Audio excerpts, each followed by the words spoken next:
The Scully's village was a mess, with panic set all over the place. Several of the buildings had been destroyed, the main hall, the local shops, the hunting grounds, and more, and the Scullys were in a panic. The thing was, the sight of the Durham demons entering their village wasn't a strange one.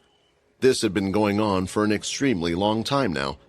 The Durham demons would arrive and ask for a number of the Scullys to volunteer to get into the cages. At times, there would be many that decided to volunteer themselves, and when they did, they never saw them come back.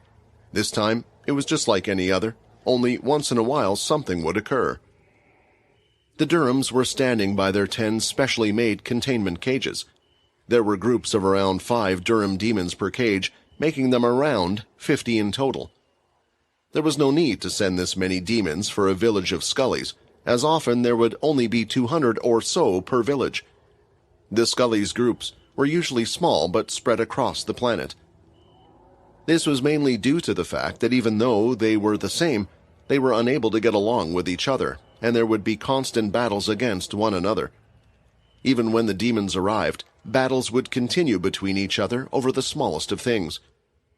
One of the Durham demons stood forward. He looked at all of the Scullys that were staring up at him. "I see," he said.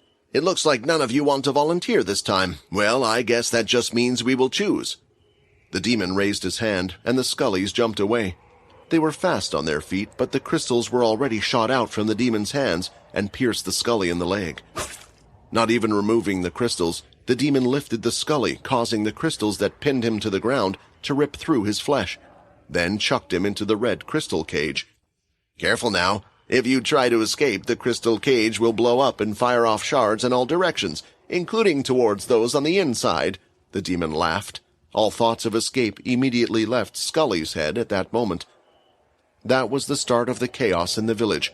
All of those who were brave enough to sacrifice themselves had already done so, and as they saw more and more not coming back, they started to fear the visit from the Durham demons. At the same time, the demons didn't have a set time that they would arrive. It could be several years, maybe even generations before they visited the village again, or possibly just a few months. The demons would travel to different villages, but it seemed at random. The only thing they were concerned about was the Scullys going extinct, so once a village reached its breaking point, they would tend to leave it alone after. What was currently happening now was the breaking point for this village, and it was one of the most fun times for the demons. All of them took part as if it were another hunting game, making their own point system for how many they could capture and throw into the cages. Meanwhile, some of the Scullys were even fighting amongst themselves. If they injured some of their fellow villagers, then they were put in the cage, and there was a good chance that they wouldn't get taken away. Some of the demons, seeing this, even allowed for 2 of them to fight, waiting for the victor and throwing the loser in. They did this because it encouraged even more infighting between the Scullys. That's when something occurred that caused everyone to stop. A loud crash cracked the ground, and energy that spilled out to the side hit everyone in the village like a wave. When they turned their heads, they could see a person who didn't look like a Scully or a Durham standing there, holding up a Scully in his hands by his throat, next to the dead body of a demon. "Hey, Peter, what are you doing? Can't you tell the difference between good and bad?" Edvard said, as he walked over towards the others. He walked through both Durham and Scully, as if they were nothing, while Syl followed behind. They followed with their heads at the 2 strangers. They felt out of place in the middle of all the chaos. "Good or bad?" Peter replied. "Just because one side is losing doesn't mean the other side is bad." "He has a point," Syl said, "and a couple of these guys seem to be fighting each other as well." Syl hadn't liked this place since he had entered. He had overheard many different things, and it wasn't a place he wanted to stay in long. "What are you doing just staring off into space? Get those intruders and lock them up," one of the demons shouted. Now that the situation had turned into this, Syl decided to get involved himself. His entire arm was covered in blue lightning. It was swirling around. His eyes lit up, and he slammed his hand onto the floor. Lightning currents were sent out in all directions and targeted both the Scullys and the demons. As it touched their skin, the lightning would electrify their bodies from the ground.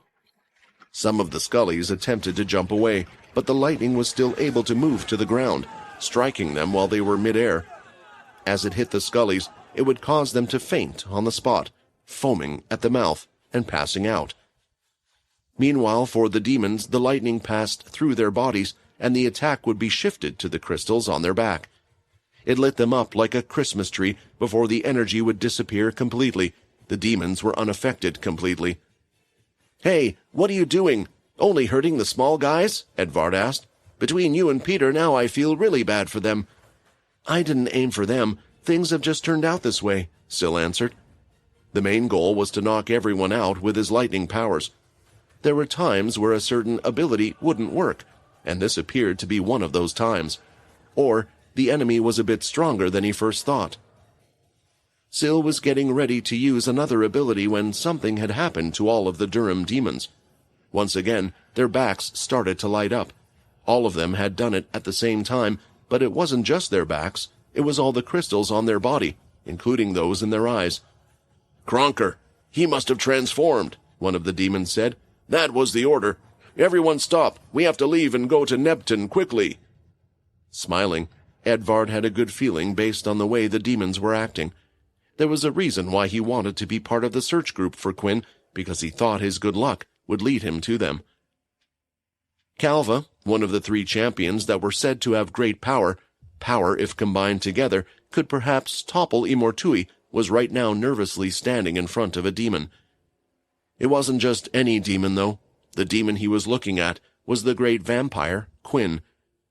This demon was one that had defeated another demon king, making their strength extremely clear. But worst of all, unlike the other demon kings, this one seemed to have lost his mind. "I knew it was too good to be true. I thought that maybe someone had arrived that could do something," Calva thought. "Yet he's gone mad, killing any Scully that moves. What's the point of getting rid of Immortui if something like this replaces him?" It was strange. The actions he had seen from this man, and him in his current demon form, were far too different from each other. It was clear he no longer had the same consciousness. He was unable to control this form like the other demon kings. "A problem like this has never occurred, though. Does this mean he's different? Does his power not come from Immortui like the others? Maybe if there's a way to break him out of this madness." Calva had jumped from the forest and landed in the destroyed base. He hadn't moved since landing, and neither had the rest of the Scullys along with Annan and the others in the forest. They had figured out that movement meant their death.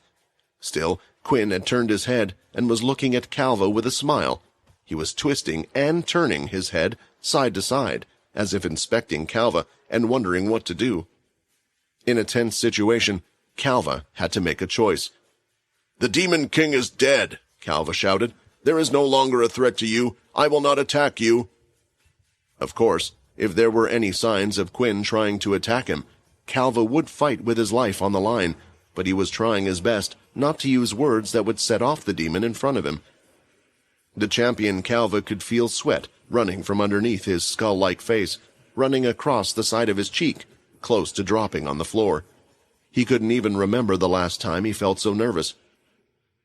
The first move was made by Quinn, and immediately Calva reacted, as he created a large bone-like spear out of his forearm and held it in his hand. The other Scullys were able to create more of an exoskeleton, but they weren't able to remove bone from their body like the champion could. When held in his hand, though, Calva didn't throw the bone spear. That was because when Quinn moved, he wasn't looking at him, he was looking directly at the ground. Moments later, Calva could feel soft vibrations from under his feet. "No. Is this... I've seen it once before." Calva immediately jumped up and retreated back to the very edge of the forest, standing on a large tree branch looking out. And that's when his fears were confirmed. He could see that Quinn had already used his wings to fly up in the air and still was looking down. Out from the hard ground below, red crystallized hands were seen breaking through the floor, and popping out of them were the Durham demons. Their whole bodies were out on display. The Durham demons, in the first place, were demons created underground where there is no light. Their bodies crystallized, allowing them to procreate without the need for another sex, Calva said to himself. Annan was surprised to hear this. He thought Calva didn't care. When Immortui originally came to attack, The Durham demons didn't exist. If he knew this information, then he had to be keeping track somehow, even while he was locked up. Quinn, up in the air, lifted his hands, and red orbs of blood started to swirl in them. As the Durham climbed out of their holes, they were turning to look at the situation. "What is going on? Kronker's energy was sent to this place, right?" the demons said. There were thousands of small holes that were breaking from the ground everywhere, all over the place.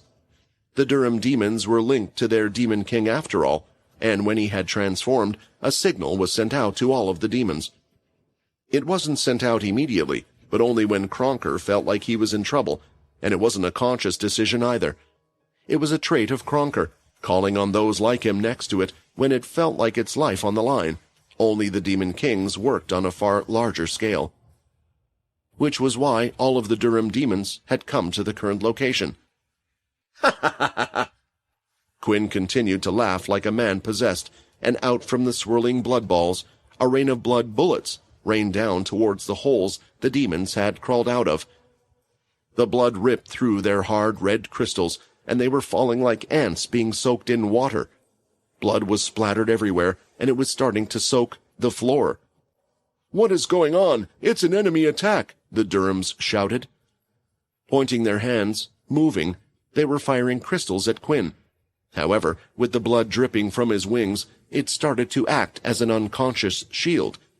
Blood was swirling through the air all around him, and as it touched the red crystals, it was turning them into nothing but dust.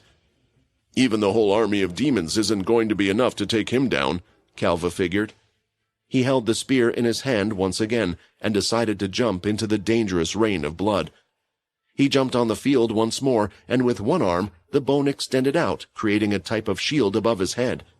As the blood hit the shield, it wasn't able to go through it. His bone was even harder than the red crystals that belonged to the Durham demons. Then, when in position, Calva threw out the spear right towards Quinn. The energy was surrounding the spear, and it broke right through the blood barrier. It looked like Quinn was ignoring the spear completely as he continued to slaughter the demons that continued to pop out from the ground. Without looking at the spear, he reached out with his right hand and grabbed it before it touched him. He was able to grab the spear at that speed. I thought his powers mainly focused on using the special blood powers of his. But does this mean he's physically improved as well? Calva thought, and he was starting to think he had made a mistake. The swirling blood in his palms had stopped, and with the spear in his hand, Quinn looked at the champion. "When I went up against Immortui, I was unable to hit him, but he never grabbed my thrown spear like that, especially when being distracted by others." The Durham demons continued to fire their red crystals toward Quinn, and as if he was completely focused on Calva now, he allowed them to hit his body. They would pierce the white skin, but only ever so slightly, creating just a scratch before falling off onto the ground. Before the crystal even fell off, the small scratches were healing on Quinn's body. From the outside watching, it looked like a series of bullets were just bouncing off his body. A flick of the wrist, that was all Calva had seen, and the spear was sent right back directly at him.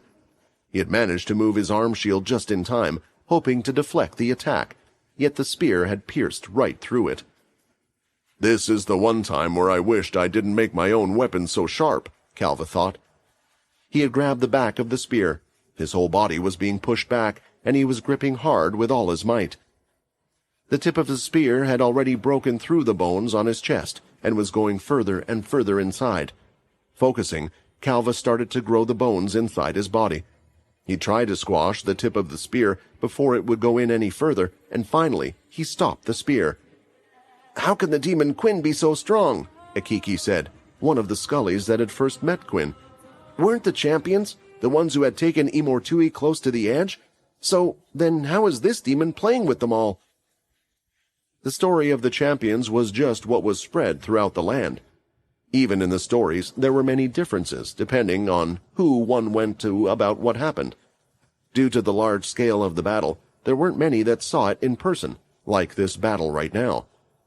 And there was always the chance of lies being spread about the champions because they didn't want the inhabitants to lose hope. Using the hardening bones in his body, Calva pushed the spear out of his body until it dropped to the floor. Thankfully, due to his unique skill, he was unhurt by the spear, even though it pierced through his skin. Lifting his head, panic started to set in. "Where is he? Where did he go?" A wave of blood aura hit him right in the face. Quinn had crashed on the ground with a wave of energy emitting from his body as he had done so. All of the nearby demons that were still alive had been knocked back off their feet.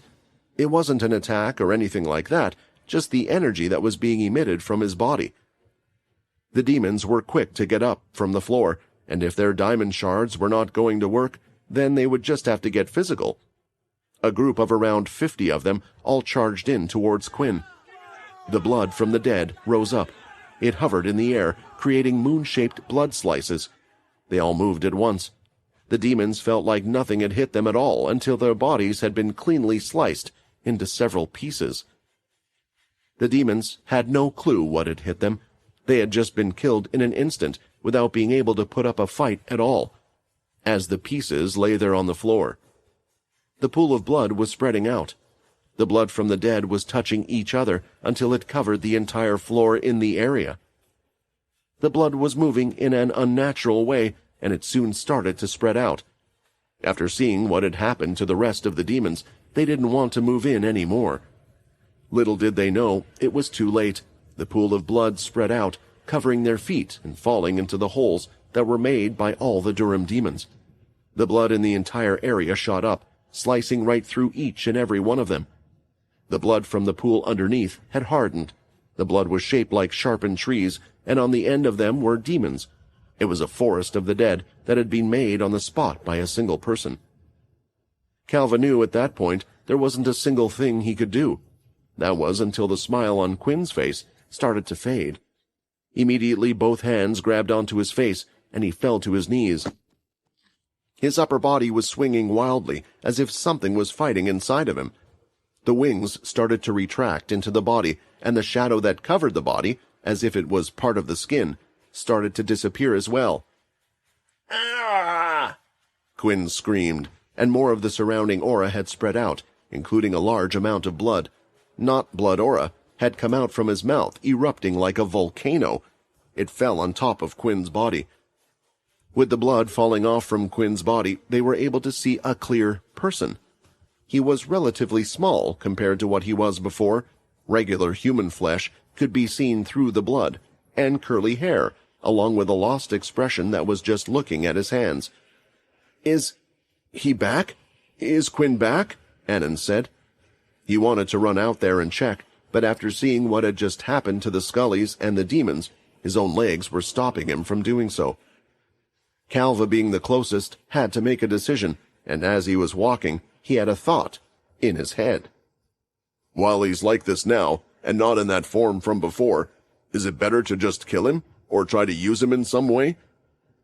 The demon form of Quinn had come to an end, and he himself knew that due to a few reasons, one of them being the system screen which had popped up in front of him.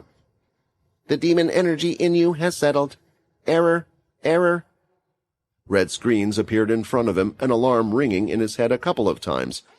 It had been a long time since the system had acted this way. With Quinn having evolved beyond what the system could do for him, or improve, there wasn't much use for it anymore.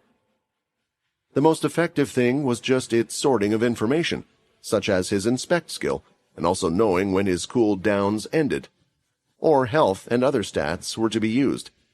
However, he stopped using the system to activate the skills long ago. Now, he could do all of his skills naturally with his body, and there were even things he could do outside of the system with his shadow and blood aura, for example. "The system has strangely been giving me a few quests since I have interacted with others and entered this new world. It is one that is meant to continually adapt, which makes me wonder what this error is." Thankfully, the system had somewhat explained what the error was. "Additional information has been blocked. You are unable to access system messages while in your current form. Please transform into your demon form to access new messages." After reading the message, there were a few raised eyebrows from Quinn. What could the messages even be that his system was unable to show him? On top of that, how would it even be possible for him to do so? Quinn was able to willingly go into the demon form, but when he did, he would lose consciousness. He was not in control of his own body, and he wasn't even able to remember what had occurred. However, this time it was a little different. Although Quinn was still unable to control himself, memories were rushing to him, memories of what he had done. He wasn't proud of what had happened by any means. Quinn took a deep breath as he remembered some of the events. "You have to stay strong. You have to remember why you are doing this in the first place. Remember how many have already died that you know and care about, that you were unable to save," Quinn said to himself. He was reassuring himself that he was doing the right thing, and even had to tell himself that those Scullies would have been dead anyway by the strange hunting game that they were playing, even if he hadn't killed them with his own hands. A part of him was a little worried, and wondered if it was easy for him to disregard these things, due to the time he had spent as a Celestial when his feelings were a lot more numb than they were now. If the system is saying that there are messages in my demon form, then it also must mean there's a way to control the form, and I have to think, what was different this time compared to the last time? Why can I remember what happened this time? Either way, I'm going to have to put a pin in it for the time being.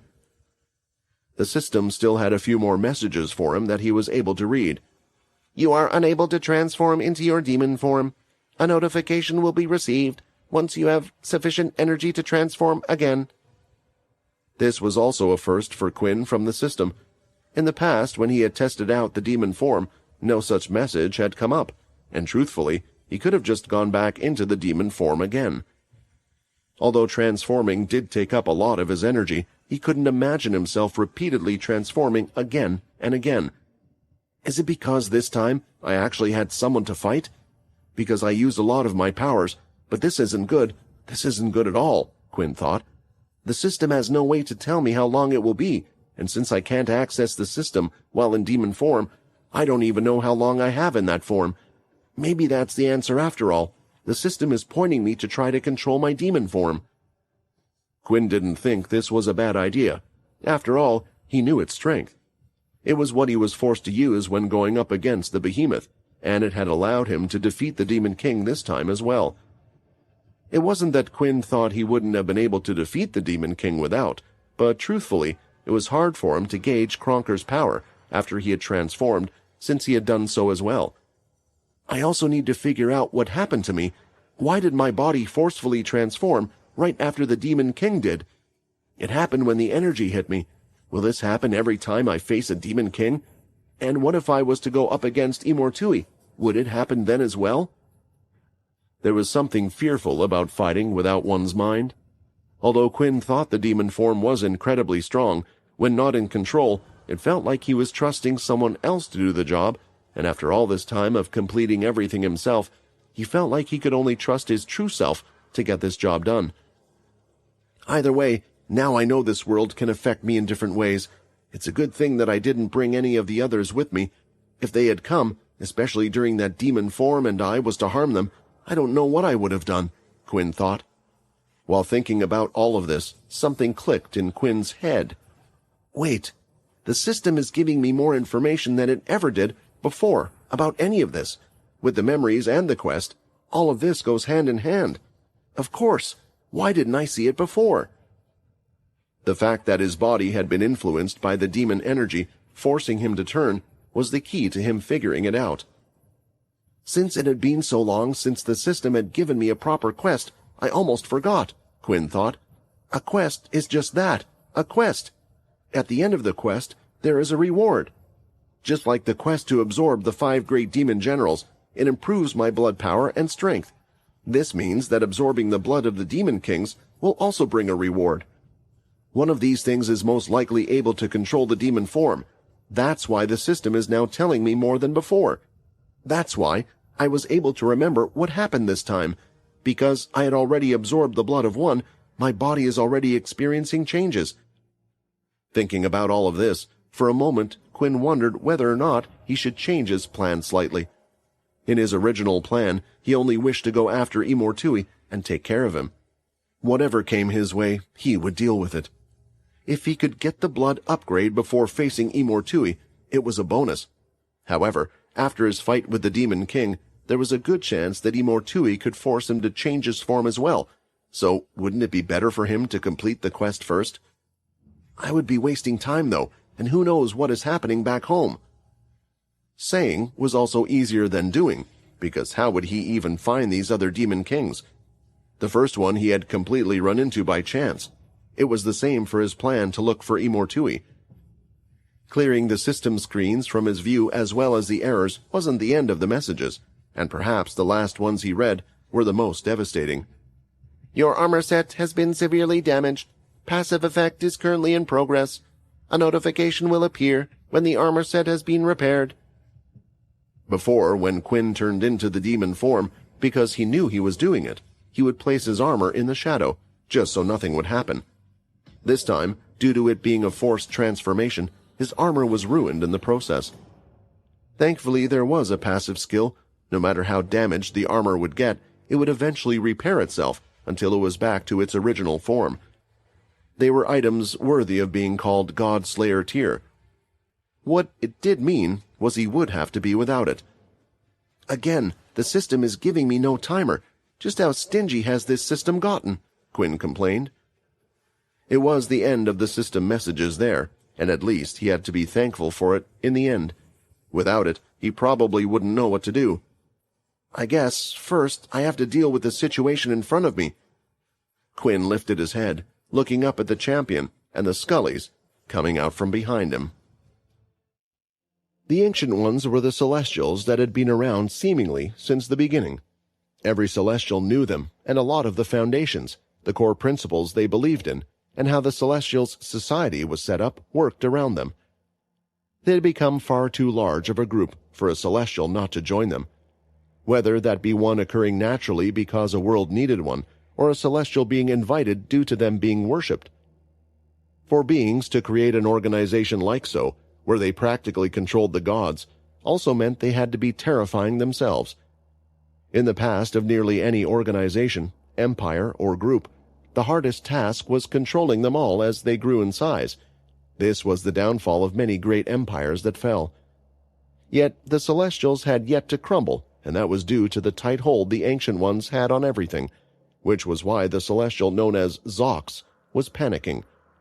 Being given a task by the Ancient Ones, and one that seemed incredibly important, it felt like if he messed up, he would disappear from the universe, and not just enter the reincarnation cycle. If an Ancient One has been keeping an eye on me, he could be watching me right now, and then he's going to think, why the heck aren't I doing anything? Zox was running through the jungle on one of the Mermerial Islands. He was so panicked after learning what he had to do that he had run away from Yongu, who he was with at the time, and had crashed into several trees. How do I even start a search? Do I go to the Celestial space and try to gather the information that way? But none of the other Celestials will listen to me? I'm just a useless god to them? I can't give them anything in return. Zox didn't have a following from other planets to do his bidding. He didn't have almighty strength to help the others either, which was why he targeted new Celestials in the first place. He hoped by giving his advice he could make his way there, and even if he didn't care since he just spent time in the Celestial space. He enjoyed others coming up to him, asking him questions, but he knew at the end of the day, if he ever needed their help like he did right now, they would do nothing. Crap! Have I just realized after living for millions of years I have no friends? Zox thought in his head, and once again he crashed into a tree. His ball-shaped body was squashed in the middle as two halves continued beyond the tree before snapping back into place. Okay, let's think about this more clearly. The Ancient Ones can't be all-seeing. If they were, then they wouldn't ask me to do this task in the first place. However, the fact that they can just summon me to them whenever they want means I can't escape from doing this. Sooner or later, they're going to summon me again, asking if any progress has been made. The floating ball god lowered itself until it was no longer levitating off the ground and landed on the floor, wondering what it had done to get in this situation. Zox, what are you doing here? Yongu appeared from behind one of the trees, pushing a giant tree out of the way. Zox twisted his body and looked upon Yongu with the biggest puppy dog eyes he could, even though he had no eyes. Please, Zox shouted. I need your help. Friend?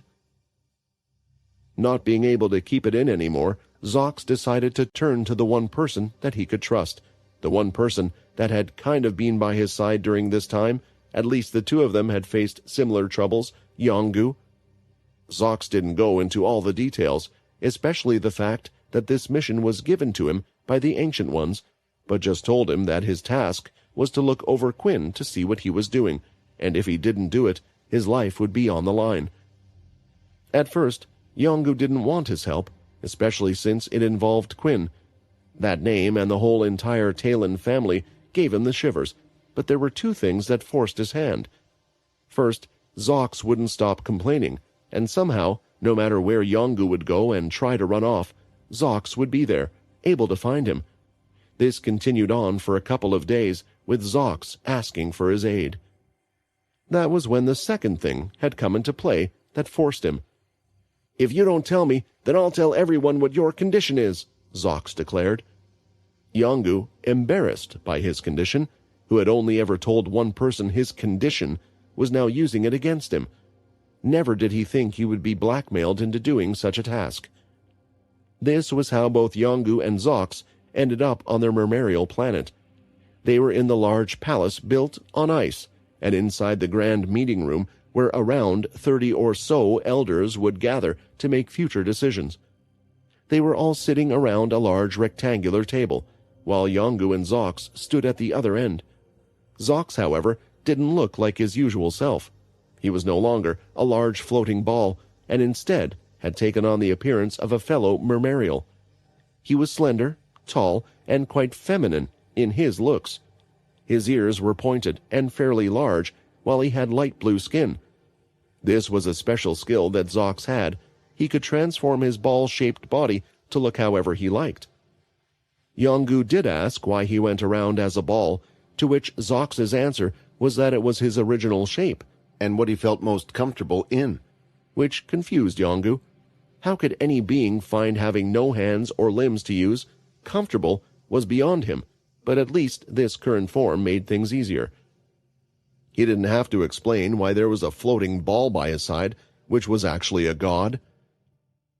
The elders were all dressed the same, in a white robe with a blue line that would go from the hood to the sides, and nearly all of them looked similar as well, old men with beards that were beyond being capable of fighting.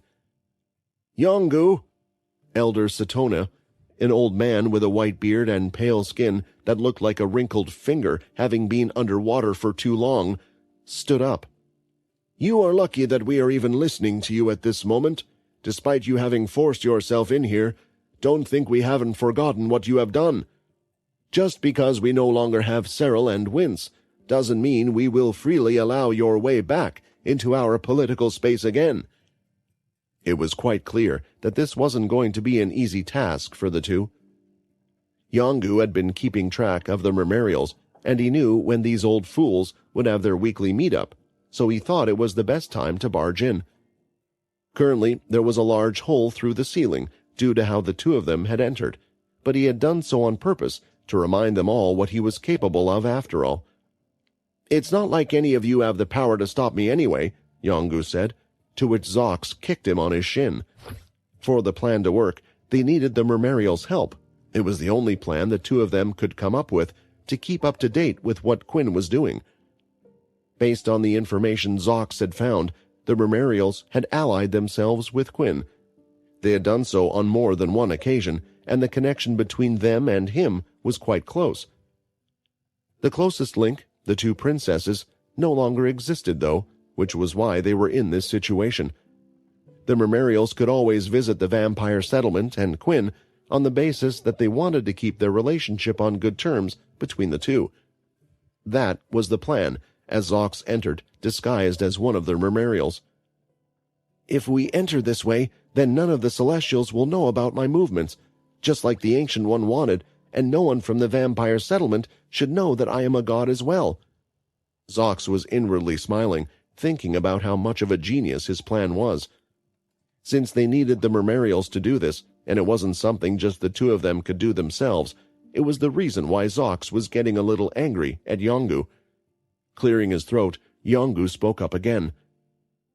With the unfortunate loss of the two princesses and no one left to replace them, I noticed that things have been quite difficult for the Mermarials. The elders started to look at each other. They had been far busier than they had expected, and it was something that they didn't like to admit. These are the usual problems that we have to face and deal with. It comes with our position, Elder Satonia said. It is not something we can solve. Are you sure? Yongu said. Even before I influenced the predators, they naturally ran wild. The princesses were powerful enough to rein them in, but there is now a big gap in your forces with them gone. As time goes on, I can only imagine more joining them. Then, as you fail more and more, the people will believe you less and less, ultimately making the situation the same as it was before, and unlike this time, there is no royal family for the general public to band behind. There is no one who will be there to save them this time. As you know, the predators listen to me well, and even if they don't listen to me, I have the power to deal with them if it really comes to that. Immediately, as they heard Yongu say these words, there was an uplift in the mood, and the expression on the other elders' faces started to change. After all, Yongu was actually a being that was once worshipped by all. It was only as time went on that there were rumors that a powerful god had taken the side of the predators, and when it turned out to be true, there was much distaste left in their mouths, especially those in the royal family. The fact that you have come here to tell us all of this, rather than do anything about it, means that you must want something from us, something out of this deal? Satonia asked, able to see right through the god.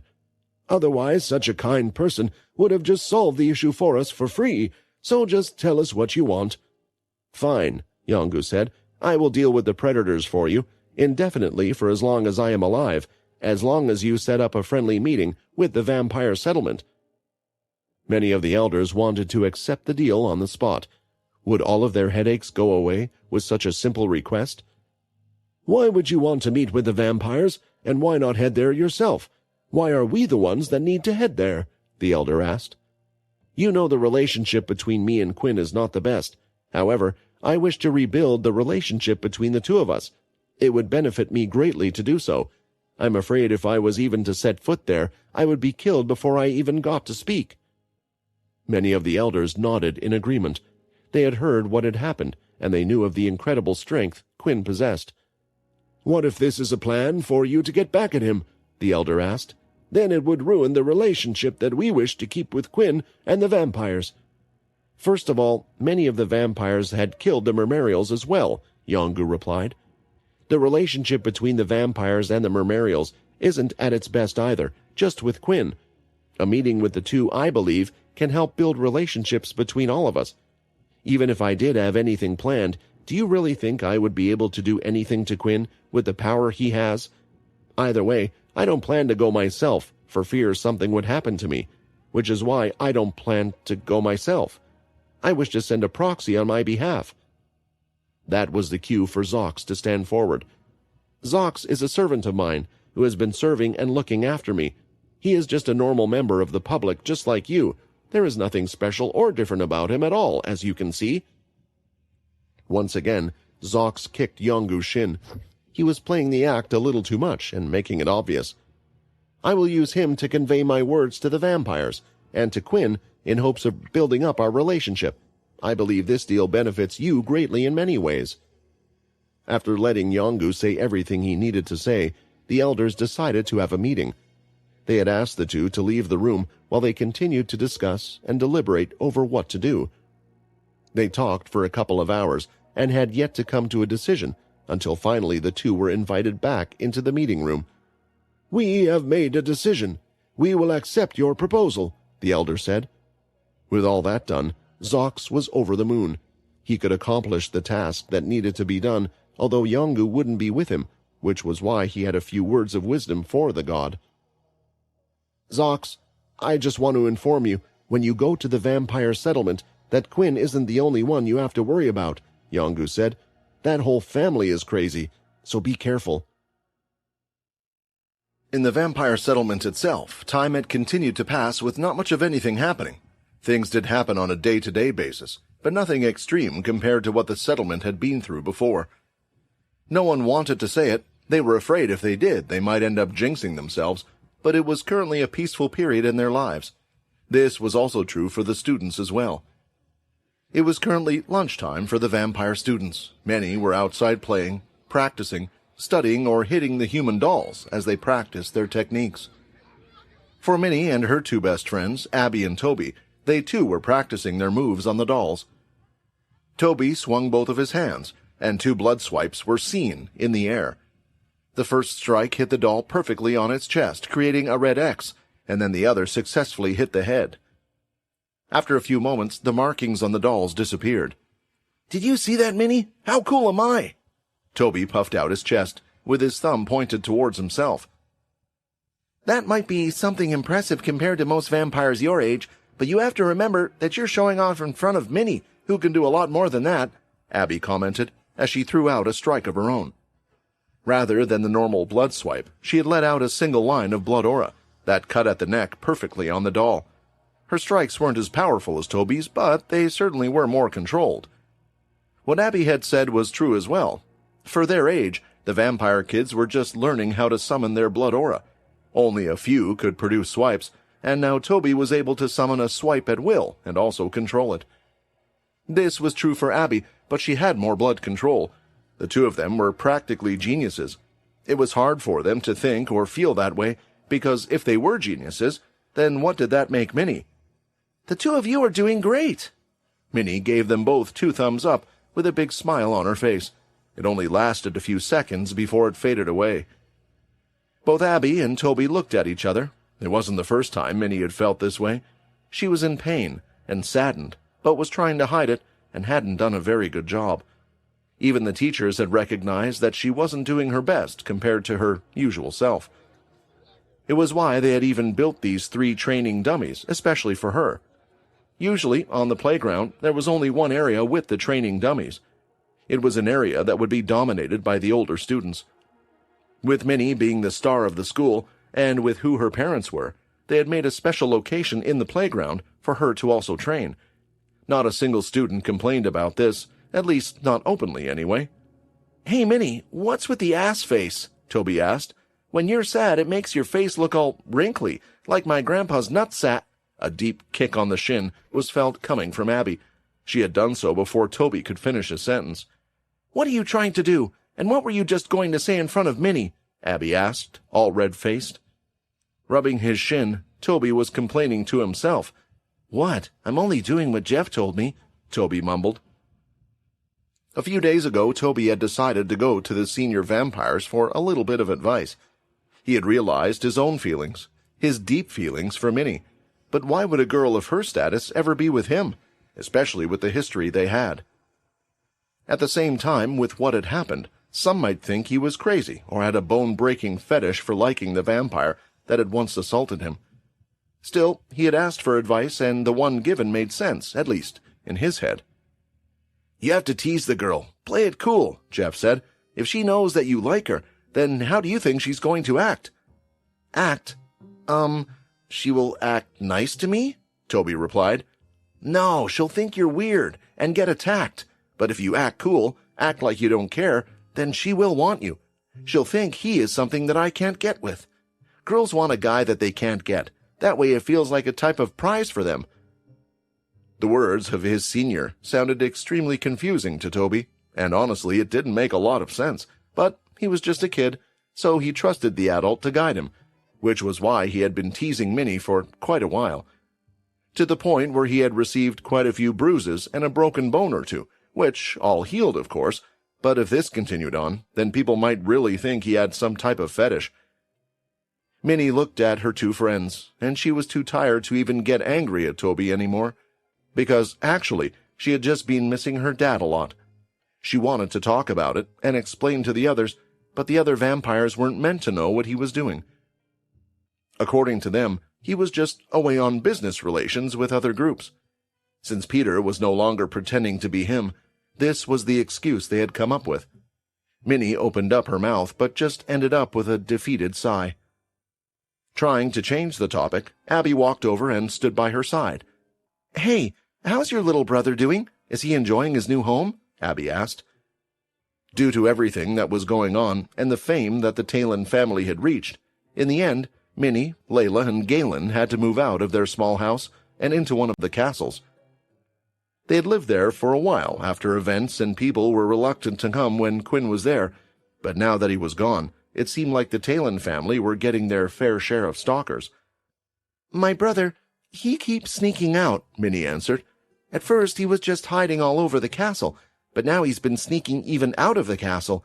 Mother gets really worried sometimes because of it." There was a little more to it than Minnie was letting on. Her mother was getting extremely frustrated because her brother was using his shadow powers to escape from the castle.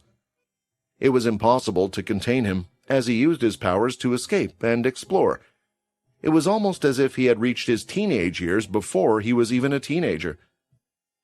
"I mean, he's your brother, and so he should be all right in the vampire settlement, right?" Toby said. "Don't be stupid," Abby shouted. "He's a toddler. He can't even speak properly. Of course his mom is worried sick, right?"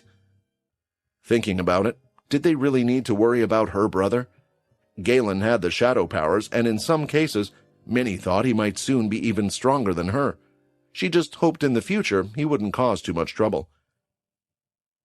Reno had been waiting months for this moment.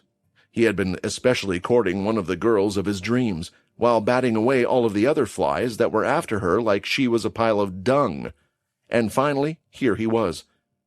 The woman, Yan, was in his room, sitting on his bed. Reno carefully ran his hands on her thigh a few times as he brought his face close to hers. He could feel the heat of her breath through her nose on his upper lip. He couldn't take it any more and grabbed her, swinging her body around and pushing her onto the bed. I can't believe I'm finally here," Reno said as he started kissing her neck gently bit by bit. "Yeah, me too." "What the—" Yan quickly pushed the vampire off from her. With her great strength, she forced him to crash into the wall on the side, leaving a mark. "What did I do?" Reno groaned. Yan pointed toward the window in the room. "It was there. I saw it. There was a little boy." Reno looked out of the window, but was unable to see anything, just in case he rushed to the window and pulled it up. Sticking his head out, he looked left and right, but was unable to see anything. Turning around, Reno smiled. "It's okay. There's nothing there. It must have just been in your imagination." Yan's hand was pointing. It was shaking as she could see it again, the little boy staring at them. Lifting up the bedsheet, she ran off towards the door. "I can't do this with a little boy watching," she screamed, running out of the door. Out of frustration, Reno went to the window once again and looked out, but was unable to see anything.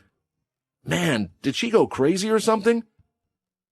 On the rooftop of the house next to it, on a 3-story building, a shadow portal had appeared, and out of it, a little black-haired boy came out. Galen Talon laid on the rough tiles as he looked up at the sky. He giggled to himself, and a cheeky smirk appeared on his face. Once again, he had escaped from his mother's watch, and now was playing pranks all over the place. Now he was planning what to do next. At home, Layla let out a big sigh as she entered Galen's room and saw no one there. "That kid, when his father gets home, he's going to have a serious word with him." Layla shook her fist in the air. She would do it herself, but with the shadow powers, he could just hide in his shadow space. She wished she had the sword to stop him from using his powers, and then she would at least be able to hold him to give him a good telling off. "I'm dreading what it's going to be like when he becomes a teenager. Come on, Quinn, you have to come back. You're not going to let me become a single parent, are you?" Layla thought. Leaving the room, she soon had been sent a message. It was through another vampire using telepathy. "Oh, I wonder why she wants to meet me," Layla thought. Back at school, lunch had ended for the children, and they were back in their classrooms. Here, Miss Bedford seemed to have an announcement to make to the others, as she cleared her throat, a habit of hers when it was something a little more important. "All right, children, I know we have been through a lot," Miss Bedford said, "and with recent events, we haven't had the chance to enjoy ceremonies and such. Today, I am here to talk to you about an upcoming ceremony, a first for Roland Academy. We will be doing a joint venture with our fellow vampires." Miss Bedford expected a bunch of cheers, but since it was a first, naturally none of the children had any idea what she was talking about. Clearing her throat again, she started to explain. The vampire settlement has decided to host something similar to that of a sports day that humans have, only that it will be based more around your own vampire abilities. But as you know, any sports day is fueled by competition, and that's where it becomes important for all of you. You see, we will be competing against two other vampire groups, the Vampire Core Unit and the Greylash Unit. The Vampire Academy on the settlement wasn't the only place where vampires went to school. The Vampire Corps that were spread across the planets surrounding Earth had families. They often put their kids in mixed schools, or schools exclusively for vampires, due to the less trouble that was involved. This was true for vampires that lived on the Greylash planets as well. The vampires in both of these areas had created communities. The vampire settlement often fell apart from these groups, but at the end of the day they were all vampires, which was why the event was suggested by Andy, leader of the Vampire Corps, and also a man named Unni, who was the leader of the vampire community on the Greylash planets. Muka was the one who had received the call in the end, and honestly, with everything happening, she wasn't so sure it was a good idea. In the end, she accepted, but on one condition, that it was to take place in the vampire settlement. That way they could protect themselves a lot more. They could also prepare for any surprises that might come up. All right, Miss Bedford clapped her hands together.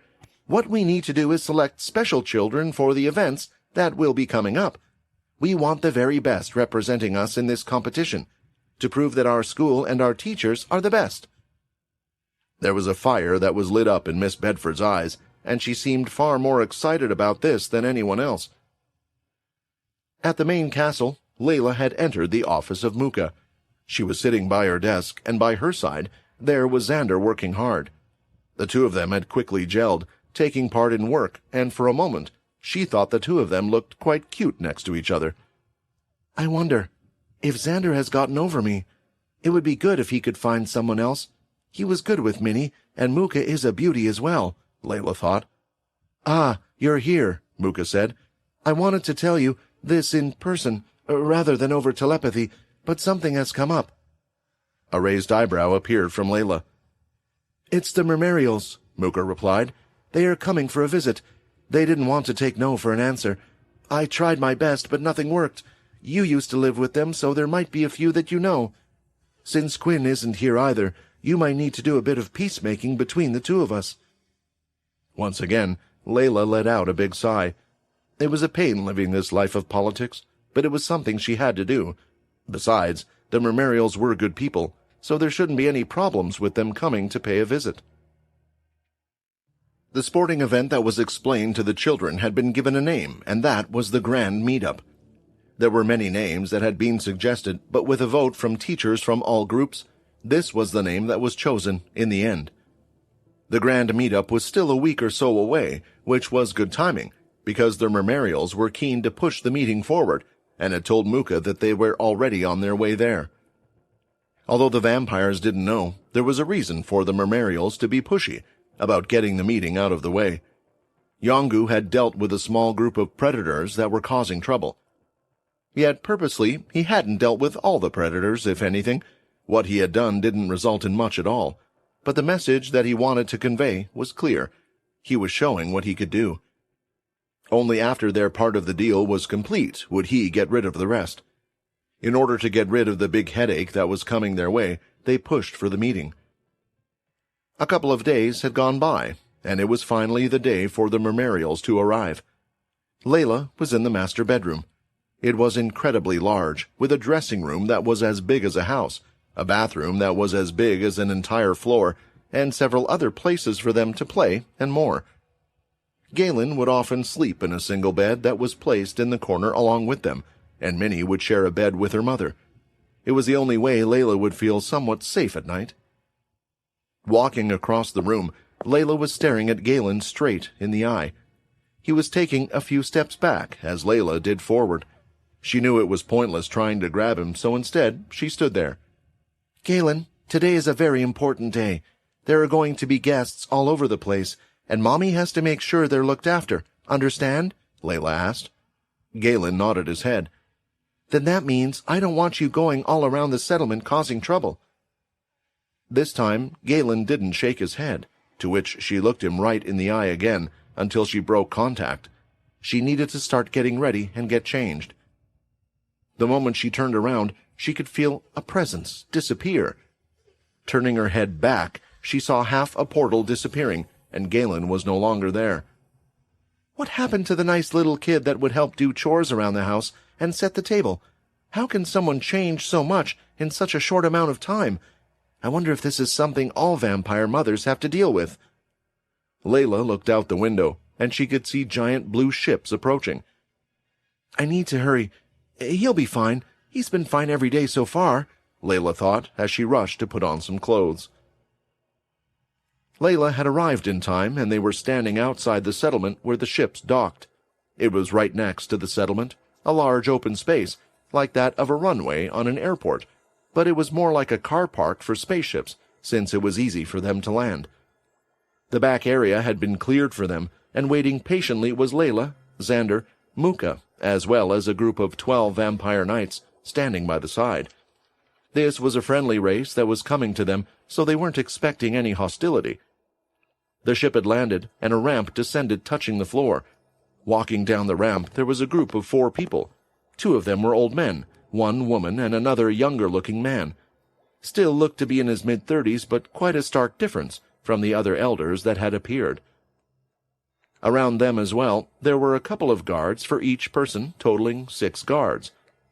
They were dressed head to toe in glistening blue armor, as well as a helmet that covered their eyes and nose, just showing the mouth. The helmet had a small trident shape on the top. "Thank you for agreeing to meeting on such a short notice," one of the elder men said, stepping forward. "No, thank you for coming," Muka replied. "My name is Zox." The young man bowed down. "I am sorry to ask this, but I have recently been allowed into the council room, and I was wondering if... Will we be able to see Quinn? I would love to thank him for everything he has done." Zox was straight to the point, and he found it strange that Quinn wasn't here in the first place. Truth be told, his task was to look over Quinn. So when the elders went to leave to head back, he would then change his form to one of the vampires and live among them, keeping an eye on them. But where was his target? "I am afraid that Quinn has a matter to settle. He is currently far away and won't be able to join us. But if there is anything you wish to say to him, I will be able to pass it on," Layla replied. "What?" Zox blurted out. I mean... He quickly cleared his throat and straightened his back. "I see. I guess he is a busy man. Do you have any idea of when he will be back by any chance? I would really like to meet him if possible." A visible vein was starting to appear at the side of Layla's head. She hadn't expected these questions to pop up. It had already taken a lot out of her to come up with that lie. Why was this Mermariel so obsessed with Quinn? "Does this guy want to marry him? Why is he asking so many questions?" Layla shouted, in her head. "I'm afraid I do not," Layla replied. "Depending on the task, he can take an extremely long time." "Huh?" Zox's facile expression changed. "You don't even know how long he will be. Aren't you his wife? How will I get to see him then?" "What I can do is inform you when he arrives back. How does that sound?" Layla smiled. Invisible sparks were flying between the two as smiles appeared on their faces. Sighing, Zox had to admit defeat. This person clearly wasn't going to give him answers, but it did make him wonder just what was going on. "Maybe the Ancient One sent me here for a reason after all. It looks like I'll have to do some more investigating. If I can't get anything from his wife, then I will just have to look into his family instead. They might know something," Zox thought. This type of meeting between 2 races was somewhat of a first for the vampire settlement, at least the ones that were currently in charge. Muka had the most overall experience, but no experience in meeting with other races. So she did her best to try and work with the formalities that had been done in the past, and apply them to this situation. The 4 elders, along with the 3 vampire settlement leaders, sat at a table in the grand dining room. It was incredibly dark inside, with themes of red splashed throughout, such as the red rug underneath the table, as well as the red candles placed around the place. They sat as they waited for food to be served to each of them. "I am sorry if the food is not to your liking," Muka stated. "We were short on time with getting your preferences, but I hear that your tastes are the same as the humans we have. Still, as you may know, we ourselves do not eat the same as humans, but I hope you enjoy your meal." The meal served to both parties was completely different, but it went down as a treat as they finished their food and waited for the next course to come out. Although they didn't mention it, Muka had specially had someone brought from Earth to prepare the meals for them, which was why they were of a high standard. "I wanted to ask," Zoc said, in between waiting for courses, "did you at least inform Quinn that we would be here?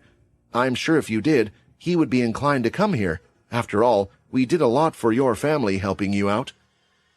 Layla was about to bang the bottom of her knife on the table, but stopped before she did. Once again, the young elder was asking about Quinn.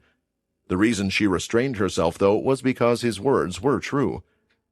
The princesses, as well as their memorials, helped in the war when they didn't have to, due to Quinn's request.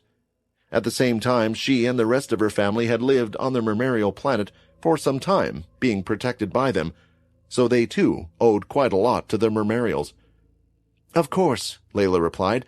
"If he knew about this beforehand, and the meeting wasn't so suddenly called for, he would have made time, but he has other arrangements, as you know. It isn't my place to speak about those arrangements, and it wouldn't be fair for him to just stop what he was doing and make his way here." "I guess we just don't mean that much to him, then." Zox gulped down a pint of water. The tense situation had become quite clear with the other elders, which was why they had decided to butt in. "Of course we understand, and besides, it's not like this is the only time we'll be able to meet him," an elder said. "We respect Quinn's decision, and if he is not too busy, you, him, and your family are welcome to see us whenever they wish." This had settled the mood a little, and soon the group went to talk about other things. After the meal was done, they were given a tour around the castles, and explained how the vampire settlement worked, and how their system was currently set up. At the same time, they listened to the memorials talk about everything they had been going through on their planet as well. It was quite amazing to see how both groups seemed to have similar troubles, and by exchanging information and culture, they were figuring out different solutions to different problems, which they would have never come at from a certain angle before. Although the visit was made on false pretenses, the memorial elders felt like they had gained a lot on the visit so far. However, the young elder Zox hadn't said a word since dinner had ended. That was until the long and winding tour and talk seemed to be over. "You have a nice settlement here," Zox said. Everyone turned to look at him with their eyes wide open. After all of the words he had spoken so far, they thought he would never say something nice, yet here he was, praising the settlement. "I think, rather than just experiencing these things from your word, it would be nice for us to experience them firsthand. Do you think it's possible if we can have our own time to explore, to see your world firsthand?" For a while now, Zox was thinking how he could get away from Layla, and how he could get closer to her family. Maybe even search for Quinn. There was a chance he was hiding in the settlement, doing something after all, but he needed to be away from the eyes of others. "Of course," Xander answered. "Where do you want to go? What do you want to see? We'd be happy to take you there." "There is no need for you to guide us," Zox quickly said. "I feel more comfortable walking alone, and besides, you already told us how safe this settlement is, so I think there would be no problems for your guests to walk around. I certainly know you wouldn't have any problem walking around on your own with the memorials." Zox didn't know if this was a fact or not, but just wanted to say it to light a fire on the other side, and it seemed to work. "Of course," Muka said with a smile. "Please be our guest and explore the settlement to your heart's content. If you have any problems at all, just report to one of the guards who will help you, or they can contact us as well." Zox didn't need to be asked twice, and with that he was off, already exploring the settlement, seeing if he could find any answers to what he needed.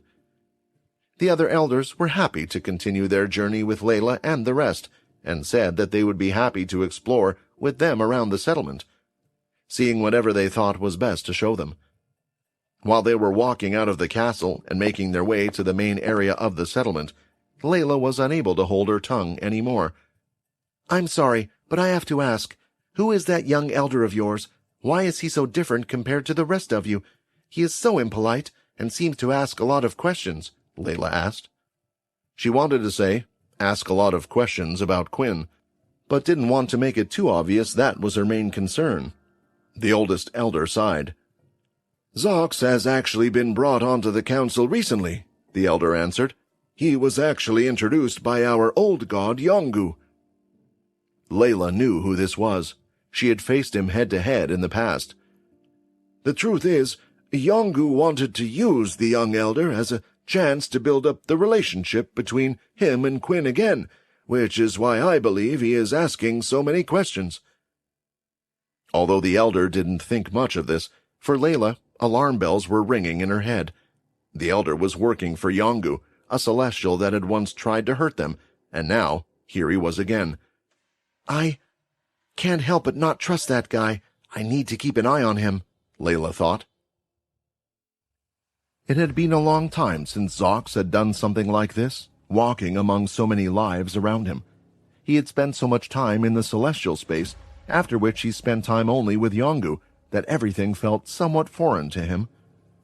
Not just that, but he also felt a little uneasy, due to the looks he would get once in a while. It wasn't just the looks, though. It was the fact that all of these beings were superhuman. He saw them sprinting past him from one area to the next. Some would just jump over houses if they wished to get to the next street. There weren't a lot of fights, though, just as the leaders had explained. Guards were constantly on patrol, and they would appear, seemingly out of nowhere, if there were any signs of trouble, even small disputes. No wonder this is a group of people that Mundus was keeping an eye on, and now the Ancient Ones want to keep an eye on Quinn as well. Either way, I need to complete the task. Asking around the settlement, the vampires were happy to answer the general questions the guest had. Of course, the questions he had on his mind were about Quinn. He first asked if they had seen the leader recently or knew where he was. Then he would ask what he was doing the last time they had seen him, as well as if there was anything weird. If the Ancient One called him again, he wasn't going to have completely no information to give him. At least this way, it looked like he was doing some work. After asking about 10 or so people, Zox was starting to get an idea of the situation. So no one has actually seen Quinn for a while now. It seems like they all believe he is away doing some task as well. Although the information is different from person to person, there's been no official announcement of what he is doing, only that he's away. There were a few other strange comments, though, particularly about how he had been acting strangely in the last week or so when they had seen him. Not acting like himself? Am I onto something here? The fact that he was acting strangely and then disappeared means he must be up to something. That BB, if he has the attention of the Ancient Ones, it has to be for a reason. I guess that only really leaves me one choice then, Zox thought. I have to stick to the original plan and try to ask his family. If I remember correctly, Yongu talked about him having a daughter. Simple information had been gathered by his friend, along with a warning, but not much other than that. Yongu was too embarrassed to go into details of what had happened back then. If Mundus didn't interfere, it was quite possible he would have lost his life. Walking through the settlement, Zox was in the marketplace, as he had no idea where to go, but thought it would be the best place to gather information. He wasn't shy talking to the others. It wasn't something Celestials felt, because these were just lives in front of him, those that would come and go, and it was why it was easier for him to speak his mind as well. Asking around, he asked if there was any school nearby. It would be the most likely place to find Quinn's daughter. His excuse was that he wished to see how the future of the vampire settlement was run, so he could pass on the knowledge to the Mermarials as well, and they were all happy to tell him. Reaching the school was easy, and getting past the guards was easy for him as well. Everyone was well aware that they had visitors coming. An announcement was made to the settlement informing everyone to be extra careful today. When they heard who had entered, 2 teachers who were currently off duty quickly went to greet Zox and showed him around the school. They were walking around explaining how the school worked, showing him the hard-working students in the classes. Meanwhile, Zox just had to nod along, until he eventually asked the question he wanted to. "Thank you for taking the time to explain everything," Zoc said. "I was wondering. I was told that the hero Quinn's child went here. You see, at one point, she lived among the Mermarials, and the two of us got along well with each other, so I would like to see her if possible." The truth was that Zox didn't even know what she looked like, so they might have even passed her while going past the classrooms. "Sure," one of the teachers said, and willingly walked Zox through the hallway. They could stare through the glass looking into the classroom, and the teacher was clear as day, pointed out to her. "Excellent," Zox smiled. With the tour over, Zox had decided to leave the school, and when heading down a dark alley, his whole body started to change and transform. He was going from one of the Mermarials, turning into another vampire. Even the outside clothing was a part of his powers. He waited outside, looking ahead at the school. "Now, all I need to do is wait for school to end and approach her somehow. I wonder, what's the best way?" Zox thought. He started to walk out of the dark alleyway, out towards the school. As he took one step forward and was about to exit out of the alleyway, though, a large circular shadow had appeared right in front of him. He had moved too far. The whole area was dark around him. It was black all around, and turning around he could no longer see the alleyway, nor could he see any of the settlement. "What is going on?" Zox thought. "You," a voice said. Turning around again, Zox could see a small boy with black hair, who looked to be about 2 to 3 years old at most. "You," the boy said again. "Bad person." After learning the reason why the elder named Zox had come to visit, Layla was unable to shake off this uneasy feeling. Perhaps it was due to how many things had occurred surrounding them, and the real important matter that Quinn was dealing with, but she just couldn't have someone related to a Celestial walking around the place. A signal was made towards Muka and Xander. They were pulled to the side for a moment, while the elders were inside a weapon shop, admiring the craftsmanship and work. "Do either of you mind keeping these elders a bit busy? There's this uneasy feeling that I just can't shake off." "I'll help you out," Muka said. "I'm guessing you're going to search for some information. I can get in touch with the others through the settlement." Although Layla was part of the settlement, technically she wasn't in charge of anything. She wasn't a leader of the castles, nor was she part of the meeting table. Unlike Muka, she wasn't able to freely contact and retrieve information. People would do as she asked, due to the respect they had for her, but unless she was there in person, it would be quite difficult for others to just take her word. Layla nodded at Muka, and before Xander could say anything, the two of them were already off, heading back to the castle. "Ah!" Xander had his finger in the air. What the others were doing seemed a lot more exciting than showing a bunch of old men around. Turning around, he just sighed, as he saw one of the old men drop a dagger that nearly fell right through their foot.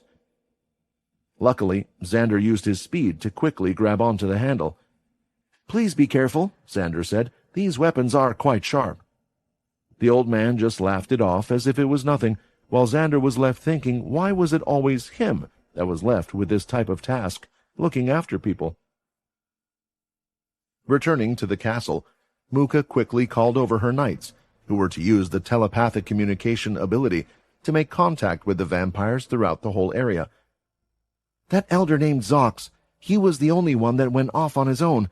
I want people to keep a lookout for him. Tell me where he is currently," Layla asked. A virtual map was brought up in front of them of the large settlement and the many areas. Muka was communicating with the knights back and forth, and soon small indicators were coming up. These indicators on the map were the locations where Zox had been spotted. They were moving all over the place, as guards were giving reports as to where he went. Layla could somewhat understand just based on what she could hear from the corner of her ear, while also looking at the dots. She was following it with her eyes and eventually saw it reach the school. "He went to visit the school. Why would he go to visit the school?" Layla placed a finger on her chin. "He kept asking about Quinn, and he is working for that Mermarial god. Wait a moment. Last time, weren't they after the kids as well? Could it be? Is he there to get Minnie?" There was a panic, mainly because it looked like the dot was no longer moving on the map. The last place that they had seen Zox was at the school. "Muka, what is going on?" Layla asked. "It seems as though the last location of Zox was at the school. We have quite a few guards located at the school due to the incidents that happened in the past, ones that we are in direct contact with," Muka explained. "The thing is, they haven't been able to locate the elder anywhere. I have asked the guards to keep watch over him, but they don't even know where he is. It's as if he's vanished." This news was even more worrying for Layla. At least if they kept an eye on him, they could relax. But if he had vanished, did it mean he had already accomplished what he had come to do? "What about Minnie? Is she okay?" Layla said, as she was already grabbing a weapon from the table. It wasn't the black sword she had before, but it was still a fine beast blade nonetheless. "She's fine," Muka answered. "It was the first thing I asked. They say she is safe. The elder was seen leaving the school, but no one spotted him after that." Still, with the worry in her mind, Layla headed for the school, but she wondered where this elder had disappeared. Inside the dark space, Zox was still confused as to what was going on. Where was he? It didn't feel like he was in the same world anymore. It almost felt similar to the celestial space, but it was completely different. "Is this your doing, little boy?" Zox asked with a smile. It was the only person in the space with him, so it was the logical conclusion for him to come to. "You!" Galen pointed. "Bad person, you stay here!" The smile didn't drop from Zox's face, but he couldn't believe that he was getting a telling off right now from a kid of all things. "Look here, you brat. Do you even know who I am? I am a god," Zox explained. "A god is a person that is needed by the universe, or is worshipped by many people. I'm not a bad person." "You follow my sister," Galen replied straight away. "You sneak, and change what you look like. You ask a lot of questions about my family. You are a bad person." After saying these words, Galen started to summon a blood aura around his hands. It was powerful, like a fire over his two fists. "Your sister?" Zox repeated, as he thought about the words from the young one. Yongu had stated that there was also another child, a very young boy. Could this be the boy that he was talking about? "Crap, I'm not the best when it comes to fighting," Zox thought, "but I should at least be able to take on a kid, right?" Right in front of his eyes, though, Galen had disappeared, and before he knew it, he was right by the side of his head. With a fist full of blood aura, he was hit on the side and sent flying across the room, skidding across the dark floor. "Shit, that hurts!" Zox screamed at the top of his lungs. Zox's particular race didn't have any fighting powers, apart from transforming into others and changing his appearance. Even if he had changed into some type of beast, it would be in appearance only. Sure, he could make his body have multiple limbs, but it would just have his strength and nothing else, so it was practically useless in this type of situation. There was always one trump card Celestials always had when they were going up against other beings. "Don't say I didn't warn you. There is a reason why I am a god and you are nothing," Zox said, as his hands started to glow with white energy. It shot out of his palms like a bright light. Celestial energy had a special effect, being more powerful than typical auras. The best way to fight celestial energy was with other celestial energy. Otherwise, one would have to have an aura several times more powerful than the celestial energy to match up with it. This was why it wasn't impossible to kill Celestials, but it was an incredibly hard thing to do, especially if one had a lot of celestial energy. The red energy started to gather in Galen's hands even more. Placing it out in front of him, he took the blow well. He pushed the energy, and the white energy clashed against his hands, but it was extremely powerful. His small body was being pushed back, and so was his blood aura. It was starting to fade more and more, consuming it up. "Ah!" Galen shouted out. His body started to glow, but it wasn't red. Instead, it started to glow slightly white. This is impossible," Zox said. The next moment, the entirety of Galen's body was glowing with white energy. It came out from the palm of his hands and completely evaporated the energy that Zox had produced. How can you have celestial energy when you're not a celestial?" Zox asked. It didn't take long for Layla to reach the school area, as she jumped large distances, clearing the housing of the settlement. Not for a moment did she slow down, and Muka continued to follow from behind.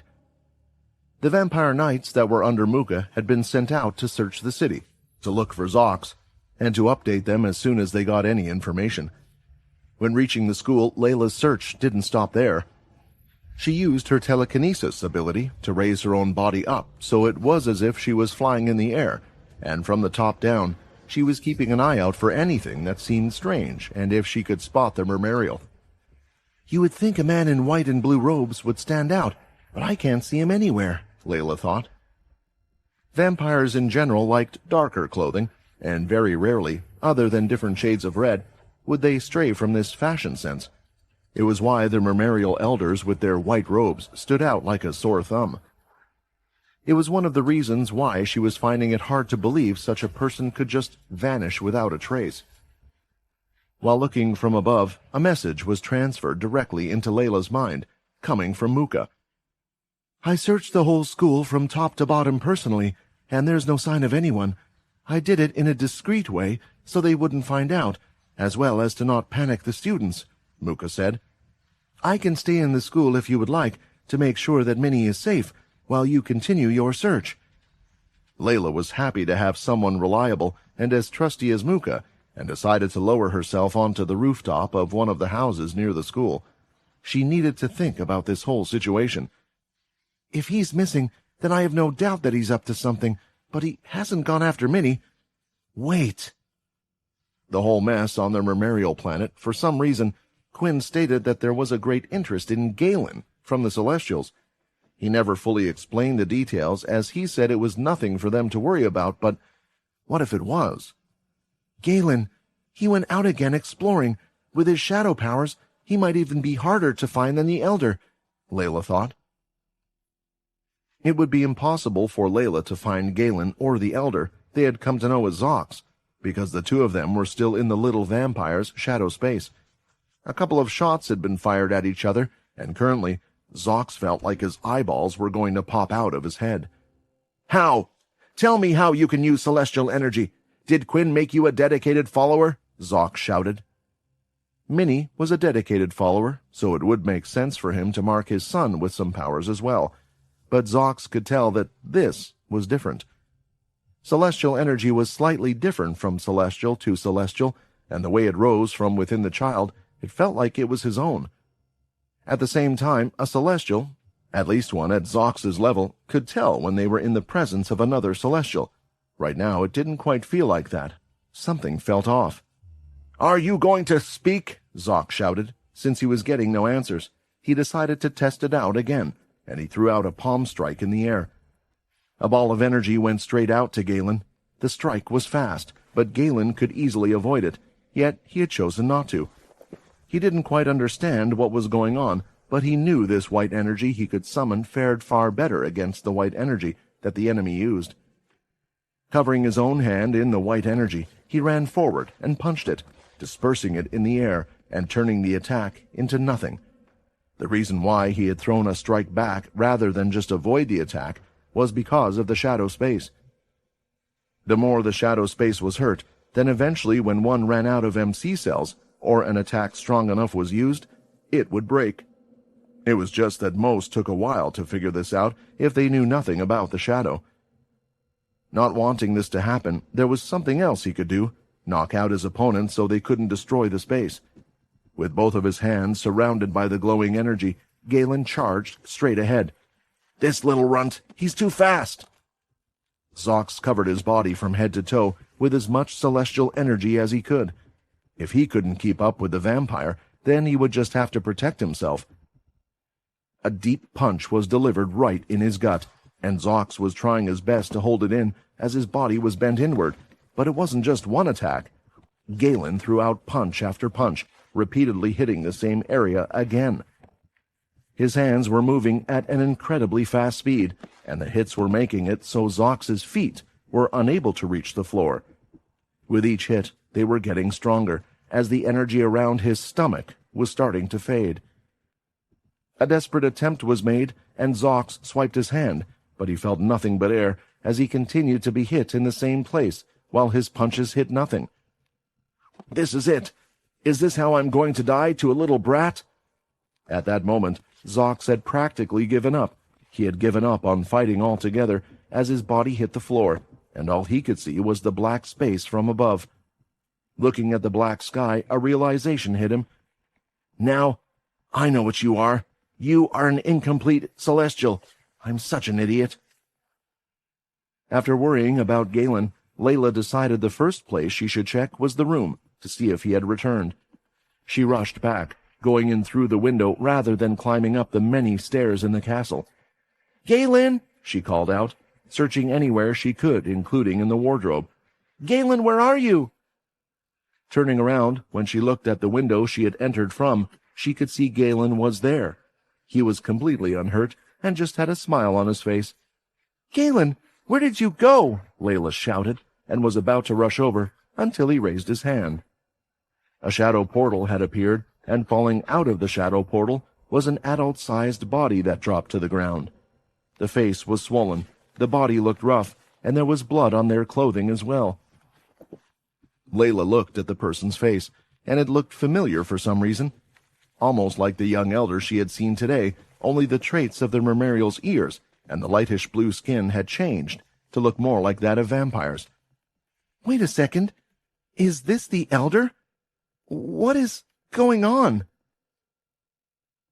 Back in the red space, sitting on the ground, Quinn was soaked in blood from head to toe. A lot of it had dripped off from his body, while some of it had dried on him. All of this just added to the deadly scene that surrounded Quinn. For one, the blood that had hardened, piercing the Durham demons through their bodies, was still in the same shape and position, looking partially like a forest. There were still dead bodies on the ground. If one were to take a picture right now, it would certainly be a sight that would give one nightmares. Slowly, Annan, Ikiki, and Tuni were walking through the field of the dead. They were trying to make their way to Calva, who had stopped just shy of around 20 yards away from where Quinn was. A lot of the Scullys had decided to stay in the forest, observing what was going on, while some thought this was their chance. Maybe they could escape and run back to their village now that the Durham demons had been defeated, and now that Quinn wasn't so crazy anymore. After seeing Annan and the others safely move, they thought it was their chance to do the same as well. Ikiki looked at one of the moon crescent blood trees, as he had named them in his head, that was next to him to his right. "Is this thing made of blood?" Ikiki said, reaching out, almost touching it. "How can it be so hard and sharp, and why hasn't it turned back to blood?" Annan grabbed Ikiki's hand before he touched the outside of the crystal. "We don't know what that will do if you touch it. Your curiosity will be the death of you. Don't die now, after everything we've been through, over something so stupid." When Annan put it like that, Ikiki did feel a bit dumb in his actions. "What I'm more concerned about is, why hasn't Quinn moved?" Tuni asked. He had been in the same position. They had no clue, since the system wasn't visible to them, what was going through his mind at the moment. Continuing forward, they had just about reached where Calva was standing. In the past, none of them could ever imagine being so close to the champion, especially after what they had heard Calva had done. After seeing his actions today, they couldn't help but feel that the rumors and the stories that were said about him were untrue. While thinking this, Annan saw something that made his eyes bulge. Quinn had lifted his head, and as if it was a knee-jerk reaction, Calva had acted as well. A spear was made from Calva's forearm, and it was in his hands only for a moment before it was hurled at Quinn. "No! What are you doing?" Annan shouted. It felt like everything was moving in slow motion for Annan. After meeting Quinn, after a demon king had finally been defeated, and now a champion was in front of them, he felt like it was the making of a change that was going to happen in their world. The spear that had been hurled through the air was the same one that had been chucked at Quinn when he was in his demon form.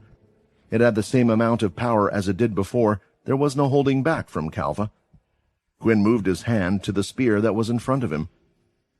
"One of the other downsides of using the demon form, as tested before, is that when used, my blood aura is completely drained, which is why it was only ever meant to be used if it was a desperate situation, as a last resort." The shadows started to cover Quinn's hand, not just one of them, but both. It was a thick coating of the shadow, and he had raised both of them. Opening up his hand, a small shadow portal had been created, one that was just big enough for the spear to go into. As it entered one of Quinn's shadows, it was seen coming out from his other hand.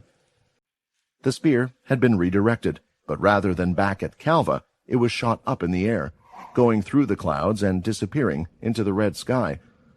"What are you doing, Calva? Quinn is no longer in his demon form. Why would you attack him?"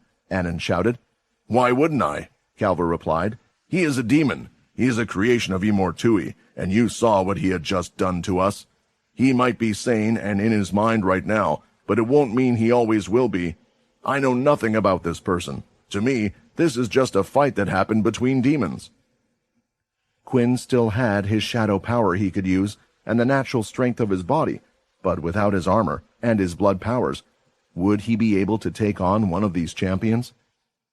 It was why, in making a split decision and looking at the Scullies that were with him, he had decided not to attack the champion, doing his best to avoid a fight while he was at his weakest.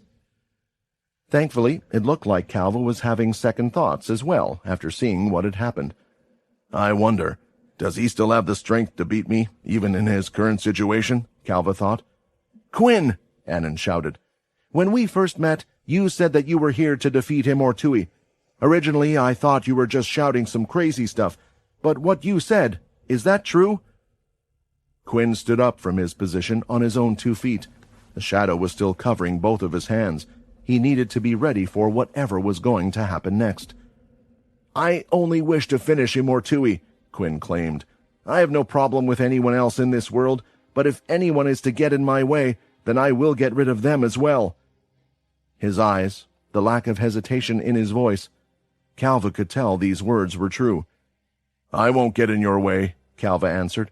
"However, for me, if you are killing us inhabitants, or all of us die in the process of you achieving your goal, then you are something that needs to be dealt with as well." Anon actually understood what Calva was saying. After seeing what had happened to them, who wouldn't be scared and worried? "Quinn, do you remember what I said before?" Anon shouted. "If we work together with the champions, we can do this. What happened just now, with you turning into that thing? Is there no way to stop it?"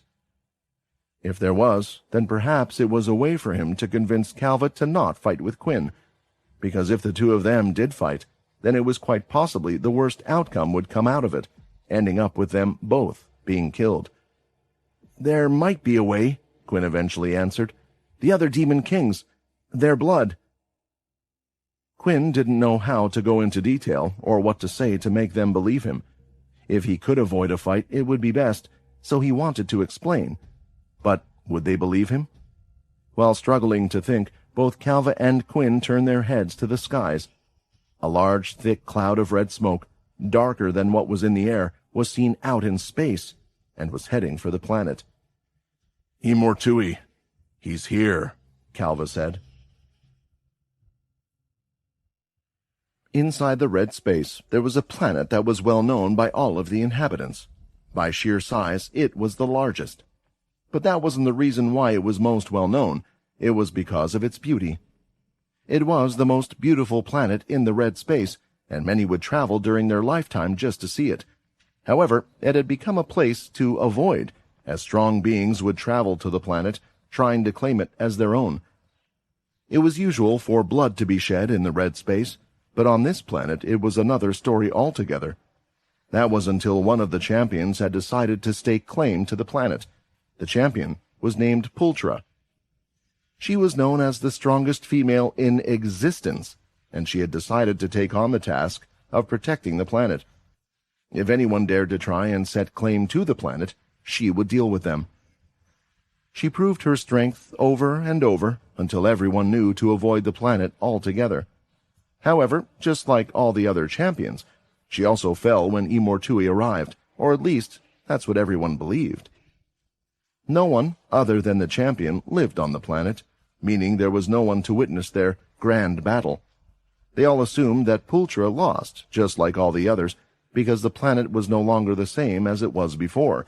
It now had a new name, the Land of the Giants. Just like the planet itself, The land had giant formations, large mountains, cliff edges that stuck out, and rivers that felt more like seas. It was a planet of nature that was filled with green meadows.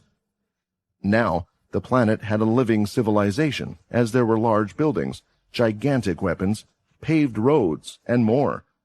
A lot of the natural beauty was still on the planet, but it wasn't the same sight as it was before. As for the ones that lived on the planet, they were the demon race known as the Yaks, a race of giants with tusk-like teeth that stuck upwards. Many of the giant green fields had been turned into large workshops. The Yaks were seen bringing over large pieces of rocks and tools, and were molding something together, building hundreds of certain objects. The planet was slowly being changed, bit by bit, as it was being used for its resources and minerals.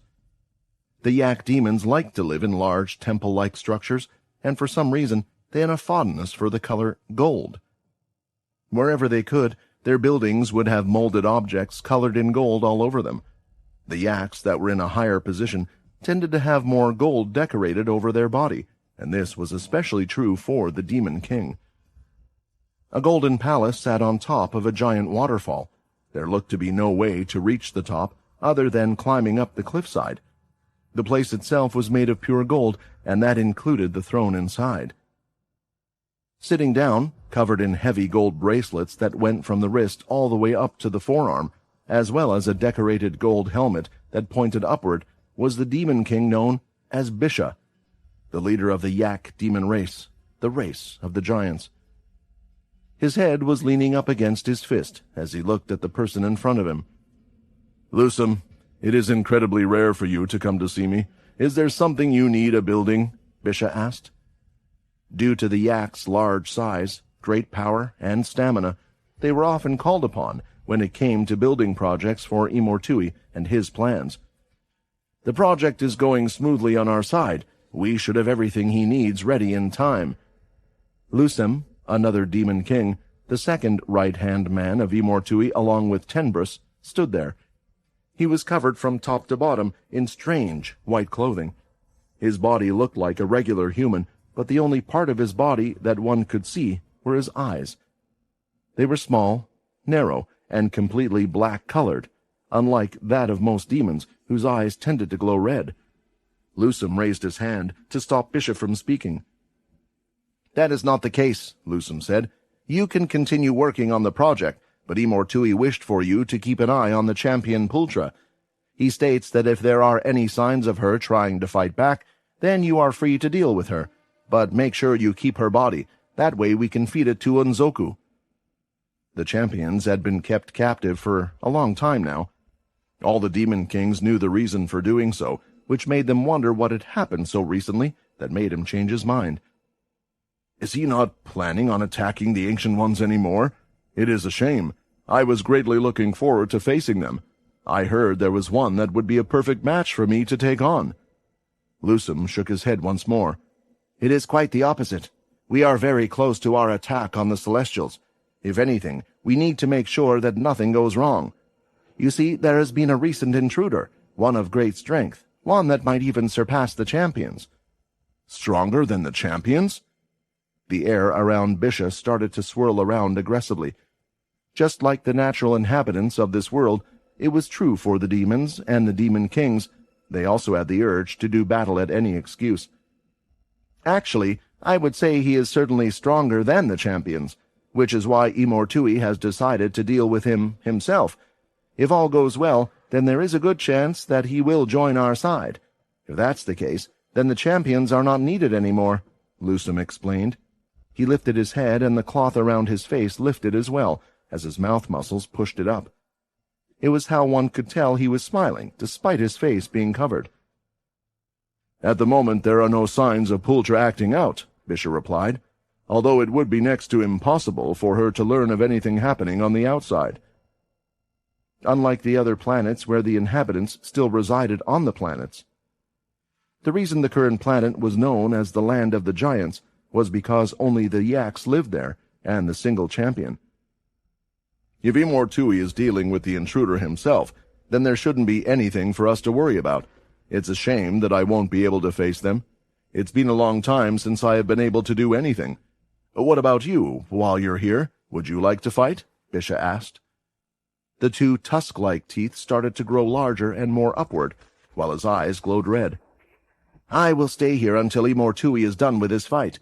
He should be there by now. Let's see how long our intruder lasts, Lusum replied. In the destroyed Durham demon base, many of the Scullies that had been watching the fight between the demons, and were still there when Quinn had turned into a demon king, had left the area. When they saw their chance, they bolted out of there. There were only a handful that stayed in the forest to watch. Those who felt like there was nothing left for them to go back to, and felt like what they were about to see was the future of what was going to happen. In the very destroyed base itself, there was Quinn, the champion Calva, and the three Scullies. It had been a tense moment for them all. That was until they could feel a thick veil of red energy cover the entire area. It was thick and felt heavy, almost smothering them, making it hard to breathe. The strangest thing for them was that this energy wasn't coming from below. It wasn't coming from the sides, but was coming from above, like a slow rainfall. All of them looked up at the sky, which had drastically changed in color. There was always a red mist that was in the air, and staring through the clouds, one could see space that was a slightly darker red, but the stars and planets could be seen still. It looked more like there was a type of red filter that was placed in front of them when looking at space, making it only a little different from what they would experience from Earth's view. Right now, it was drastically changing. The space looked like it was swirling around, and thick colors of red were appearing slowly. Almost all types of illusion were being created. The space itself looked to be forming something incredibly large. The giant red substance in the space was swirling around, continuously growing larger in size until it covered the whole sky. Not a single part of the space could be seen, and now just the thick red swirling red energy could be seen from above. Imortui, Calva said. He's here. Every cell in Calva's body was initiating a fight or flight response. They were shaking with explosive energy, and his skin felt prickly, like it was being stabbed by 1,000 needles. He and his body knew this was Imortui. He remembered everything he had seen the last time he had met with Imortui, and his entrance was just the same as it was before. Imortui. This is Imortui. Quinn was grinding his teeth out of concern. Now, of all times, to meet the enemy he was looking for. He was unable to transform into the demon form. He could hardly use any blood aura with the demon form, draining nearly all of it, and his Godslayer armor was under repair. That left him with just his physical capabilities and his shadow abilities. If Imortui was really the great being he was touted to be, then Quinn, the way he was right now, stood no chance against him. From the sky, the thick red substance was condensing together and spiraling towards the ground, and it was heading right for the area they were in. Like a beam of energy, it hit the floor. A large shockwave rippled through the air. The wind from the shockwave was strong. It made them feel like they were in a tornado. As the power hit the forest to the side, the giant trees were uprooted from the ground and were being destroyed by the energy, turning them into nothing. Reaching out his hand to the side, Quinn opened up a shadow portal, placing the three Scullies inside. "Stay put if you want to live," Quinn shouted.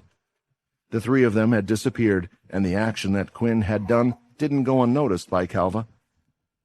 The two of them looked ahead, and the energy from the space was condensing down to one point where it had hit the ground. A dust tornado looked to be concentrated on one point, while sparks of red would be seen through it at times. A shadowy figure could be seen as well, as more and more energy was coming from the space. Eventually, all of the red swirling energy in space disappeared, and it continued to flow down to a single point. Then, in an instant, everything had stopped. The strong wind, the thick mist in the air, the shock waves. Now there was just a single person standing there. "This is Imortui," Quinn said in his head. Based on Quinn's first impressions, he felt like this man was a lot more human than he thought, especially compared to the demons he had seen. His skin was a dull gray all over, but there wasn't much skin that could be seen. The appearance Imortui had was that of a young man, perhaps just about to reach his 30s. His face was incredibly clean with no facial hair, but his jaw, his nose, and cheekbones were all incredibly sharp and slightly sunken in. It was strange. Based on the face alone, it was hard to say whether one would consider this person handsome, as there was something unsettling when one would just look at him. Perhaps it was Imortui's eyes. The white in a human eyeball, it was completely black, while the iris of the eye was red in color, with the pupil of the eye being white. Quinn had seen a large number of creatures and a large number of demons, but he had never seen eyes like this. They were deep, as if one was staring into space itself.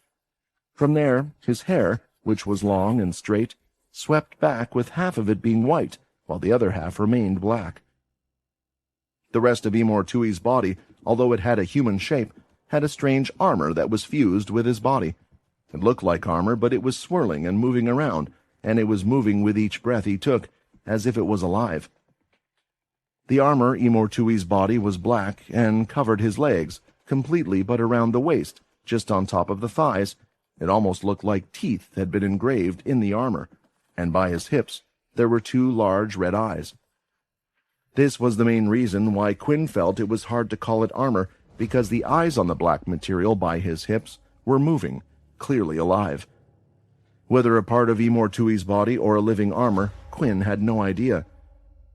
The armor then continued up the side of Imortui, leaving his stomach and abs on display. It was only because of his abdomen, chest, and face that he knew he had gray skin, because the rest of his body, including his arms, were covered with this strange material. "This is it. This being in front of me is the one that caused so much trouble for the Ancient Ones, the person that created the vampires, and the one that has caused so much trouble in my life. This person is Imortui, the person I need to kill." At the moment, all Quinn was doing was staring at Imortui. The strange blood area still existed, as Quinn's hardened blood that had pierced the Durham demons was still standing upright from the ground, although most of their bodies had been blown away or disintegrated when Imortui had landed. No one in the area was moving, only the sound of faint breathing could be heard. It sounded incredibly silent for a planet. Not even the wind was moving. It all came with the sudden appearance of Imortui, so they could only imagine it was his doing. Lifting his head up, Imortui opened his mouth wide, letting out a loud belly of laughter. "Ha ha ha ha ha ha!" The sound was transmitted through the air. It wasn't amplified or sounded ear-bursting like some form of power. Instead, it almost sounded like Imortui was laughing right next to both Quinn and Calva, while he was many yards away. "After all this time, I finally get to meet you," Imortui said. "This really isn't how I would have liked to have met. I tried to communicate with you so many times, in so many different ways, and now you have decided to come to me, and the first thing you do is cause a large disturbance." With his strange black and white-colored eyes, Imortui was looking at the area. He was reconstructing in his head what had happened at the scene. Just from the fight with his demon king, he was trying to gauge just how strong the fight was. "Was it a one-sided battle even with all the Durham demons? It looks like you have almost made an entire demon race, and not just any, one of my greatest creations, extinct."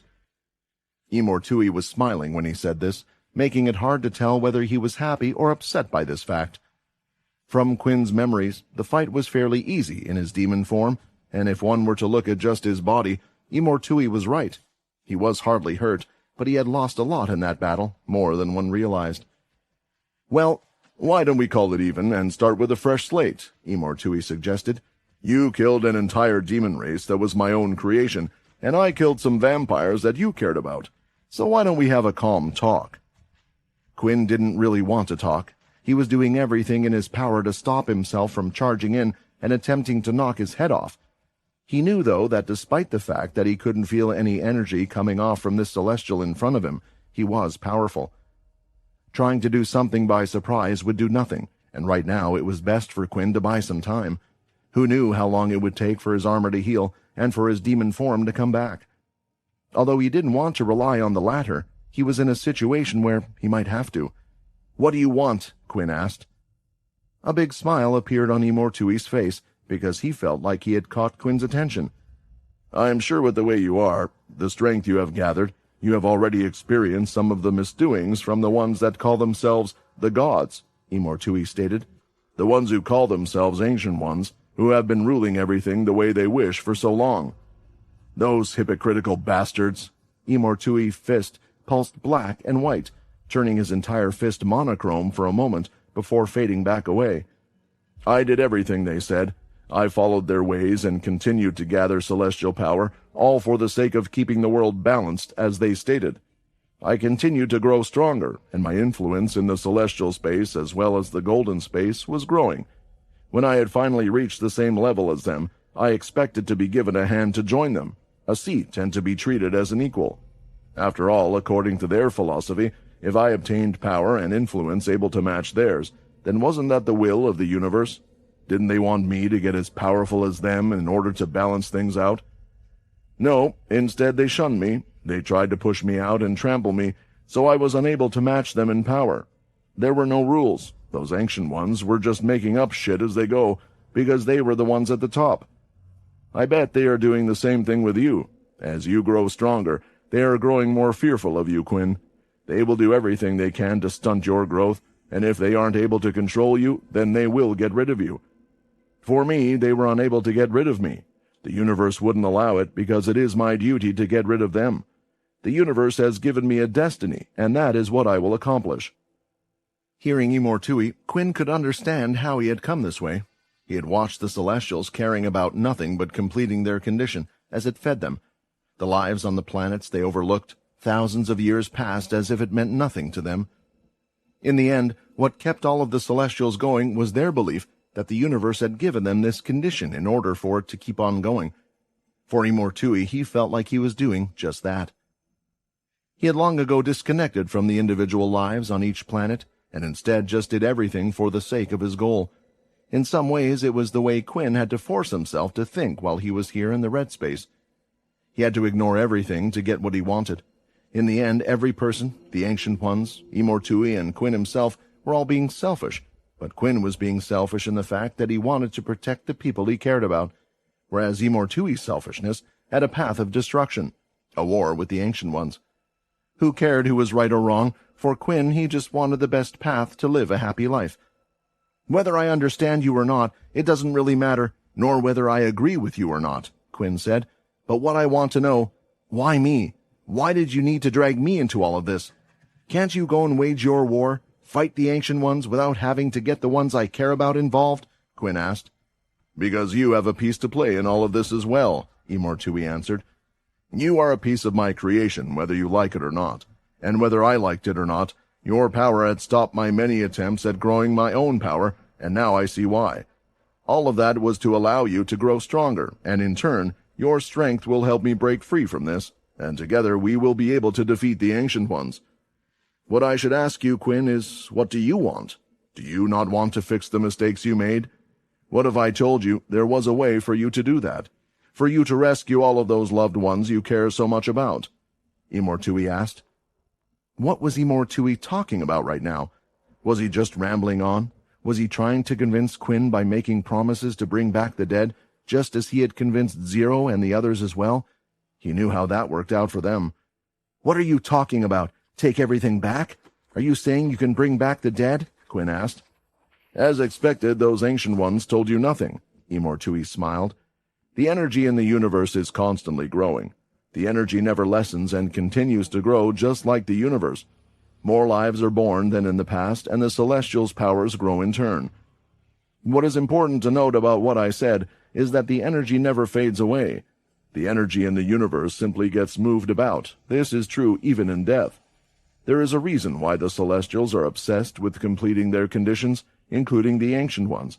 It is because it gives them more energy to use, and gives them more energy to warp the universe the way they wish. It is true for me as well. When I had gained a massive amount of celestial energy, a new power was unlocked in me too. I had obtained the power to control this energy, and in particular the energy of the dead. As I stated before, energy is never lost. It just passes through in different places, to different areas. Even here, the energy all around us comes from the world of the dead. It leaks in, mixing with all the inhabitants, making them have an urge to continue killing. I am sure you've seen it. The demon kings have the power to control this energy of the dead, and it is the same for me. I can make a connection with those on the brink of death and bring them back, giving them the energy that they lost in that moment. Quinn didn't quite understand where this was going, but he imagined this was how Imortui was able to convince the others. There were, of course, many that he would have wished to have brought back, Arthur and Leo to name a few. There were too many that had been lost. So you are saying you can bring back the dead? If you can, then bring them back right now, and I might consider helping you. Imortui just chuckled. I cannot bring back the dead, Imortui stated. My power is closely linked with death. I can just save someone on the brink of death. I can, in some capacity, bring back the dead, but they would only be a fraction, an empty shell of what they were. They would possibly have the same power, but memories, feelings, things like that, would no longer exist. It would be hard to say that they are the same person. It came as a surprise that Imortui was actually honest. He could have just lied to Quinn, saying he would bring them back, so why would he tell Quinn this? However, there is a way to bring back everyone you cared about. Remember what I said, the more powerful a celestial is, the more energy they have, the more they are able to control this energy. One example is the energy I can use with the dead. As for the celestials, they have the energy to control time itself, Imortui explained. I am sure you've seen it for yourself. The celestial space has a completely different time compared to others. That messenger of theirs, Mundus, can freeze time within a time frame. With all the ancient ones put together, they can change the universe back to the way it once was. Quinn had heard about this. He thought about the possibility of it as well. There were powers that could even do things on a small scale, so what was being said wasn't out of the realm of possibility. But if we were to do that, won't everything change? That includes everything you have done. Wouldn't I have to go through it all again? Quinn asked. No, Imortui answered. God-slayers and celestials are different beings. There is a reason why the ancient ones have become so vain to call ourselves gods, or place God in the name. We are unaffected by the powers of celestial energy. Time can be changed for the universe itself, going back to the way it was, energy being converted back to what it once was. But the celestials and the God-slayers, they will remain intact and will remember everything. You can have everything you desire, bringing back those you care about while losing nothing. The difference will be, I will be at the top of the gods, and I will make sure to not bring injustice to those that naturally rise up. You, due to your strength, will have anything you want. Live the life you wish to live without any interference from higher beings. Bringing back the people he lost, it sounded like an amazing thing initially, but what did it actually mean? What about those that weren't celestials and God-slayers?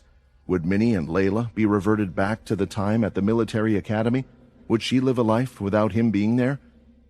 Although he would keep all of his memories, all the memories that they spent together would be lost, and essentially that life that was lived, everything everyone went through, would be gone as well. The lives that had already been made, due to the connections that people had because of what they had been together, would all be lost, because the universe and the people were all just forms of energy. The energy that would be reverted back to a certain point? If Quinn were to make a decision like that, all the current lives, everything would be destroyed in a sense. Who was he to make a decision like that? What right did he have to affect so many lives? He was just a regular being who wanted to look after the lives of those he cared about. Quinn had pretty much made up his mind. He would stop Imortui. If he didn't join him, if Imortui got his way, there was a good chance that his current life, and everyone's current life, would be destroyed as Imortui did a great restart on the world. I don't even know how to break you out of here, Quinn said. As I said before, why do you need me? Imortui paused for a second. The smile completely dropped from his face. I can tell you don't believe in me, Imortui said. Do you know how long I've lived? Do you really think I'm a fool? I know, you right now, you don't have any intention of working with me. I can tell by the tone of your voice that you have made your decision. So why are you asking me a useless question like that? I know you're trying to buy time. I guess I've done enough talking. Stretching out both of his arms, Imortui placed them by his waist, and a ball of aura started to grow around both of them. Once again, the same thing as Quinn had seen before, he could see now. The area where his aura was extending was just black and white and a few grays. No color could be seen, as the power from his fists radiated and had a monochrome effect as if it was taking the life out of the very air itself. Meanwhile, neither Quinn's demon nor his armor had returned. So far, while Imortui and Quinn conversed, Calva had done nothing but listen to the conversation. It had somewhat interested him why the ones they called demons had taken over their world. He had heard pieces and bits while being tied up, and now, hearing directly from Imortui himself, he understood more. Imortui had been sent to this world and was trapped. He didn't come to conquer all the planets or enslave all of the races. He was simply building up an army to go against those who trapped him down here. The more he learned, the more cruel he thought these people had to be, allowing all of his kind to suffer. Sure, they had their own problems, but they had amplified and gotten worse with the addition of the demons joining in. Yet they were abandoned by these beings of great power just because they were too afraid of Imortui. The conversation was quite an interesting one for Calva to follow, especially the words about reversing time, but it seemed like a matter that was far too complicated for him to worry about. Instead, he had to make a choice. The reason he hadn't moved, attacking Imortui or Quinn, was because he didn't know how this conversation was going to play out. Would Imortui be able to convince Quinn and bring him to his side? After all, the two of them were demons, so they had to share some type of relationship. If the two did decide to team up, then there was no fight left in Calva. It was pointless to go against both of them. At the same time, technically he hadn't done anything wrong. There was no rebelling, and he hadn't even killed one demon. So he would simply just give himself up. But there was a chance that Quinn would try to fight. The conviction in the words that Quinn had spoken sounded real and strong, as if nothing was going to get in his way. And he had seen a side of Quinn that the demons and the others would never show. He had compassion for another race. He had saved the Scullys in the midst of everything. It led Calva to believe that he was a good person, and maybe he should do what he could to support him. Now that it looked like Imortui had figured out Quinn's plan, he was on the move.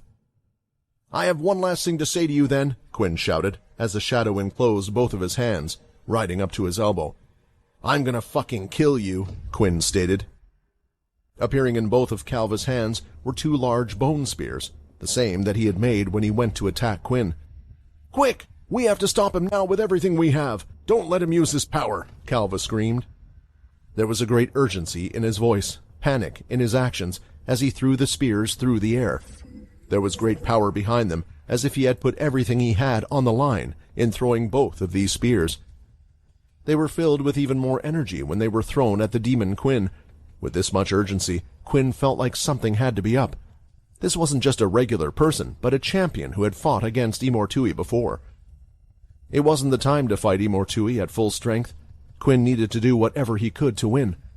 Looking around, thinking about what he could do, he stretched both of his hands outward.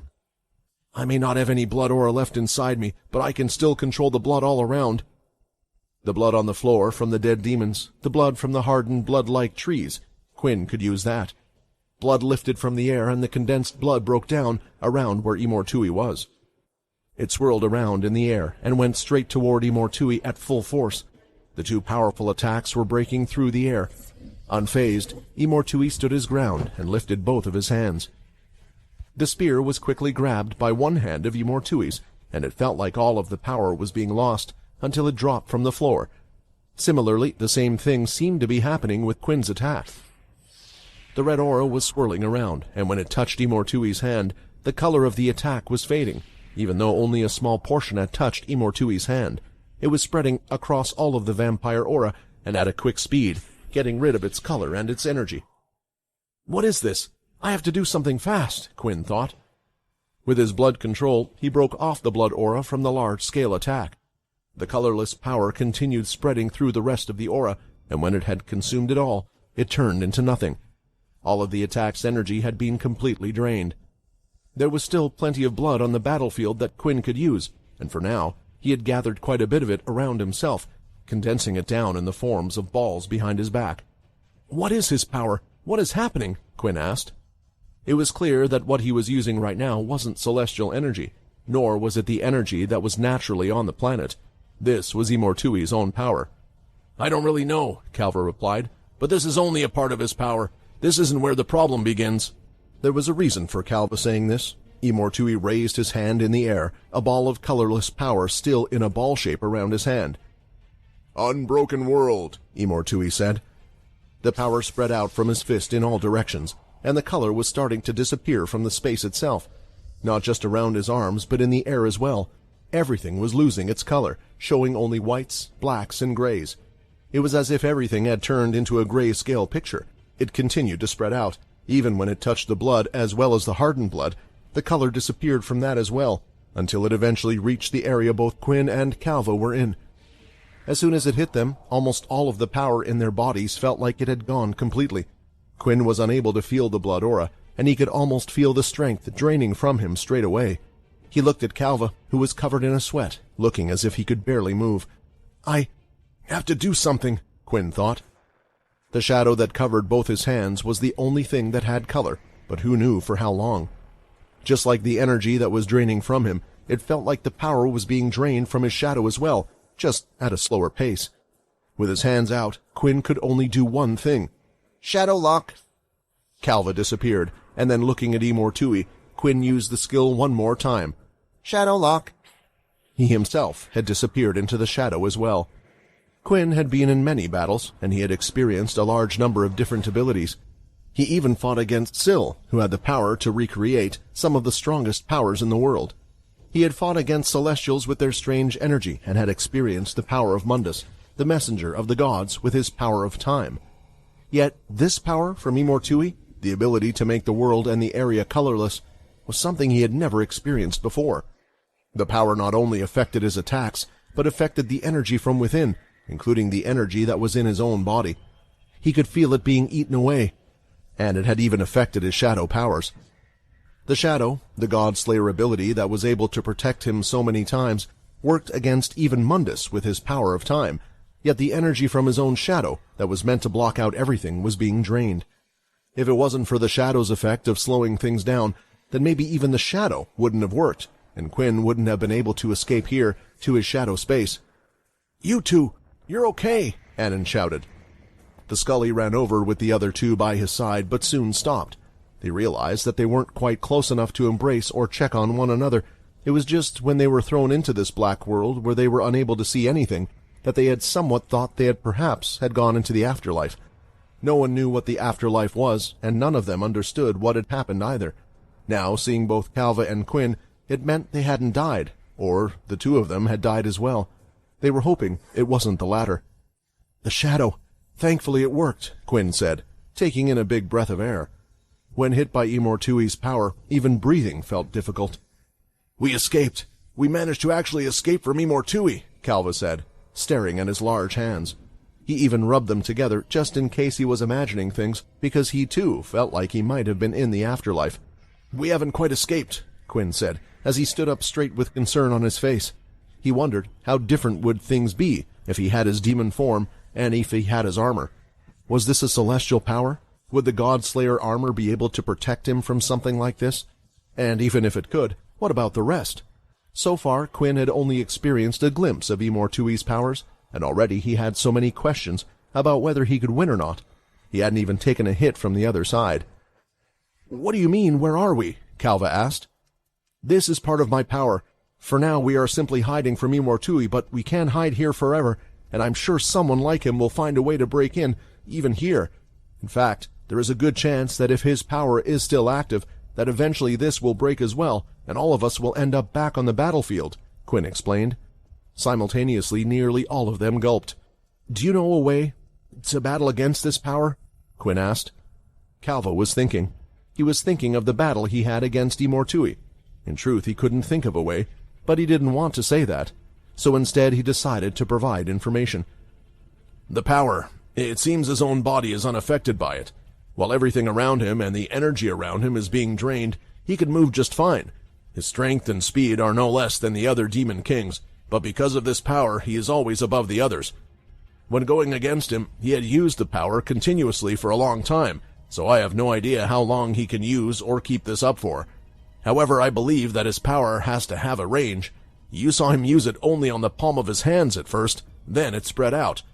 As long as you are out of the colorless zone, you will be unaffected." It was a tactic, the only tactic that Calva could think of, but not one they could use. Right now, they were already in the colorless zone. If Quinn came out, he would be drained, and Imortui would catch him before he could escape. Not only that, but when Quinn had looked around, he hadn't seen the end of the colorless zone either. That could be because I was being affected by the colorless power, Quinn thought. Since it's covering a certain area, then from the inside, everything outside still appears colorless. But it's only a guess. If his range is far, then I will have to try and fight him from a distance. "What about your demon form?" Ikiki shouted. Moments ago, they were frightened of the demon form, but it seemed to be their only hope in a situation like this. Calva didn't want to say anything, but he thought even the demon form would be affected by the colorless power. Still, it was worth a try at least. "I can't," Quinn answered. "I don't have the energy to do that again." "Then can't we just hide in here until you can?" Tuni asked. The least they could do was stay in here until the powers of Imortui affected the hiding place. Who knew if it even would? Maybe they could stay here indefinitely. Quinn shook his head. "It's not possible." It wasn't the time for him to go into details about the matter, but the shadow space had a strange effect inside it. The passage of time didn't really move, while inside, his blood aura, his active skills, and his demon form reset. None of it would be changed. Quinn couldn't just enter his shadow space, wait for his powers to come back, and then fight again. A good example of this was Minnie. When she had remained in the shadow space for 1,000 years, she hadn't aged at all once coming out of it. So no matter how long they stayed here, it wouldn't make a difference, and just in case Imortui would break them out of here, he needed to think of something fast. "There's only one thing I can do," Quinn said, and he looked over at the Scully. Who would have thought that his encounters with these strangers would lead to this, leading to him trusting them with an important task? "This isn't probably what you want to hear right now, but it's what you have to hear," Quinn said, looking at each of them dead straight in the eye. "I have lost this fight. No matter what I do, I will lose this fight." The champions were called champions because they had won many battles over the course of thousands of years. Calva knew a lot about fighting, and one of the most important things when heading into a battle was to believe that there was a way you could beat your opponent. When Calva had seen Quinn, he believed that they had a chance to get rid of Imortui, especially after seeing his strong demon form, and now he was hearing these words, the words of someone who could never win. Was I wrong? Was I wrong to put hope into this person who has given up already? Calva felt like he had made a mistake, and with it, his life was over. He had rebelled and attempted to attack Imortui, who had made it clear that he was not to attempt to do such a thing or face the consequences. He had already attempted once before, resulting in him being chained up. Doing so again, he could only imagine what the punishment would be this time. "I can't use my full strength, so inevitably I will lose this fight no matter what," Quinn said. "I have come to accept that. I had to come to accept that. Which is why I need all of you here to do something important for me." The last words of a dying man. Why should any of them bother doing something like this? And if Quinn died, why would they survive?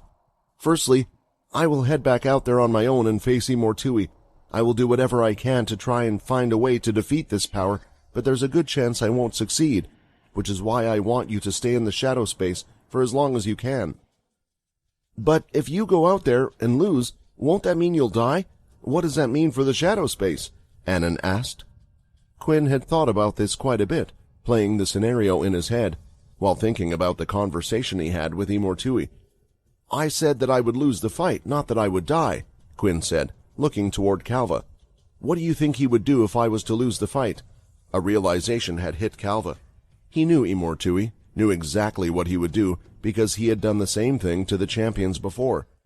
"He won't kill you. He'll keep you alive, so he can convince you and use you in his battle against the Celestials," Calva answered. Quinn nodded in agreement. "That's right. Imortui needs me alive to get out of this place, and on top of that, he wants to use me in his grand fight. I'm pretty confident that he won't kill me. I'm pretty sure. Most likely." Never before had Quinn had to think this way, where a fight would result not in his death. It was hard to imagine he would be kept alive, which was why he was hesitating with his words slightly. "This is why I need you guys to stay in the shadow for as long as possible. I have no idea what he plans to do with me, or how he plans to try and convince me to go over to his side, but he can't be around me all the time. I suggest all of you to stay here as long as possible, and when the time is right, attack the shadow space around you.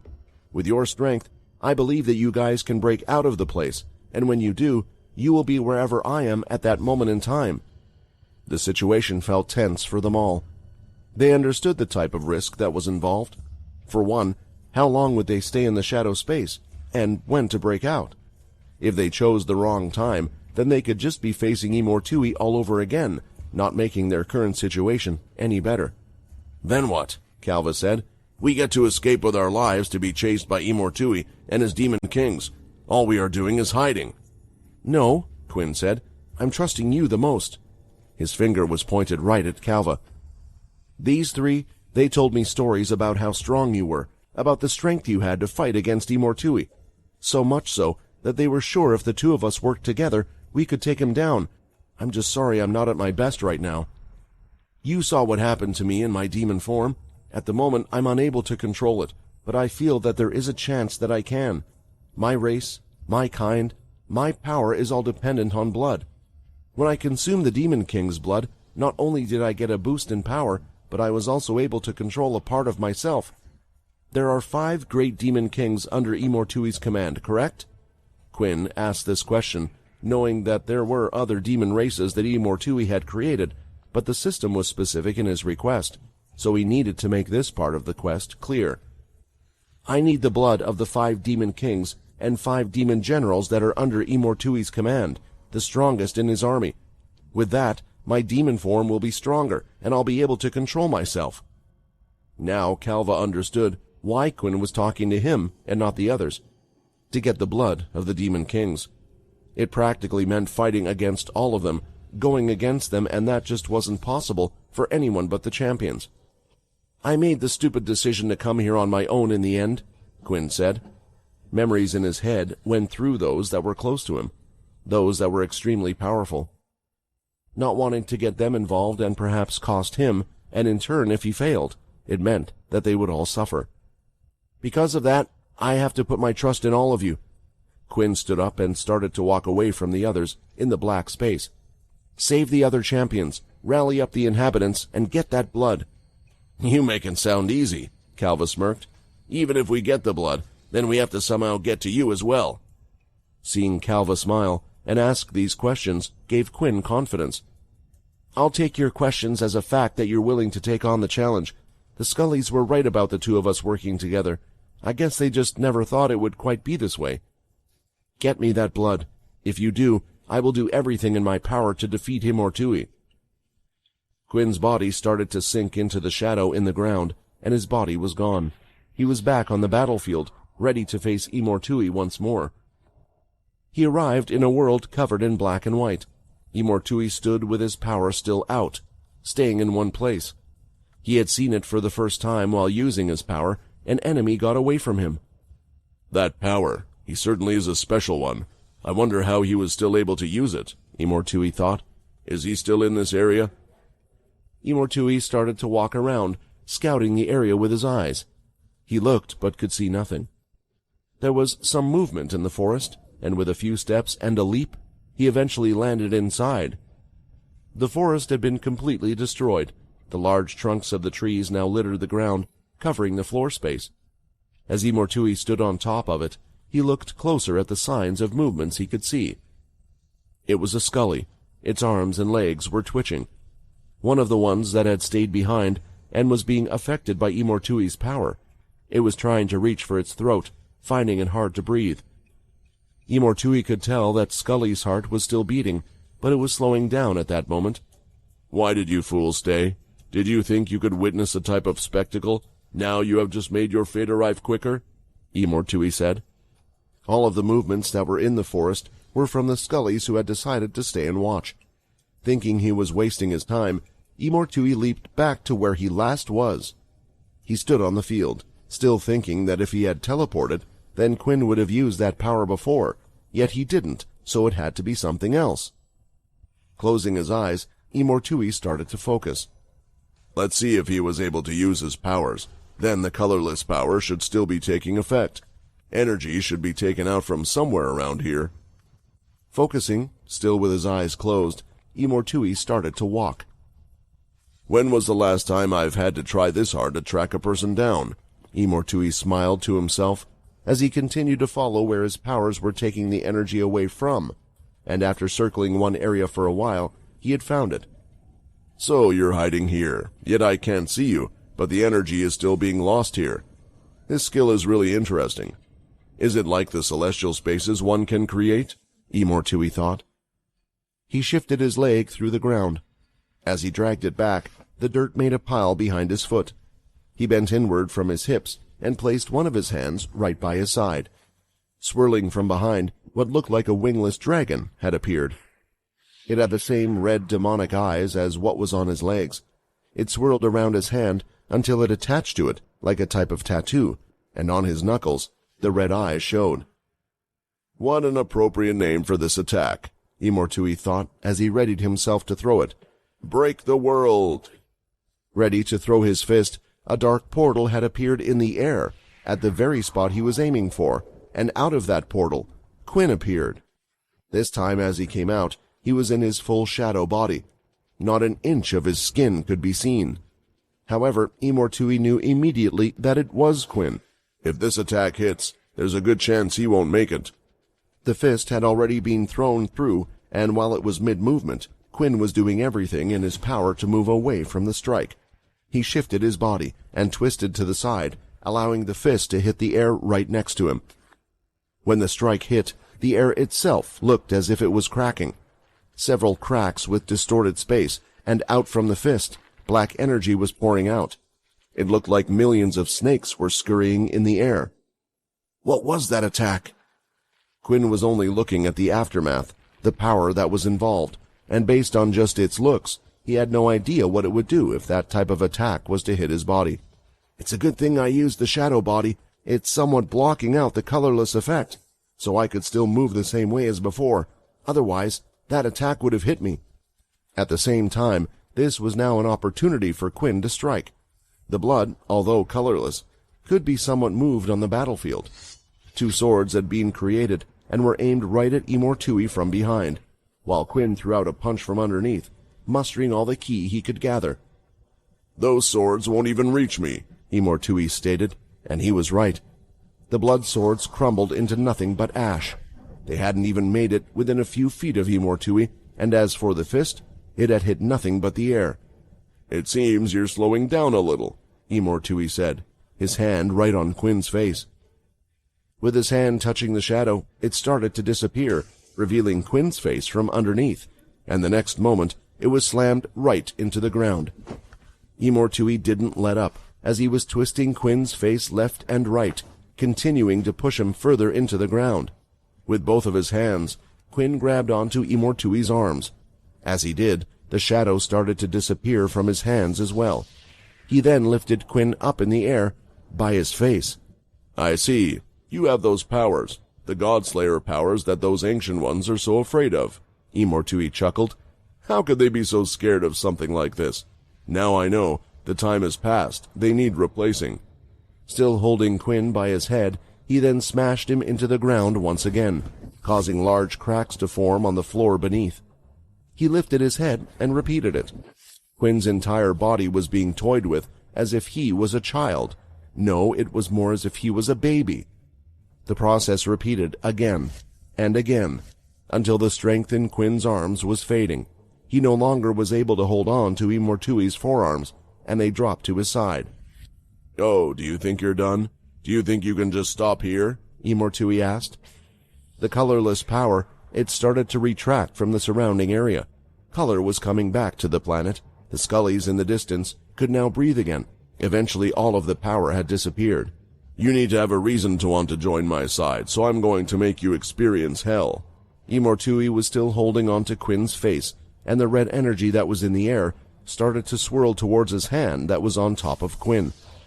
The energy then started to enter through Quinn's mouth, his eyes, his ears, and through the very pores of his skin. His whole body started to shake, violently, as if he was having a seizure.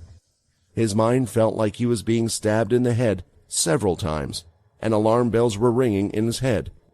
Danger! Danger! System overload! The user is being overloaded! Error! Error! Error!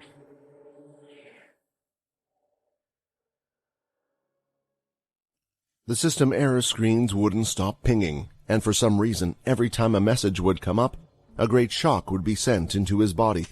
It felt like he was being stabbed all over at once. What was worse, the pain, it felt the same as when he was human. As a vampire, it almost was as if his injuries were relatively dulled. A simple cut wouldn't hurt as much, allowing him to continue fighting. Even with serious wounds, Quinn would be able to continue battling, but if he felt this type of pain while out on the battlefield, he didn't think he would even be able to move if he wished. What is going on? Why is this system going crazy? And why the heck is it affecting my body? Is this something to do with Imortui? Before he knew it, blood was trickling out of Quinn's mouth. It was foaming up and spilling to the sides, to the point where even Imortui thought that something was strange. Blood continued to trickle out of Quinn's mouth, and even ran down Imortui's arm. I thought you were strong. Your body can't even handle this. What is wrong with you? Imortui was almost furious at how fragile Quinn was. He had done something similar with the champions, and yet they had never had a reaction like this.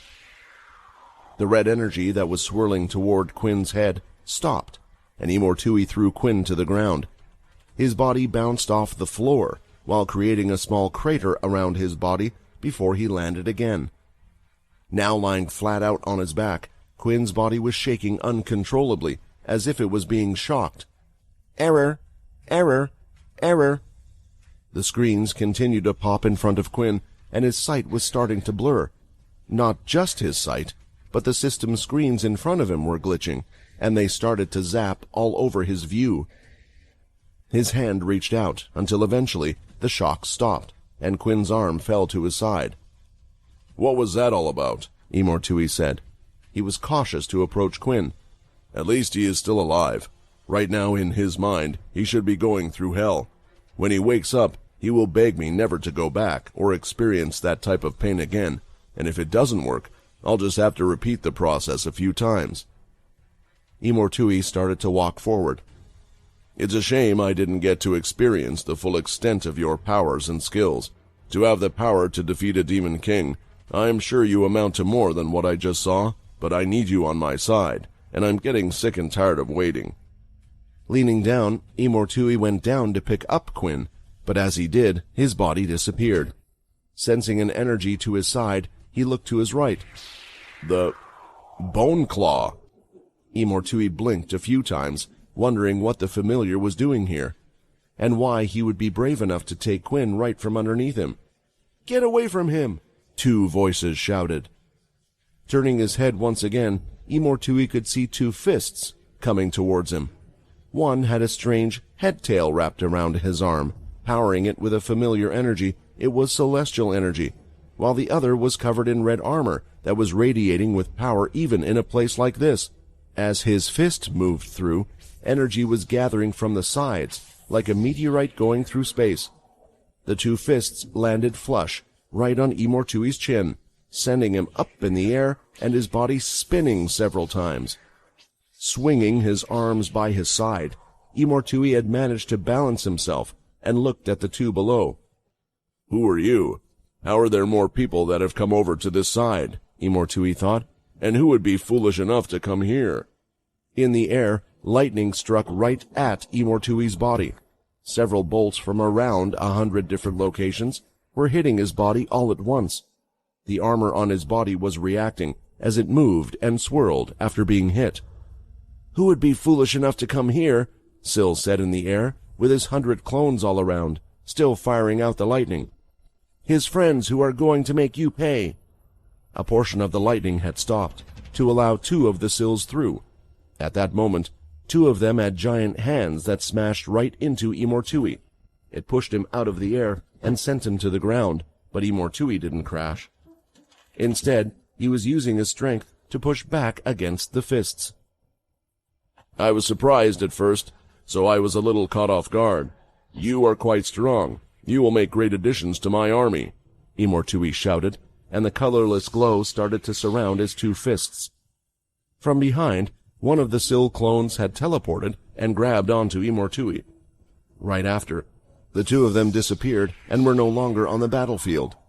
Now, Imortui, along with one of the Syl clones, were on a completely different planet, The ground itself was a metallic blue color with large shards all over the place. "What did you do?" Imortui said, as he went to swing his arm, but it hit nothing, as Syl had teleported again to his side. "As long as we are here, we will never let you get Quinn," Syl stated. "He is someone who has protected us for a long time, and now it's our time to protect him." The moment Syl had finished his sentence, Imortui's fist was right through his stomach. "Then you shall all die." Syl smiled at that moment. "Too bad for you, I'm just a clone." The body completely disappeared from sight, and now Imortui was left on his own, on a cold surface. Imortui roared, and the energy swirled around the whole planet, breaking off large chunks of rocks, flying off into the space around him. Back on the desert-like floor, Edvard, Peter, and the real Syl had regrouped. "That was a close one," Syl said. "Is he alive?" Peter asked. "His heart, it's still beating," Edvard said, "but I'm more worried about that other guy coming back. We need to get out of here, and fast, far away." "Agreed. Everyone grab onto me," Syl shouted. They did as asked, and grabbed onto Syl as he started to focus. His power was harder to use or to direct when he had no clue where he was going. Before he was directing it towards noise, he could hear, so he had some idea. What he didn't want to do was end up teleporting to the same planet he had just come from. Closing his eyes, they teleported, moving from place to place, but Syl was frightened. He teleported again as soon as they appeared somewhere, and again. "What's wrong? Why aren't we stopping?" Edvard asked. They could only see a place for a few moments before Syl would continue to teleport, one after the other. "We have to get further away," Syl said, continuing to teleport again and again. Sweat was running down his face, and he was exhausted, and it was clear to the others that something was wrong. Just where would they end up, and what was wrong with Syl? The frantic teleporting continued, as Quinn was held onto by the others, and it almost felt like the others didn't even have time to ask what was going on. They kept going to a new area, and even if there was no one around, Syl would teleport them once again. In the end, Peter was the one that got fed up the most. "Stop!" Peter shouted. "Quinn is not responding. We need to see if he's okay." The Bone Claw had handed Quinn's body over to Peter before going back into his body. Worried, even with the frantic teleportation, Peter was trying to see if Quinn was okay, but it was a hard task to do. Syl teleported a couple more times. He soon was in a forest, among trees as large as mountains that sprinkled in light from above. He quickly looked around the area, and in the distance there was a cliffside. He teleported a few more times, and on the cliff's side edge there looked to be a natural cave, and they went inside. It didn't go in deep, but it was a place they could stay at for now, where one wouldn't be able to find them easily. At least, that's what Syl believed. Once they were inside the cave, Peter laid Quinn's body on the ground, out of the sun. He was a vampire, and although he wasn't affected by the sun anymore, Peter wanted to do anything to see if his condition was fine. Placing his ear on Quinn's chest, he waited patiently, and after around 10 seconds or so, he could hear his heartbeat a single time. "Ah, thank fuck," Peter said, letting out a big sigh of relief. Edvard could already sense Quinn was alive, and although he didn't look well, he was much more concerned about another member of their group. Syl wasn't physically tired, and yet he had sweat running down the side of his face, and his hands were trembling slightly. "Syl, is everything all right?" Edvard said. "What happened back there? What's got you all shaken up?"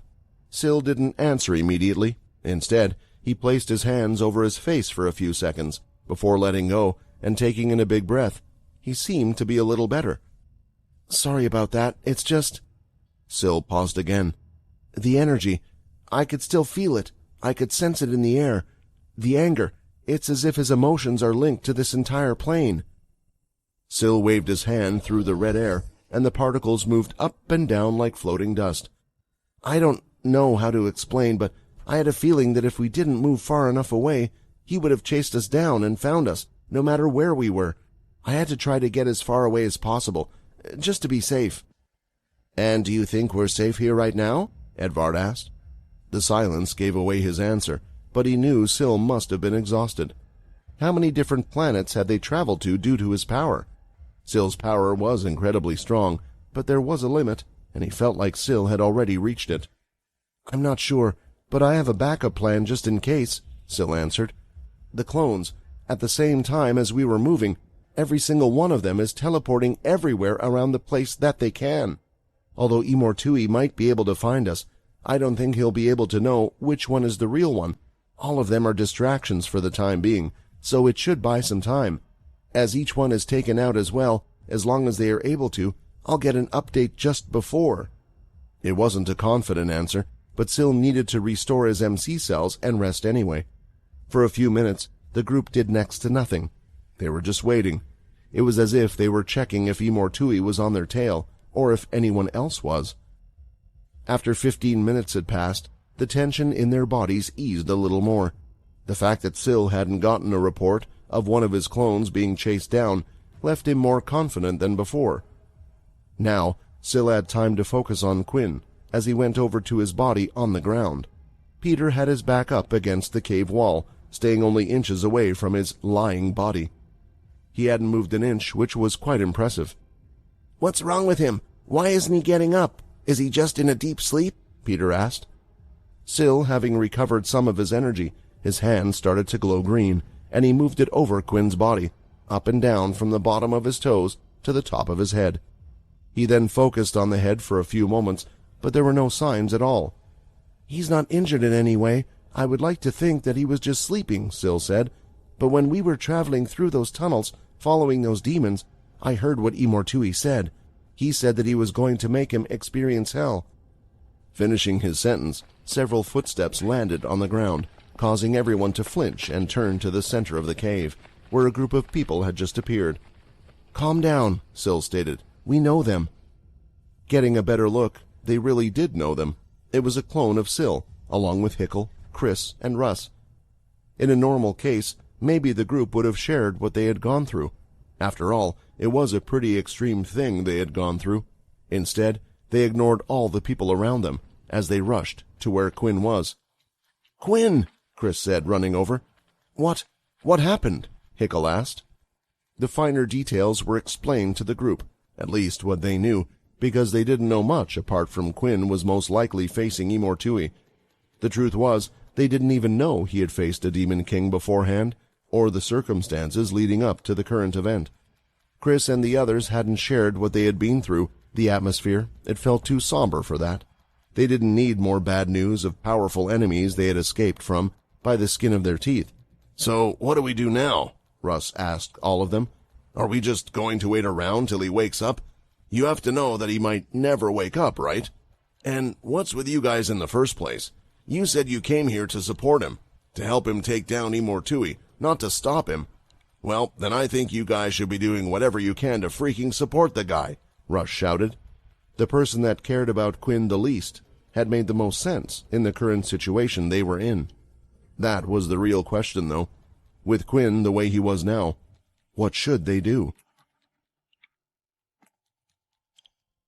The group practically moped around Quinn doing nothing for a while. It felt like they were just hoping for him to get up. Never did they imagine after going through so much and being so prepared, they would be placed in a situation like this. Frustrated, Peter even resorted to some measures of his own to try and get Quinn to wake up. For one, he peeled his eyelids back. Surprisingly, they were glowing red, and not just the iris. The whole eyeball was red in color, glowing with power. It was somewhat proof that something was happening to Quinn at this moment. They just had no idea what. A slap on the face, a heavy shake, and even some name-calling. These were all things that Peter, in the past as a subclass directly under Quinn, couldn't do, but after Quinn had become a Celestial, they were all fine, but more importantly, none of them worked, and they were still stuck in the same situation as they were before. "We can't just sit around and do nothing," Hickle said. "We need to find a way to try and help Quinn. Maybe someone amongst these planets would know. Perhaps one of the local inhabitants, like these Chrono, knows something. They must have faced and come across something like this when facing the demons and Imortui before. Someone must know." The logic Hickle used was quite sound. The major issue was, more so, who was in control of those inhabitants in the first place. There always seemed to be demons lingering around them wherever they went. "The Chrono," Chris said. "They were being forced by that Demon King to participate in those games. If we go to them, we need to fight the Demon King again, and with our strength, I don't think we would win. Heading out there, there's a risk of getting caught by the Demon Kings or even Imortui." What? Russ said. Is the big bad wolf's leg shaking after a bigger wolf kicked him a few times? If we can't even go against those Demon King guys, then there's no point of us even being here. "Hey," Edvard snapped. "We saved Quinn by coming here. He's with us, isn't he?" "Yeah, as a vegetable," Russ said. "Go on, let's see him fight for us. Why don't we just go out there and start swinging his body? Maybe vampire blood will shoot out of his eyes and ass, you stupid fools." The tension was high between the group. These things tend to happen when they are frustrated, especially since they all felt like there was nothing they could do. Although Russ seemed the least affected, the fact that he hadn't left the place showed that even he had some fear of the outside world. "First, let's explore the area around us," Hickel said, interrupting them all. "We can check if there are any locals around, but before interacting with any of them, we need to see what the situation is. We don't want to be getting caught out by any demons. We have to assume that everyone here knows about us now, and if the demons know, the Demon Kings will know. The message will be passed down, and it won't be long until we all end up like Quinn." Hickel looked at everyone in the room until he had made a decision. "Edvard and Chris, you two head out. We don't need everyone to go, but just be careful. I'm trusting you two." Agreeing to the task, both Edvard and Chris walked to the edge of the cave. They were on a cliffside, so they were able to stare out. With their hands blocking the sun, they stared off into the distance. "This planet, it's quite amazing. Everything is huge, and the plants, they're so colorful," Edvard said. "I've never seen a place like this." Chris then pointed to a particular direction where smoke could be seen from afar. Several large wooden structures could be seen as well. It almost looked like a type of factory, but if they could see it from this far, then it had to be huge. "I think if we head there, we're bound to find something," Chris gathered. Nodding in agreement, the two jumped off. Running through the large forest, the two kept seeing beautiful plants mixed in with ponds of water. Nearly everything they passed looked as if it had been painted from someone's dreams. The flowers and the colors that surrounded them were all spectacular, fading from one to the other. Seeing all of this just made all of them more curious about what they were going to find, and as they got closer, they could hear conversation as well as several banging noises going off one after the other. The two quickly found a large tree still around a mile or so away from the object they had seen and scaled up high. When they eventually reached a height where they could see out, both Chris and Edvard used their strong fingertips to dig into the tree and hold on to the side. There were several people working on the large object in front of them, and there were several large objects. They were mining large rocks, shaping them, and mixing them with a number of crystals, melting them down and such. It was clear they were making something, but they had no idea what, since it was nothing they could recognize. What they could clearly see were the people working on it. "Do you think they're demons?" Edvard asked. They were all giant in size and had large, tusk-like teeth that bent upwards. They were the Yak demon race. Chris had ignored Edvard's question, though, because he was in deep thought about something else. "If they are demons, then if we were to fight them, and I was to eat them, then would that increase my strength? How many would I need to eat before I could take him on?" Chris thought. Back in the cave, Hickel was pretty confident that he had chosen the right people to go, as it was nice and silent. Maybe he could close his eyes and enjoy some time to himself. Closing his eyes, he soon heard scuffling across the floor, with a few grunts as well. "What the—" Hickel stood straight up, as four strangers suddenly appeared in the cave, with strange skull-like designs on their heads. Everyone's eyes widened as they turned around to have a look at the sudden noise in the room. They were in a relatively small, confined space, and there was only one way for them to enter the cave. Somehow, four intruders had entered the cave without any of them knowing. Not only that, but one of them was large enough that the top of their head was hitting the ceiling of the cave. "It's the demons!" Hickel shouted. They've managed to find us." The markings on Hickle's body started to light up, but he hesitated in attacking using his ability. If he was to do a full attack now, then the whole place would crumble and fall, possibly trapping Quinn as well. The first person to make a move was Peter. He would protect Quinn no matter what, and if these people knew where they were, then it meant they were all doomed. As he set off, his body transformed mid-strike, his head-tail wrapping around his arm for an ultimate punch. Turning to his right, Calva's arm was already transformed into a giant bone shield. The fist hit dead in the center of the shield, and Calva's arm was sent jerking back a bit, but he managed to push back. The demon was able to match Peter's power, Hickle thought. As I thought, there are plenty of strong ones like what we matched earlier. This is going to be hard. At the same time, Calva was thinking something similar. What type of strength is that? Who are these people? Are they demons? The two of them grunted in a power struggle, and at the same time they opened their mouths wide. "I will not be defeated by a demon," they shouted in unison. The bone shield started to transform, closing like a flower and trapping Peter's arm. Calva had been ready. He was ready to face whatever he needed to after escaping from Quinn's shadow. After all, there was a high chance that Imortui had already defeated Quinn, and he was just watching over him. Or at least the ones watching over him would be strong enough to do so. With his other hand, he had a large bone sword. It was extremely sharp and jagged toward the end like a tooth. Seeing an opening, the sword was swung against Peter. Even if he blocked it with his hand, the sword would slice right through it. From behind, a strange, flexible object came out fast and hid it away. The strange object attached to his opponent's head was deflecting Calva's sword. The two were hitting against each other, again and again. Peter was using his second head-tail to defend against the sharp attacks, and they were both going at it at full speed. "What is going on? My hand feels completely stuck, and if I pull, I can feel it starting to rip part of my arm," Peter thought. Not that he was so worried, since he could just heal the arm back, but he was more amazed at the strength. "Everyone stop," Syl said, as he teleported next to the three Scullies that had yet to do anything. For a moment, everything froze.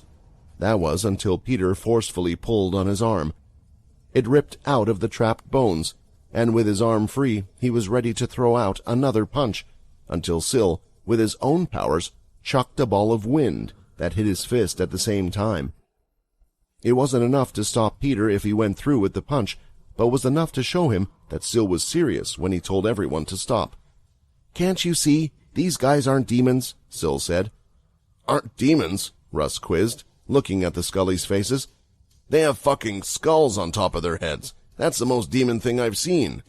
Calva, glancing and looking at the situation, was starting to get an idea of what was going on.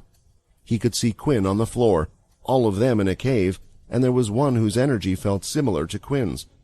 Although he felt like he might be able to fight his way out of the current situation, he didn't think it was the best thing to do. "We're not demons," Calva said. "I jumped the gun. I thought you were with Imortui. And you're a demon." When saying those words, Calva was looking toward Hickle. Even if they had the same energy as Quinn, they were still creations of Imortui, and in the first place, Calva didn't know much about the demon race of vampires, who they followed, or the importance that Quinn held. Mentioning the word Imortui, he thought he was making his position clear, so he needed to be ready to fight or run. "With those scary freaking faces, I don't think you should be pointing fingers and calling anyone a demon," Russ commented. "These guys," Syl said, "we saw them being killed by the demons before we saved Quinn. We're pretty sure they're natural inhabitants, and if my guess is right, they didn't just come out of nowhere, but they popped out of Quinn's shadow space." "Yeah," Annan said, his voice shaky. He was worried for more reasons than one. The champions were known as the strongest the inhabitants had to offer, and Calva was the strongest Scully to ever exist. What he had just witnessed was a crazy person rip his arm off and go one-on-one with the champion. Not only that, but the person that had appeared behind them for some reason, Annan didn't feel like he was any weaker than the other attacker. Where did all these powerful people come from all of a sudden? "We were in this space. Quinn put us in it. It was completely black, and he did it to protect us. Who are you guys?" That had been enough confirmation for Syl, and with him giving the go-ahead, the rest thought it had to be true as well. mainly because they were unsure how they would have gotten into the cave otherwise. Syl had decided to do all of the talking since they were calmer around him compared to the others. He explained that they were friends of Quinn's, but he could see that they wanted a lot more answers than that. It was clear that they weren't inhabitants, so they explained a little more, how they weren't from this world, and had traveled with Quinn here in order to take down Imortui. After they had done all of the explaining, it was time for the Scullys. They first explained what happened, how they were on the battlefield with Quinn, and what happened before Imortui arrived, how he had managed to take out a demon king. So Quinn met with someone on the same level as Unzoku before he fought against Imortui? Hickel was stunned. He knew Quinn was impressive, but just how strong was he? You met Unzoku? Calvo was equally surprised. If they had met a demon king, they would have fought, and they would have all met their fate. If they managed to survive and were here, it meant they all had a high level of strength. I see. I guess Quinn had some reliable and strong friends after all. I guess he didn't know you guys followed him, otherwise he would have never made us make that promise. What promise? Peter asked. Calva spelled it out for them. The request that Quinn had made before he had gone to face Imortui. What he said he needed in order to win the battle. He needs the blood of 5 demon kings, Hickel said, beings that are just as strong as Unzoku. But I said I will help, so I will do so. Calva went into detail about who he was, and who the champions were as well, including the history of their universe. There was a reason for him saying all of this. Just like Anon, Calva thought that getting the help of the other champions would help them. The good news is we only need 4 now, but it will be no easy task. They were trying to figure out just how it would be possible, especially while trying to avoid the attention of Imortui. The question was it even possible? The vampire settlement had received a surprise visit from none other than the Mermarials. With the way things were going, it wasn't so much of a problem for them, apart from a single young elder, one that went by the name Zox. He had been aggravating Layla for a while now, constantly asking questions about Quinn, while trying to undermine the rest of the work and courtesy that they had been putting out. Eventually, though, it seemed that the elder had been acting strangely for a reason. Learning from the other elders, they now knew that Zox was actually here on behalf of a mission from the old celestial of the Mermarials, Yongu. A desperate attempt was made as Layla went searching everywhere for him, fearing that the celestials could be targeting her and her family again. She already had a lot of worry about with Imortui and what was happening with Quinn. But without Quinn here, it was her job to protect the family. After using all the resources that she had at her fingertips, and with Muka's help, they were unable to come up with anything. It was as if their Mermarial elder had vanished into thin air. Returning to the castle, she went on the search for Galen, fearing that he could be in trouble as well.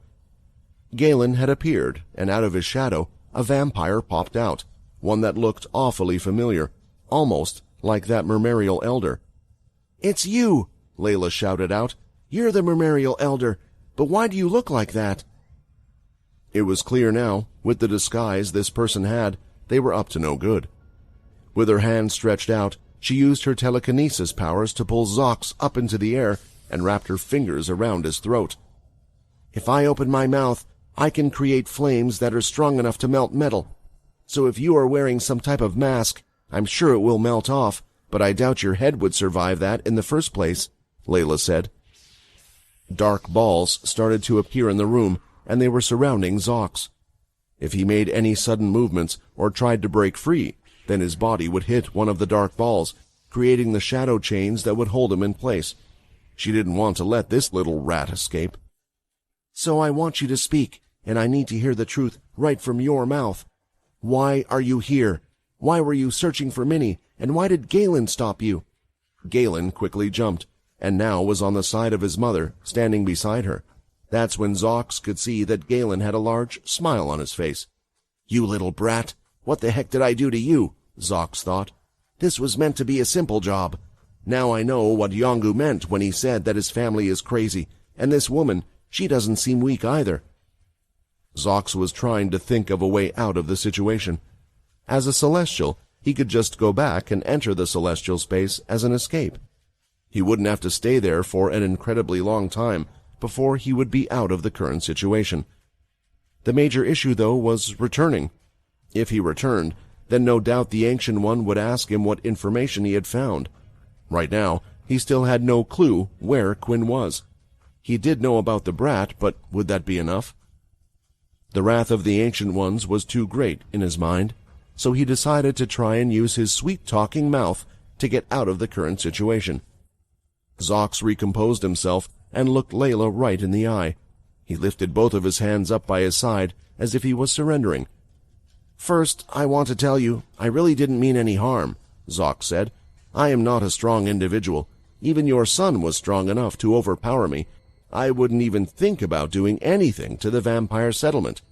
As you said, I can disguise myself, and I thought it was easier to walk around as a vampire because I wanted to get more information." Layla started to tighten her grip and was channeling her ki.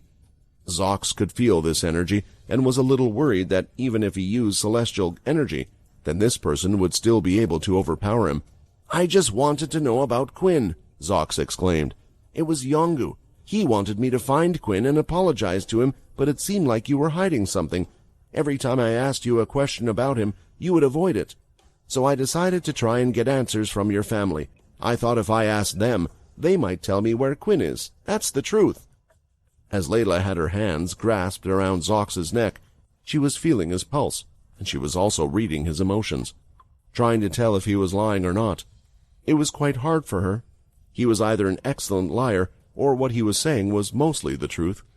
There were a few times where she could tell his emotions would change slightly. "If I could have my own way, then the best thing to do would be to kill him. Then I knew that my family would be safe, no matter what. But if he really was working for the Celestial, then it would cause us problems. Quinn said he made a deal with them to not get involved, but I guess they can't control every individual Celestial's actions. So if I was to get us into trouble, then it could cause the Celestials to keep a closer eye on us, and they might find out where Quinn is." All of these were the thoughts going through Layla's mind, but that was if everything Zox said was true. "Please, if you release me, then I promise that I'll just leave this place, leave with the Mermerials. That's what you want, right?" Zox said. As he could tell, her grip was weakening. He just needed to persuade her a little more, and then he could be free. "All right, call him," Layla said. "Huh?" Zox raised an eyebrow. "If you really want to make up with us, then Yongu can come down here himself. I know Celestials can teleport themselves. Tell him I give him permission to come here. He can't meet Quinn, but meeting his wife should be enough. Tell him to come here and talk to me to my face. I'm waiting," Layla said. Zox continued to blink a couple of times. He wasn't sure how the situation was going to play out. "Damn it! Damn it!" Zox screamed in his head. "Yongu already did me a huge favor by getting me in this meeting, and he was the one who told me not to get involved. Will he even come if I ask him to? I could send him a message and see what he says, but judging by his reaction from before—" A nervous smile appeared on Zox's face. His lips opened slowly. Felt like multiple words were trying to come out of his mouth at the same time, but the noise did eventually come out. "Yongu is a very difficult person to get a hold of. As you can see, he is busy from time to time. If you send me back, then I can always return with him next time," Zox said, trying to put on the most gentle face possible.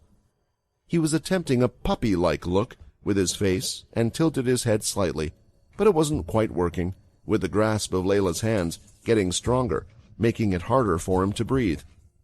"Ah, I see. Look who is making the excuses now about who can arrive. I assure you, Quinn is actually very busy. Remember, if what you are saying is true, Yongu is the one who wishes to apologize, so the least he could do is make time for us. That is, unless you're lying." Opening her mouth slightly, Zox could already feel the heat building up and see a faint glow at the back of her throat. He wasn't too sure if he would survive an attack or not. Most likely he would, but then what would he do after?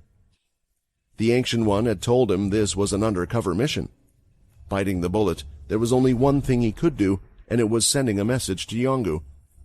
"I need your help, my long-lost loyal brother. You were right. The Talon family is indeed crazy. I am in a bit of a pickle, as I have been caught. Please help me out this one last time. I promise I will never threaten to reveal your condition, and I will do everything in my power to help you out with yours if you have a problem in the future. You know I am well connected, and the person I am helping out now will be able to give you anything you want. I just need you to come here and state that you sent me to apologize on your behalf for what you did back then. Yongu and Zox hadn't been close for long, but it was the only thing he could rely on in his current situation. He had to hope that the message he had sent was enough to convince him. Well? Layla asked again. I have contacted him, Zox yelped. He will be here, I just don't know when. The nervous smile was still on Zox's face until he could feel the energy coming from his side. There was a faint glow like that of a ball. A ball started to expand, and out from it came a large muscular sea creature that had a human body with tentacles covering his mouth and large wings on his back. You came for me, and so quickly. It wasn't quick. I was in the celestial space. I was debating over it for a long time, but I kept feeling guilty about your situation. Yongu stayed away from the two.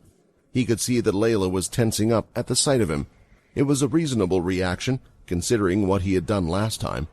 So, to play it safe, Yongu even got down on his knees. I apologize for turning up out of the blue, now of all times. Yongu lowered his head. This action came as a surprise to Zox. They were gods, and even though they were in a tough situation, it would be rare for anyone to see them bow, even for their life, because many of them didn't fear death. It just went to show, perhaps, how fearful Yongu was of the Talon family. I apologize for appearing now, Yongu said. What my messenger has stated is true. He's a fool, an idiot, and the biggest piece of crap I know. It was a chance for Yongu to curse Zox without him being able to say anything back. It was the minimum amount of enjoyment he should receive for being put in this situation. I apologize again for sending someone other than myself. It was just, after what I did, I thought you would be filled with anger if I was to arrive myself. We know Quinn is a special being. He's a great person, and I deeply regret what I put your family through back then. I want you to understand it was just ordered, and as the god that overlooks the Mermarials, I wish the Mermarials, as well as my relationship with you two, will continue to grow closer together rather than further apart. Zox was impressed. He thought he was the one with the sweet mouth, able to soothe over any situation, but Yongu had put it better than he ever could have. Layla let go of Zox after hearing these words, but then walked over to Yongu. She stood next to him to show that there was no fear. I heard from the elders that you were going to help them with problems back on their Mermarial planet, Layla stated. You better keep your promise, otherwise I will never believe a word you say again. From now on, if you wish to meet, we do so in person, but you inform me beforehand.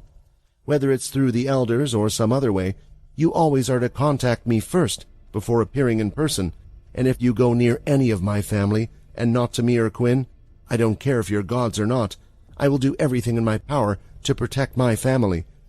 I understand, Yongu replied. Layla moved away, and Yongu knew it was a signal for them to both go. He went over to Zox and held his arm.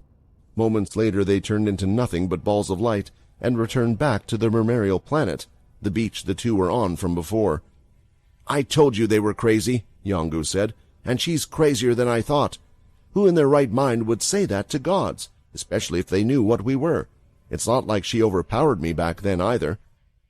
Zox was lying in the sand. He was glad the tense situation was over. As he turned around and looked at the sky, he realized his problem wasn't over, though. And I have to go back. I need to complete the job the Ancient Ones asked me to do, but how do I go back now? A memory came to Zox. When he had infiltrated the school, he remembered the teachers talking about something. It was the grand meetup, Zox thought, where vampires from all over are going to the settlement. I could disguise myself as a vampire and find out where Quinn is. I have to, otherwise the Ancient Ones are going to get rid of me. The grand meetup, the first celebration of vampires, would have brought the Greylash vampires, the Vampire Corps, and the settlement vampires together. It was meant to be a joyous event, but no one had any idea of the grand misfortune it would bring and the ripple effects it would have on the whole golden space. Only a few days had passed since the memorial meeting, and it was time for the grand meetup. It was an event that had been planned before the memorials had done their visit, so the show had to go on, and the problems seemed minimal. After Zox and Yongu left, the memorial elders left with no trouble at all, and from what Layla had heard from Muka, they had received an update that Yongu had gone through with his promise. He had gotten rid of the troublesome predators, or at least gotten them under control. There were no surprise visitors during that time, and Minnie and Galen both were in safe hands with no trouble happening to them at all. In fact, Layla wanted to actually thank Galen for capturing Zox, but it was hard for her to do so, since she didn't want to praise her son for doing something that she didn't approve of. He was, after all, only a little child. It was an important time for them. What happened now could greatly influence their character in the future, so he needed some ground rules. Just Layla wasn't able to catch him most of the time to punish him. Today was a special day for Layla, though, as she would try her best to forget about the troubles, because she would be going to the grand meetup, not as a political figure, but as a parent who was going to watch her child. Muka, as the settlement leader in the absence of Quinn, would be dealing with all of that along with Xander. She was currently walking outside of the settlement through a wide-open pathway that had been created, holding onto Galen's hand. The pathway was extremely wide and had trees set up every 5 yards from each other on the side. Beyond those trees, the natural forest that was next to the settlement could be seen with fields of flowers. It was a beautiful sight that the guests enjoyed appreciating. They would often stop once in a while just to take in the sights around them. It was filled with vampires from the settlement, and those from the Vampire Core and Greylash planets. It looks like getting the help of Logan was a good idea, Layla thought. He really went all out in making this place stand out. It's breathtaking, even for the vampires in the settlement. The pathway itself was just the start. It was leading all of the vampires to the main attraction, which was the large stadium that had been built. It could hold a little over 100,000 people. It had that many seats. It was designed to allow every vampire, if they wanted, to view this grand event. Of course, not every vampire had turned up, but from the looks of things it was pretty close to it. Events like these, if continued, would allow the vampires to thrive and their population to hopefully grow into larger numbers. After losing their forces to war after war, it truly was something they needed. Entering the stadium, vampires were there working as guards and were there to welcome them all. Due to Layla's position, she was treated as a VIP member, and there was no need for her to queue. She went right through after receiving a couple of juice boxes for Galen and went straight into the seating area. Her seats were close to the ground floor and were with the other family leaders and viscounts. The stadium area that they were to watch was incredibly large and had a number of different devices set up for the games that they would be seeing. An obstacle course created for vampires, a target-hitting area where vampires were to see how good their blood control was, and there was an arena for one-on-one battles that would be taking place as well. Out on the field, lined up and getting ready for the opening ceremony, were the 3 vampire groups and their children. Muka, Xander, and the principal of Roland Academy stood in front of their group of kids. Layla could see Minnie, and she and little Galen were waving over, but she had no reaction, so it was hard to know if she spotted them or not. "Hey, I think your mom's waving at you," Toby said. "Why don't you wave back?" He nudged her on the arm. "It's so embarrassing," Minnie said. "Why is she waving? I see her every day, and we'll be seeing her after this event anyway." "We need to focus anyway," Abby said. "We all need to show that the vampire settlement is the best. Remember, the teacher said we would get a lot of honor points that could be traded in for grand prizes." Abby's eyes were burning with fire. "Yeah, it's a shame really that Minnie wasn't able to take part in all of the events. Otherwise, we would have won this thing for sure," Toby said. "Still, I guess at least she can take part in 2 events, and we know they're in the bag. What was it again? The agility course and the arena battles?" Just as Toby said, the teachers wanted to put Minnie in for every event, but to make things fair, they limited the event to 2 activities per student. After all, this was to showcase the whole school, not just a single talented student. "Hey, we can't get too cocky," Abby said. "We don't know the strength of the other schools. Who knows, maybe they have geniuses as well." To the left side of the Vampire Settlement group, there was the Vampire Core group. They had Andy standing in front of the kids as well as Jessica by his side. After the events they had been through, Jessica was confident to stay by Andy's side. He was strong, after all, and she felt like he could protect her well. She was also loyal to the Vampire Corps and had done a lot for them, so she was promoted to a chief position and invited as one of the leaders of the events for the group. Lastly, there were those from the Greylash group. In total, there were 3 leaders, and not just a single leader. They had a community that helped the vampires of those on the Greylash planet, but since they didn't operate the same way as the other groups, they needed 3 people to represent them. One was a tall vampire woman, who was taller than most men, called Valnar. Then, by her side, there were 2 male vampires, one named Fenkel, and lastly a vampire named Sin. The 3 of them looked at the students and were happy and amazed at the vampire settlement. Seeing how things were, they thought maybe the vampire settlement was a better place to raise the children than the Greylash planets. However, Sin was the one with the biggest smile on his face. It was hard work, but Zox was able to infiltrate the event as one of the head vampires of the Greylash planet's community, a vampire named Sin. Tears were nearly forming in his eyes because of how proud he was to have gotten to this moment. "It took a lot to get here, but I'm finally here, and now I just need my hard work to pay off. Otherwise—" From the bottom of his spine to the top of his neck, his whole body shivered. Zox knew about the grand meetup, and of course, he could have come as a visitor by just disguising himself as a vampire, but that would have done nothing to help him. His real goal was to find out what happened to Quinn. While in the middle of trying to figure out a way to arrive at the meetup, once again Zox was summoned by the Ancient One. He was put in a tough situation as they asked him if he had made any progress with the Quinn situation. "I have been able to do some research," Zox said, "but as you told me, this is a mission where I must not get caught. It has been a little difficult. So far, it seems that Quinn is difficult to find, as if he is up to something like you suspect. I didn't want to report back to you until I knew where he was." Zox was hoping that would be enough to delay the Ancient One for a little while, or if it would just cause him to be filled with more anger. "I see. If you are having trouble, tell me if there is anything you need me to provide you with," the Ancient One replied. Before he was sent off, Zox thought this was actually an opportunity. "Sorry, sir," Zox quickly called out. "About that, Quinn and the vampires are relatively strong individuals. I promise that I will keep my identity and reason for being there a secret. But you see, if you want to find out the truth sooner, then there will be times when I need to use force, but I am not a strong being." What Zox was saying wasn't really true. What he actually wanted was the Ancient One to provide him some protection, just in case he got caught like the last time. But how was he meant to say he was scared or inform the Ancient One of what happened, how he was nearly caught? Since he was going there a second time, if he got caught again, Zox could only imagine what Layla would do to him, which was why he saw this as an opportunity to ask for something. Waving his hand, a round item that didn't look special at all was given. It was white in color, as big as a pebble, but perfectly round. "Keep that on you at all times. I can't help you out directly, but as you said, there is a chance something might happen. That will protect you, so you at least will survive long enough to give me information." It was almost as if the Ancient One was saying if he didn't get the information he wanted, he didn't care what happened to Zox. With a gulp, Zox bowed down.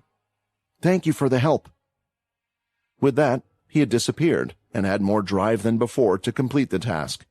"Ah, crap. I forgot to tell him about Quinn's son and the strange celestial energy. Oh well, I guess I can always tell him that later. I doubt he would care so much about an incomplete celestial," Zox thought.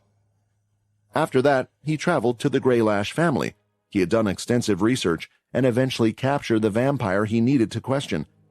He managed to subdue the vampire with a massive amount of celestial energy, knocking him out.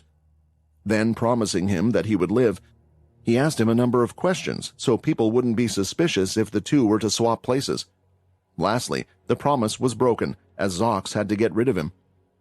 "Usually Celestials are known for keeping their promises, but with a matter this important, I have no choice," Zox thought. In the end, it was how he had ended up being Sin and being in the position he was in. The head of their teams had their own special VIP seats that were located on the opposite side of the stadium, away from where Layla was. When he saw this, Zox was already cursing at himself. Why couldn't things just be easy? Instead, he was seated next to Muka, Xander, Andy, and Jessica, while they continued to watch the contestants.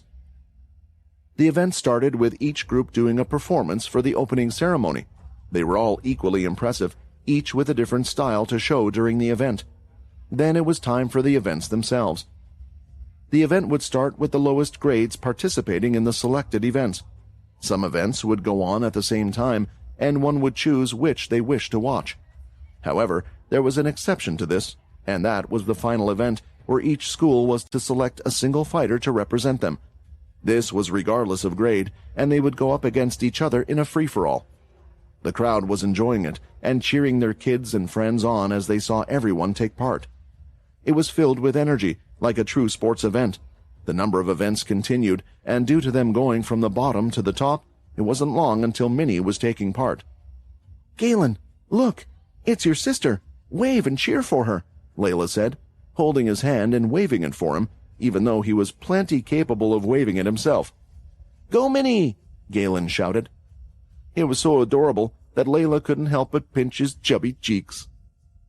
The obstacle course had a total of 6 participants, 2 from each group from the same grade. Several machines would be used that would move about and fire out harmless lasers. It would recognize when it touched a contestant, but if one was hit, they weren't out. It just meant they would simply lose some points. The one who lost the least amount of points would be the winner. The flying drones fired multiple lasers in all directions at the same time, and it looked like a laser show. Minnie was moving fast as she jumped and twisted her body. She jumped on a few of the items that were around them that they could use to head from one area to the next. The other contestants had already been hit multiple times, but not Minnie. "How fast is that small vampire girl? I think she's even faster than most of the adults. How is that possible? Isn't she faster than most captains of the Vampire Corps?" The vampires knew strength when they saw it, and Minnie was certainly out there to impress. The event had ended, and Minnie hadn't been touched once, becoming the clear winner. All of those from her school and parents cheered at the top of their lungs, making it feel as if the arena was shaking. "Minnie is impressive as always," Jessica said from her seat. "Yeah, it's a shame that Quinn isn't here to see this," Andy replied. Zox's ears suddenly perked up. Due to where he was seated at the moment, he had no hope of finding anything about Quinn, yet there were 2 people who were talking about him, and it sounded as if they knew why he was away. "Sorry, did you just say Quinn?" Valnar, one of the community leaders, asked. "Are you saying that girl is Quinn's daughter?" With the vampires hearing, it seemed like Zox wasn't the only one who had overheard the 2 talking. "Ah, yes, she is amazing, isn't she?" Jessica said with a smile. "Of course. No wonder she is impressive to have a father like that," Valnar added. "It's a shame, though, that we won't be seeing Quinn at this event. Is there a reason why he was unable to be here?" Both Jessica and Andy looked at each other. They didn't really know how to answer, and Muka and Xander had gone off somewhere in order to keep things flowing for the event. They were partly the host, so they had to mingle with others as well. "There was a recent incident at the vampire settlement, I heard," Valnar said. "Could it have something to do with that?" Yes," Andy nervously replied. "As you know, there were vampires that had a lot of trouble, but the issue has been resolved. Still, Quinn is busy trying to resolve that issue even more." What Andy said didn't make sense at all. To put it simply, he was an incredibly bad liar. "He resolved the issue, but he is away because of the issue?" Valnar said. "Actually, I heard a few things myself," Fenkel said. "I talked to a few of the vampires here about what had happened. It looked as if some of the vampires were possessed. I wasn't able to get much, but they said a name was being used quite a lot. I think it was Immortui." Zox's heart started to thump louder. Of all the things he had heard, he never thought he would hear that name.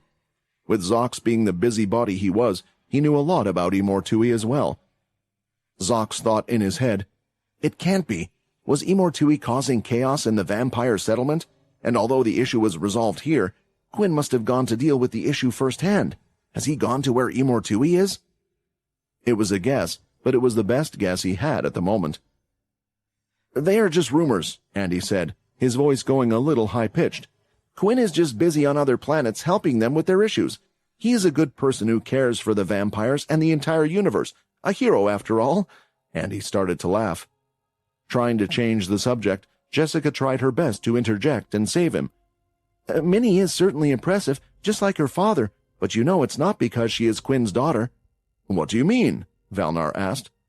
"Many think that Minnie is powerful because of who her father is, and although he might have an influence, the two are not blood-related. I think it's important that we note that Minnie's achievements are because of her own amazing self." The vampires looked at the little vampire with awe as they saw her head back. They had to admit they were passing it off as a simple blood relation, but now, knowing that was not the case, her achievements were even more impressive compared to before. More matches and games had continued on, while Zox was sitting there thinking what was the best way he could get more information. He just had a theory right now. It was a good theory, though, because he believed it linked to the reason why the Ancient Ones would be so concerned with Quinn's actions. He would stay until he learned more for now. As time went on, though, it looked like there would be no chance during the event, because it was nearing the time for the final event. Many in the crowd were congratulating Minnie, and they wanted to ask her a few things, but there were just too many people who wanted her attention. Both Toby and Abby had to do their best to fend the people off until finally it was her turn to head out. She jumped down to the ground and started to walk towards the center of the field. "No way! Are they sending a lower grader out there to fight? I mean, I know she's fast, but what about blood aura and blood control?" the vampires said. "Maybe the vampire settlement just has no one that's better than her. I guess they're a little weaker since the war." The students had their own opinions, but it was quite different from what the teachers believed. The Vampire Corps and from the Greylash planets found it strange that for the main event, students from any grade were able to participate. Naturally, the higher-grade vampires were stronger. Now to see this, they thought something was up. "Tazzy, you have to be careful of her. Don't let your guard down just because she's younger than you." A teenage boy, with short sides and spiky hair in the center, walked toward the arena. From the Vampire Corps unit, there was another female vampire with hair so long that it was just a few inches from touching the floor. The battlefield was an open area, on a metal ground. The attacks wouldn't quite reach the stage, or at least that was the idea anyway, due to the sheer size of the whole field. Everyone was cheering as a large countdown appeared above on a screen for them all to see. 3, 2, 1. Immediately, Tazzy had his eyes set on Minnie. "Huh? Where did she go?" Already in the air, right by the boy's side, she had a fistful of red aura. It was unleashed and hit him right in the side of the head, causing him to skid across the floor, sliding almost until he hit the side of the stand. A blood aura swipe was sent out from the other contestant. Minnie turned around and ran forward again, her claws filled with blood aura swiping through it. She broke the blood aura, then leaped up, kicking the female in the chest and making her fall to the ground. By the time the vampire realized what happened, they could see Minnie with a blood aura claw pointed right toward her neck. 2 seconds, maybe 3 seconds, and the grand event that was to finish it off had come to an end. What happened? Did you see that? Wait, how? Just how? How can a vampire be that strong? Seeing this, Layla thought it was a bit unfair after all. Minnie was stronger than most vampire leaders, but Muka insisted that Minnie take part, to show them her strength. "I guess I should tell Minnie to hold back a little in the future." "Your sister did well, didn't she?" Layla asked, as she looked at the seat to her right, but once again, Galen had disappeared. "Hey, why is there a toddler out on the field?" a student was heard saying. Turning around, Layla was ready to run out and snatch Galen up, but she hesitated for a moment. There were many times in the bedroom where Layla had attempted to catch Galen, but it was impossible. If she went out there now, everyone would see Layla embarrassingly fail to grab Galen as he disappeared everywhere, and for now, they were keeping the fact he had shadow powers a secret. "Maybe I should just leave it to Minnie to bring him back." "Sister!" Galen shouted from the other side. Minnie turned around, letting the other girl head back to her school as she turned to look at her brother. "Galen, what are you doing here? Go back to Mom!" she shouted. However, Galen shook his head. "Sister is strong. Let's play. Fight me," Galen said. Minnie looked at her little brother in disbelief. She was wondering what would warrant this type of reaction. The two of them always had a good relationship. They looked after each other and hardly ever got into arguments. In fact, in a lot of ways, Galen would be more inclined to listen to Minnie than Layla. The only thing she could think of was his age. Currently, Galen was just so competitive about everything. They would often be competitive playing catch with each other, or when Minnie would show Galen something, and it was something Galen couldn't do, he would spend the next few hours perfecting it until he could best her. "Is this just another case of that?" Minnie thought. "After seeing me fight, has Galen's competitive nature come out again?" Minnie was looking around. There were so many people watching in the crowd, and this wasn't the Talon show, it was a show for all vampires, so she was waiting for either someone to go out there to get Galen, or to at least inform her what to do. While nothing seemed to be happening, there were a lot of whispers among those in the crowd, wondering how a kid had gotten onto the field, and most importantly, why no one was doing anything. "Wait, I think I've seen him before," one of the students said. "Isn't that Minnie's brother?" "Hey, I think you're right. I've seen him with their mother from time to time. Holy crap! Are we going to see a sibling fight right now?" The talk was spreading, to the point where the other students and parents who had come from outside of the settlement were learning of not just Galen, but who Minnie was as well. "Oh, no wonder she was so powerful. She's the daughter of the hero Quinn." "It makes me wonder if the son is also special. I mean, he would have to be, right?" "Minnie is older, of course. She would win a fight between the two." "Yeah, but boys are naturally stronger than women, so you have to take that into account." "So can you beat Minnie? I think she would kick your ass before you could even say anything." The tension in the crowd was full of excitement, and already the question was popping up in the people's minds, who would win out of these two? Even Zox, as he looked at the situation, had his own thoughts in his head. "That's that damn Brad who caught me. He ruined everything and is the reason why I've had to come back here again. I wonder if there is a way I can influence the fight, or hurt him in the process," Zox thought. It would be a hard task, especially with so many people watching. "What do we do?" Xander asked. "Well, Layla hasn't protested and come out. Maybe she doesn't mind the two of them fighting," Muka replied. "I think it would be an entertaining battle, and I'm pretty sure the two of them know their boundaries." "And what if the fight gets out of hand? Then who will stop the two? Are you sure we're strong enough to stop them?" Xander asked. This was a question that Muka didn't answer immediately because she wasn't sure, and if it came to that, how embarrassing would that be? That the strongest people in the settlement at the moment were the two children. "Well, if you put it like that, then don't you think there is nothing we can do to stop them?" Muka replied. "Kids will be kids, and if they don't resolve this now, they will try to resolve it in the future when the situation would be more likely to get out of hand." It looked like a decision had been made, which was why Muka went to speak through the speaker interface. "An unexpected situation has occurred as currently in the ring, we have the talented Minnie Talon and Galen Talon." The crowd cheered at the top of their lungs. As soon as they heard this, it was clear that they were excited. "This was not a planned event," Muka stated, making it clear. "So I will pass it on to the two contestants. If they wish to take part in this battle and give us a show, please, the two of you raise your hand." It didn't take long for Galen to raise his hand. He understood words well, even though he was unable to speak them so well. Then it was up to Minnie to start. "You really want to fight me, little brother?" Minnie smiled as she made a fist. "All right, then let me go ahead and show you why I'm the bigger sister. You need to learn a thing or two from your elders." Minnie knew one thing, that Galen wouldn't use his shadow powers. It was a promise he had made with their mom, and he wasn't the type to break that promise, even though he used it once in a while when no one was looking. In order to make it fair, Minnie wouldn't use her shadow either. She soon raised her hand, and the crowd erupted, going wild. "Very well. The decision has been made. Let's thank both Minnie and Galen for putting on this show," Muka shouted.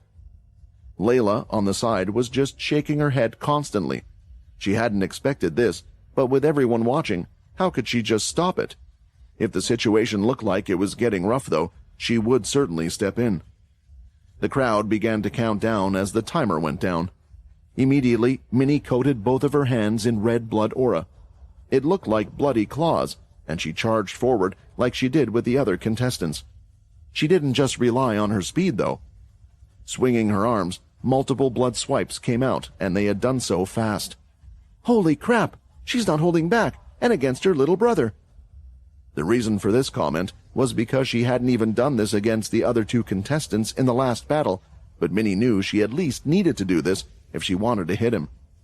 Galen moved perfectly from side to side as he avoided the swipes. His small body was flexible as he leaned back and even jumped over a few of them, letting his feet only touch the ground for a moment or two.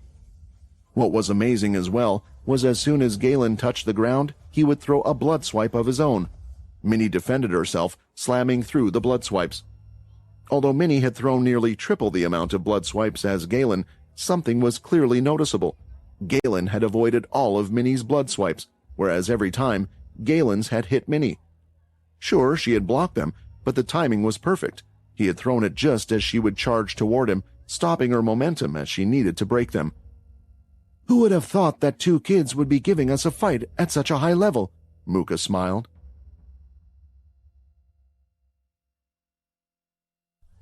Neither person had hit each other yet in the battle, as it seemed like a contest of blood swipes and just avoiding each other, but everyone in the crowd was still amazed. The control of blood, the power of the blood aura being used, it was all amazing. Some were wondering when the other would tire, or more importantly, make mistakes. It was almost as if the other was waiting for them to make the first move as they put on this display. While everyone was focused on the fight, Zox had positioned himself so he had switched positions with one of the other community leaders, and now he was next to Andy and Jessica. "These two truly are amazing. I wonder if Quinn trained them personally," Zox said. "With these two, even with him gone, I guess there is no need to worry about the settlement's safety. I wonder if they had a hand in dealing with the Immortui problem you talked about earlier." Andy was biting his tongue a bit, wishing he had said nothing, so he just nodded as he listened to Zox. "You know, what you said before about him, I've been hearing his name pop up within the vampires of the Greylash planets quite a bit," Zox lied. "Really?" Jessica reacted, and so did Andy at this point. "Have you noticed anything strange with them, or markings on their bodies? If so, it might be best if you talk to Muka after this event," Jessica claimed. Being a Celestial himself, Zox knew what markings were, and things were falling into place. Trouble in the settlement, the talk of Immortui, and the markings, he could imagine the problems they had faced. "I'm happy to. In fact, I was hoping I would see Quinn himself to tell him in person. As you said, though, he is busy dealing with the situation. It makes me wonder where he's gone. Perhaps to find more people with the markings, or to try to track down this Immortui figure himself." The silence from the two pretty much confirmed it to Zox. Quinn either was attempting to go to the red space to track down Immortui, or was involved with him in some other way. Although he didn't know where he was, giving this information alone was enough to give the Ancient Ones the reason they needed to act. The fight in the center was heating up. Minnie had stopped her flurry of swipes, and instead now was focusing on the speed of her body. She exploded with power from her position, heading straight at Galen, and swung, leaving a large red claw in the air. Galen had avoided it and threw out 2 blood swipes, but rather than going straight towards Minnie, it had gone around the sides. Seeing this, Minnie went in for another strike, and Galen gathered a blood aura in the palm of his hands. It blasted out, hitting Minnie as she made an X to defend herself. It wasn't a direct hit, and she was strong enough to power through, but that's when the 2 blood swipes that had been thrown early came from the sides and hit her straight in the shoulders. They exploded on impact. The attack wasn't a strong one. She just felt a slight sting in both of her arms, but she was the first one to have taken a direct hit in this fight. How? Toby said, grinding his teeth. "How can a kid so young have such good blood control? I struggle to throw the thing straight, and he can make it twirl and even time it while he's fighting." "Come on, Minnie, break his legs!" Toby screamed. "You do know that's her brother she's fighting, and you're asking her to break his legs?" Abby sighed. Minnie, on the other hand, had a big smile on her face. "I see. So you want to win that badly, huh? Then let me show you."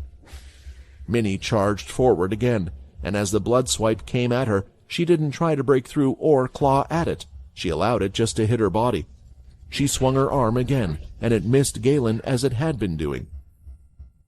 Instead, though, the claw continued hitting the hard metal floor, cracking it and breaking it to pieces. It flung up, and Minnie kicked a large chunk of it right at Galen. Galen had knocked the large plank of metal away, but right behind it was Minnie, who threw out her arm, hitting Galen. The force sent him flying back and bouncing on the ground a few times, but he quickly got up to his feet looking unhurt, and just like Minnie, he too now had a smile on his face. "I don't know how much more of this I can watch," Layla said. Every time one of them was hit or close to getting hurt, her instincts kicked in. She had even nearly jumped over the barrier a few times. The good thing was that Minnie had yet to use her celestial form, proving that they hadn't taken this battle too far. Galen and Minnie took a moment. The two didn't go back to attacking each other like they had before. It was almost as if both of them were evaluating their mistakes to make sure that they didn't fall for the same trick next time. "See, I told you," Minnie stated. "I could teach you a few things. That's why I'm the big sister." Galen didn't say anything. He was having fun and was enjoying this moment. That was until he felt something strange. The smile disappeared from Galen's face, and he was no longer in a crouched position. Instead, he stood up straight. "Huh. Is everything okay, little brother?" Minnie asked, genuinely concerned. The crowd had quieted down as well, wondering what had happened. They, too, didn't want these two young contestants to be harmed because of all this. It was all just for entertainment. Galen soon turned around, no longer facing Minnie. He couldn't feel it before, but he could feel it now, the energy that was lingering in the air. He then was staring dead straight at a particular individual. "Oh, why is Galen looking at us?" Jessica said. "Is he? He's looking this way, but I don't think he's looking at us," Andy replied, as he moved his body slightly to the left and right, but Galen's eyes didn't move. That's when they soon noticed that Galen was staring straight at the person next to him. "Sin, I think he might be staring at you," Valnar commented. A sweat was starting to break out all over the vampire, at least the fake vampire, because Zox was getting a sense of déjà vu here. Galen lifted his finger and pointed right at Zox. "You! Bad person!" Zox had been very careful not to use his celestial energy. Usually, it wasn't an energy that one could recognize in the first place, unless there was another celestial. Maybe they could feel something was different, but they wouldn't be able to pinpoint where that difference in energy was from, not while there was a large crowd around them. At the same time, Zox's transformation skills were perfect. It wasn't some type of ability. The cells in his ball-shaped body literally transformed, so it was like that of the being he copied, even down to the smell. When he was a Mermarial, no one would be able to tell a difference, even if they were to dissect him. It was also true for his vampire form right now. He had even gone to the length of kidnapping a vampire so he could copy the kidnapped individual's details, so the vampires wouldn't even bat an eyelid at what he smelled like. To them, he was a vampire inside and out. So why was the little vampire able to tell that Zox was different? "That little brat again," Zox thought. "I thought he was following me last time. He saw my transformation as I was following his sister and busted me before I did anything. But why can he tell that I'm different now?" Regardless of how he had been called out, that's when it hit him. To the others, he was a regular vampire. "Ha ha ha ha!" Zox laughed out loud. "What a cute child! This is the first time we have met. What have I done that has made you deem me as bad?" There was a thought in the back of Zox's mind. Should he attempt to get out of this situation? But the anger of being put into this situation had already reached a boiling point for Zox. During the match, he had thoughts just to blast Galen with a burst of energy while he was focused on his battle. If he was to do such a thing, he would have to scram to get out of the place, which was why he hadn't. But now, if he was going to get caught either way, he might as well go out with a blast. "You bad! You tried hurting my sister!" Galen shouted. Minnie felt like this was an unusual reaction for Galen. He had never gone around pointing out that people were bad. He had done so a few times when he saw a few crimes being committed in the market stalls. He had seen a few people trying to steal from the markets while others weren't looking, but Galen had caught them. Not once had Galen accused someone for no reason. "Galen, what did he try to do?" Minnie asked, appearing by his side. For Layla, she was wondering as well why Galen was acting in such a way. Then she remembered the words that Galen had said last time. "You!" Layla shouted, already jumping off, using the barrier as leverage. She kicked off, bending the barrier completely and entering the battlefield, while pulling out a beast weapon sword. "I told you, if you ever came back here again without asking, you wouldn't see another day," Layla screamed. After her warning from last time, she thought the matter was dealt with, but fear that her family was being targeted again got all of her emotions riled up. If the Celestials still returned after being caught, it meant they were after something, and Layla didn't like it at all. Seeing the situation turn for the worse, Zox decided to go for it. Screw it! He lifted both hands, and rays of white energy were condensing on the spot. Before anyone could act, a large beam of celestial energy was shot, and it all headed in the direction of one person. "I'm not a fighter, but I've been a Celestial for longer than I can remember, and I have plenty of energy to smother you," Zox thought. Seeing this, around Galen's body was an immediate reaction. White energy started to glow. It covered his hands, and as he was hit, he was being pushed back, until a hand by his right, a red-blooded claw that looked like it came from hell itself, pushed back the energy with him. "Sister!" Galen said. Minnie had transformed into her full celestial form. The red horns had twirled around her head, and hard encasing covered her entire body. "What is going on?" Those from the crowd were panicked. "Why is the Greylash vampire attacking the little boy?" "Look at Minnie, though. She can transform." "What is that? It's like an armor made of blood aura. Does this mean she was holding back during the fight?" "Do you really think that's important right now? What is going on?"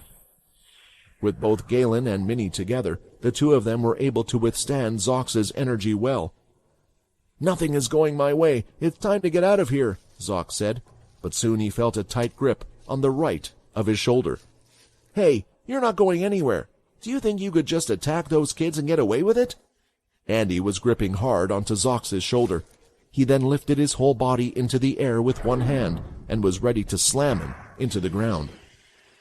In the middle of his swing down, the body of Zox started to change. It turned into a slippery type of worm and escaped straight out of Andy's hands, forcing him to hit nothing but air. "Did you really think I would have survived so long without having any skills of my own?" While looking back in his snake-like form, he soon ran into multiple black balls. It was too late to avoid them. As he hit them, strange see-through chains were attached to his body and pinned him to the ground. Immediately, the dark balls started to hit Zox one after the other and continued to pin him down. Layla had jumped up in the air, opening her mouth, with flames encasing the entirety of her sword, and she swung it above, cutting the air, and ki energy unleashed from it. "Screw all of you," Zox said, as his form turned back into what he originally was, a ball, but the chains were still on him. A white little marking that looked to be embedded into him started to glow with great power. It shined bright and pulsated outward. In doing so, it hit Layla. It pushed her back to the ground before the energy passed through her body. Before it could do the same to Minnie and Galen, they both got into their own shadow space, avoiding the strike, while the pulse continued to go outward, hitting everything in the settlement. "So the item activated in the end. I guess he ran into trouble after all," the Ancient One thought. "I thought this would happen. Let's see how they deal with a part of my power."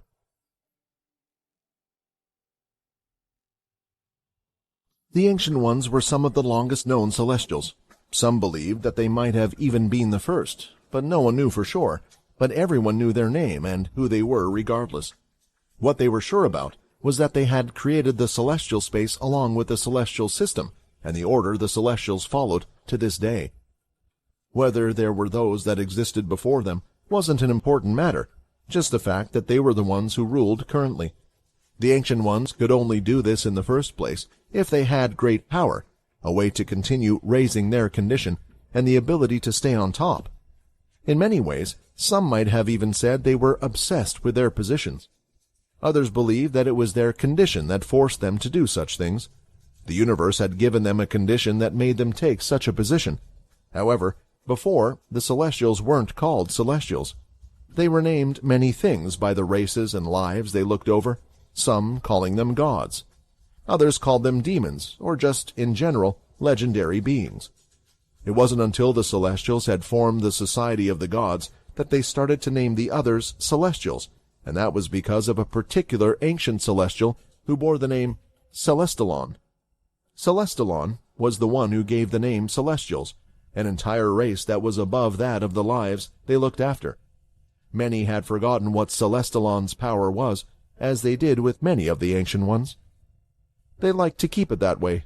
Many rumors spread between the Celestials, claiming that they could do all sorts of things, such as snapping one out of existence. Since they had the power to move between worlds, many believed that to be the case. However, there was one fact that only a few knew. Mundus, the messenger of the Ancient Ones, was thinking about this as he sat in his chair observing the situation. When everything started, in order to get the Celestials in order, Celestalon used his power a lot, Mundus thought.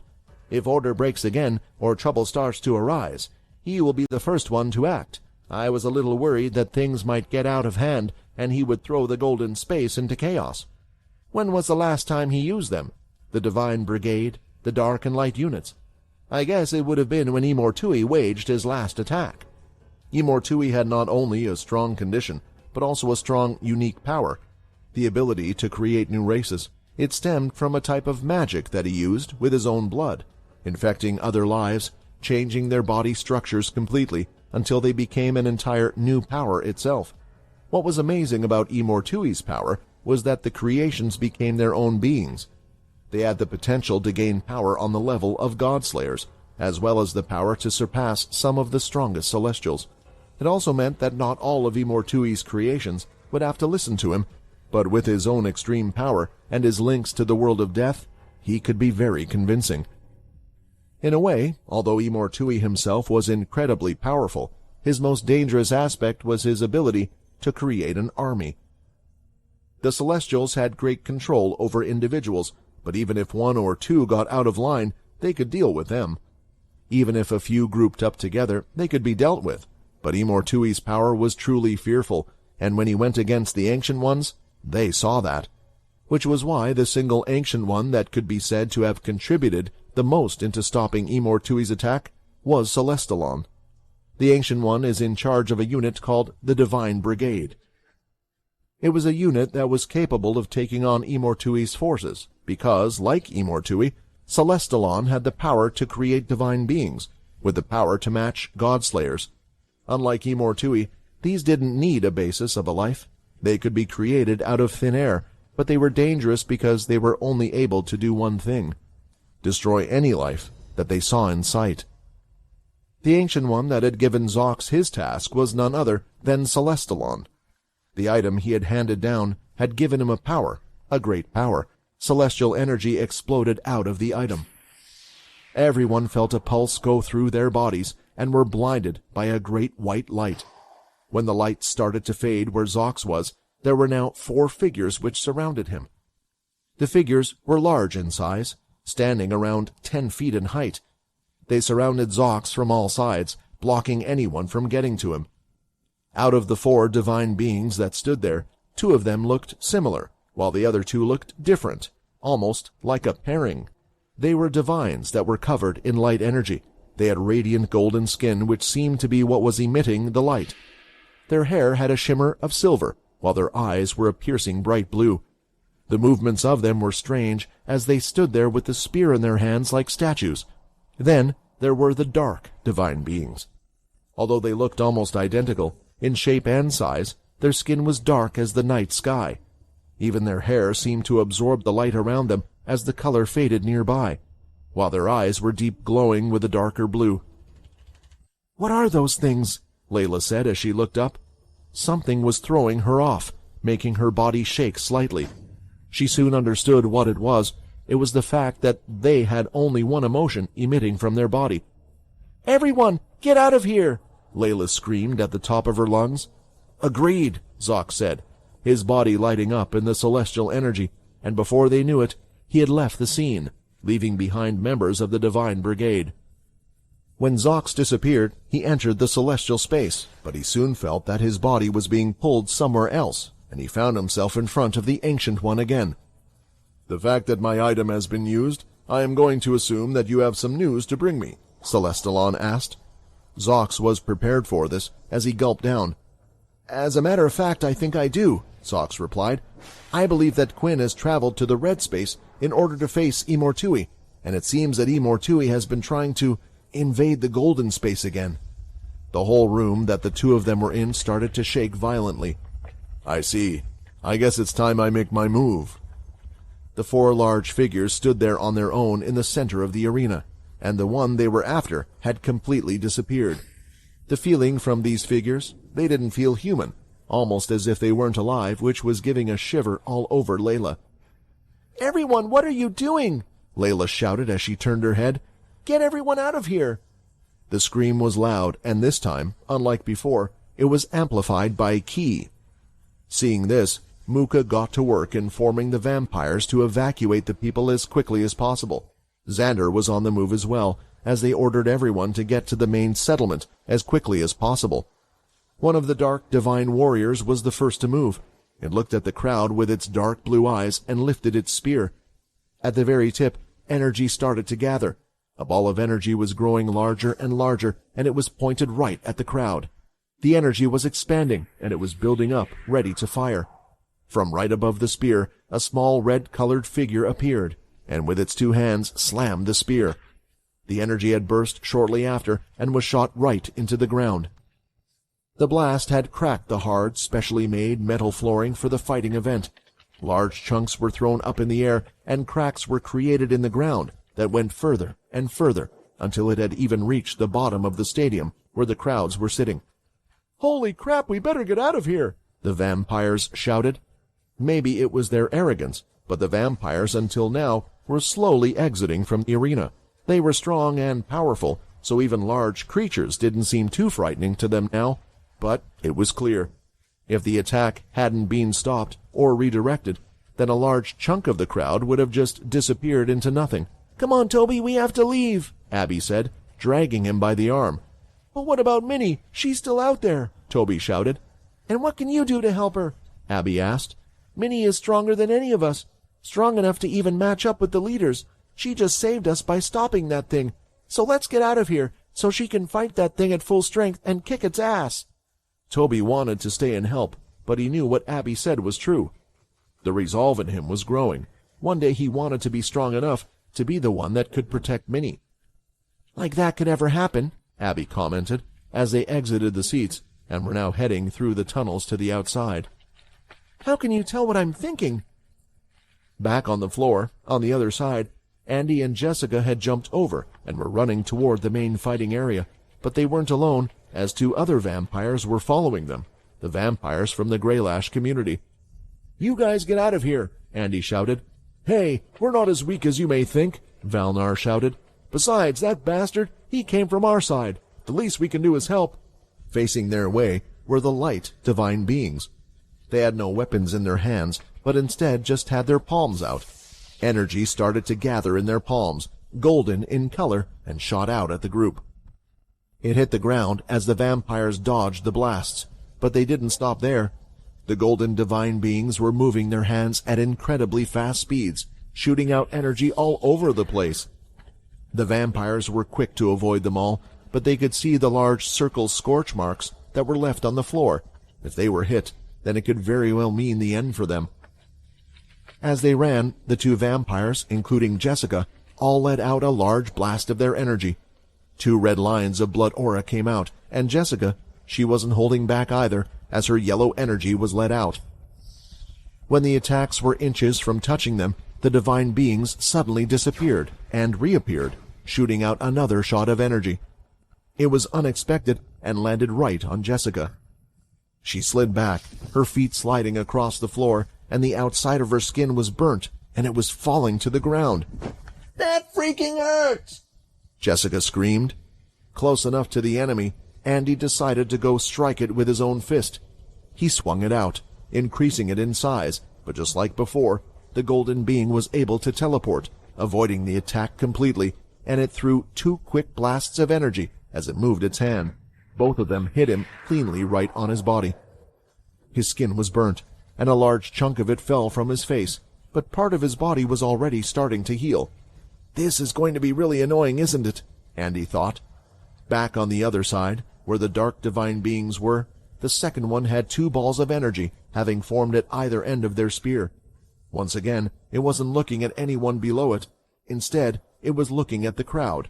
those that were still trying to run away.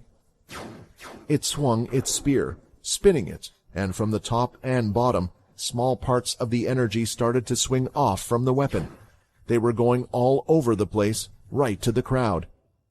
Jumping up, Layla sliced through one of the energy blasts, managing to break it, but she could only stop one at a time. The other attacks continued forward and landed right in the stands. A large explosion went off, and the screams of vampires were heard. Some had instantly been killed in the attack, while others had parts of their limbs torn off. Placing her sword away, she knew she had to try something else instead. She brought out her bow and started to fire multiple key arrows right at the source of energy that was coming from the spear. As the key arrows hit the sources of energy, they exploded, stopping the attacks. With the bow, she was able to shoot multiple arrows and at a fast enough speed to stop the attacks. "This is bad, though. I'm having to use a lot of ki to stop those attacks. They aren't weak by any means. Eventually I'll run out, and then what? Do I have to stop worrying about the others behind me and just try to kill this thing?" She had to make a decision, and it had to be a big one. In the end, she shot out 5 key arrows, 4 of them going towards the multiple attacks, while one went toward the head of her enemy. "I'm sorry if I don't do this, then everyone will die." The attacks had been stopped, and the key arrow had hit the Dark Warrior right on top of its head. The power of the strike caused it to topple as it fell to the floor. Quickly, Layla glanced behind her, but there was no attack. It hadn't hit the arena. Instead, she could see Galen, with the shadow covering his body. "You kill, I protect," Galen said. "Dad said I can use shadow. In an emergency. I think this is an emergency." "Well, you're right about that." Galen was already out on the field due to his fight with Minnie, but he was able to quickly grasp the situation, and when he looked around, he decided to help his mother. He could see where she was struggling, and why she was struggling. With that, he jumped up and used his shadow powers to stop the attack from hitting the crowd. Now that he was able to help his mother, she could focus on killing the divine creatures. "What about Minnie?" Layla wondered. "Minnie is strong. Don't worry. Kill the monster. Save her," Galen shouted. Never did Layla think that she would be taking advice from her own son, yet here she was. The creature that was on the floor was hurt.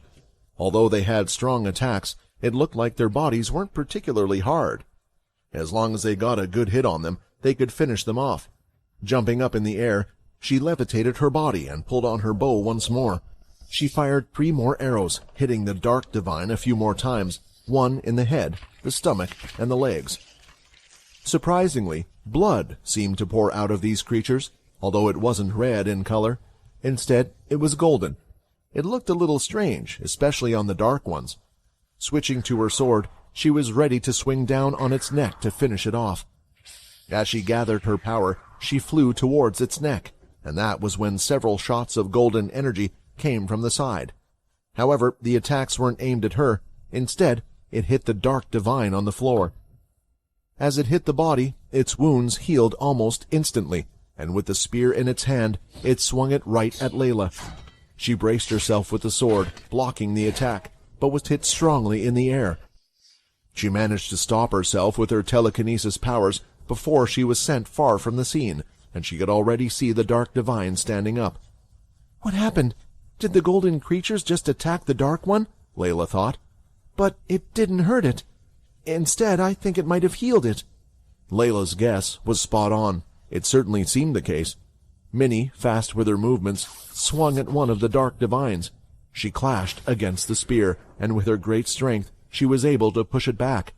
Then, when she saw an opening, she used her speed to run off the ground and slice, attacking the legs of the Dark Divine.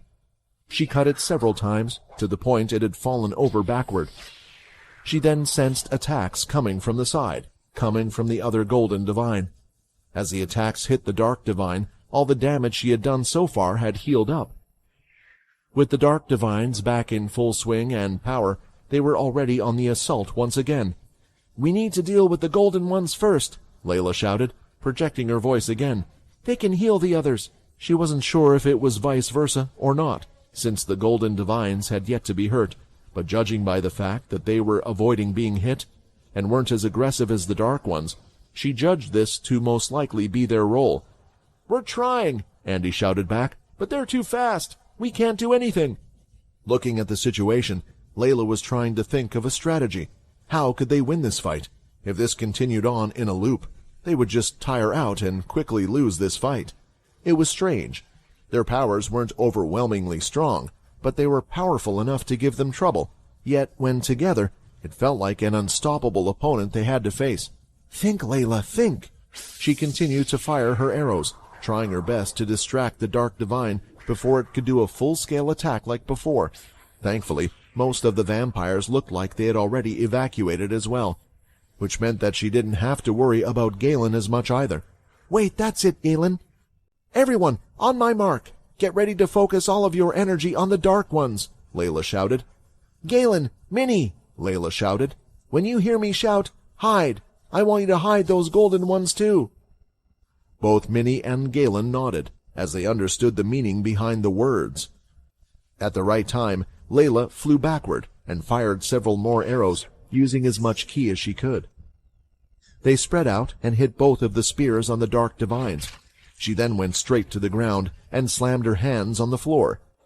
Out in the arena, several black balls started to sprout up all over. "Now!" Layla shouted.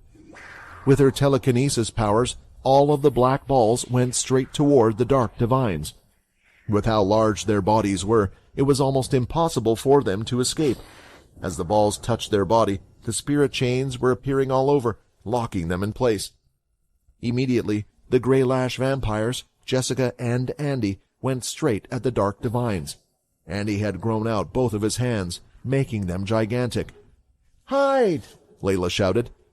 Switching from her sword, she went to the bow again and aimed toward the dark beings. She was exhausted, but she needed to push herself. They needed to get through this.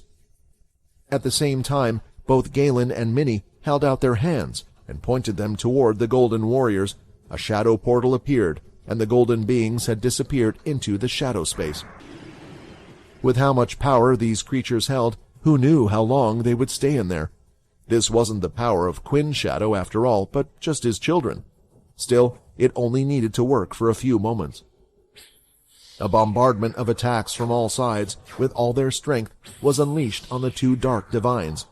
Soon, their bodies fell to the ground, and as they hit the floor, they burst into nothing but gold dust, disappearing in front of their eyes. "We did it," Jessica said with a smile. At that moment, breaking out from the shadow spaces and appearing on the field, were the two Gold Divines. "No, we just did half the job," Andy said. "Let's finish the rest." Layla was expecting some type of reaction from them when they could not see their partners, but they seemed to not care.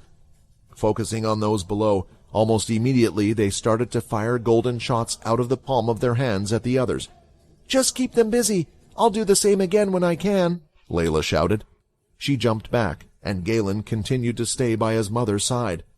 He had a serious look on his face, determined to stop anything that was going to come her way. "Don't worry, I block attacks," Galen proudly declared, thumbing his chest. "You are a brave boy. Huh, I wonder who you take after," Layla replied, as she did her best to recover and continue to watch the others. The golden beings were still incredibly fast. It was impossible for the others to get a hit on them. Even with Minnie and her speed, she struggled. A couple of times she and Andy tried to corner one, predicting where it would move, but the area was just too large for them. After some time, though, Layla placed her hand on the ground and started to summon the black balls from the ground.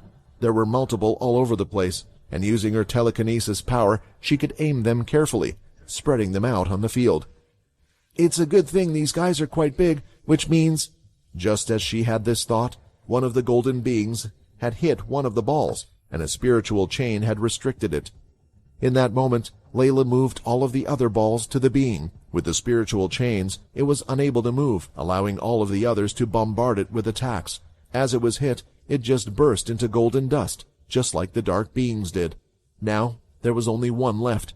It was a rinse and repeat, but everyone was confident they could now deal with the situation, and they were right as the last one had eventually been taken care of.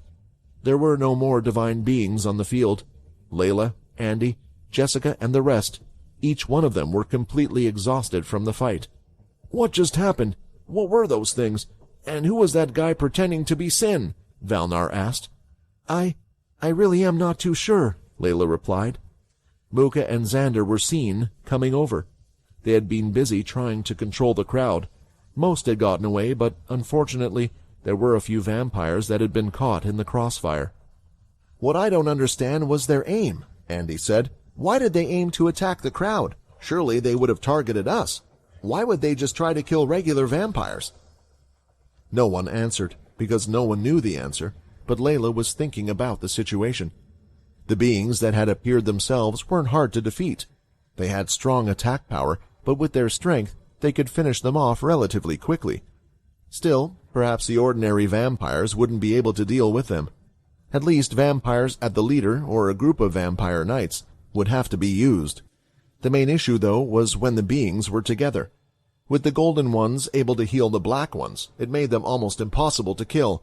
Thankfully, Minnie and Galen were able to use their shadow powers to trap them, Layla thought. If they weren't present, then would we even have been able to take the 4 of them out? That wasn't the only fear. What if there were more than 4 of them? Only Minnie and Galen had the shadow power. It wasn't as if they had Quinn to help them out either.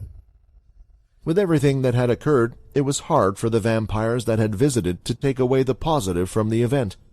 In order to calm their nerves a bit, the Greylash vampires, as well as the vampire corps, stayed at the vampire settlement for a while longer.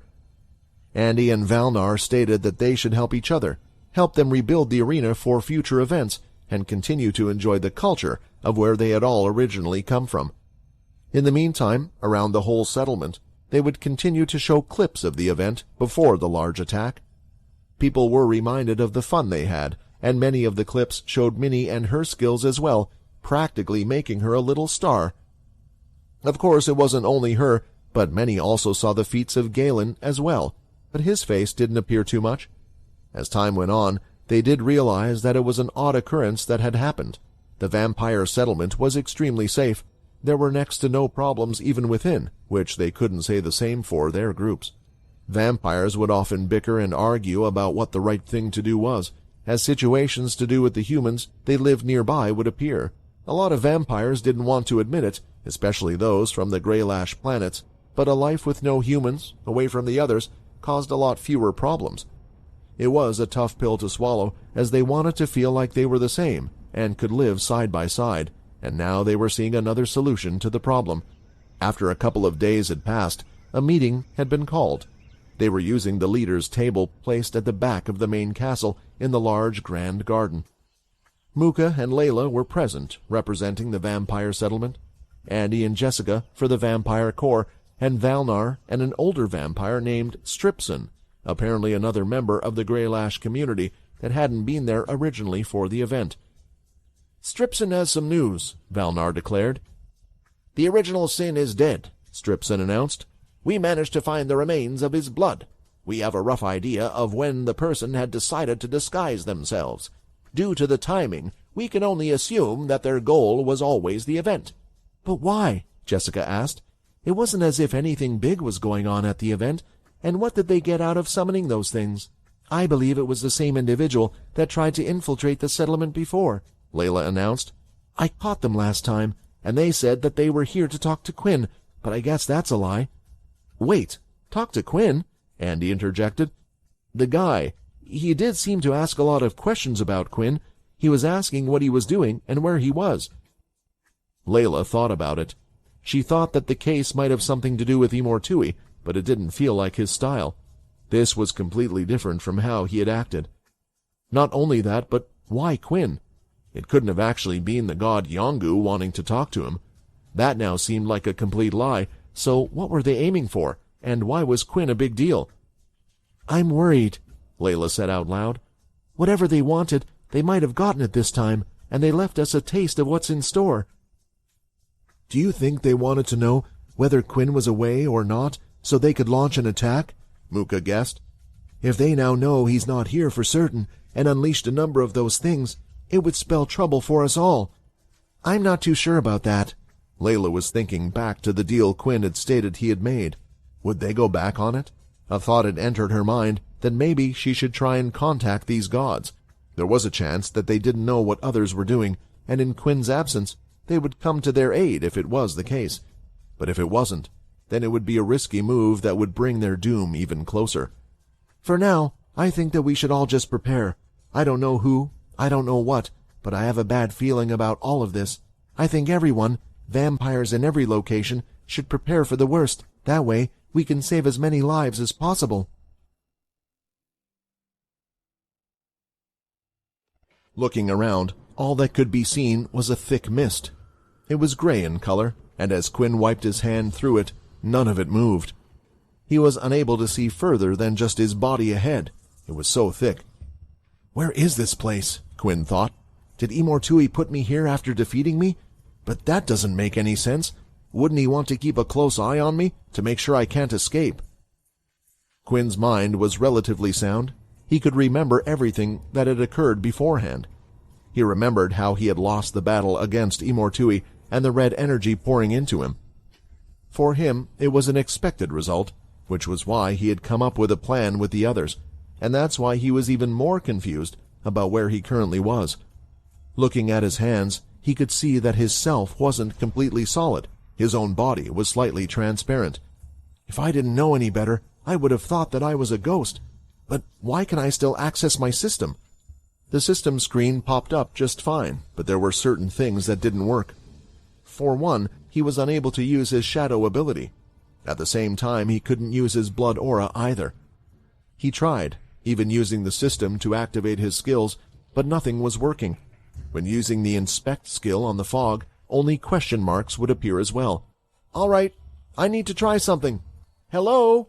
Quinn shouted out loud, wondering if he would get a response back, but there was nothing. Part of him thought it might have been a special celestial space, something that was created by Imortui, but even then, he should have been able to use his powers. In the end, Quinn did what he only could do, and that was run. He ran through the mist, left, right, straight ahead, seeing if he would come across anything. It felt unusual, as if his body wasn't moving at all. After running for a while, Quinn eventually gave up, noticing that clearly it was doing nothing. How do I get out of here? Was this the torture that Imortui spoke of, an endless loop in a closed space? No, there had to be more to it. Quinn continued to run around. He jumped and struck the air, but there was nothing. Is anyone there? Quinn shouted. Imortui, what have you done to me? In a way, Quinn did feel like this was torture. He was already imagining that the passage of time in here was far faster than that on the outside. Maybe he had been in here 5 minutes, but it had been years on the outside. He was starting to think the worst was happening to his family. That was until he heard someone. Quinn, is that you? A voice whispered in the mist. Outside, the others were looking at Quinn's body, still held up in the cave on the mountain. There was no reaction from his body, no movement since they had brought him here, just the sound of his breath and heartbeat, letting them know that he was still alive. I really wonder what is happening to him, Peter said, sitting back down by the body's side, staying on guard. Everyone now knew each other's backgrounds well. Edvard and Chris were still outside, scouting the planet, and had yet to come back. So, are we just going to stay here? Russ asked. Or are we going to do something? Calva had gone out to the edge of the cave. He looked out far and wide at the surroundings, the trees and more, eventually coming back to the others. I have some good news and some bad news for you all, Calva said. As I said before, I believe the best thing we can do right now is free the champions. They will be able to help us.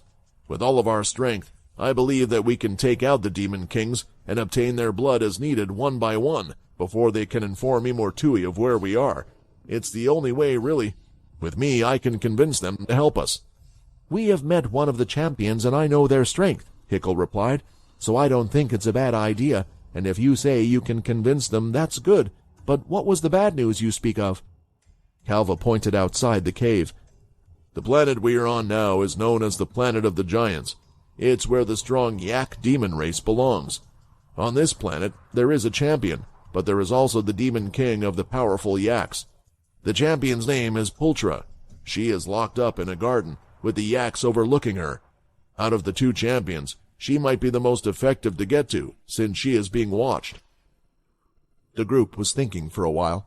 Since they were on the planet anyway, they might as well attempt to rescue the champion, but one word from any of the Demon Kings, and Immortui would be right where they were, and Quinn didn't look like he was going to get out of his condition any time soon.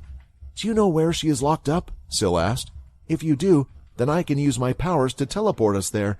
You can talk to her, and we can bring her back out. I could even create a clone to transform to look like her. That way the demons won't get suspicious of her." Calva's eyes widened. This one person could do so many things: create clones, transform, and even teleport. It was a blessing to have him, and perhaps the person that they needed to help them. "I know what planet you and Hickle were on as well. We can do the same. I can take Calva and use him to convince this Shinto to come to our side first, but I think we should try this Pultra person first." The others felt a bit guilty. Syl had already done so much, and now what were they supposed to do? Just sit there and wait? Just wait until they could actually be of use? "We will need all of us in this," Syl replied. "If there are those that are strong enough to do that to Quinn, then it means just me won't be enough.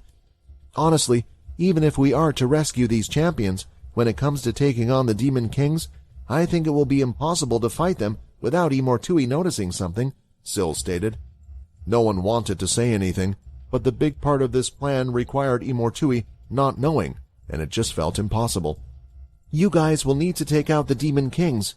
After rescuing the champions, when the fighting starts, if Immortui finds out what we're doing or comes after us, then I will do everything in my power to fight him and stall for time. I will hold back Immortui while trusting you guys." There were two people who were still not quite aware of the situation that was going on, and that were Chris and Edvard. They had no clue they were on a planet that had been given the name Planet of the Giants, but if they did know, they would have already guessed why that was. The two of them had been exploring the planet, and in their search, they had found a couple of things. First was that the demon race that resided on the planet, they were the Yaks. They were giant in size, as big as a large tree. Even between the Yaks, they all seemed to differ in size greatly, but they had the same similar features. Wearing next to no armor, apart from some cloth around their private parts. Strangely, it wasn't rags, though. They were well-made materials, and some even had jewels and shiny objects embedded in them. Many of them would often wear jewelry around their neck as well. It was only the rest of their body that would remain open. The other part that they all had were the tusks that pointed upward. It was important to note these features because that was the second thing that they had found out. They had yet to see another race that had some form of intelligence. There were a few different creatures here and there, along with large bugs that roamed the place. Yet there wasn't a single inhabitant other than the Yaks that they could see, unlike the planets they had been on before. The two had decided to investigate further. They were looking at the large objects that they were building. They almost looked like ships that one would use to sail the sea rather than in the air. Although old-fashioned in their design, the materials were something they had never seen before. The Yaks would go off a certain path, heading toward a valley in the distance. From what they could see, the area had a formation of giant rocks, as tall as mountains, but they curled and twisted as if they were once a large sea that had been frozen over. On a closer look, these formations sparkled when in the light. The Yaks had been mining two types of material for the ships, one of them being small crystals that had been passed onto another team elsewhere. It was too dangerous to follow where they were going. Meanwhile, the rest of the rock was what would be used to make the ship itself. There was massive amounts of heat from just being in the area, as they had to use it to mold the rock to the shape needed. The two had taken the long way around from the base of operations, and were still in the forest, rather than the transformed area, looking from afar. "Do you think we should follow the Yaks? Maybe we can see where they're getting all these materials from," Chris suggested. "It would not help us to know how they are making these things, but more so why they are making these things," Edvard said. "Then, do you think we should try and interrogate one of them?" Chris said rather quickly. "No, we were just to scout the area and see what they were doing," Edvard replied. "The most important thing is that the two of us don't get caught. I think we should head back and inform the others." There were two paths the Yaks were moving in. One was toward the wavy rocks, and the other was through another part of the forest. In the distance, many miles away, they could see a large golden temple built at the top. There seemed to be more of a civilization off in the distance. They wanted to explore, but before doing so, they should inform the others. Chris knew that as well. The two started to make their way back through the forest, going the long way around again, and then would head to the cave. While moving slowly, Edvard couldn't help but speak his mind. "The more I look at it, the more I can't help but think that they are preparing for war," Edvard stated. "But against who? Haven't they already taken over this place?" "If they are planning on a war, we should stop them. If we just take one of them out, then we should get our answers. Look how many of them there are. There must be tens of thousands of these guys. They won't notice one of them missing." Chris still wanted to know more. "Something the size of a large tree they won't notice missing. And how do you suppose we hide something so large from them?" Edvard replied back. Chris was acting strange. Edvard wasn't so sure, but he almost seemed twitchy for some reason. Still, they were allies, so he hoped it was just his imagination. When walking around, they eventually came across a group of yaks that were sitting on large rocks and some on large tree trunks huddled together. They were talking and laughing, seemingly taking a break from the hard labor they had been doing not so long ago. Both Edvard and Chris were staring from above, as they needed to be extremely careful with their movements, judging by how close they were. "I thought the forest was safe, since when we went this way the first time, we didn't see them," Edvard thought. "This red mist is screwing up with my senses as well. It's concentrated in this area. I can't even smell them, even though we're this close now," Edvard thought. "Have you heard the rumors? Bisha has told us to increase our workload. He wants everything to be done by the end of the week." "The end of the week? Is he trying to kill us? No wonder I have been seeing more yaks from the city." "You know what that means, though, right?" one of the yaks said. "If he wants us to finish early, it can only mean that it's almost time. They must be planning to battle with the Celestials soon."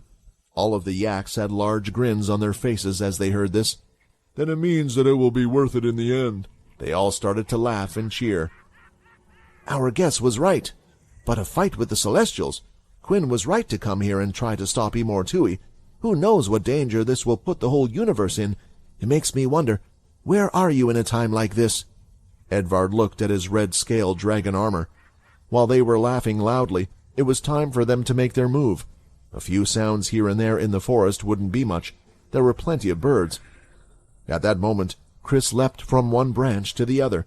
When he did, though, his legs had broken right through the branch.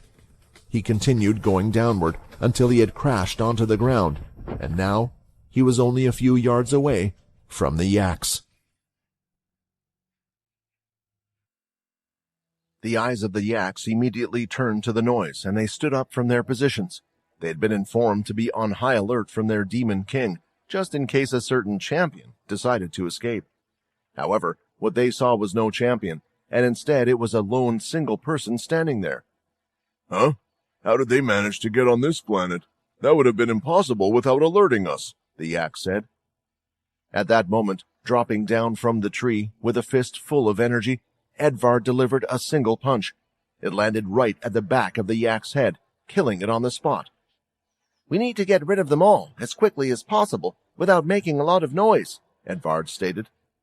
The one thing they needed to do was not get caught, and now that they had been found out, the only other thing they could do was get rid of the evidence. Chris understood the assignment. As he was running toward one of them, he was already transforming into his full werewolf form. His skin was turning red, and he leapt off of the ground. The yak tried to hit the werewolf, but it hit nothing but the air, as Chris used his claws to rip right at the demon's throat. Using the body of another, Chris jumped, pouncing onto the other nearby yak and slashing at its throat as well, and then quickly went to the next. Worried that their falling bodies would create a large amount of sound when they fell to the floor, Edvard quickly moved, holding the bodies up and then gently letting them down. Chris was dealing with the yak quickly, causing Edvard to go from one to the next, until they had eventually dealt with all 5 of them. Chris ended his transformation, landing on the ground, and Edvard wiped the sweat from his head. It was a tense situation. "We work well together," Chris said. Edvard didn't comment at that, and instead looked at the situation in front of them. "You said they wouldn't notice one. But what about the whole team of 5? I think they would notice that. Come on, let's try to move these guys deeper into the forest, so no one finds them. Although the yaks' bodies were large, the two had great strength, allowing them to lift them with ease. What was more of a problem was their large limbs and having to navigate them through the forest. In the end, they had to slice off their arms and pile it on the body for easier movement. Once Edvard felt they were safe enough in the forest and deep enough, Edvard placed them in a pile on the ground. It was one of the wide-open areas that didn't have large trees too close to it. He then could see Chris coming over with the last body and putting it with the others. "Do you care to explain what all of that was about back there, then?" Edvard asked. "What do you mean? Did I do something wrong?" Chris said. For a split second, his pupils looked in a different direction as he broke eye contact. "Are you trying to play stupid?" Edvard almost yelled. "I saw what you did. You put your key into that branch when you landed on it. You broke that branch on purpose, as if you wanted to get caught. Ever since we saw the yak, you have been trying to convince me that we need to take them on. Is this some type of ego trip? Do you need to prove that you were stronger than them? Well, you did it. You're stronger than them. But now there is a good chance that once they find those yak are missing, they will be on the lookout for us." All of it came out at once. Usually Chris was relatively mature, especially compared to the others, which was part of the reason why he was angry. How did it come to this? A sulking look came about on Chris's face at that moment. "I'm sorry. You're right. You're 100% right," Chris said.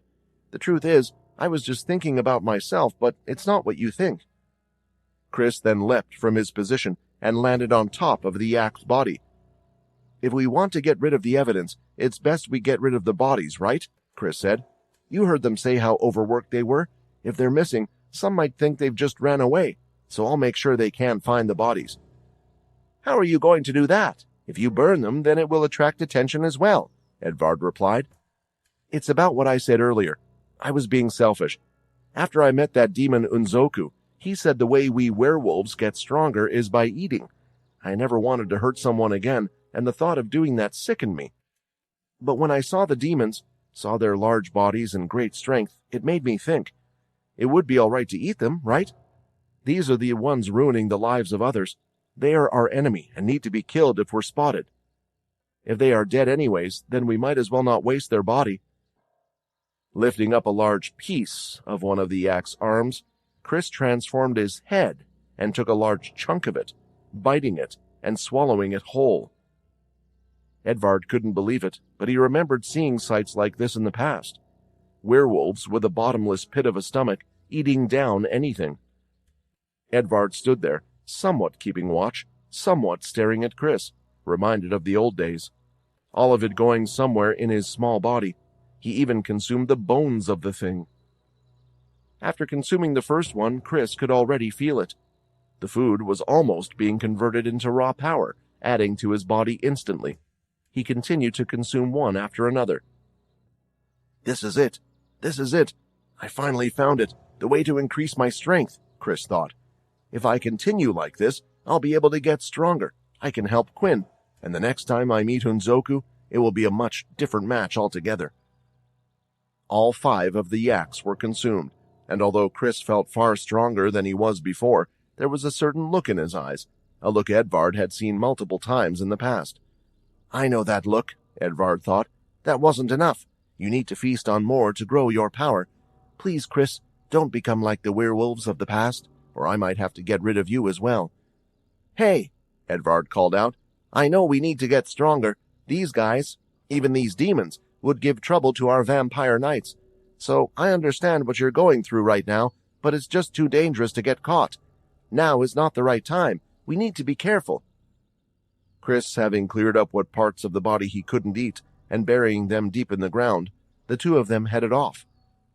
They scaled the outside of the mountain, off to the side of the cave, as the two didn't want to be spotted. "What the... Who are they?" Chris asked. "Why are there... monsters? Demons in here, I don't know what to call them." The ones Chris was referring to were the Scullies, Annan, and the others.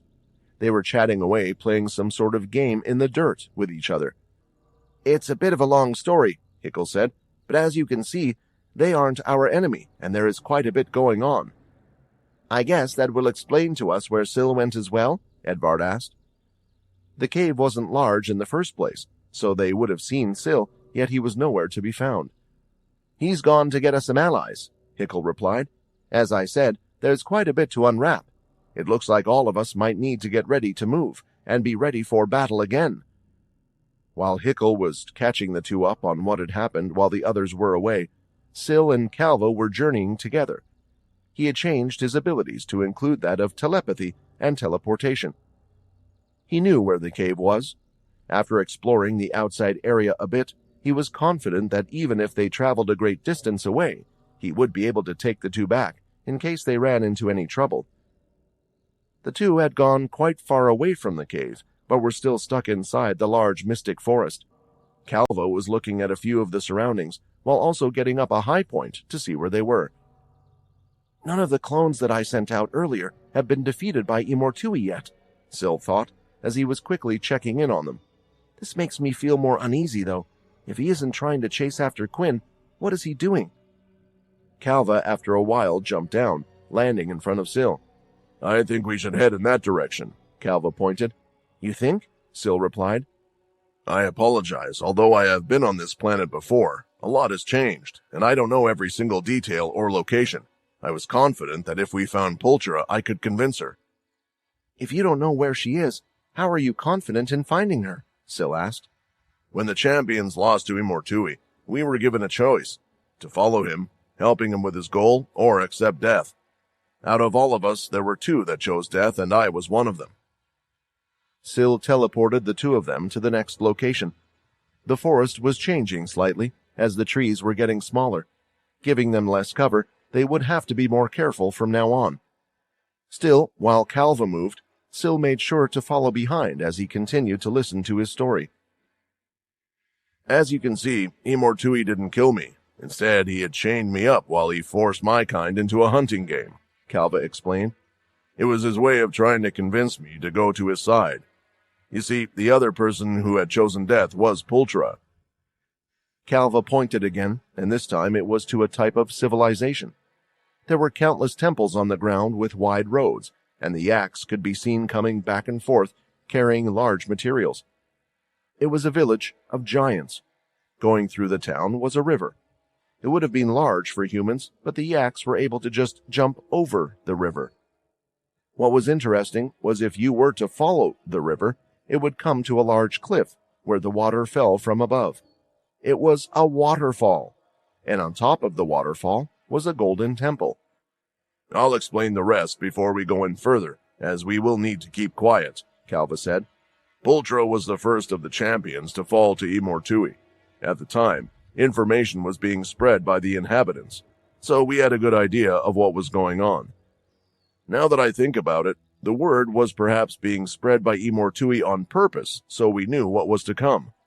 When she had lost, she had rejected his offer, and the word was, he had forced something upon her.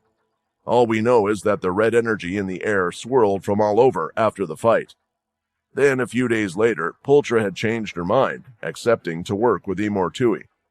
I'm not sure if what happened to her is what Quinn is going through now. I don't know why Immortui never used such a thing on me, but if the two of them are going through the same thing, it will help us a great deal."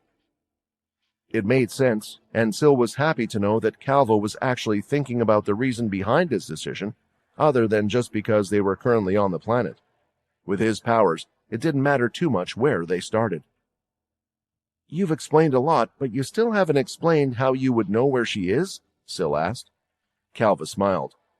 "Pulchra, like Shinto, is working for them, so they won't technically be locked up like he was. However, the champions won't be allowed freedom. I heard from the others he had been given a post as a guard. For Pulchra, I imagine they couldn't let her power go to waste while keeping a close eye on her." Using his teleportation powers, they entered the city, and Syl made sure they stayed behind large buildings as they observed the area around them. Calva still seemed to be looking for something. Unable to find it, he asked Syl to continue teleporting around, again, and again. Through the city, they were unable to find what they were looking for. "We haven't tried up there," Syl suggested. looking at the Golden Palace. "I wanted to avoid that place as much as possible. Can you see how the red mist is slightly thicker up by the castle? It's not because it's high up. What that means is that it's most likely where the Demon King is." If Syl was to take a guess, he would have picked the giant golden temple as well for the Demon King to reside in, but it also made sense that they would want to keep the champion close. Syl teleported the two up there. As long as they were at the foot of the giant temple and not inside it, he thought they would be all right. Then he started to move them around the giant temple until Calva shouted, "Stop!" as he looked at what was behind it. "This is it. This is where she will be," Calva exclaimed. From the temple side, one could stare down the waterfall and look at the village of the Yaks. When looking at the other side, it wasn't another stream of water. Water was being brought upward from down below. They were looking at a giant hole, similar to a canyon of greenery, but Syl couldn't stop staring at the water that was moving up, being pushed up against the side of the hole wall. "This makes no sense," Syl said. "Trust me, things might start to make a lot less sense," Calva said, "but the good news is, she's definitely down there somewhere." Looking at the giant hole below, Syl didn't teleport down there straight away. The view in front of him was such a sight to behold that he had to look at it for a few moments more. He had traveled to many planets before, but he had never seen anything like this. It was magical. The leaves from below were shining with every color, reflecting as if they were partly metal, even though one could tell they were plants from the way they flowed in the air. "All right, let's go find her," Syl said, after taking a mental picture. If he could, he hoped something like this wouldn't get destroyed. That way he could return. If he ever knew he had only a few moments left to live, then this was the place he would have wanted to be. The feeling was similar to how one felt when they walked across the beach, with the sea and the sunset. It was warm. Teleporting down, the amazement didn't stop there, as now Syl was able to see the objects up close. There were all types of plants of different shapes and sizes. Some had thick trunks that swirled around, others like a snake. Others just looked like a giant pineapple down below. "Don't we need to be careful?" Syl asked. "Although you know the champion is here, doesn't that mean that there is also the chance that there are demons here as well?" Calva thought Syl was right, but he was unable to sense or see any demons in the area. Were they so sure that Pultra had nowhere to escape to, so she would just stay down here, or was it something else? "I don't think anyone is here. Maybe because it's so close to the palace, they just have someone check up on her frequently. I mean, as time goes on and nothing happens, they could have become more lax about her escaping," Calva guessed. But with the addition of them and others arriving, maybe everything was different now. In order to speed up the process, Syl used his soul weapon, opening up the book and changing one of his abilities. He then touched the ground, and a pulsating power was sent out. It would allow him to have a look at all of the objects around them, a scouting ability that would typically only work within a few feet, but in this case, Syl could use it in an extremely large range. "I found her. We should head in this direction. Maybe let's not teleport so we startle her," Syl suggested. After all, they didn't know if she was on their side yet.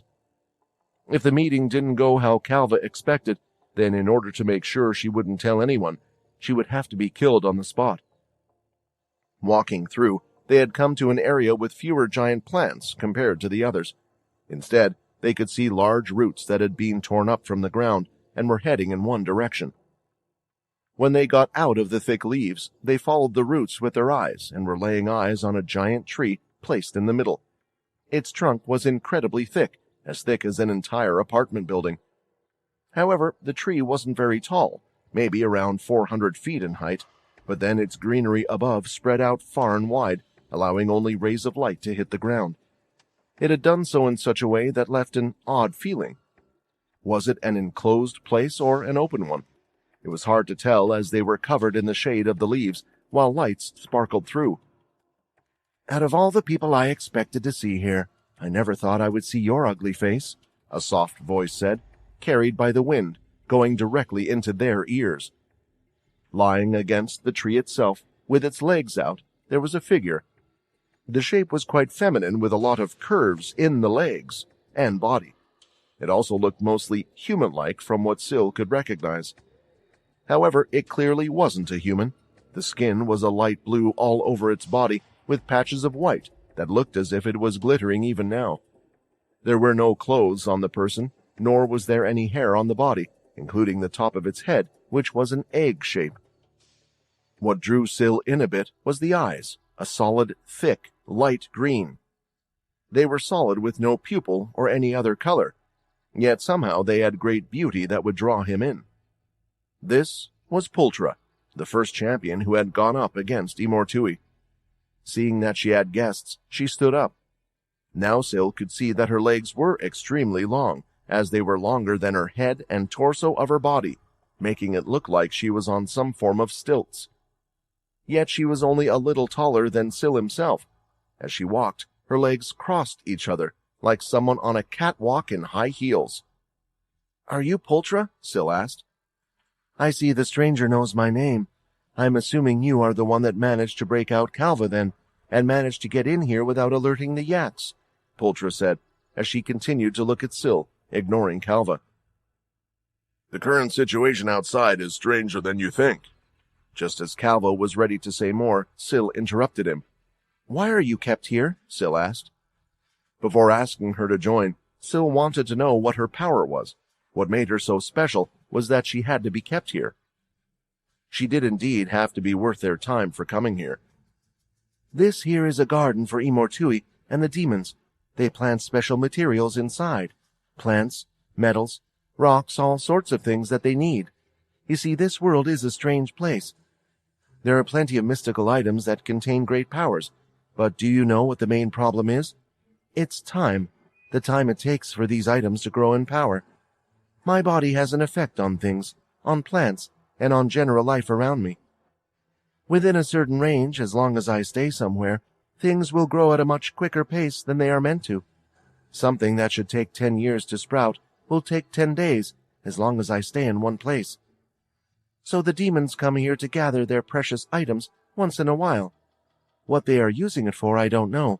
I don't get out much, you see, unlike your friend here." Pultra smiled at Calva. It was a strange power to hear of. Even in Syl's powers, he had nothing like it, and he wondered what that had to do with the waterfall going backward, or if it was unrelated. Either way, this person was special. Syl could tell that much. We are here to ask for your help," Syl said. Although Syl hadn't got a direct answer to the question he wondered what type of power this Pultra had. The fact that one had such an effect, that just being alive could affect the things around them, showed to a degree the amount of power that was inside this being's body. Having battled against Celestials and God-slayers, he had a good idea what great strength was, and he knew it was in front of him. Pultra smiled as she heard the question. "I had a good guess in mind from seeing him here that was what you would ask," Pultra replied. "But even if all the champions gathered, we do not stand a chance against Imortui and his demon kings. I know there are many that believed we only lost because we fought by ourselves, but that is not the case, and if you've faced Imortui as well, you should know that." Calva did know the idea of them three teaming up was a pipe dream that was created by the inhabitants, one to give them some type of hope that the way things currently were wouldn't be like that forever. "I know," Calva said. "Did you really think I would ask for your help if I didn't? It's not the same as before. You see, these guys, these people from another world, are here with us. Their goal is to take down Imortui as well." Pultra was about to laugh the whole thing off as she began to walk back to the large tree. "I am surprised because I heard that you also rejected Imortui's offer, and you had done so till the very end," Pultra said. "What made you so delusional?" "A demon king was defeated," Calva said, and Pultra stopped in her tracks. "Not only that, but the person who had defeated the demon king had done so with ease. And I'm not just saying that either. I saw it with my own 2 eyes. I saw someone who could take down Imortui, but they need our help." This had piqued Pultra's interest as she turned back around. The reason Pultra was trapped down here was because of the eye of a demon king. She had gauged her strength well, and not once had the demon kings struggled with the up-and-coming strength of the inhabitants. It was why she hadn't acted, nor had Shinto or Calva against them. It was a lost cause. How can I even trust your words? How sure can I be that you aren't just saying something out of desperation? Pultra asked. You might not believe him, but you can believe me. Syl lifted his hand and snapped his finger. Suddenly, the scenery all around them had completely changed. The surface was barren, with nothing but land. Not a single thing was left alive on it. When Pultra looked around, she was unable to see the walls and failed to see the familiar scenery around her. What happened? Where are we? Pultra asked, and she appeared to be startled. I teleported us out of where you were, Syl answered. Don't worry, I can put us back, and I will do it before anyone notices that you are gone. Why have you brought us here? She asked. Even Calva was confused. What was the use of bringing her to this planet? At least he should have brought them back to where Quinn and the others were. Then she could comment on whether or not the condition Quinn was in was something she had experienced before. That was one of the main reasons for going after Pultra. Shouldn't we have at least done that before doing this? Even if she won't help us in the fight and doesn't believe us, she can help us with Quinn. Calva wanted to shout out. However, Syl seemed confident, and although Calva didn't know him well, for some reason his calmness in the entire situation, even when in a world surrounded by enemies he didn't know about, was frightening in itself. This right here is a moon of one of the many planets in the universe. It is one that is far away from any life that I can sense or know of, Syl said, as he brought out his ability book with his powers and changed them once again. You don't trust Calva, fine, but then trust me, my strength and my will to defeat Imortui. Let's fight, and then you can see for yourself, Syl stated. It was an interesting proposal, one that Pultra would have outright refused, but the fact that they were now on the moon, she could only imagine what power the person in front of her had. Maybe it all wasn't just lies by Calva.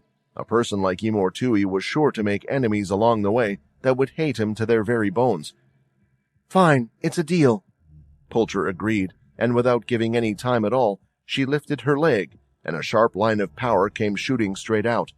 It was incredibly fast, one of the fastest attacks Syl had ever seen. If Calva was in Syl's situation, he would have been hit straight away, and would have had to continue the fight with a large injury. Yet for Syl, the attack had just gone past him, creating a large, deep cut on the surface of the moon. You avoided that. Well then let's see you avoid all of this. Pultra started to swing her legs rapidly, in all sorts of different directions. Several lines shaped like large crescent moon strikes were going through the air. It was slicing the surface of the moon as if it was butter, and yet somehow, Syl, seemingly using nothing at all, was avoiding them all. He then started to walk towards her as he continued to avoid the strikes. Are you surprised? Syl said. He then teleported right behind her, but Pultra could sense this. She threw a direct kick right behind her, but Syl had already ducked, avoiding it, and had a fistful of lighting. It struck her in the stomach, sparks going off in all directions. Then, twisting his hand, a lighting strike went straight out, sending her flying in the distance and crashing against the floor. Pultra did her best as she got up off the ground, and when doing so, the ground was shaking underneath. She jumped to the side to avoid a large piece of the moon rising from the ground, but when she jumped, the piece of the ground had hit her right in the stomach, and at almost the same time, another lighting strike had hit her. Syl was using his ability of foresight to be able to see her next set of moves and avoid them all. It worked well against someone like her, who relied on just their physical power and had next to no wide-range attacks. You're so strong, Pultra said, as she noticed Syl had stopped attacking. Calva, seeing Syl fight for the first time, thought the same thing. They didn't just have one golden goose, a shot at taking out Imortui. It was possible they had more. Yes, and the person who's going to take down Imortui is much stronger, Syl said. Syl didn't think he needed to demonstrate more than this, and he was sure that Pultra herself was probably hiding some of her own powers as well. In the first place, he would hate for her or himself to get badly hurt, and Syl needed to be ready at any moment to fight Imortui if need be. Pultra was no longer fighting back. It looked like she had admitted her defeat. So Syl snapped his fingers again, and all of them teleported right back to the tree where they were before. Poltra had to look around her and even rub the grass underneath with her feet a few times. As she lifted her foot, it started to grow slightly longer. "This is real," she said. "The last place we were at was all real as well. It's not an illusion. And all of those other powers you had as well, they were all real? You are quite diverse, aren't you?" "I can do many things," Syl answered. "I'm confident in my own strength, but I've never gone against Imortui, but you have. We can talk about it later. Since I won that fight, will you come with us?" Looking at the waterfall and the golden temple that was placed at the top of it, she thought about it for a while. "I would like to come with you," Poltra answered. "I'm still not sure, even with your strength, if we can beat Imortui and the Demon Kings. You caught my interest, claiming that this person is stronger than even you. This person has even managed to bring hope into Calva, but from the way you are acting, I assume you are hiding from Imortui at this moment?" Her guess was correct, and Syl's face said it all. "Then I can't leave. If I do leave, then they will know I am gone, and that will ruin your whole plan. They check up on me frequently," Poltra explained. "A team of yaks comes to harvest the area regularly while planting new crops or new items, and at that time they also check up on me. I think I might be able to solve that problem." Syl brought out the book, changing his abilities again. He created a clone of himself, and after that, the clone's body started to change. It swirled and grew in height, creating different shapes and sizes until there was another version of Poltra right in front of her. Amazed by it, Poltra walked towards it and even placed her hand on it, stroking the clone's cheek. She could feel it. It was real and wasn't an illusion. "You have quite the godly powers," Poltra complimented. "The clone will be in your place. It also is able to transmit messages to me through telepathy. If they come and question you, as long as you are next to me, I can ask you the questions instead and answer the way you would answer. They won't be able to tell the difference." It was a solid plan that had even gotten Calva excited. They could use this to resolve the next issue as well with the next champion. However, the look on Poltra's face still said that something was wrong. "No, this will only fool them for so long," Poltra said. "When the greenery, the things they have placed in here, aren't changing due to my absence, they will know I have left, but I think this will give us enough time." There was a large smile on her face, and so it was decided. The clone of Poltra went ahead, sitting under the tree, and once everything was ready, all three of them started to teleport. Using his powers and having traveled quite a bit on the planet, it didn't take long for them to arrive back at the cave. It was a bit small, and was getting more cramped as more people were now inside. "Whoa!" Chris said, nearly jumping back. He was ready to transform until he saw Syl and the others. "It's all right," Syl said. Yeah, don't worry, we know," Edvard said. "It's a champion, right? The others have caught us up with everything that's going on, so I guess these two are champions as well." There was an awkward silence. The group didn't really know each other, and none of them were particularly the type to just get along with each other from the get-go. However, Syl did do something. With more people staying in one place, they needed to change the environment a bit more. Placing his hand on the ground, the area started to shift. The cave grew wider, while also getting deeper. The entrance still stayed small, that way they wouldn't be found out by others, and now where they had been staying had somewhat become a tunnel that would lead to the large area they could reside in. Syl had even created a rectangular platform that was raised up above the ground that Quinn could be placed on. "Why didn't you do this before? We've been crammed up for no reason," Russ complained. "I thought with your power you could have done this as well," Syl replied. "So why didn't you think of this?" Russ had to admit that Syl had got him there, and with nothing smart to say back, he decided to just stay silent and complain to himself under his breath elsewhere. Poltra was the first to introduce herself to all the others. She didn't say much other than her name. After that, Calva introduced himself as well to the other two that had yet to meet him. "So, you two both fought against Imortui, right? But you haven't gone against any of the demons?" Hickel asked. "That is correct," Calva responded. "The demons were created after Imortui took over the place, and with them, he ruled over the inhabitants and planets just like this one. Although we know of the demon kings and have an idea of their strength, we can't help much with their powers." "But you can learn from our mistakes," Poltra said. I have heard that you are all strong, and for even thinking about doing something like this, I assume you are all a little crazy, but the two of us will share our knowledge with you in order to help you against Imortui." "Hey, wait," Peter said, standing up and walking forward. "That's not what's important. The one that needs to know about all of this stuff is Quinn. Quinn is the one that's going to kick Imortui's ass. We need the Demon King's blood." "Demon King's blood?" Pultra was confused. Calva went ahead and explained what Quinn's last request was, and also went into detail about how the demon power activating had affected Quinn as well. She had a feeling since seeing Hickel and Edvard that they had some presence of demons in them as well. "And where is Quinn, then?" Pultra asked. Moving to the side, Peter and the others allowed a clear view for her to look at Quinn, lying there in place.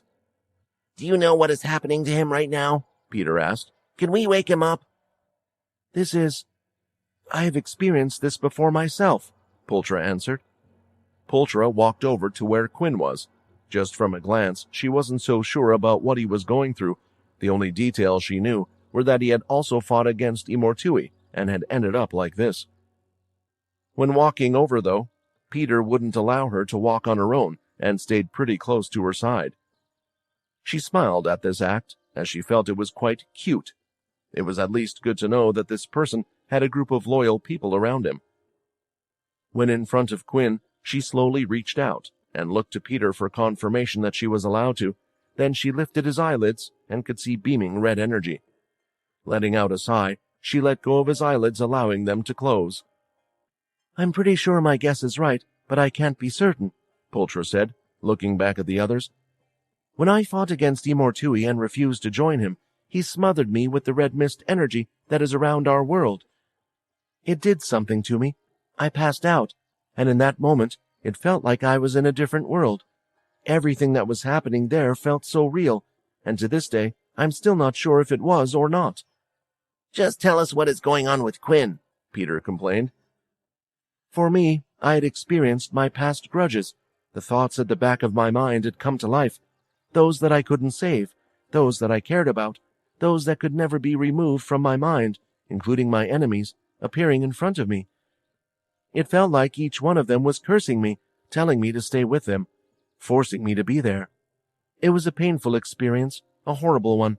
I wanted to get rid of them, get rid of all of those that were in front of me, but with each one I touched, even if it was just to hit them away, I experienced what they had felt. I experienced the overwhelming emotions, the mental and physical pain they had all gone through in their final moments. It was torture, but the only way out was to go through everything that they had been through until there was no longer anyone there." All of them could see that Pultra was shaken up just from explaining it. A distant memory for her, thousands of years had already passed, yet she could still remember what it felt like. "I never wanted to experience that again. I never wanted to be put through that again, which is why I decided to join Imortui." The others could only imagine what she had been through, and it was hard to do so. How could one replicate the feelings of another in their final moments, all the desperate thoughts they had in their head? Wait, is that why Imortui was unable to do such a thing against me? Calva said, as if he had just come to a realization through her story. "What do you mean?" Annan asked. Well, you said it, right? Everyone you cared about, the enemies that you killed. You had to experience all of it. At that point and time, when Imortui attacked, I had never killed anyone, and even my family, I have no memory of them either, or of losing them. They were dead for as long as I can remember, and honestly, I don't think I've ever cared about anyone." "That can't be true," Toonie interjected. "You're the cruel champion who would beat up any Scully that looked at you the wrong way." Toonie quickly covered his mouth, as he thought he was now going to be on the receiving end of that punishment. "Those were all just rumors," Calva explained. "I actually consider myself a nice guy. It was just that people kept coming to challenge me all the time, trying to prove they were the best. I would beat them and leave them be. At times I would beat them until they were unable to move. Maybe another creature took their life, but it wasn't me, and as I said before, I've lost no one I care about because I care about no one." The last part the Scullys had heard about. It made sense that the hunting games involving the Scullys had no effect in convincing him to join Imortui because he truly didn't care about their lives. If what you say is true, then what about Quinn? Pultra asked. Has he killed or lost a lot of people who he cared about? The room was dead silent, to the point even the breathing of everyone could be heard. All of them were now imagining the horror Quinn had to be going through. How many people had he killed directly from the beginning? How many enemies did he have? And just how many people had he lost on his long journey coming here? Quinn had to be going through torture now. That was all they could think of. Peter tensed his fist and was ready to punch it against the cave wall until Edvard grabbed him and stopped him. Put that much power into a punch, and you'll take down the whole mountain. They will spot us in a second, Edvard said. Right now, Quinn is going through torture. You haven't known him for as long as I have. You're telling me right now that he is going through everything since he had turned into a vampire and experiencing the pain of those he killed and lost, and I can't do anything about it to help him? If I stay next to him, Pultra said, my passive powers may help him get through what he is doing quicker, but it also means he will have to experience more pain quicker. It's up to you guys. What do you think is best? Making Quinn go through more pain so they could see him awake quicker? What type of torturous question was this that they had to answer? Everyone was silent because they knew that only 2 people in the room could make the decision. The 2 that knew him best. Syl went over to Peter. Peter, remember, Quinn came here to defeat Imortui. You said it yourself. He's going to kick his ass, right? Syl said. Then we need him. He was prepared to give up everything, to leave us behind, as well as the rest of his family to help all of us. If he had the choice, I know what he would pick in a heartbeat, and you know what he would choose as well. Both of Peter's hands were shaking with anger until he had finally made a choice. I just can't believe. We came here to help him, and he's the one that needs to suffer more, because we still need him. Please, we need Quinn, Peter answered. With that, Pultra stepped by Quinn's side and placed her hands above his head. Finally, the sun had set, and the night sky was now shining out. It had been a long day, and also a tense one at that for the group. There was the lingering thought in the back of their heads that they could be found out at any moment, and Imortui would be out to get them. Edvard was even more worried than usual after the incident that had occurred with Chris, but he had kept silent about it to the others. He was not sure if his hunger would become a big problem for the group, but there was no need to worry them further over the matter when it was done with. They would deal with it when the time came. No one could get any sleep as they stayed held up in the cave. Not that it particularly bothered them. It's something they were used to, with most of them being beings of the night in the first place.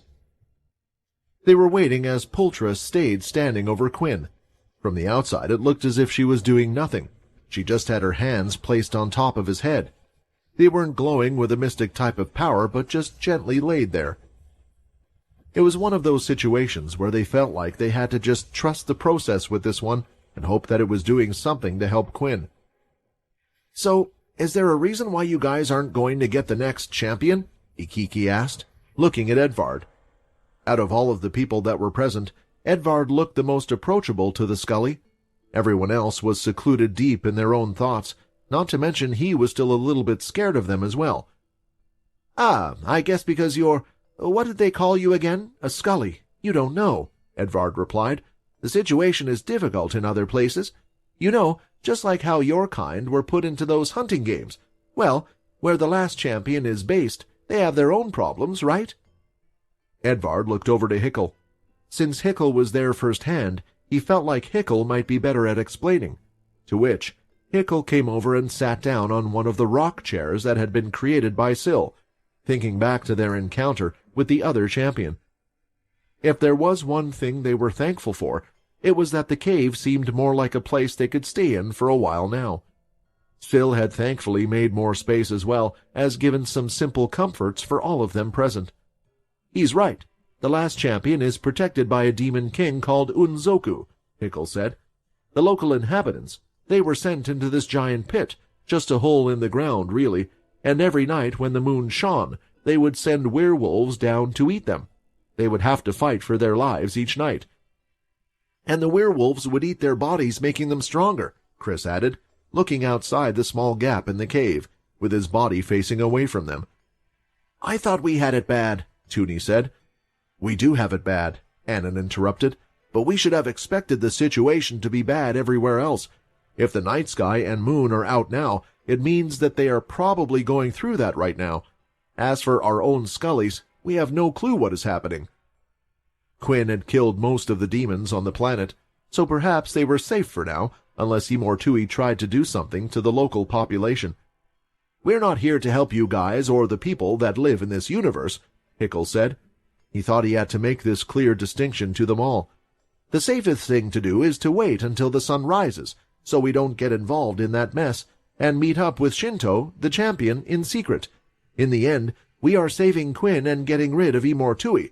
When that's done, it's up to you guys to sort out the rest of your problems." "Speaking of, are we going to be sending out Russ with Syl?" Edvard asked.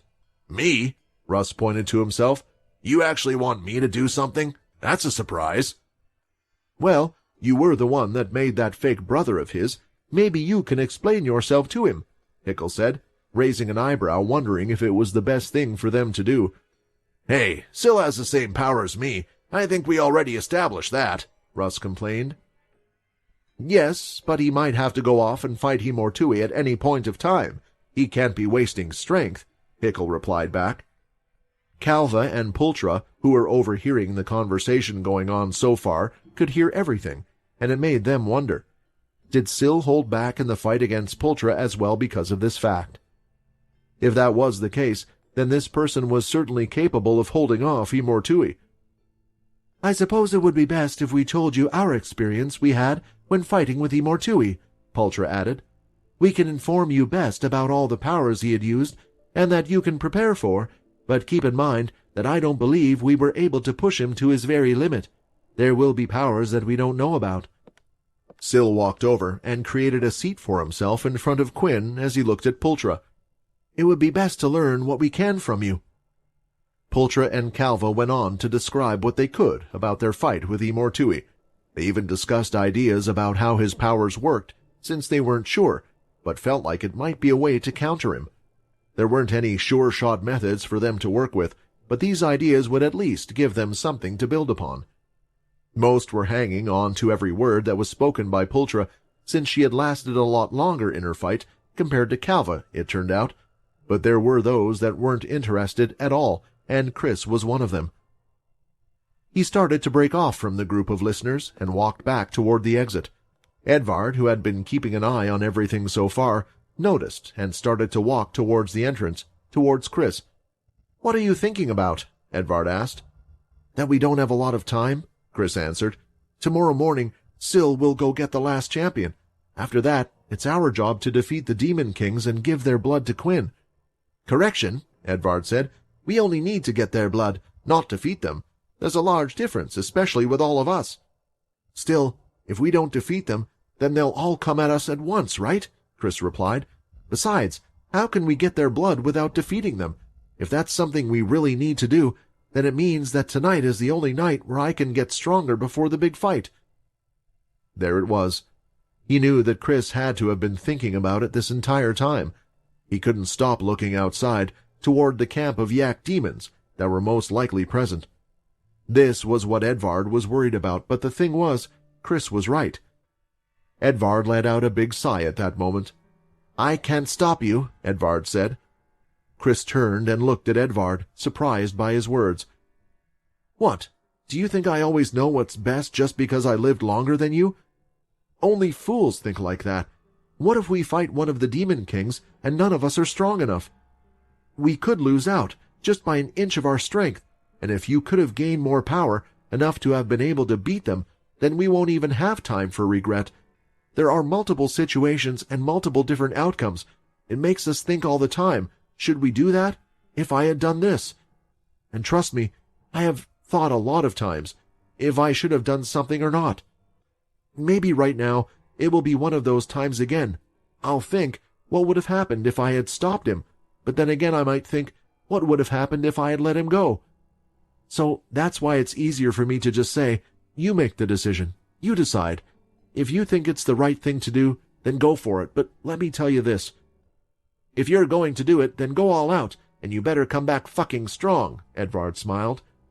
Chris smiled back, and there was no need to give an answer as he leaped out of the cave, down below, heading straight for the yak demons. While running through the forest towards the area that Chris was in earlier in the day, he stared at the bright moon that glimmered slightly red due to the mist. The moon is a lot brighter here than that on Earth, or any of the other planets I've been on. The moon in the first place just reflects the light from the sun. Is it actually the power of the sun that's causing this effect? Because I feel slightly energized. It wasn't the first time that Chris had felt this way. Even before, when he had entered the pit, when the night sky fell and the moon was seen, he felt great energy surrounding him, but he was also noticing something else as well. He was getting this urge, an urge to consume, and it had only grown since he had eaten the yaks earlier. I've been through a lot tougher things. I'm confident, if it comes to it, I can control myself. I won't let this thing control my body. Slowing down his pace, Chris leapt up, and with a single jump, he reached the branch of a large tree. He grabbed onto the branch and swung himself until he was in a crouching position, overlooking the working area from before. There was still the sound of banging, clashing, and work going on, but it was quieter than before. Sniffing the air, Chris had made an evaluation. It smells like there are fewer people here than there were during the day, but I need to try to find ones that are on their own. I doubt I will get lucky like before. At quick speed, when the opportunity struck, Chris leapt to the ground and ran on all fours, transforming his body, not to his werewolf form, but to his wolf form instead. He was now behind one of the giant ship structures that were being worked on. In his wolf form, he was a lot faster than in his werewolf one. It mainly focused on speed, and he felt if he was seen, people would just think of him as another creature. While right next to the large object, Chris lifted up his paws and tried to scratch the outside. When he stopped his scratching, there wasn't a single mark on the outside. I even coated my claws in key. Just what are these things made of? Chris thought. If they're building something all day and night, it must be quite important. Hearing the sound of footsteps, it appeared as if someone was coming from the side. Hearing this, he quickly sprinted along the side of the ship, and then hid around the other end, taking a peek. There he could see it, a yak carrying over a rough-edged rock on his shoulder. It had moved toward the middle of the ship, and bent its legs as if it was getting ready to jump. Now! Chris ran in his full wolf form, and the yak turned to look at him. The rock was still in his hands, and the surprise attack was too fast for him. By the time the demon realized what was going on, Chris was already on him, and had attacked at his throat with his powerful jaws. Blood soaked around and into his mouth as he gripped down further, and the yak's body fell to the floor. Along with it, a large rock fell on top of him, crushing part of his body. The demon was killed, but now Chris had a bit of a problem to deal with. The rock had made a loud noise as it fell on the yak demon. "Damn it," Chris said, as he started to transform into his werewolf form. He then lifted the large rock off and placed it on the ground. "Hey, what's going on?" a voice shouted from behind. Around the corner there was another yak, with a rock over his shoulder as well. He had heard the disturbance and hurried forward to take a look. "Crap! This was just meant to be an in-and-out operation. Was I not thinking clearly or something? I should have waited to see if there was anyone else." It was too late now, as Chris continued to run across. The yak was preparing to fight back, and had dropped the large boulder. Thinking fast, before the large boulder had fallen onto the floor, Chris threw a punch in the air.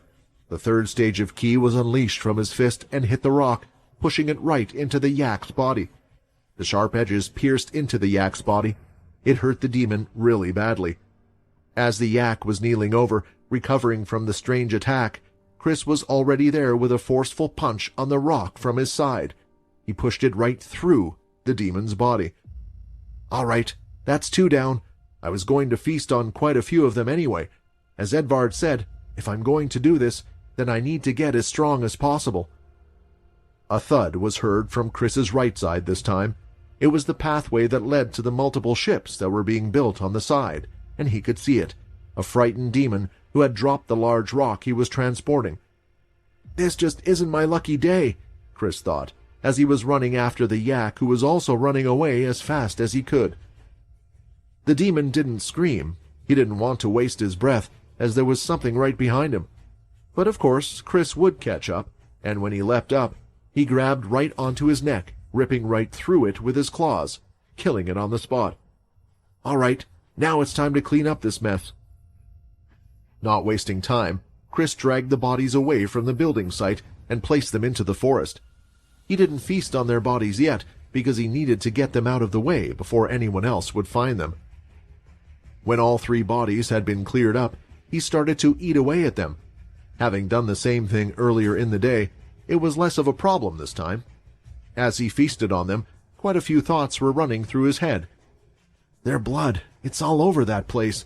In the morning, when they notice that they're gone, will it cause a large problem, or will they think something like a beast has done it? After consuming the demons, the energy boost was felt in Chris once again. His muscles felt more alive, his body more responsive than before, which was a crazy feeling for him, who already thought he was completely in tune with his body. It was an amazing feeling because it almost felt like there was no limit. Just like his stomach, as long as he kept eating, he would continue to grow stronger. But there was one large issue he realized he had.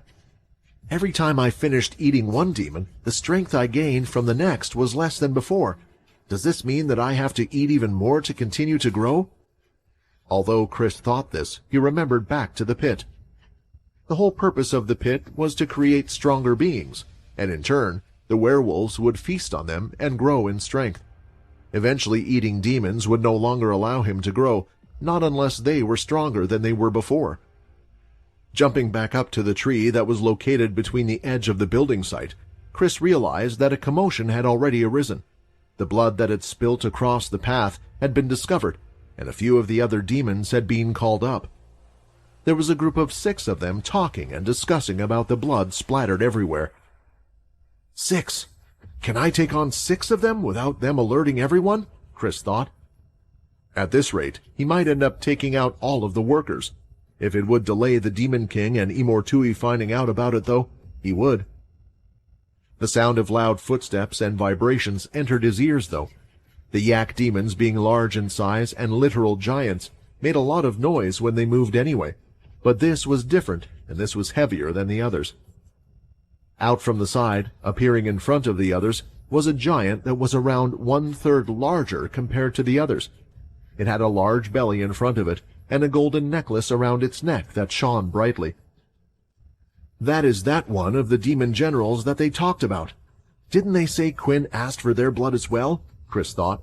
But another thought had entered his mind as drool was slipping from his mouth and onto the floor. I have to eat that. I wonder how much that will make me grow. There was a part of Chris that thought perhaps he should turn back. He had eaten a few demons, and with them now on high alert, it could already cause the group serious problems. Right now, there was a chance, because it was only a few of them, that they wouldn't think much of it. However, the moment he saw the larger yak demon, Chris couldn't get it out of his mind just how much stronger he could get if he was to feast on that creature.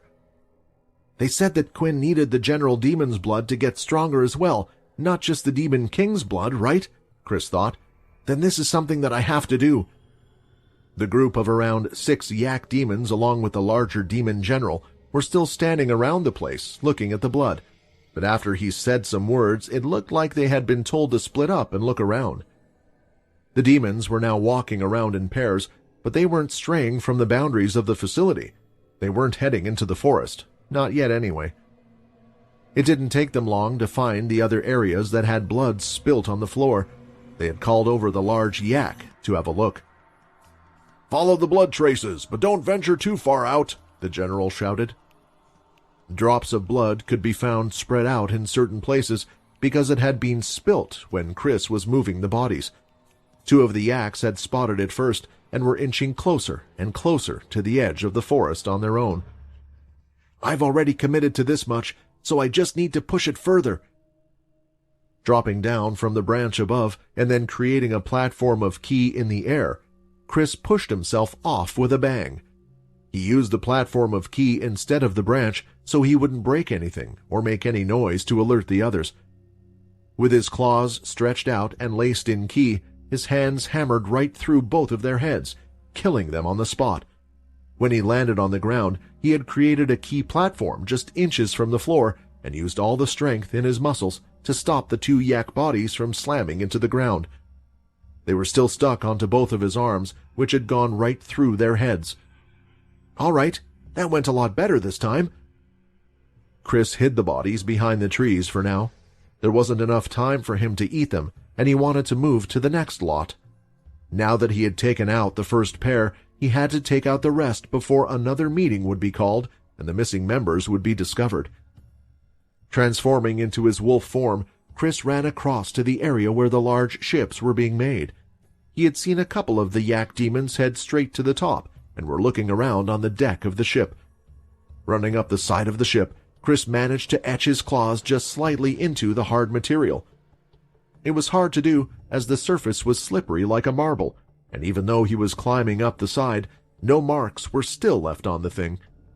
When he eventually reached the top, he wasted no time as he continued to run and leapt up, biting one of the two in the neck again, killing the first one he could see as fast as possible. "Wait a moment. Where's the other one? Weren't they in pairs?" Chris thought. He had attacked one on sight, trying to deal with things quickly, thinking that the other one would be nearby. When he turned to the scent his nose had followed, he could see the other demon looking straight at him, standing on the other side, right by the edge. "Damn it!" Chris ran across the flooring as fast as he could, and he hadn't even realized what he was going past. On the very top of the ship, it was filled with devices that looked like cannons, manned stations for fighting, and boxes of crystals filled to the brim. There, on top of the boxes, were crystals that he had never even seen before. For Chris, though, it was all a blur, as he saw the yak opening its mouth, ready to yell. In a desperate attempt to stop him, his body started to transform from wolf back to werewolf. With a claw-like hand, he swiped the air, and his attack had left his claws. It flew through the air, hitting the yak right in the neck. The life in his eyes started to disappear, and as his legs gave in, his whole body had tipped over the edge. Chris, finally having transformed back into his werewolf form, had reached the edge, and peeking down, he could see the yak's body splattering on the ground. On top of that, down the side, there was also the yak general along with the others. Having just seen the dead body, they looked up and made eye contact with Chris. "Well, now I have no choice," Chris grinned, baring his sharp teeth. He ran across the edge in his werewolf form, and when he was close enough, he leapt in the air, heading straight for the demon general. Chris's claws were reaching for the same spot on the neck, the one-hit kill placement, although his neck was fairly large. However, for the first time, the demon had thrown out a fist, hitting Chris mid-air. The two collided, and Chris stayed in the air for a bit. "Ha ha! I don't know who you are, but you look like one of Unzoku's people," the general said. "Has he finally gone mad, sending one of you to come take me on? He should know that it wouldn't be so easy." With a push of the fist, Chris was sent back in the air, and he flipped backwards before landing on the ground. "This is what I needed," Chris said. "I needed someone strong to face. You are going to be what allows me to get strong enough." The fourth stage of Ki started to activate, the power flowing within him. His fur started to turn a shade of dark red, while it moved as if it was being blown in the wind. Chris ran forward at a fast speed, yet the yak general, even with its large size, could still keep up with him. He went to punch him at the right spot. That was until Chris pounced off the air, having created a Ki platform. He had moved from one side to the other across the general, while swinging his claw across the yak's body, leaving a big, red, bloody mark across its chest. Not slowing down, Chris had made another platform in the air and pounced off that, creating a slash in another direction. Moving his eyes, the yak was trying to keep up with Chris, but he was moving too fast, and somehow he was able to move midway in the air. Large cuts were being made. Parts of the general's flesh were being cut off again and again. None of the other demons could even approach because they had no clue what to do, and eventually The Yak General was unrecognizable. There was almost no skin left on its body, and it was standing there in a pool of its own blood. It fell to its knees, slamming on the ground, before continuing to fall flat on its face. The Yak General had been defeated, and Chris was standing there on top of its body. The red fur was dying down. It was time to preserve his energy, but now around him, nearly all of the yaks looked to have awoken and were in the area. I guess I still have more work to do. Chris had been gone for a few hours now, and the sun was set to rise in only a couple more. Edvard was starting to get a little worried. That was until Chris had appeared at the entrance. He slowly walked in. His bare chest was covered in blood. It was dripping around his mouth and jaw. "Wait, what happened?" Hickle asked. Chris didn't say anything as he continued to walk over to Quinn. He then, with his hands, opened Quinn's mouth and proceeded to open his. Blood dropped down and fell right into Quinn's. The sight was a gruesome one, even for the Scullys, who needed to look away for a brief moment. "Sorry, I had nowhere to carry it," Chris answered. "I had a bit of a run-in and met with one of the demon generals, but don't worry, we are safe for a little while longer. I left no witnesses." After entering the cave and performing those strange actions, Chris simply walked to one side of the cave wall and sat there, while everyone else stared at him. "Hey, what the heck did you do? Why did you give Quinn blood?" Peter was the first to speak up. "And why are you acting so, I don't know, freakier than usual?" Chris didn't reply right away. He was staring at the ground as if deep in thought, but he eventually processed what Peter had asked. Before he could answer, Hickle wanted answers too. "You're going to have to explain in a lot more detail than you just did," Hickle said. "I know you and Edvard are working together, but right now your actions affect us all, so we need to know what's going on." "Calm down, everyone," Edvard said. "You're not even giving him a chance to speak. Besides, if they had found out already, don't you think the Demon King or Imor Tui would be on our tail? If that happened, Syl would be the first to notice, right?" Syl nodded, and so far there had been no signs of anything. Not even a single one of his clones that had escaped had been dealt with yet, and he couldn't imagine Imor Tui just letting things be, especially facing a significant unknown threat. "I'll explain myself," Chris said. "First, Peter, you don't have to worry. That blood is from one of the demon generals. Quinn was the one who requested it. Remember, he's a vampire. Drinking blood is like drinking water for him, and that blood is probably supercharged. I didn't expect to run into a demon general. That wasn't my original plan, but when I did, I had no choice but to take him out, so he couldn't inform anyone, and I still thought of Quinn." This was an important point to note, and Edvard was happy to hear it. Although Chris seemed somewhat obsessed with gaining strength at the moment, he had a reason to be. Everyone would be lying if they said they weren't a bit frightened by the situation they were in. Still, thinking about Quinn in this tense situation meant he wasn't completely obsessed. "I already told you all, I get stronger the more I eat. I don't want to consume anyone from our world. The demons will help us grow and give us a chance to fight back. I was just caught, but like I said, I got rid of all witnesses." What do you mean by all? Russ asked. "All of those that were at the building area," Chris answered. That wasn't really an answer the others could comprehend because they had no clue, other than Edvard, who was with him at the time. But there was one who knew, and that was Pultra. Her eyes widened upon hearing the news, her heart beating a little faster. "He managed to kill a general and all of the yak at the building site, all on his own? He doesn't even look injured," Pultra thought. "The person below me is strong.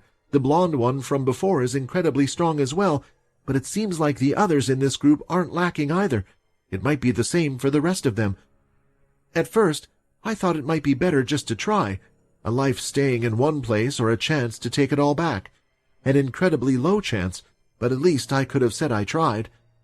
The memories of what happened to me that day still linger. Even with Calva's words, I found it hard to be convinced. Yet I came on a small hope, and now I think this might be possible, that we might have a chance." Pultra looked down at Quinn below.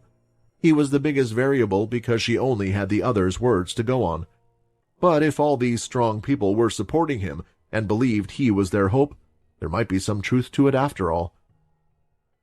So everyone thought I was going to be the one that sabotaged this trip, yet it was the freaking mutt, Russ laughed. And look now, not a single one of you is saying anything to him.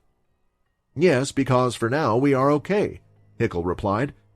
Yeah, but you know that if it was me who went out there and did the same thing, you would have said I was selfish, and you would have given me crap for days on end until my ears bled. The group resumed their usual bickering, and the Scullys, along with Clava, just watched. It was amazing how these people worked together without clashing. Sure, they clashed with words, but they never got physical. It's fine, Pultra said. The building group works separately from the main establishment, though they are meant to deliver a report once in a while, so eventually we will get found out, but we just have to wait to do what we need to do before then. A calming voice came from Pultra that for some reason somewhat stopped the arguing. Now the group was just resting. Chris had left the cave once more, which nearly stirred up another argument, but he said that it was to wash the blood off from him. He would find a lake or stream of water nearby. In the end, Edvard went with him, and they came back fairly quickly. After a couple of hours, the sun began to rise. "Quinn's still not up," Syl said, as he walked over to Calva and Russ. "Everyone, you know what we have to do. There's a good chance we'll have to do this without him. We need to get the blood." Syl was standing next to Russ and Calva, who agreed to come and attempt to convince Shinto, the last of the champions. "A word for you before you go," Pultra said. "Shinto will be the most difficult to convince. Even though Calva and I have teamed up, I don't know the full story of what happened to him because I was the first. Calva was the second, but remember, Shinto was the third champion to fall, and he accepted Imortui's deal rather than refusing it. There has to be a reason for that. I believe he is genuinely fearful, and from my experience, that is hard to break." "Hey, if he doesn't want to join us, then it's simple, right?" Russ shrugged. "Those who don't join us but know about us are too high risk, so we have no choice but to kill him." Those were the final words the three said before disappearing. They were no longer in the cave. The three Scullys looked at each other nervously. They had somewhat been thrown into this situation, and a lot was going on for them. "Is that guy always like that?" Annan asked. "Yeah, pretty much," Edvard answered. "But there's a reason we keep him with us, because he's strong. I'm sure they'll bring back the last champion." The group had teleported out, and it didn't take long for Syl to reach the location they were aiming for. To their surprise, they had ended right back where they were the last time, in the dark cellar. The familiar smell had hit them straight away. It was a pungent, damp smell, mixed in with a slight hint of iron. That was the blood from the wounds of the Chrono, the local inhabitants. "Where are we?" Calva asked. He turned his head, but he could see no one, no sign of anyone. "Ah, now I know what happened." Russ snapped his fingers. "Don't you remember? We caved in this place last time. Over there was where that pit was." As they focused with their eyes, allowing them to adjust to the light, they could see what Russ was talking about. He was the only one who had visited this place and had the full story of what happened last time. "So where would this champion be?" Syl asked. "I don't really know," Calva said. "I only knew Shinto before I was tied up, and it has been a very long time since then. I didn't even know fully about the pit that had been made." Which meant they would have to trust Russ. "It's a bit strange. There were the Chronos that were here with us last time. Some of them should have survived. And even if they died, I'm guessing they would have replaced them all with new participants. Can you check and see if they're around here somewhere?" "Aren't you able to go into my mind and see how that ability works and use it yourself?" Syl wanted to say, but he wasn't the type to talk back like that, like Peter. And besides, if Russ didn't want to do something, he wouldn't. Searching for signs of life, it didn't take long for Syl to find multiple that he was looking for. The image he could see was similar to a 3D scan. He was able to see the layout of the entire area, and he could see the pit they were in before. Another cellar had been built identical to this one, but was now located on the other side, and in there he could count that there were at least 100 lives on the other side. Wasting next to no time, Syl teleported the group there. Immediately, they were in a large cellar space, and just like before, there were chrono spread out all around. Only there were a lot more than before. Some had jumped back and were startled by the sudden appearance of the group. They continued to take steps back, avoiding them, as if they contained a deadly plague. "How did they get in here?" Are they here to take us away? Is it starting now? "I've never seen demons like them before." "Wait, isn't one of them a Scully? They look a bit bigger than usual, but they have the same features."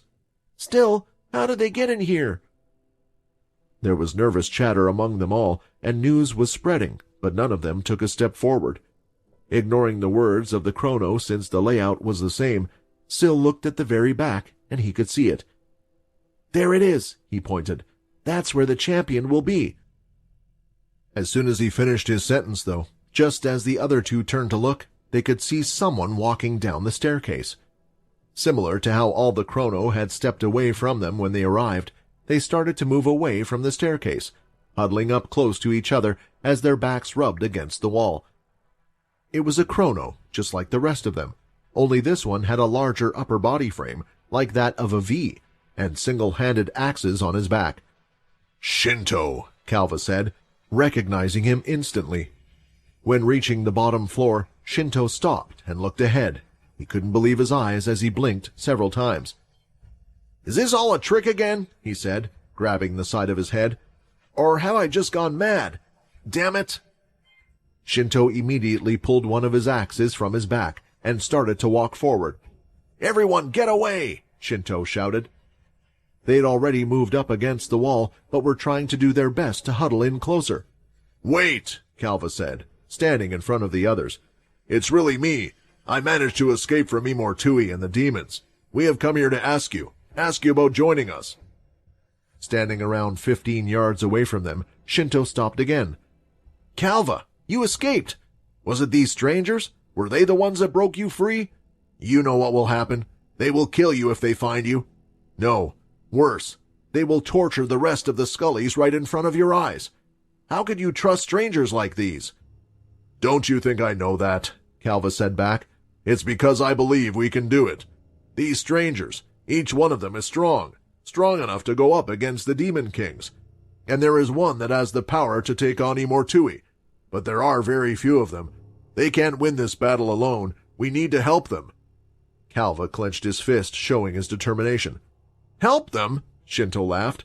"You are going to be the death of us all by doing this. You're lucky that I don't kill you and report you now for appearing in front of me." Calva didn't know what to say. As Pultra had expected, it would be harder to just simply convince Shinto. "How are you helping the chrono?" Russ spoke up. Shinto raised an eyebrow and looked at Russ. They were strangers in all of this and had no right to say anything. "Help the chrono? All I have been doing is helping the chrono. Because I joined Tui, the chrono gets to live. All of these guys get to live," Shinto shouted. "You call this living?" Russ said. "Look at their faces. They are all afraid, wondering if they will even be able to survive the next sunrise. How can you take the high ground and say that you are the one saving them, when the truth is, you're the one that is just watching them all die, day after day? You watch them all die. Do you think this is living? If they are going to fight in the pit for their life anyway, then you might as well actually fight for them instead. Take their place and fight against Tui," Russ said. The words from Russ seemed to be more effective than Calva's, as Shinto had stopped talking, but he soon went back to his ways. "No, a fight would just kill us all, at least the chrono. The others get to live on, the ones that aren't here," Shinto shouted. Frustrated by the whole situation, Russ decided to try another method. As used his powers, he summoned Hinto right in front of him. "Will you continue to let people like him die? People like your brother?"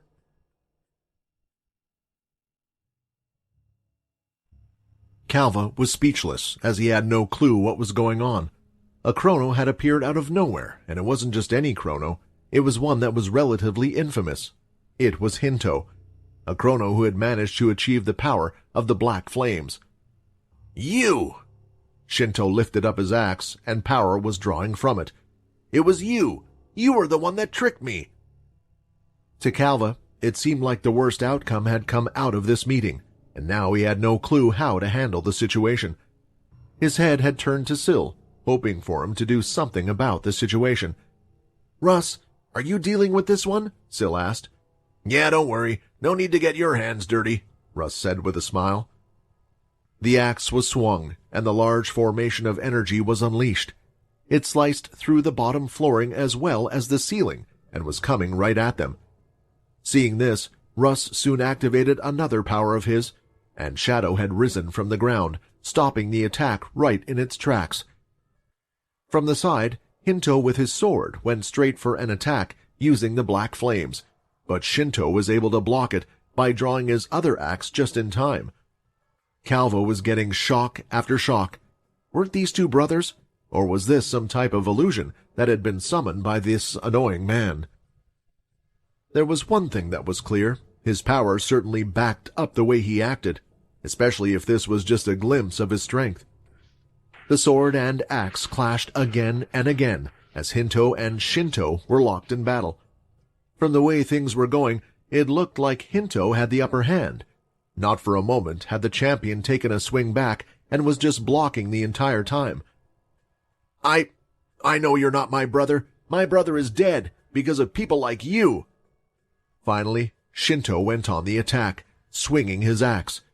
When it hit Hinto's sword, it exploded with the black flames in one go, spreading out to either side like two giant wings. It had nearly reached the other chrono that had been watching by the side. The axe had broken through the sword and sliced right through the body of Hinto. The body fell to the floor, split in half, and lingered there for a moment before it eventually disappeared into nothing. It was hard. Even though Shinto knew it wasn't his real brother, it was hard for him to strike it down like that. His eyes were closed for a moment, but soon realized that there was still a bigger threat. Looking up ahead, though, he was frozen in place at what he could see. "What are you doing? They're not involved in this. This is your doing, isn't it?" Looking at the sight, even Calva was angered. "What are you doing?" Calva asked. In the room, Russ had summoned a number of werewolves, and not just any werewolves, but the glutton-type werewolf that they had seen in the pit. They were lined up by the side, drooling and within arm's reach of the chrono that were clinging to the walls. "What am I doing?" Russ asked. "I am trying to show you exactly what it is you are letting happen every day. You say you are saving these people, but all you are doing is forcing them into that pit to fight against these creatures. You know it. So what difference does it make if they die now or they die in a couple of days' time? You say you are not willing to fight. You don't want to put all of these lives at risk, or the lives of the next lot, and the one after that. You say your brother died and it's all our fault. Are you going to blame the death of all these chrono on me as well? Because that's what you're saying. If that's the case, then I might as well be the reason they die. You're such an idiot that you don't even realize that your own reasoning makes no sense. We didn't kill your brother, and the real enemy is as clear as day. The werewolves, the Demon King, and Imortui that invaded this world. Your brother died in his own way because he was fighting back. He was at least doing something. But you, right now, you are also an enemy. Right now, the only one that is stopping these people from leaving, from escaping, is you. I'm protecting them, Shinto shouted. Even now, you still can't see it. Then why don't you step aside? Why don't you let them choose? See for yourself if they want to head into the pit or have a chance at escaping. I think you know the truth. There's a reason you have to guard those stairs. Even with you there, people try to escape, yet you slaughter them down and make all of that right in your head. These people that had decided to fight against you are far braver than you. Syl was looking at Russ and was wondering why he was trying so hard to convince Shinto. Sure, it would be good for them to have him on their side, but Russ, who hardly cared about anything and made no effort at all, was making quite a bit of effort right now. The truth was, the whole situation was frustrating and angering Russ, because a lot of the feelings that Shinto and the other chrono were going through now were how he had felt for a long time, how those in the chained had felt toward their oppressor. There had always been this big, overwhelming fear of Hilston, and for them, it was the same with Imortui. Shinto gripped onto the handle of his axe. The energy started to gather again. He then swung it, but it was half-hearted. The energy was nowhere near the size that it was before, nor was it at the same speed. Pulling out the black sword from its sheath, Russ made a slash against it, causing the entire strike to disappear in an instant, and with it, the werewolves that were around started to fade until they became nothing. He stopped the attack completely, and not in the same way as before. These beings that have come to us, they all seem to certainly have special powers, Calva thought, and he then looked at Shinto, who had fallen to his knees.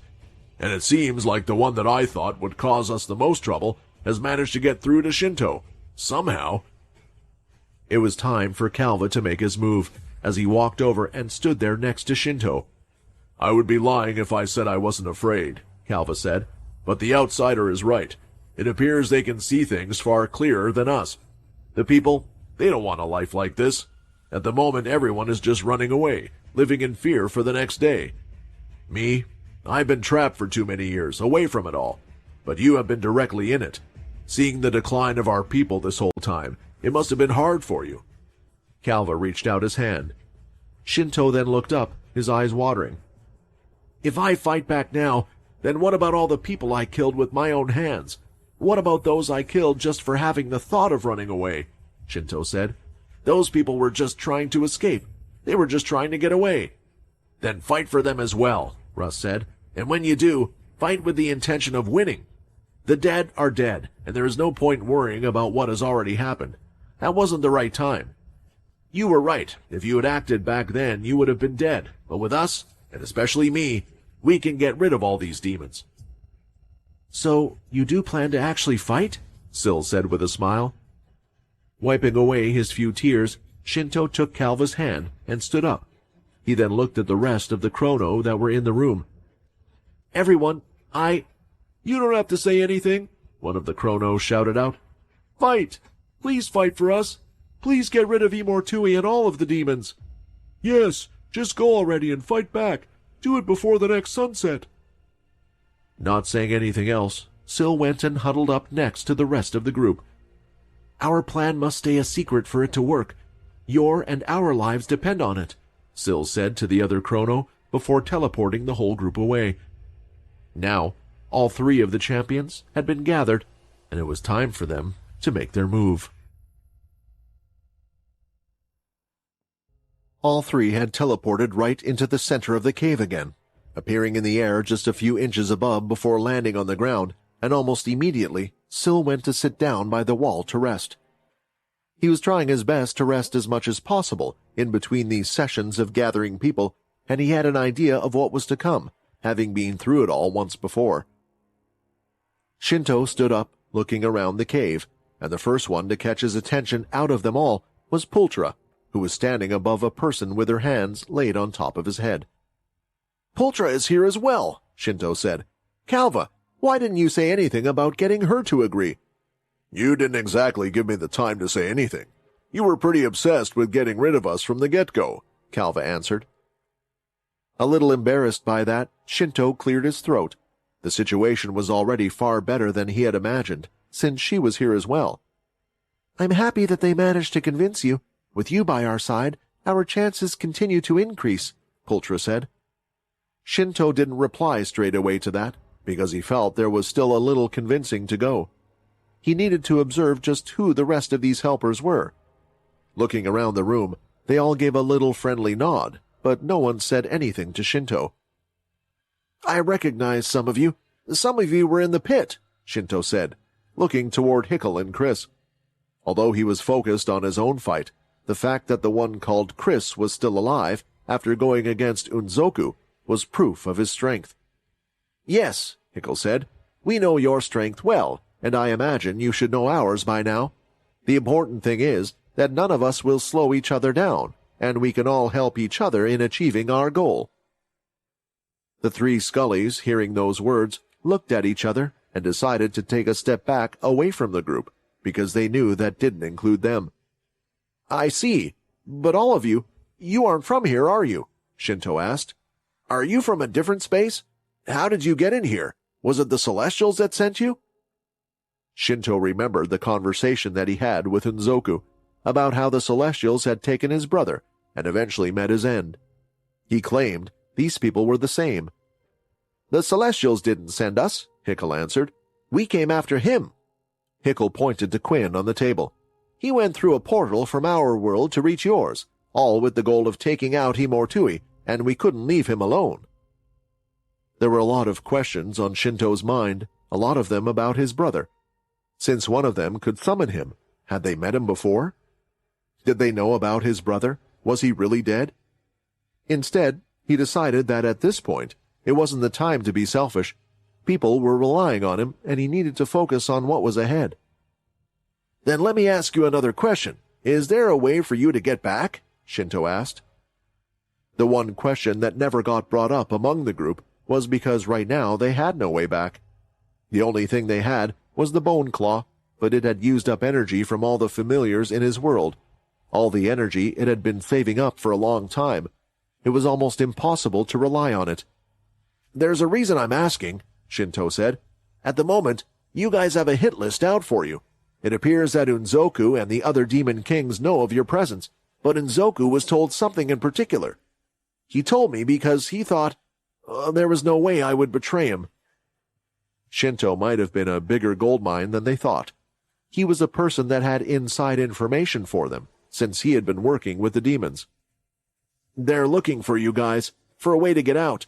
If you managed to get in somehow, they thought you would know the answer to getting out. As for the others, I don't know if they know about them yet, and there's more." Shinto went on to describe what the current situation with the pit was. Although he had been put on guard, they had created a new holding area for the participants. When night had come, none of the werewolves were sent down.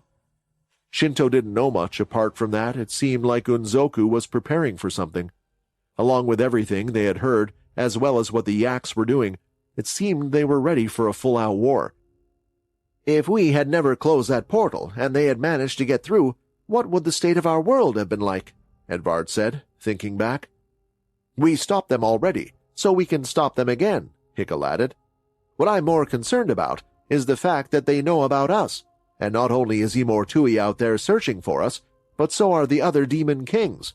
How are we meant to get their blood? Is our only option really to just fight them, try to kill them as quickly as possible?" The situation had become more serious, and suddenly, now that everyone had gathered, they had to think about taking on the demon kings. The idea of defeating someone like Unzoku instantly felt like a dream. "Quinn is still not awake. I was hoping if we had him, he would be able to help, but it looks like we have no choice," Syl said. "I have a plan. I didn't want to use up my MC cells just in case I needed to fight, but as long as you guys can create a big enough distraction for me, then I can touch them." Everyone fell silent for a moment. So what if he could touch them? What did Syl even mean by that? "Syl, I think you need to explain a little more," Edvard nervously said. "Oh, sorry. If I can touch them, then I can change their memories. I'm not sure how effective it will be, considering most of them are just creatures who like to kill and hunt for fun. I have no doubt if they felt their boss or leader was weaker than them for a moment, they would try to kill him, but that's all we need. If I can change their memories to forget about Himortui, to forget about the others, it will give us enough of a chance to take their blood and get out of there." It was a resort that Syl really didn't want to rely on. It was a God Slayer level ability, so it used up a bit of his MC points, and getting close was dangerous. "Then I guess that's it then," Chris said, turning around. "We go to face the Demon King. Will it be the King of the Yaks first? If he clears his memory, then we won't have to worry about them finding out about the ones I got rid of." Everyone nodded in agreement that it was the best choice. Syl wanted to wait a little to recover more of his MC cells before going to battle, when his eyes suddenly widened, and a sweat broke down the side of his face. "What's wrong?" Hickle asked. "Your heart, it started to beat faster." Syl turned to look at Pultra and Quinn. "You might have to stay with Quinn because we need him to be awake as soon as possible," Syl said. At that moment, everyone's heart sank deep into their stomach, and a dreaded feeling came over them all. After running around in a dense fog for who knew how long, nothing had changed for Quinn. Since he was unable to use his powers as well, he was almost sure he was in some type of dream or the afterlife. That was until he heard a voice. "Who said that?" Quinn shouted back.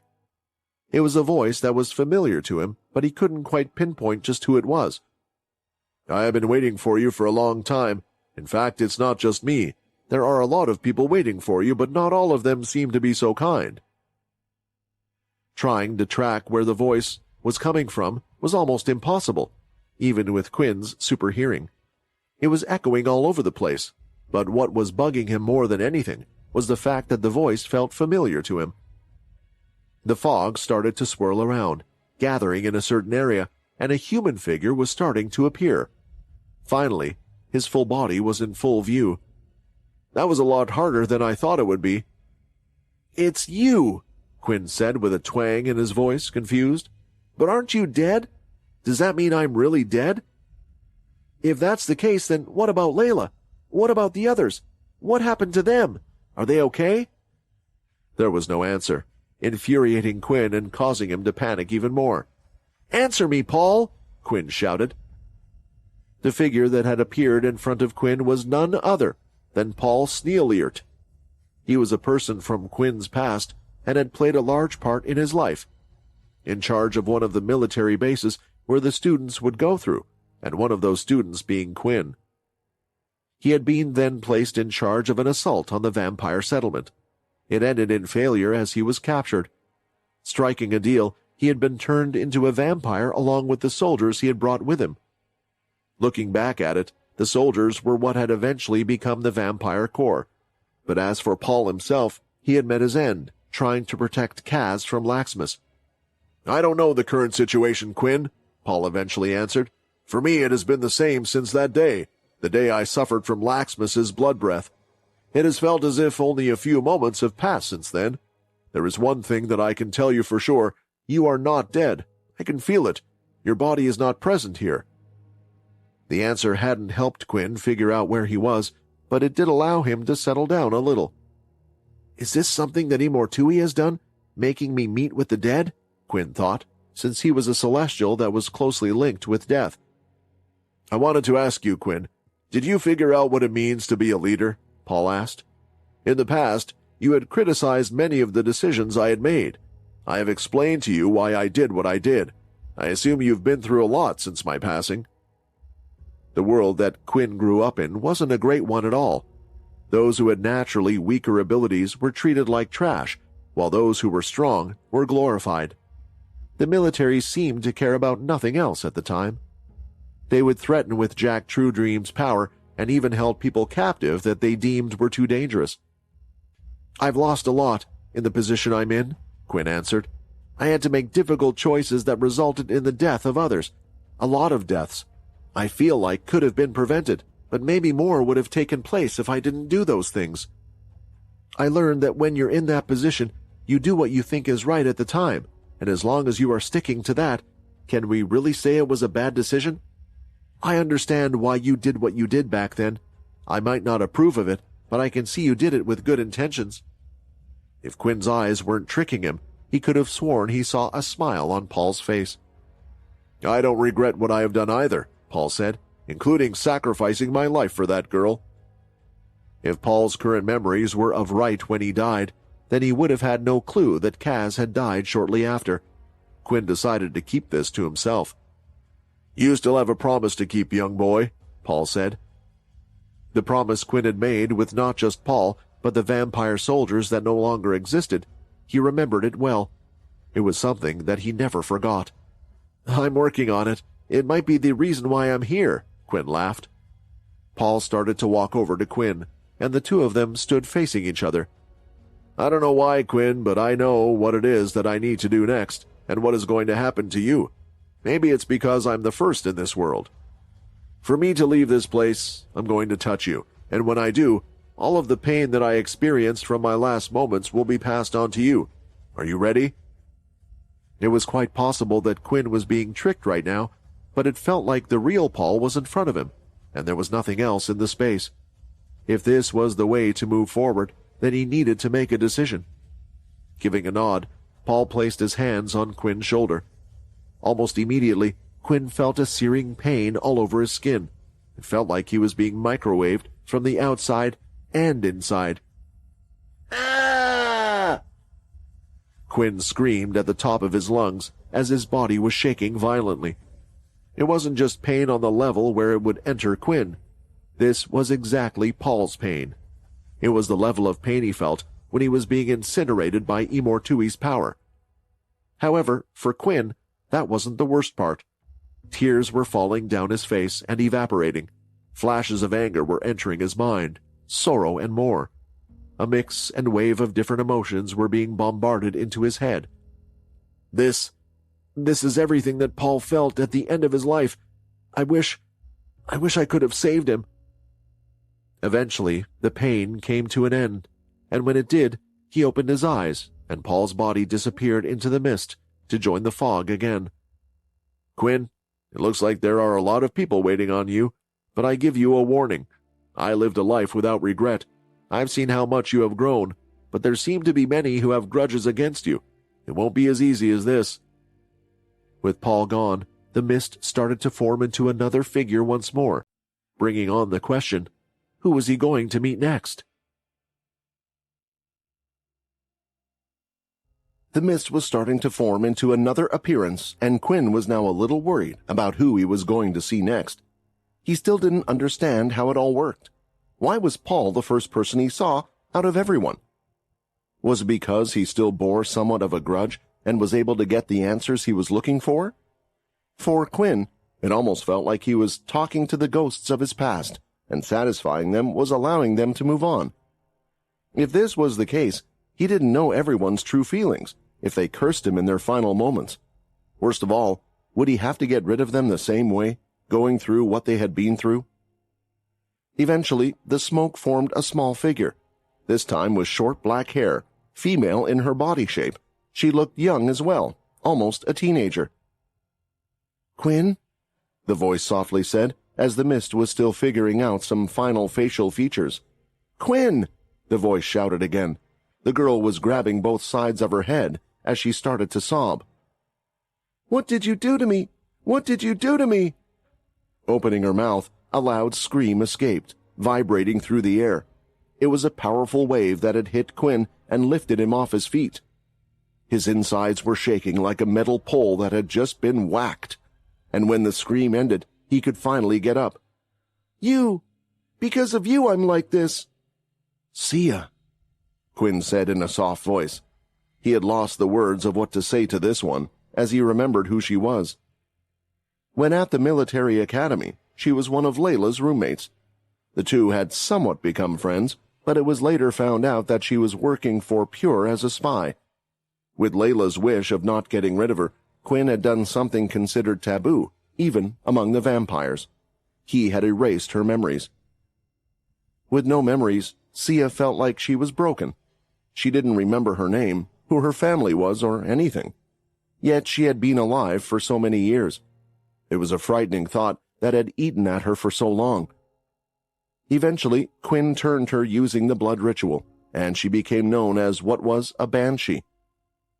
"I'm surprised she still has some of her powers, and that attack on its own really hurt," Quinn thought. In the current space, Quinn felt like he was just a husk of himself. Fighting would almost be impossible. "You were the one who got rid of my memories," Sia shouted. "Do you know how scared I was? And I thought you were all my friends, yet you were the one who had done that to me. It was you!"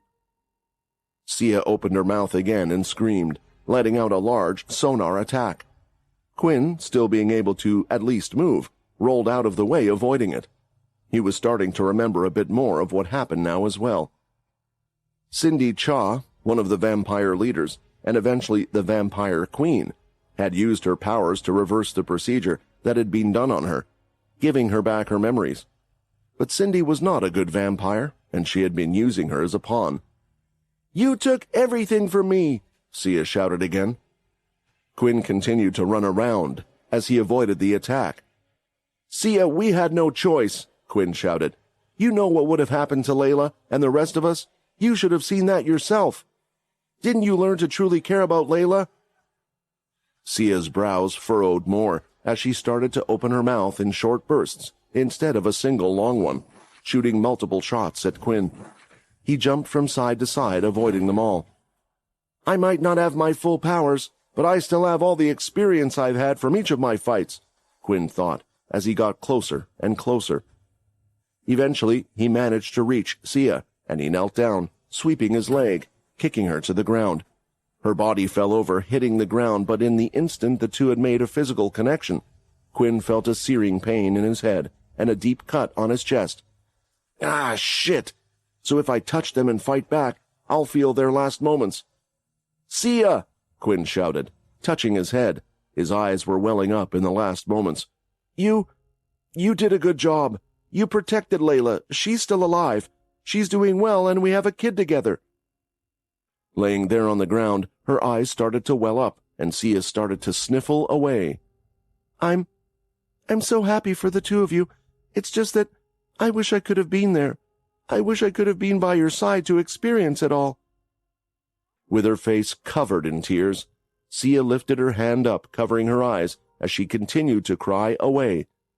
Hearing her say those words was a great stake in Quinn's heart. Could he have done better? Was doing what they had done to Sia the only way at the time? She had lost everything. Immortui, what you are making me go through is heartbreaking, Quinn said, as he walked over and looked at Sia again. I'm sorry, Sia. I'm really sorry, but I need your help again. I need to get through this, so I can save not just Layla, but everybody. I'm sorry that I wasn't able to save you, Quinn said. As if she understood what was about to happen, Sia wiped her tears away, and then with her hand, she held it out for Quinn to hold on to. Taking her hand, immediately the sensation, the strong emotions, were going right through Quinn. He closed his eyes, then he opened them, all to try to lessen the feeling of death, the things going through his mind, but nothing worked. I'm guilty, Quinn thought as he went through her feelings. I'm the one that is guilty of all of this. Eventually, it subsided, and just like with Paul, Sia's body started to disappear into the mist as well. That's only been 2 people, and it's already been that tough. How many more do I have to go through, and how much tougher can this get for me? Bringing up all of these things, it's what made me who I am today.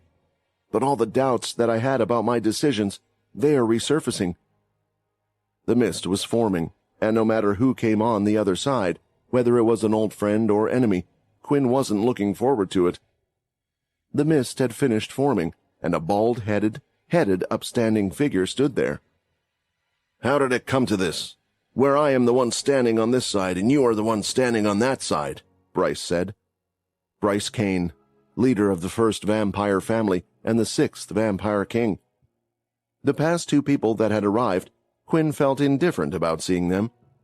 They were those who had helped him during his goal, and perhaps in the end they had even become friends of his. Although he didn't have as strong of a connection with them compared to others, he didn't have a distaste in his mouth when seeing them. However, right now, there was one person he didn't want to see, Bryce Kane. Bryce had been a large pain and hindrance for Quinn during his time as a vampire, almost having it out for him every step of the way. In the end, the two teamed up, but rather than as friends, it was just because the two were moving toward the same goal. But even then he was obsessed with hatred. It should be me that's still alive, Bryce said. I should be the one to protect the vampires and rid them of their troubles. The vampire settlement. No, the vampires have always been at each other's throats because of thoughts like yours, Quinn replied, not in the mood to go softly on him.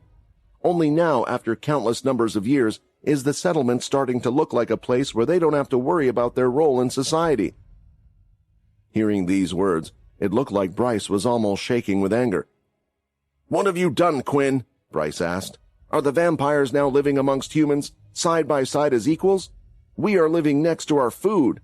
That's the same as humans living side by side with chickens. I knew everything would fall apart without me, and it looks like I was right.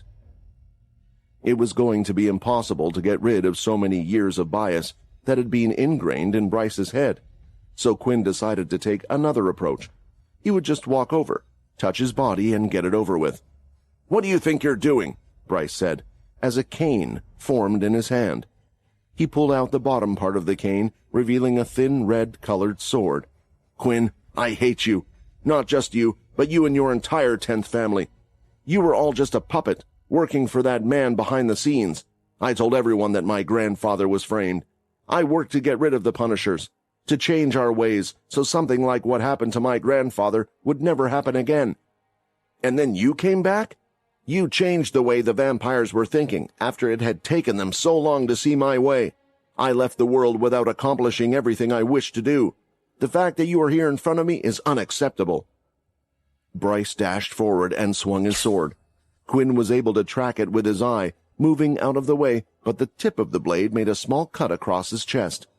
Jumping back, he looked down to see if he was bleeding. There was no blood, but a large, stinging pain that was throbbing. His sword, it still hurt me, and not in the same way as before. I didn't experience any memories or a burning sensation or anything like that.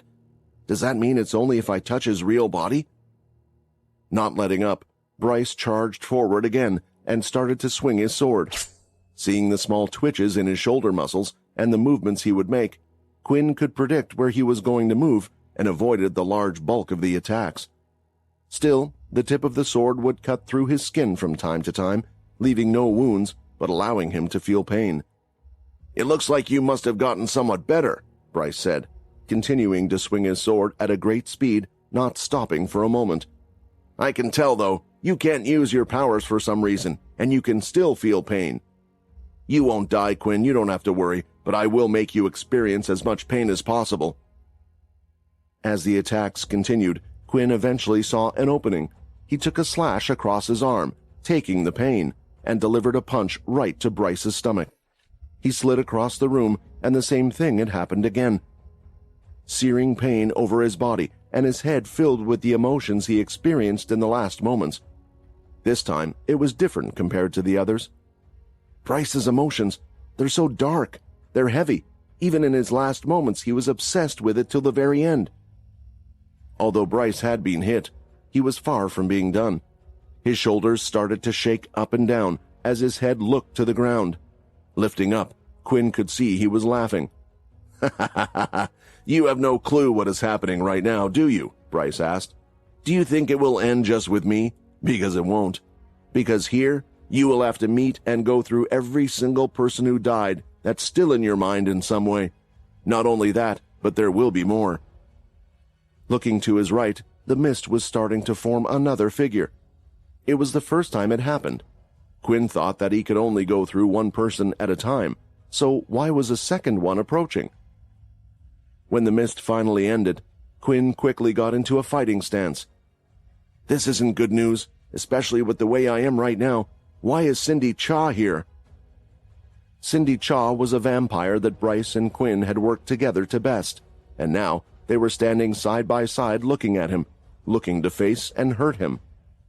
Yet he didn't even have time to worry about Cindy, because the mist was moving all over the place. No matter where Quinn looked in a 360-degree view, the mist was forming other figures around him. "Every single living creature that died directly by your hand will also be here, Quinn," Bryce stated. "The humans, the Dalki, the vampires." Bryce was right. Those that he had killed in the military bases were forming. Vampires that he had to get rid of on his journey. The spiked Dalki, everyone was appearing in the room. How many lives had Quinn taken? It was far more than he could count, and the truth was, he couldn't even recognize a lot of them. Their lives were nothing when he had taken them. While there were others he did recognize, others that deserved their death, and seeing them again had reminded him of why he had done those things. "While your skills are suppressed in this world, you will have to deal with the direct pain inflicted onto you," Cindy said, "while also going through what we went through, experiencing death over and over. Quinn, you will be lucky if you are the same person after getting out of this place. Get ready to experience hell."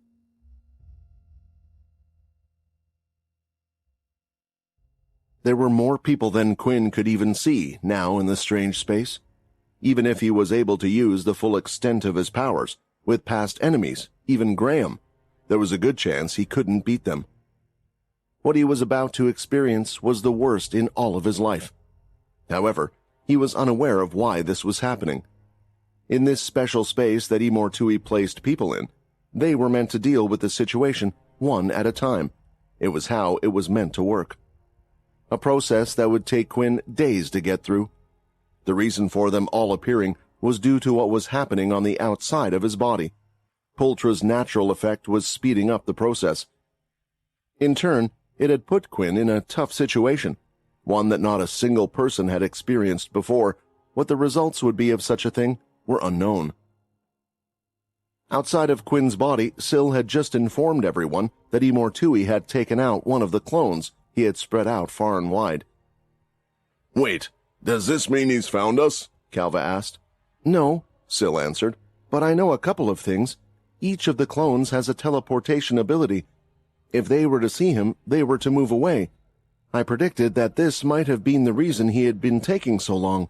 However, the clone was taken out without having any time to even send me a message, so he had to have been killed instantly. Syl's clones were extremely powerful for a few reasons. At the time they were created by Syl, they had the same amount of MC cells, so the powers they could use were great. They also had the abilities of Syl when they were created, but they were unable to change them due to not having a soul weapon. The other downside was if they were hit with a hard blow, they would disappear. So this was the thing that was worrying Syl. They had strong powers and hadn't been able to even put up a fight? Is it because he's using his colorless power? Does it also stop my abilities? The champions told me about it. Then the best way to face him would be from a distance. What does this mean for the plan? Chris said. In this situation, no one had an answer, and instead, it looked like they were waiting for Syl to give an answer. That was until he had made a few more noises. No, no, no, he mumbled as he looked up at the others. He just took out another one. Syl's words had more weight than they imagined. If the clones were spread far apart, and he had taken them out in succession like so, he was clearly now actively searching for them, and had a way to get from one to the next fairly quickly. There's a chance he might have found a way to track you, or he's just going planet to planet, Shinto said. If it continues like this, he'll be here soon. Quinn still isn't awake, though, Hickle stated, and we have yet to get the blood that he needs. Let's say he does wake up without that blood. Will he be able to beat Imortui? It was a question that they didn't know the answer to. I have no choice, Syl said, his hand shaking. I said this before. If Imortui is on our tail, then I will go face him. I will have to buy us some time.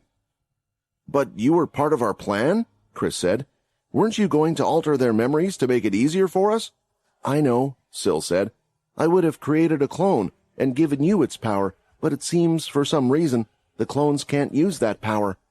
I don't know why, but maybe Russ can. Either way, right now Imortui is the more dangerous threat.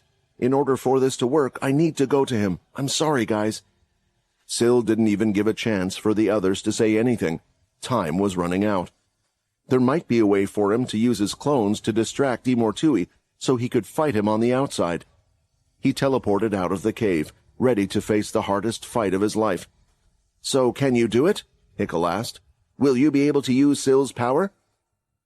I have no idea of how it works, but it might be difficult depending on the situation. I don't have as many MC cells as that guy. I can't just teleport around the place, and using powers like that, for me, it takes up more MC cells than the original, Russ explained. Either way, things have stayed the same. We have to get rid of the Demon Kings. We can't waste any more time. We'll get the blood. Russ, you teleport us to the location of all the Demon Kings and we'll do this.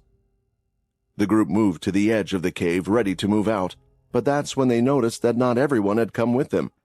Instead, still standing in the cave were the 3 champions who had just agreed to help them. All 3 were looking at each other. You guys can defeat the Demon King without us, Calva said. What is this crap? Are you flaking on us right now of all times? Rush shouted, wanting to blast them all away. They were just a big waste of time. It's not that, Shinto interrupted. It's the best use of our time and all of our skills. You guys are strong, and if anything, we're trusting that you're enough to take on the Demon King. But for us, we can help in other ways. Pultra, at the back, nodded. We know our role in all of this, Pultra said. For one, I need to stay by Quinn's side for my powers to help him. On top of that, there is always a chance that he will be discovered. Someone needs to protect him, and one is not enough. I know you wish that to be you, but all of you are needed more than us. And lastly, when Quinn wakes up, we wish to train him. We, who have all fought against Imortui, wish to see his skills, his power, and see what he has to beat Imortui. Meanwhile, also teaching him everything we know about the one we need to face. I know it sounds selfish of us, but I feel like Quinn is our only chance of actually beating Imortui. So we need to do everything we can to make sure he can win. Hickle stared dead into Poulter's eyes for a few moments, until he had finally made a decision. Very well. Peter, you can put your fist down. Save it for the Demon King. Let's go get the Yak Demon King's blood. Hickle jumped down, and the rest followed straight after. There was nowhere to run for Quinn. Everywhere he turned his head, there were those that were blocking his way. The entire room had been filled, in this almost infinite space for him. What was worse was the fact that not a single one of them had yet to make a move. It was putting an immense amount of pressure on him as he looked at all of their faces. What do I do? Should I just pick a direction and run to get this over with? Quinn thought. But what will happen if I end up running into two people at once? Can that even happen? Maybe I should try and focus on those that are weaker than me. In the middle of his thoughts, someone had struck out, firing a blood aura attack. Quinn was able to avoid it, but when he did, there was a Dalki right in front of him with a fist. His face was pounded, causing his body to be lifted up from the ground. Ah! That freaking hurt, and now my head as well. The pain from the physical attack weighed on Quinn, just like when Bryce had used his blade. He wasn't bleeding in any way, but it felt like it was actually going through his body. Then, at the same time, the memories of the Dalki's death and its emotions were being portrayed. It's a good thing the Dalki are simple-minded. They quite enjoy a warrior's death, so that wasn't too bad. Opening his eyes, he could see another vampire with its hands bloody. It was one of the first vampire knights that Quinn had killed when he had entered the settlement. Someone's name that he couldn't even remember. "Feel my pain!" the vampire shouted with a bloody claw. The two were midair, and Quinn was dropping to the ground, but if he was going to get hit and go through this, then at least he was going to do it on his terms. Spinning his body, a kick landed right on the face of the vampire. It felt solid, unexpected since he thought there was a chance his foot would go right through the other person. They were sent flying in the distance, and while in midair, their bodies started to disappear. Once again, as Quinn had made contact, the emotions consumed him along with the pain. My chest, everything in my body hurts, and all of this anger. It was an extreme struggle, and it didn't end there.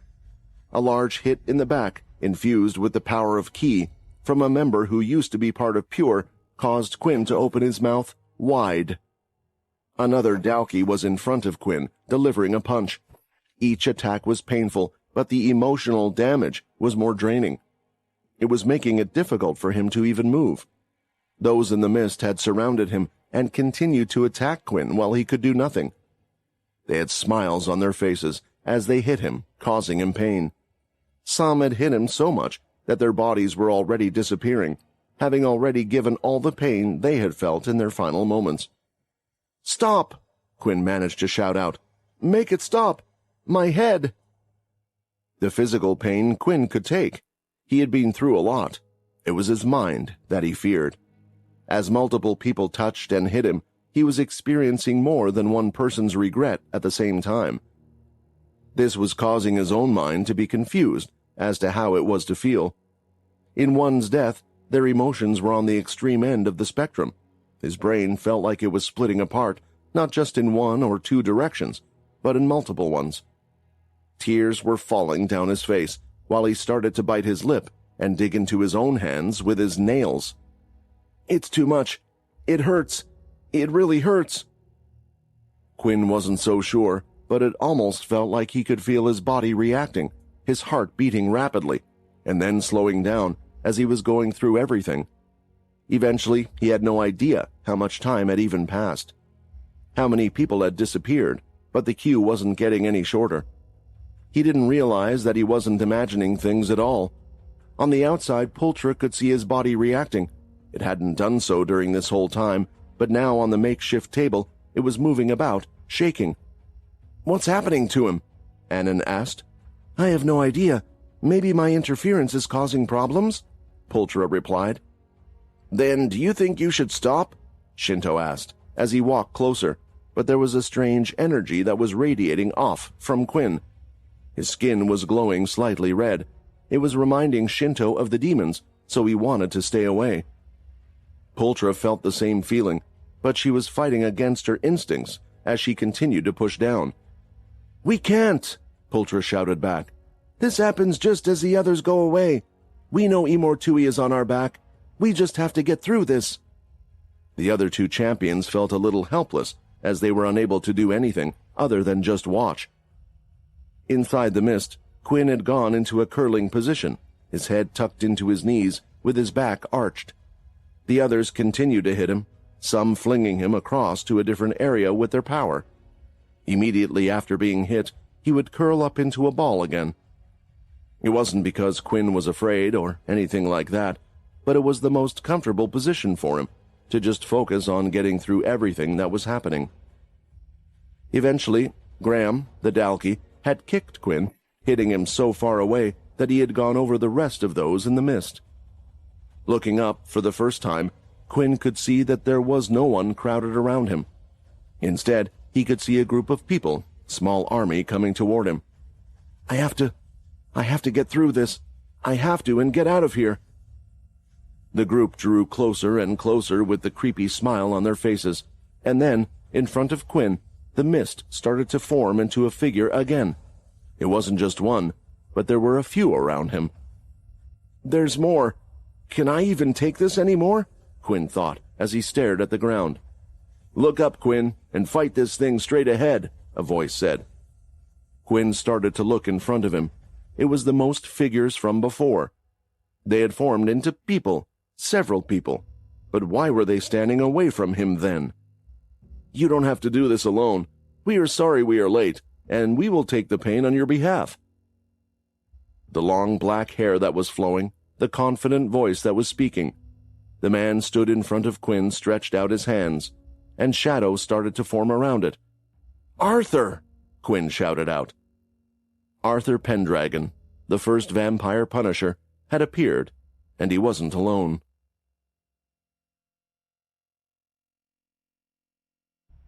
Looking at Arthur's back, it only took a moment for all the memories to come flooding to Quinn. His confident voice, his long black hair, and the fact that he could use the shadow. It had been a long time, an incredibly long time since he had seen him. That, of course, was when reality had somewhat hit Quinn. That had to be the case, because these were all of the dead that were related to Quinn. Not just the ones he killed with his own hands, but those that he still had a deep thought in his mind about. This wasn't just about those that he had killed. After all, Paul was someone from his past that he inwardly felt like he had failed. A lot of his old friends had passed because he had failed them. In fact, it was only now that he was realizing it, even though the crowds of people had surrounded him. Not all of them were attacking him. They just were unable to do anything to help. He still couldn't make out every face in the mist that surrounded them, but he knew in his heart that some of those faces belonged to people who were once his friends. He would somewhat understand him if they were angry at him still, but it seemed like they were not willing to attack him. Several attacks came flying their way and lifting his hand up. A shadow wall was created by Arthur, blocking them all. Moving it back down, the shadow wall had disappeared, and now Arthur was just smiling as he looked at the faces of all of those who still had a lot of resentment left in them. "Look at all of you. The whole lot of you are already dead. You causing harm to him will do nothing for you," Arthur stated. "So rather than just passing on your pain and being done, you want to torture him. All of you should be blaming yourselves for the situation you are in." Arthur's words weren't going to get through to them. One could tell by the unchanged look on their faces, and if anything, it looked like they were more annoyed by the situation. "The original Punisher, the cause of many, many misfortunes," Bryce said. "Of course, you would be the one to stand on that side, but do you really think just one of you is enough? That boy can't fight himself, and in the end, you will have to pass on your pain to him as well." Arthur couldn't help but laugh at the situation he was in. His shoulders were shaking. In some ways, when he passed on, he was happy that he didn't have to deal with this anymore. And now he was put in this situation. "Quinn," Arthur called out, "look at all these people. It looks like you have been incredibly busy after me. Did you even have time to rest?" Seeing Arthur in this way, acting like this, it was hard for Quinn, making his chest feel heavy. When he had originally met Arthur, he was a figure to follow, a person to admire who was strong and helped Quinn in many ways, teaching him, protecting him, and overall looking out for him. However, the last moments spent with Arthur weren't the best memories that he had of him. That was until the very end, when he made a switch at the last moment, giving himself up and passing on all of his powers to Quinn, trying to help him the best way he could. And even after death, Arthur was protecting him once again, and he was acting more like the better days of the Arthur he could remember. "All right, let's make this clear then," Arthur shouted. "I will get rid of everyone who is not on this side, so you should choose if you want to pass on peacefully or not." It seemed foolish in this type of situation to suggest such a thing. Sure, Arthur was strong, perhaps stronger than Bryce, and maybe enough to take on Bryce and Cindy. But what about the rest, including the Dalky that he was scared of at the time? Quinn was quite happy to see Arthur stand up for him, even in this place where he had to deal with all his past decisions and mistakes. In a way, even if he was not quite thinking about it when he understood what was happening, he had a fear that someone like Arthur, someone he really cared about and had caused a lot of hurt to, would also come. He still did not know if he could handle taking on the pain of someone like Arthur or other friends that he had let down. While Quinn was lost in his own thoughts, he didn't really pay much attention as Arthur turned to look at Bryce and Cindy. "Oh, and I'll let you in on one more thing. Did you think out of everyone that passed that I would be the only one that wanted to protect this kid?" So focused on Arthur in front of him that he had failed to notice the others who took a step forward and were now in front of him as well, Quinn tossed and turned his head as he looked at all of the smiles they gave back to him. For him, how long had it been since he felt this way? He was trying his hardest to swallow the lumps that were coming up in his throat, but eventually he lifted his head up. "I thought I would never see you guys again." One of the most notable ones that had appeared was the blind, bald-headed teacher of his that had guided him through ups and downs, Leo Suyan. During his slumber, Leo had passed away, never giving the chance for Quinn to thank him or to say goodbye. However, there was one by his side, and it was nice to see that the two were now standing side by side, next to each other. That was Erin Healy. She was standing comfortably next to Leo, and her smile showed she was happy. Having to defeat her with his own hands and only later finding out the real person behind everything. It was painful for Quinn and Layla, who would often tell stories of the time the three of them had been together and the situations they had all gone through. Then there were the members of the Cursed faction, the group Quinn had created that had taken him through everything. Nate Snell, a man who had challenged him in the VR game, a talented student who was strong-headed and was loyal to the end. Dennis was also by his side, one that had originally come from another group but helped Quinn out to point out that he had even learned the shadow power as well. Lastly, there was Weevil, who was by Linda's side as well. Weevil was one of the starting members of the Cursed faction, sacrificing himself on Blade Island in order to help the rest.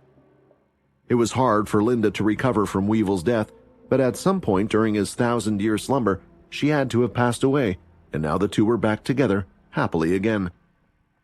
Quinn could not stop the tears from coming out of his eyes anymore. It was too overwhelming a feeling for him, looking at all his friends, possibly for the last time. "I did not think that I would be somewhat happy about what Imortui did to me. Even if I have to take all their pain to leave this place, I will happily do it. I got to see all my friends one last time, standing here and smiling towards me. They are not angry at me. They are the people I am fighting for." The group that had broken away was now standing next to Quinn and Arthur. Their numbers weren't equal, but Quinn now had a lot of powerful and loyal friends around him, ready to go to battle against those that wanted to hurt him. "The deceased members of the Cursed faction going up against all the enemies you already beat, huh?"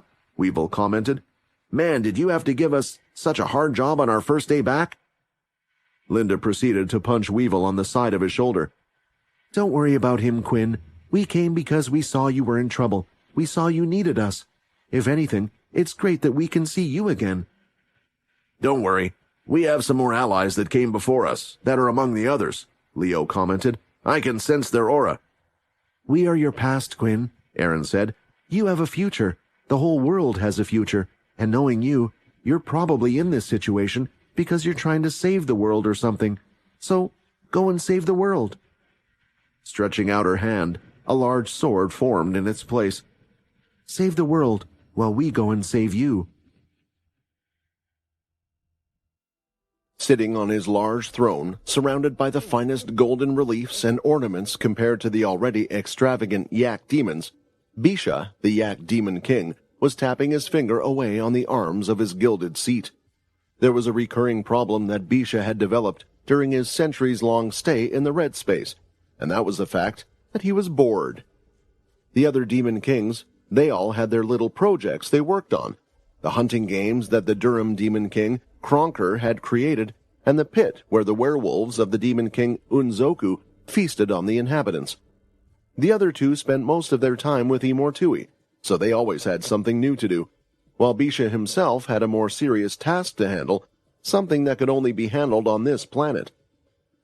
The materials for building the large ships that they were going to use for their attack on the golden space were rare and only found on this planet, but the largest issue was with the planet itself, as there were no inhabitants. They were only the yak demons and insects on the planet. The champion Pultra had made it her solitary home. So even if he wanted to, Bisha was unable to set something up like the others had. Even if he had requested some to be sent his way, Imortui didn't want him to be distracted from the task, since his role was extremely important. He would only see this as an indulgence, and might even take away the role if Imortui felt Bisha was not competent. On top of that, Luce, another demon king, one of Imortui's right-hand men, had informed him that there might be trouble happening soon, and they should prepare to handle any situation. He did not know the details, and all of this anticipation was making Bisha feel the effects of his boredom more than usual. "You have been doing this for thousands of years, but you can't wait for a few days?" Luce commented, knowing the impatient look on his face.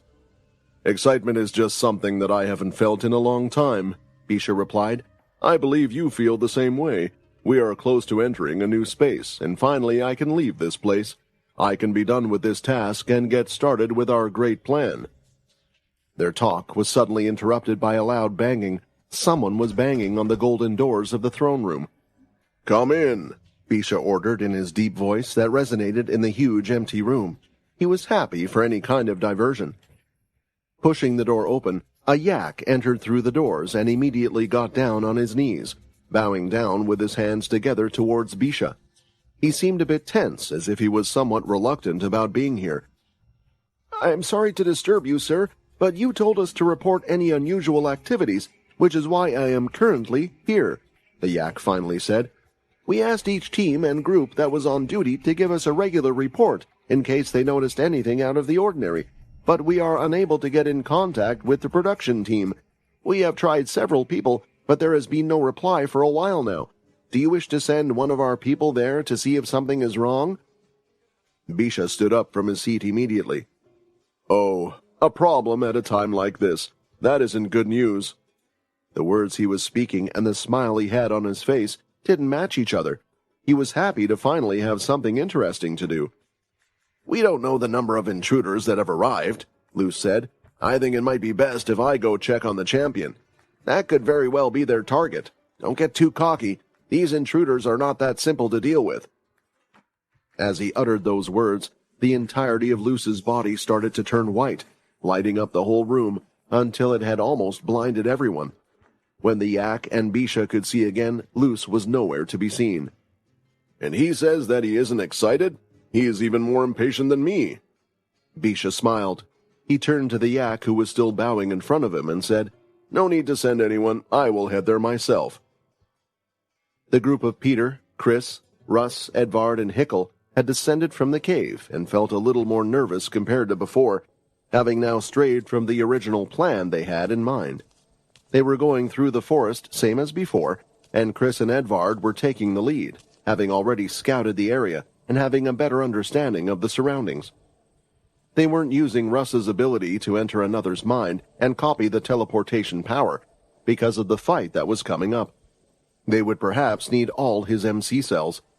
In a way, though, they were thankful that they still had Russ, because he could do the same things as Syl did, just not as well. If we're going for the Yak King, then our target is the large golden palace, right? Edvard suggested. That would be our best guess, and the champions had mentioned that when they got Pultra, that's where they would be, Chris replied. We will go through the workshop buildings. There's a direct path that leads into the main city. We won't have to worry about anyone spotting us either. From these words, they knew that Chris wasn't joking when he mentioned that he had gotten rid of all witnesses. Either way, they had to take the quickest route. It was a race against time. They had to get the blood of the 4 Demon Kings and bring it back for Quinn, for as long as Syl could hold off Imortui. Who knows? Maybe we'll get lucky and Syl will defeat Imortui for us, Edvard said. We've been unlucky in this whole thing so far. It's about time we had some luck come our way. He shook his head as he said those words, feeling like his own power wasn't exactly working out all that great for the group. Reaching the building site, they quickly descended from the trees and entered the large area. It went on for acres of land, as 3 giant objects dominated the whole place. These were the ships that the Yak demons had been building. Stationed behind them were the rocks that looked like giant waves in the sea, but were themselves as big as mountains. When they were moving through a place like this, that was when they truly realized why this planet was called the Planet of the Giants. What they did notice, though, was that in the building area many of the tools had been destroyed, and there was dry blood in several different places. Heck, you didn't even try to make it look less obvious you were here, Russ commented. If Imortui hadn't found us, they certainly would have found out about us eventually by just following the trail of blood you left behind. It was true that Chris had been a little too confident in the fact that he had gotten rid of everyone nearby, and with everything that had happened during his trip looking for demons to feast on, it was near impossible to clean up the entire place in a way that would not make it suspicious. Of course, all the missing demons would also give away the fact immediately. Ignoring Russ's words, Chris ascended one of the giant ships that were being built. He climbed up it, and the rest followed using their own methods. The ship was so large, they looked like little ants climbing up the side of a car. Eventually they had reached the top, where the giant cannons, weapons, and large crates were on the deck. They ran to the edge as Chris looked out, trying to search for the path before. So that's the giant temple. Yep, I would definitely say the Demon King is there all right, Hickel commented. Up! Peter shouted. All of them tilted their heads up, wondering why Peter would shout such a word, and that's when they could see something getting closer and larger by the second. Each of them jumped out of the way as they realized what it was. Out from the sky, the giant yak landed right on the edge of the ship deck. Immediately, the whole bottom half had lifted up in the sky. It was so forceful that every single one of them was chucked up into the sky. It didn't take long to find the root of the problem at all, Bisha shouted. Now it's time to get rid of the problem. The Demon King of the Yak demon race, a race of giants, had come to them. Behind the Golden Temple, there was a large structure where the back of a waterfall would flow into a giant hole in the ground. The hole itself, though, was almost a whole other world in itself, filled with plants, minerals, rocks, caves, and more. Softly, a figure covered in white clothing from head to toe had landed in the area. He was gently floating down, and before his feet touched the grass, it looked as if the grass was being pushed out of the way to avoid being crushed by the person. On the surface, everything seems to be just normal here. Nothing out of the ordinary, Luce said, looking around. Life was still flowing into the objects just like before, and there was no sign of a battle. Walking around, he tried to locate where the champion would be. He walked through, pushing large branches out of the way, and observed the strangest of features. Large-sized gems that looked like tablets were growing out of the ground. A field of snow that melted into pieces of rock rather than water. It was certainly a strange place, yet he was still unable to find what he was looking for. The energy in the area, it's different, but not because of any certain person being present, but because of the items themselves. Have they really escaped? Luce thought. Eventually, going through a thick, dense forest, there was an opening that could be seen, a part where the trees didn't grow so close together. When breaking through, there was a single giant tree with its leaves spanning the area above, stopping any light from falling onto the ground. Vibrant green grass led up to the tree, and sitting right by it was the person he was looking for, Pultra. The two of them had made eye contact, and Luce appeared in front of her with a smile on his face, or what one would guess was a smile, since the bottom half of his face was covered up with his white robe, only allowing for his eyes to be seen. Pultra stood up at that point and had a smile on her face, but behind that smile was a heap of emotions running through their mind. "This is bad. Syl made me a clone of Pultra just in case this type of situation would unfold, but I didn't expect someone to come to check up on her so quickly. Had something happened? This person in front of me looks strong, despite their exterior. It might be difficult to fool them for long." The Syl clone did as instructed if this was to happen, and with his telepathy ability, he got in contact with Pultra, but before he did, a question had been asked. "It's nice to see you. How are you doing?" Luce asked. "Pultra, there's someone here right now," the Syl clone said. "I'm going to relay the question to you, and then you just need to say what you want me to say back." The Syl clone did just that, as Pultra was sent the question, but based on the first question, she thought it was a little strange. "How am I doing?" Pultra replied. "The guards have never asked me something like that. If they were worried about the escape, wouldn't they just ask if I had seen anything? Syl, can you describe what this person looks like? In the meantime, just say this." "What do you expect?" Syl replied. "A life down here. Is it something you would enjoy?" After repeating the lines, Syl immediately went to describe the person in front of him, and the worrying look on Pultra's face inside the cave started to sink more. "Is something wrong?" Shinto asked, noticing a shift in the air. The champions, although they were unable to control the red mist energy that flowed all around them, their powers were strong enough that they could tell that it would react to emotion as well. "The clone that Syl left behind in my place just contacted me. It appears that Luce has arrived," Pultra said. Both of the champions gulped as they heard this. Although many of the demon kings had come into existence after Imortui had bested and beaten them all, there were two demon kings that were by Imortui's side at the time. They had not taken part in the fight, but the fact that they were treated even above the other regular demon kings, mostly going wherever Imortui went, the power that they imagined they held was frightening. "Wait, he's in front of the Pultra. Doesn't that mean Luce is on this planet as well? There are two demon kings," Calva stated. The group that had left, they certainly were strong. One demon king might be difficult, but two, and one of the stronger ones at that. They were starting to wonder if they should have gone along with the others. It hadn't been that long. They could maybe still leave and join up, but there was a big reason why they were still in the cave. There was another way they could help, though, and keep the demon kings away from each other. "You now need to buy time as well, Pultra," Calva suggested. "Keep Luce engaged with the clone. Don't let him leave. At least long enough for them to defeat Bisha, so that he doesn't get involved together. If we play this right, we might be able to get the blood of two demon kings in short order." Pultra nodded as she closed her eyes to focus on talking to the Syl clone. The sweat that was pouring out of her skin showed how much effort this was going to take.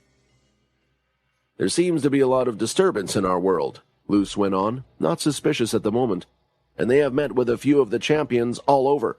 Calva has been freed and is nowhere to be seen. Shinto was nearly convinced to join them.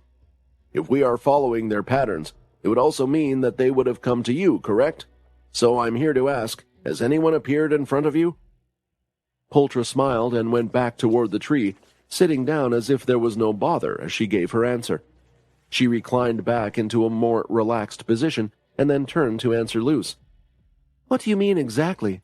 There have been many yaks that have come from time to time, and you have just appeared in front of me as well. Are you really asking silly questions right now?" Pultra asked. Although working under Imortui, the champions always had a distaste for working for them. This is why whenever they could, they would attempt to try and badmouth the others in such a way, which was that Pultra was acting the way she was now. She had to act as naturally as possible, not make Luce think that something was wrong. "You know what I mean," Luce said. As he lifted one of his hands, a white bright light started to gather around it. It wasn't glowing similar to how celestial energy does. Instead, it looked blank and was swirling in his palm like paint. "Now is not the time to play dumb. Has anyone out of the ordinary come to visit you recently?" He was clearly quite agitated about the whole situation and did not have time to play around. Giving a slight pause while looking at the attack, Pultra answered, "No, otherwise why would I still be here?" "That's exactly what I thought," Luce replied, and moved his hand out. The attack left his hand, hitting Pultra's body. When it did, it expanded to cover the entirety of Pultra's body before absorbing it in, turning it into nothing but a white mark that was now laid out on the floor. The attack seemed to have turned the entire body of the fake Pultra into just a white blob that looked like white paint. Nothing would suggest that there had even been a person there a moment ago. "That wasn't the real Pultra. As I thought, we've been tricked," Luce thought to himself. His calm demeanor had only a subtle shift in the irritation he was feeling, but the area around him was slowly being destroyed by his anger. He could tell the flow of energy around the area was different from the last time he had been there. The reason why his search was difficult was because he couldn't feel the additional energy that was given off from Pultra when she was being used to grow things in the area. Although the one in front of him looked exactly like Pultra and sounded like her, there was no energy being given off from her body and being absorbed by the things around them. "This means there really could be trouble at the production facility," Luce said. "It looks like I chose the wrong place."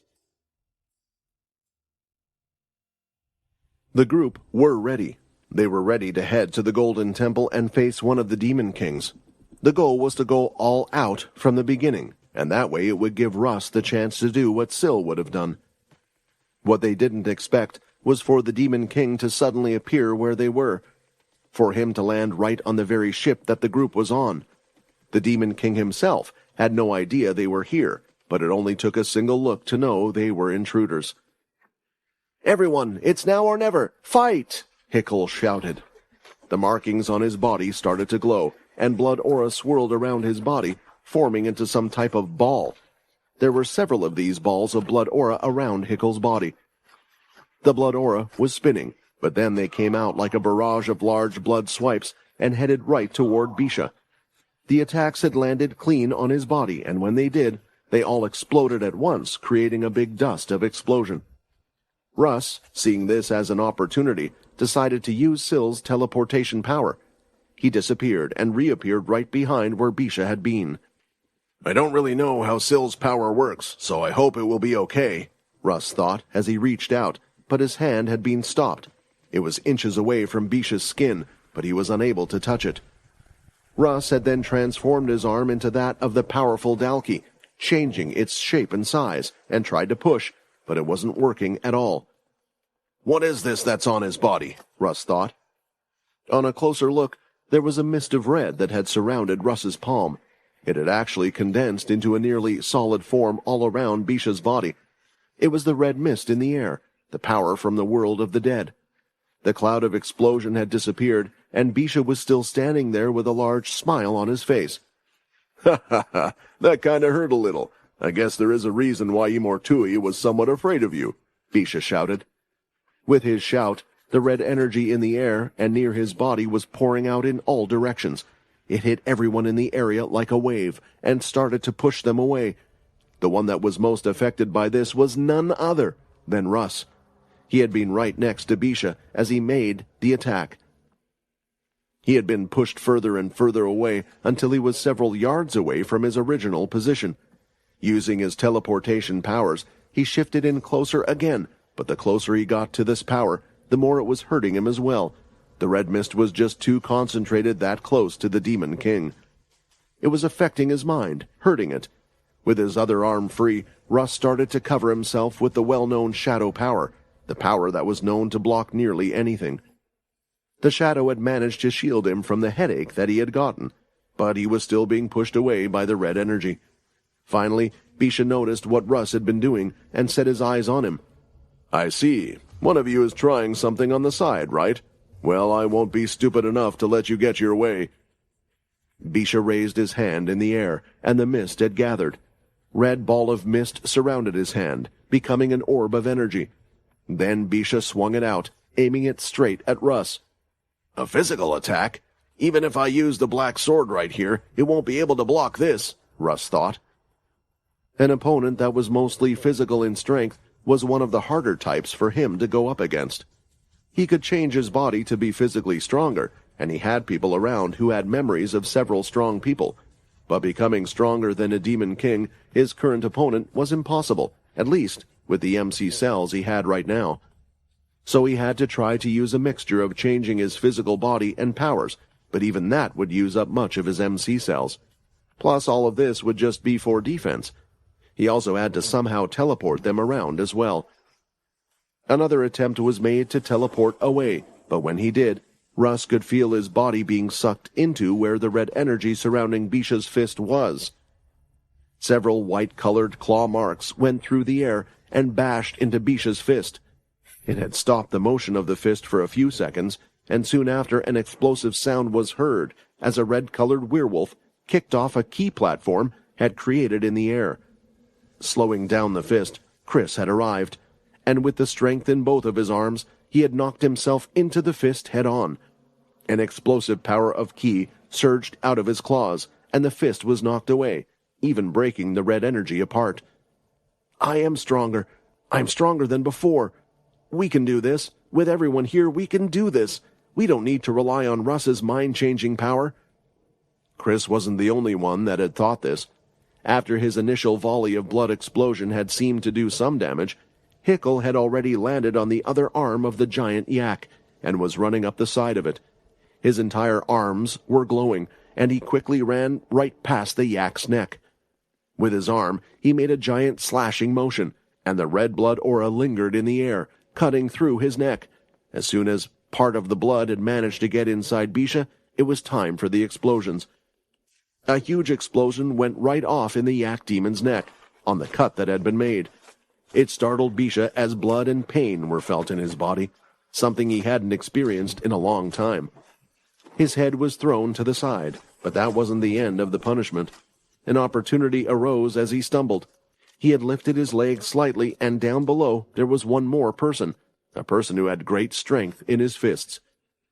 Peter had transformed into his celestial mode and summoned the two head-tails from the top of his head. Both of them had wrapped around his arms, drawing all the power from within, and right on the Demon King's ankle, he punched with all his might, sending the already stumbling Demon King into a full-out fall. The flesh vibrated as the attack hit with explosive energy, and it wasn't just one hit. Peter continued to punch again and again, not letting his arms rest for even a moment. We need to hurry and save Quinn," Peter shouted as he continued to hit the yak. Now, as he was toppling over, each of them decided to participate. Chris was throwing his claws as much as possible. Hickle with his blood aura, and Russ had even gathered lightning and fire to blast at Bisha. "We are not weak," Chris shouted at the top of his lungs, as he continued to throw energy claw after claw at Bisha. They didn't stop. They could tell they were close. With all of them they could do it, before Imortui found out. "Oh, you're not weak, you said." A voice was heard, from Chris's right side. As he turned his head, he could see a figure floating in the sky wearing white clothing. "I shall be the judge of that." Chris turned his head to see who was close to him, and could see the figure in complete white. Not only that, but the red mist energy was condensed around him. "I didn't smell him near me. How did he get here?" Chris thought. A dreaded feeling was overcoming him. Who could suddenly appear and not be afraid in the middle of this situation? Not only that, but in this world so far, Chris had only seen yaks. The only other thing that was on the planet that wasn't a yak was a champion, and all of the champions were with them, so who was this? A white-colored liquid started to swirl around both of Luce's arms, and for a moment, Chris had stopped his attack. He needed to focus on the person who was by his side. When he turned his head to have a look, though, he noticed that another person had already acted. His two large gauntlet fists swung, hitting loose and sending him straight to the ground beneath, cracking and breaking it. "Did he just not see me or something?" Edvard said. "That guy landed right by my side, but he was just focused on you. I guess my luck is working a bit after all." The hit that Edvard produced was extraordinarily powerful, as a pulsating energy was sent from the back of the armor, through his chest piece, and sent right down to his arms. It gave him a burst of unnatural energy that came out of his fists when slammed. This was one of the traits of the armor when someone other than Ray was wearing it. It gave the user great power. "What's going on?" Hickel shouted, stopping his attacks as well. He heard the sudden loud explosion and looked to the ground where he could see a person still standing. "He's still okay?" Edvard was surprised, because he was more than okay. He was standing as if he hadn't been hit at all. In fact, the glowing energy was still swirling out of his arms. "Connect," Lou said. Out from his hands, the energy swirled out and was now moving through the air. It wasn't just one, but several of them, and as they went through the air, they were leaving a trail of white behind. Each ball of energy seemed to be going after different individuals. The first two that attempted to do something about the energy were Hickel and Chris. Hickel used his blood aura, attacking the white energy and exploding it with his blood. But the ball went right through the smoke, and as it did, the energy covered up whatever blood aura was left in the background. Instead of attacking it, Hickel then tried to move out of the way, but it was following him everywhere he went. Chris had done the same, swinging his swipes through the air, but when it hit the white ball that was going after him, it had done nothing as well. The two of them decided to avoid the attack by moving out of the way, but it was following them, and as it did, the trail was staying permanently in the air. "We can't get rid of this thing," Chris shouted. As he was jumping from key platform to key platform, Chris soon found that there was a white line of energy in the air that was permanently in front of him. If he didn't do something, he would crash right through it. Lifting his hand and gathering all of his power, he swiped through the white energy, but the second his claw touched it, Chris felt like he was frozen. Immediately, the white orb that had been chasing him, as well as the rest of the stream of white that had been made, went at the speed of light and attacked him from all sides, hitting his body constantly, pounding it several times, again and again. The pain was great and internal. "Ah!" Chris screamed at the top of his lungs. The others were still avoiding the white energy, and now, seeing what had happened to him, they knew it wasn't going to be a good sign for them to touch it. That was all but one. After seeing what happened, one made the swift decision. Pulling out the black sword, Russ swiped right through the energy. In the same way as when Chris had touched just a part of it, the whole attack had hit him. When Russ had touched just a part of it with his sword, the whole attack had disappeared, and it wasn't just the ones that were following him. It made all of the others disappear as well. Chris had been freed from his attack, and he quickly created key platforms to kick off and escape from the area. The whole group had landed back on one of the other large ships that hadn't tilted. When they had regrouped, they could see that the yak was getting back up. He was full of cuts on his body and wounds, but none of them looked deep enough. Not only that, but the tusks on his mouth even looked to have grown larger in size compared to before. "All right, I think this guy is a bit annoyed about what we did," Edvard said. "And if I have to guess, that other guy in white, I think he might be a demon king as well." "It's going to be hard for us to fight both of them at the same time," Hickel said. "Yeah, and that other guy, I don't think I'm a good matchup for him," Chris replied. "Well, what a surprise, because I don't think I'm a good matchup with that giant as well," Russ commented. "Let's split and deal with them both." The group nodded, and jumping off to the side were Russ, Peter, and Hickel. Hickel had decided to go for the man in white because he felt like he was in more trouble. He had asked Peter to come along with them because there was a chance they needed one of the two powerhouses. The moment they jumped off, it was now just Chris and Edvard again, looking at the yak. With a smoke of anger coming out of its mouth, it jumped toward the ship it had originally landed on from before. With its two large arms, it lifted it from the ground, breaking off the dirt from beneath, and now was carrying the giant object that was around 50 times the size of the giant itself, over its head with its arms. "Don't tell me he's going to smash that thing on us?" Edvard asked. At that moment, the Yak Demon King swung down the giant ship, aiming right for the two of them. A giant battle was taking place inside the mist, and it was hard to fully see what was going on. When all of the figures were condensed in one area, the mist seemed to move away from them, but now fighting was going on all over the place. Just as Arthur said, they weren't the only ones who wished to help Quinn. There were plenty of those among them who now saw a chance to fight back against the others. Arthur, Leo, and Aaron were doing the most damage. As Arthur was blocking the majority of the attacks with his shadow, rather than focusing on the big enemies, he was going for mass destruction. Leo was doing a similar thing. With his power, he could sense those who were weaker. Seeing all of this made Quinn wonder if, since the others were disappearing, it meant Arthur, Leo, Aaron, and the rest were taking the pain that he was meant to take. With each kill, each touch, were they going through their pain again? Watching closely, from the looks of things, it certainly seemed that way. For one, Aaron had slammed her large sword down, creating an ice tunnel that trapped a large group. Then she swung her sword again, and a large line of yellow aura came out, slashing a lot of enemies and killing them in one go. It was a testament to how much stronger Aaron had gotten compared to the past enemies they had gone against before, but in that moment, Quinn could see it. There was a twinge on her face. "These guys, these idiots," Quinn thought. "I thought as much. They're suffering. All of them are just holding in the pain. They don't want me to see what they're going through. I have to do my part as well. I can't let their last moments be so filled with pain. I will bear the same burden as well." Quinn ran towards the mist and immediately pulled the shoulder of a human figure to make it turn towards him. The first thing he did was throw a punch, landing square on the man's face. A flash of memories and the pain he went through just as he died entered Quinn. When the man landed on the floor, Quinn quickly got on top of him and placed both hands by the side of his head. He took in all of the pain, as much as he could, as quickly as he could. The body was starting to disappear, and eventually was gone. Ignoring the aching pain in his head, just like all the others had, Quinn continued to run and dived straight into the others. There were still a lot of enemies to get through, and Quinn was only just getting started. The group continued to face off again and again, and surprisingly, the one that was keeping the cursed faction together, keeping the other members such as Linda, Weevil, and Dennis safe, was Arthur.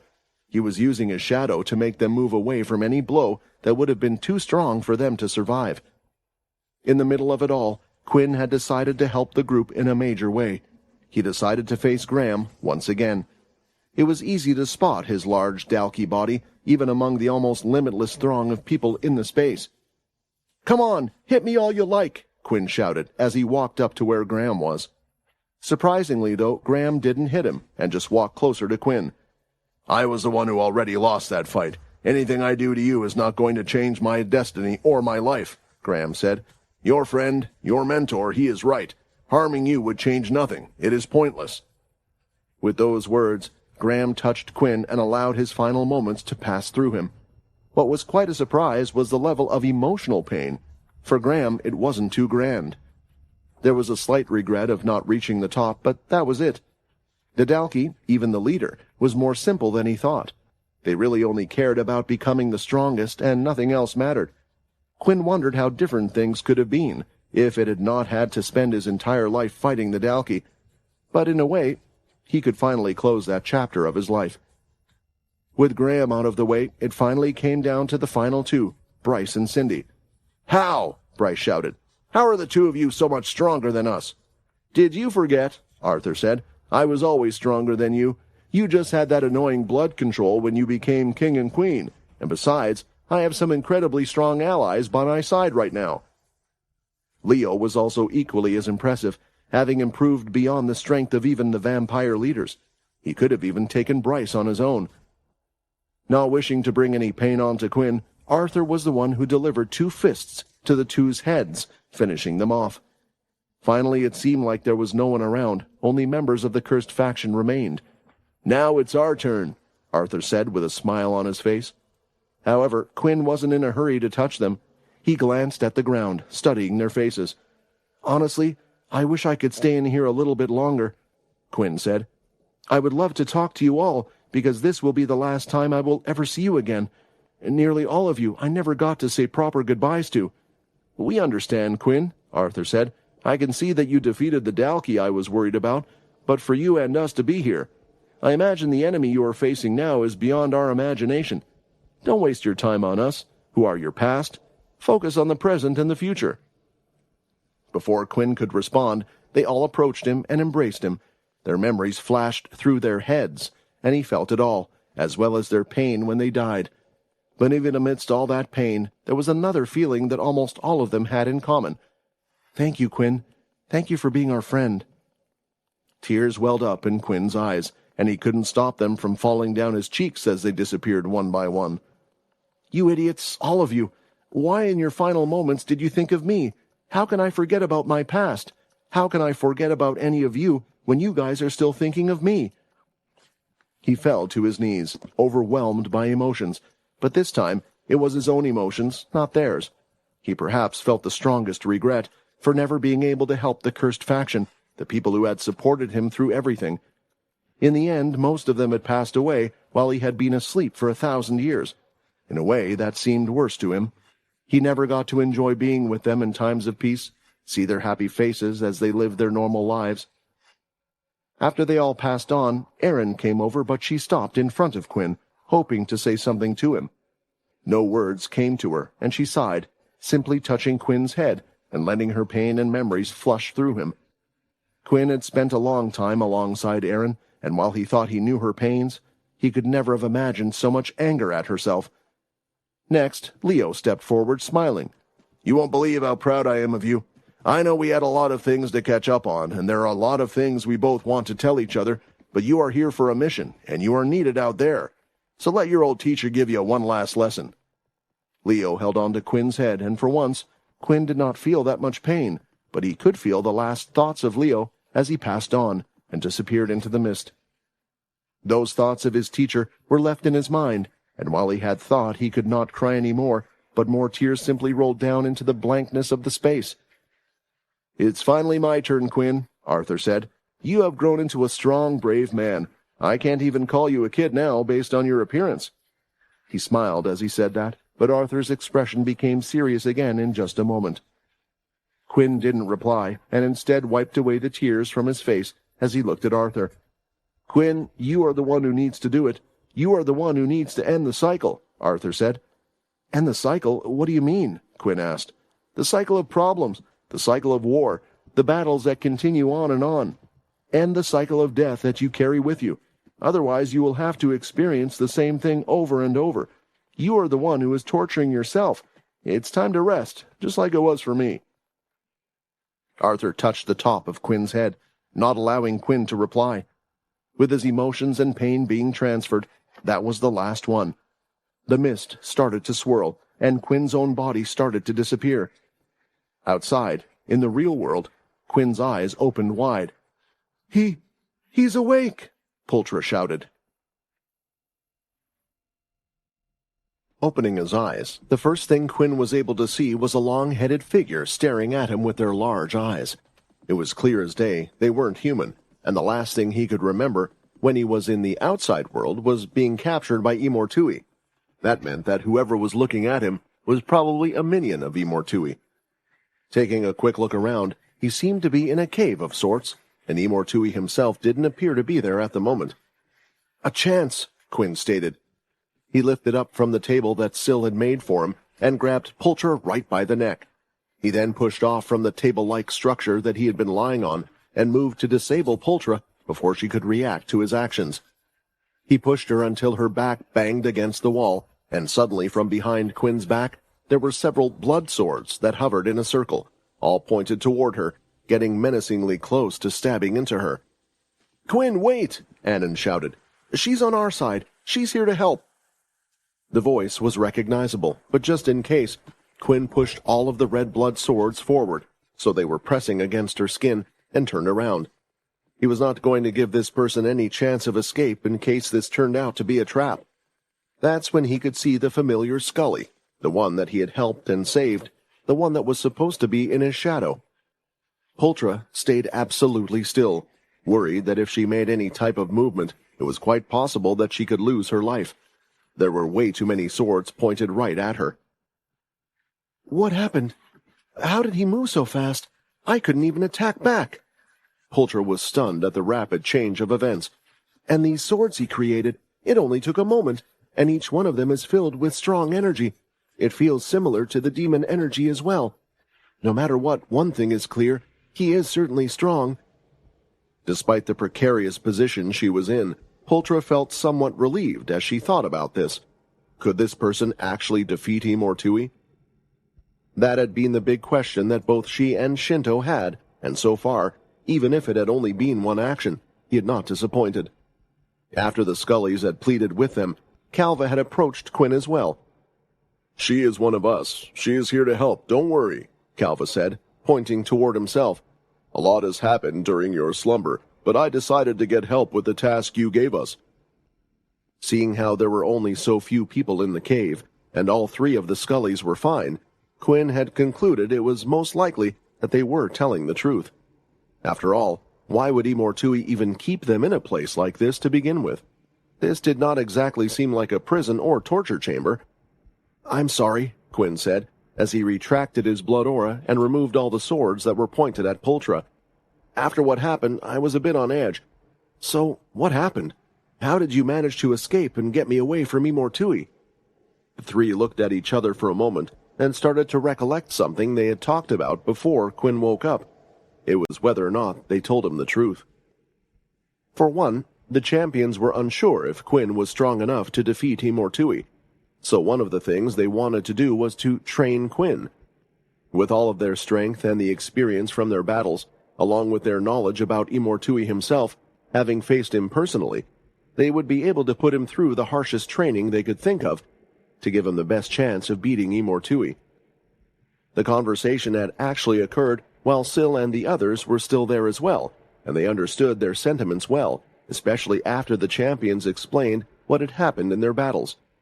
They had not really stood much of a chance against Imortui, but they had a good idea of his strength.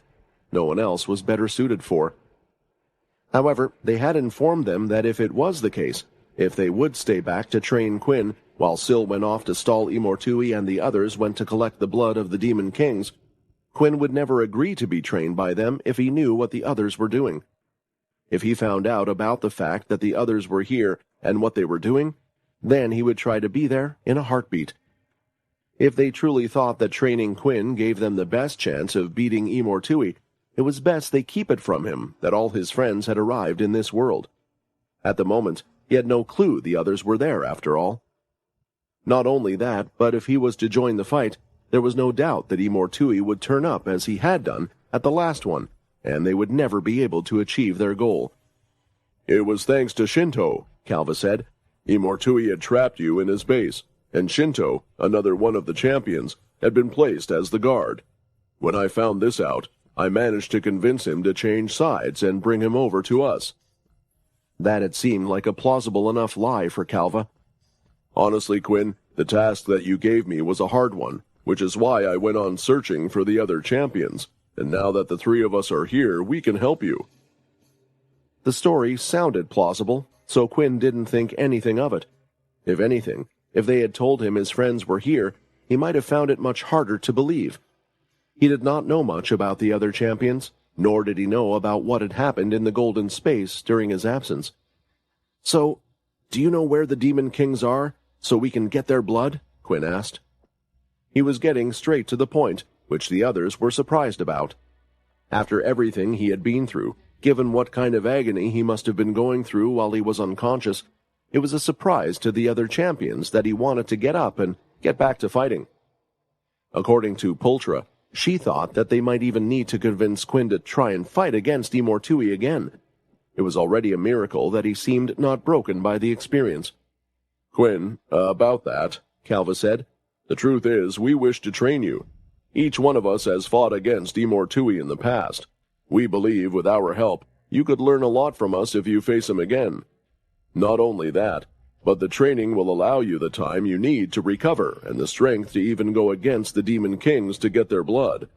We have been working hard, and there are those on our side that are helping. We even managed to get you the blood of a demon general while you were unconscious." Looking at his system, Quinn could see that the quest had been updated. 3 of 5 General Demon's blood.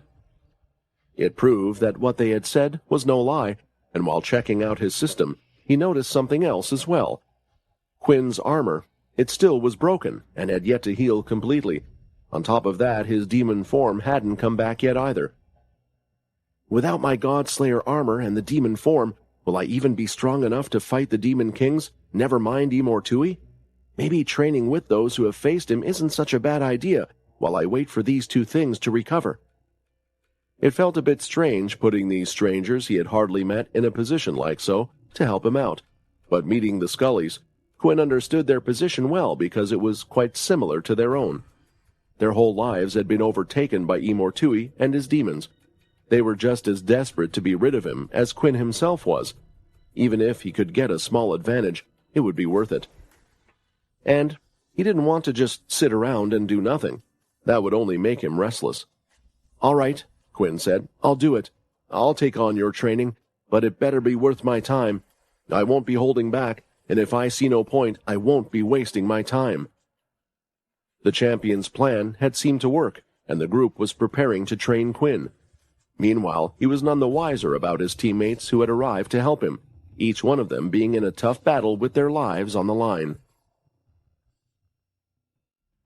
After witnessing Quinn being snatched right in front of his eyes, Imortui was filled with rage. He screamed into the air, and his colorless ability activated far and wide, spreading out and draining the color from everything around him. The whole space went back to being black and white. It continued to stretch out further and further through the universe, spreading far and wide. Where it was going, what it was aiming for, not even Imortui knew. With the way his power worked, if the colorless ability had managed to touch those that had interfered, it would stop them in their tracks. However, Imortui wasn't receiving any signs of anything, and as his anger started to subside, so did his power. It reverted back into him, and he was left standing there for a moment, with his two snake-like dragon spirits hovering around the back of his shoulders. He placed his hand on his face, and his shoulders started to shake up and down as if he were letting in huge gulps of air, simmering with anger. That was until he swung his head back and broke out into a fit of laughter. "I can't believe it. Right when I thought I had it all, something comes and sweeps off with my prize once again. I see the universe. You are testing me, right? If I can't get through this, then I don't deserve to have the chance to get to the top. Test me all you want. In the end, I will be victorious and I will rule it all." Right then and there, Imortui decided to sit on the ground. He did so with his knee lifted and his arm relaxing on top of it. This was his thinking position. There was a dangerous calm that had taken over the area. Before, when he had used his colorless ability, everything, even the wind on the planet, had stopped moving. That calm was something that the whole space seemed to be fighting against. Pushing back against the power, but being powerless at being able to do anything. Now, it was like nothing wanted to even be close to where Imortui was. Everything in the world was too afraid to be even close to him. The only thing that was left in the area was the red mist, which was now circling around him, even more eager to get close. For them to be able to come in so fast and leave quickly, it has to be a teleportation power of some kind, Imortui thought, as he started formulating his future moves. If it was them, they would have sent Mundus, and he would have dealt with the situation differently.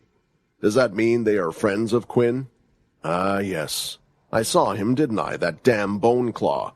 Did the familiars end up betraying me? Imortui couldn't help but laugh to himself again. It's no worry. They were only a small part of my plan, but I wonder what they saw that managed to give them so much hope that they would switch sides and go against me like that. Did they really believe that Quinn could beat me? Not worrying about that for now, Imortui had more pressing concerns at the moment. He needed to find Quinn. Due to the state he was in, he didn't think he would have the chance to escape from the red space anytime soon. He was going to be out of commission for quite a while. This allowed him to have a calmer mind when thinking about what to do. And in a lot of ways, this was worse for his enemies. If Imortui wasn't calm, he would have gone chasing straight after Quinn, just trying to find him wherever he could, hopping from place to place. Being reckless like this would have meant that he could have made a mistake. Instead, he chose a different method. As Imortui took in deep breaths, the red mist was entering his nose, and he breathed out a few times again. Eventually, after some passing of time, the red mist in the whole area stopped. It no longer looked like mist, but around him it looked just like glitter that was in the air. It was sparkling points of energy that he could see. Just like the demons, Imortui was able to have control of the power in the air, but his control was on a far higher level.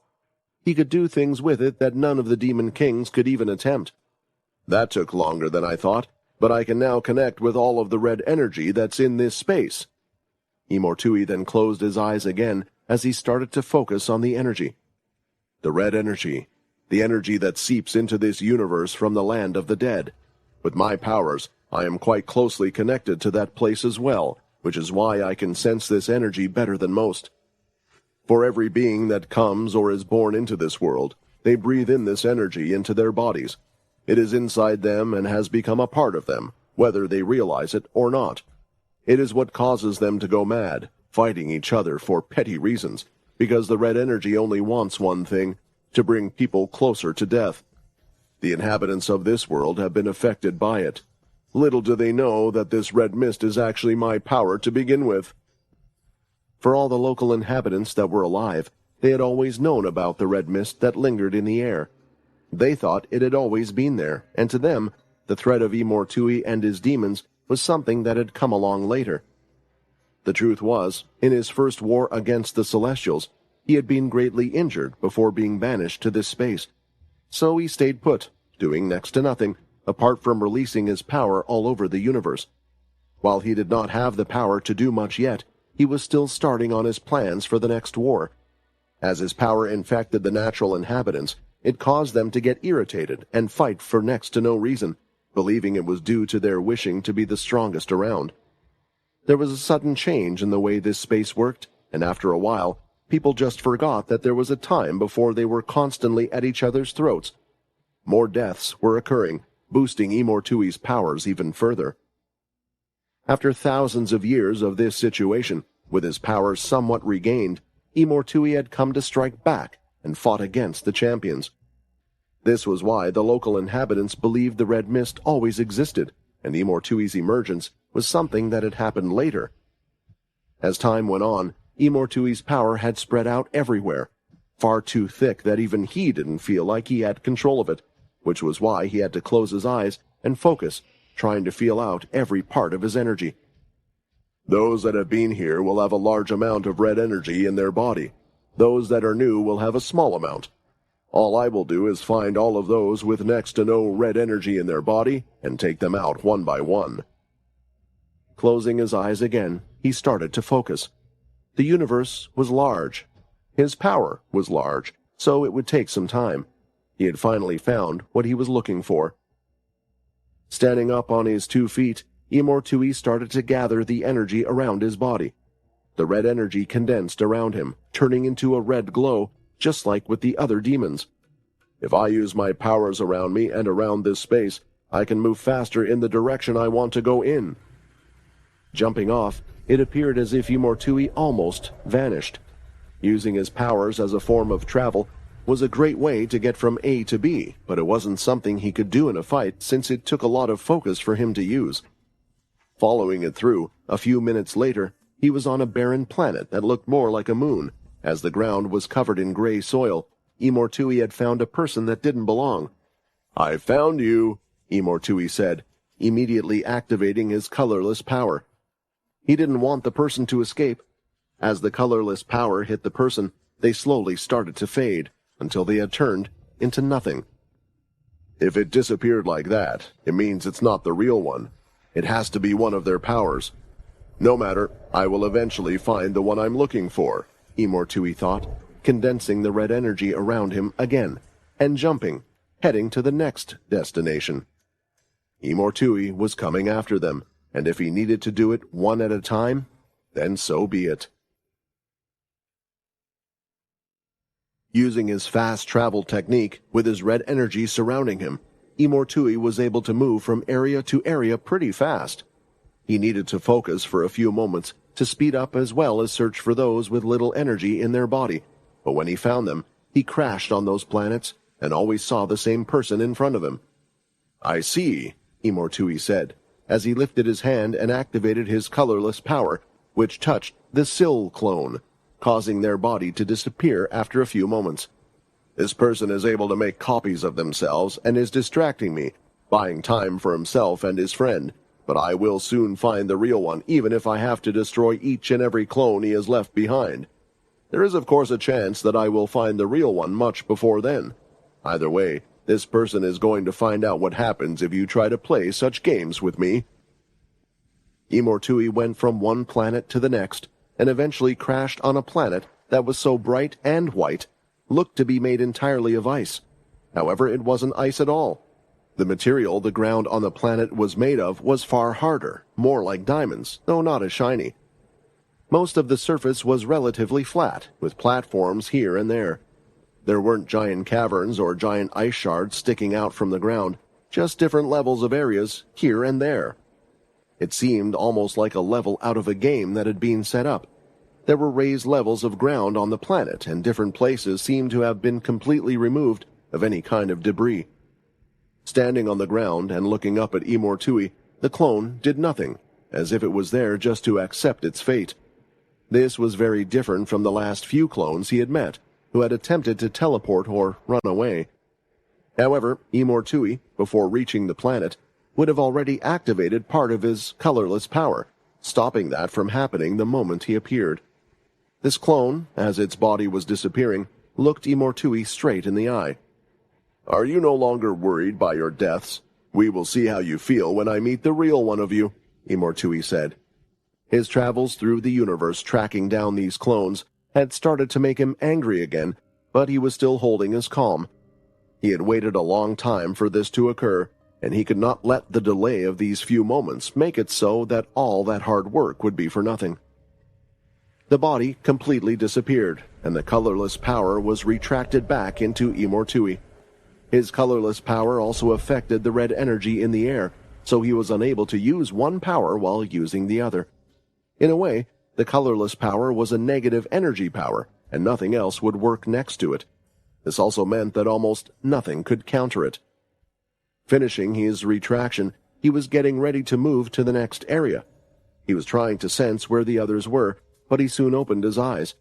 Something strange was happening as he began looking for the next person with low red energy. "Wait a moment. Why are there so many of them suddenly so close to this place?" Right in front of him, after finishing that thought, around 90 different Sills had teleported out of nowhere. Immediately, all of them gathered lightning and fire in their hands and fired it right at Imortui.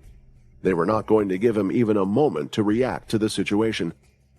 Meanwhile, the real Sill had arrived as well, staying a little further back than the rest. Condensed lightning bolt was being held in his hand, while the rest of his arm was completely blue. "With how quickly the Sills were getting destroyed, I knew you must have had some way to travel fast between them all and a way to locate them. Because of that, it was too dangerous to leave you be in case you find the others. We still need Quinn to be ready to fight you, and I will not allow you to go anywhere else and continue searching for him." Swinging with his arm, Sill hurled the lightning bolt, which made a thunderous noise as it left his hands and smashed right toward the center where Imortui currently was. It was a strong, successful hit, and along with all of the other clones also attacking at the same time, there weren't going to be many that could withstand this. But if this was enough to defeat Imortui, then he wouldn't have been considered a grand threat. "I have the foresight ability. I can see it. If I just let all the clones continue on like this, then all of them are going to be killed." The moment the attacks had started to surround his body, the strange clothing he wore that appeared to grow out of his skin and had a pair of eyes around his waist crawled up nearly the entirety of his body, covering him from head to toe. The eyes that were previously around his waist now looked to be glowing red around his chest area instead. The fire and lightning all looked to be just bouncing off him, doing no damage at all. Throwing out his hand, the snake-like dragon had wrapped around it, and the explosive red power attack was launched.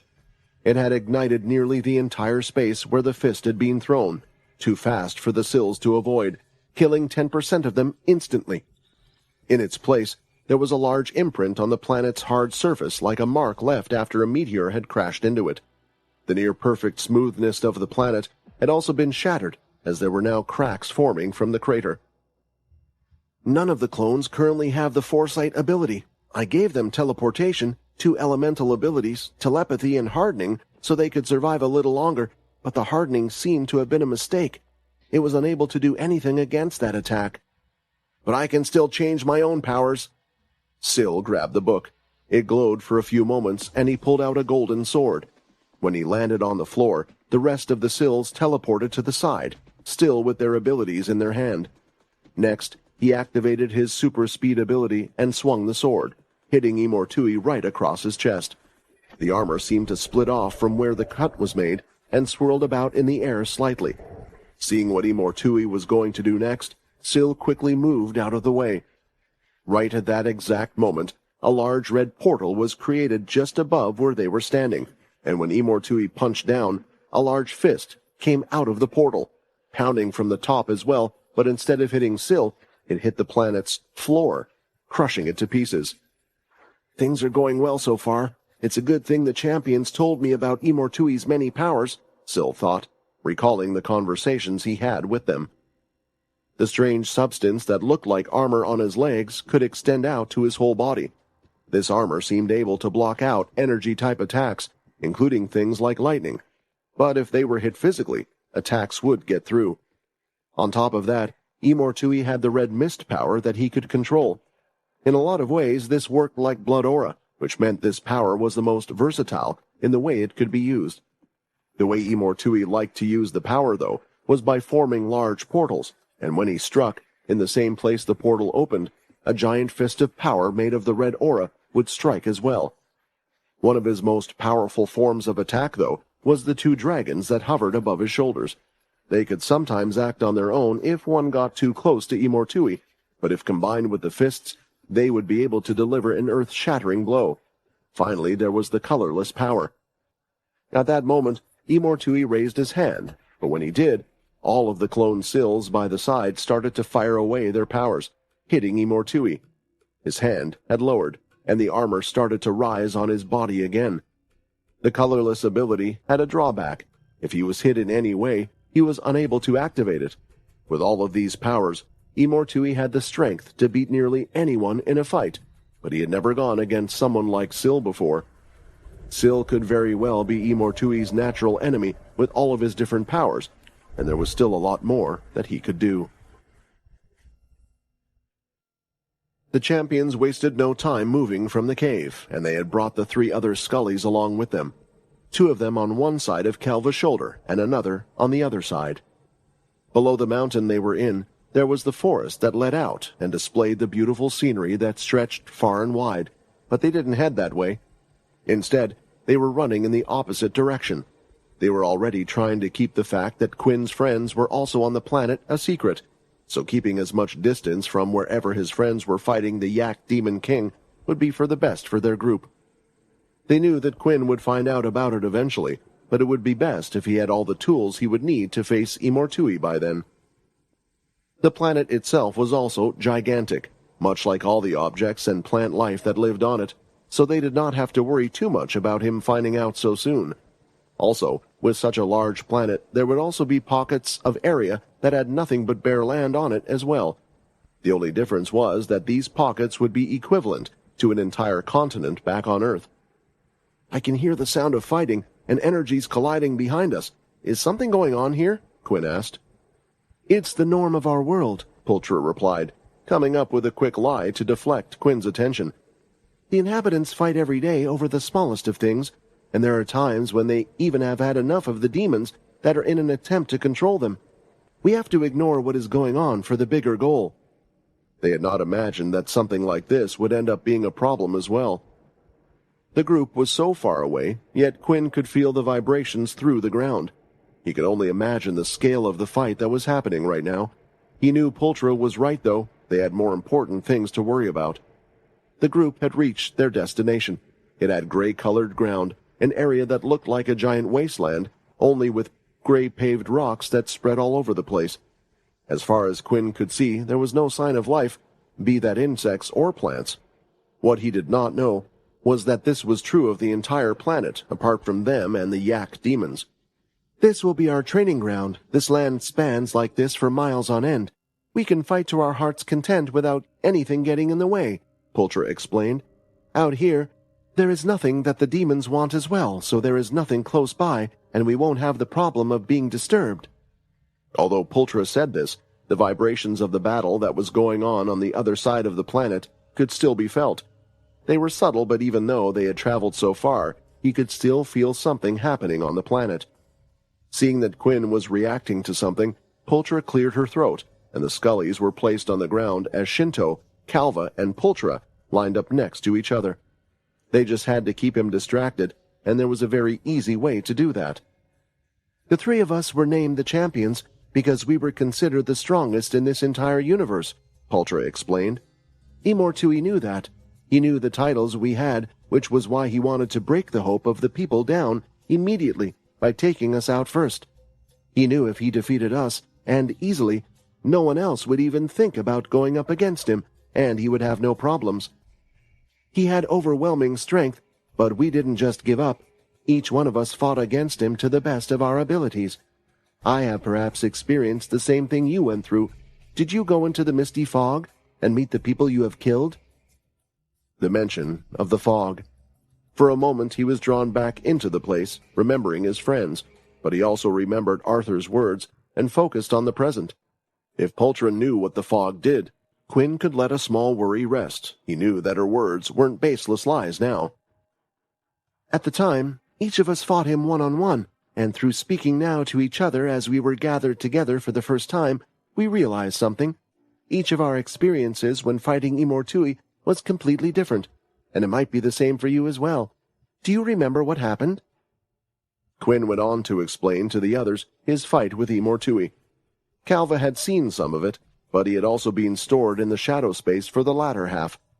Calva also made it an important point to remind the other champions that Quinn had just defeated one of the Demon Kings, and had gone straight to facing Imortui right after that. Stating that Quinn was unable to use everything he had against his opponent, which contributed to his quick defeat in their fight.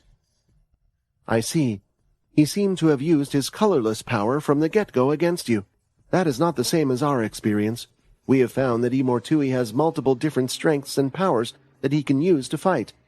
Each of those powers is very strong on its own, but allows him a lot of flexibility. Which is why we think, if you were to face all three of us at the same time, it would be similar to going up against him. You will get to fight against multiple strong powers at the same time." Quinn didn't know if the champions were really that strong and would be a suitable approximation of Imortui's power, or if they were simply overestimating themselves. He had yet to truly see any of them fighting properly, not while he was conscious anyway. He just had Annan's words about how much power they wielded.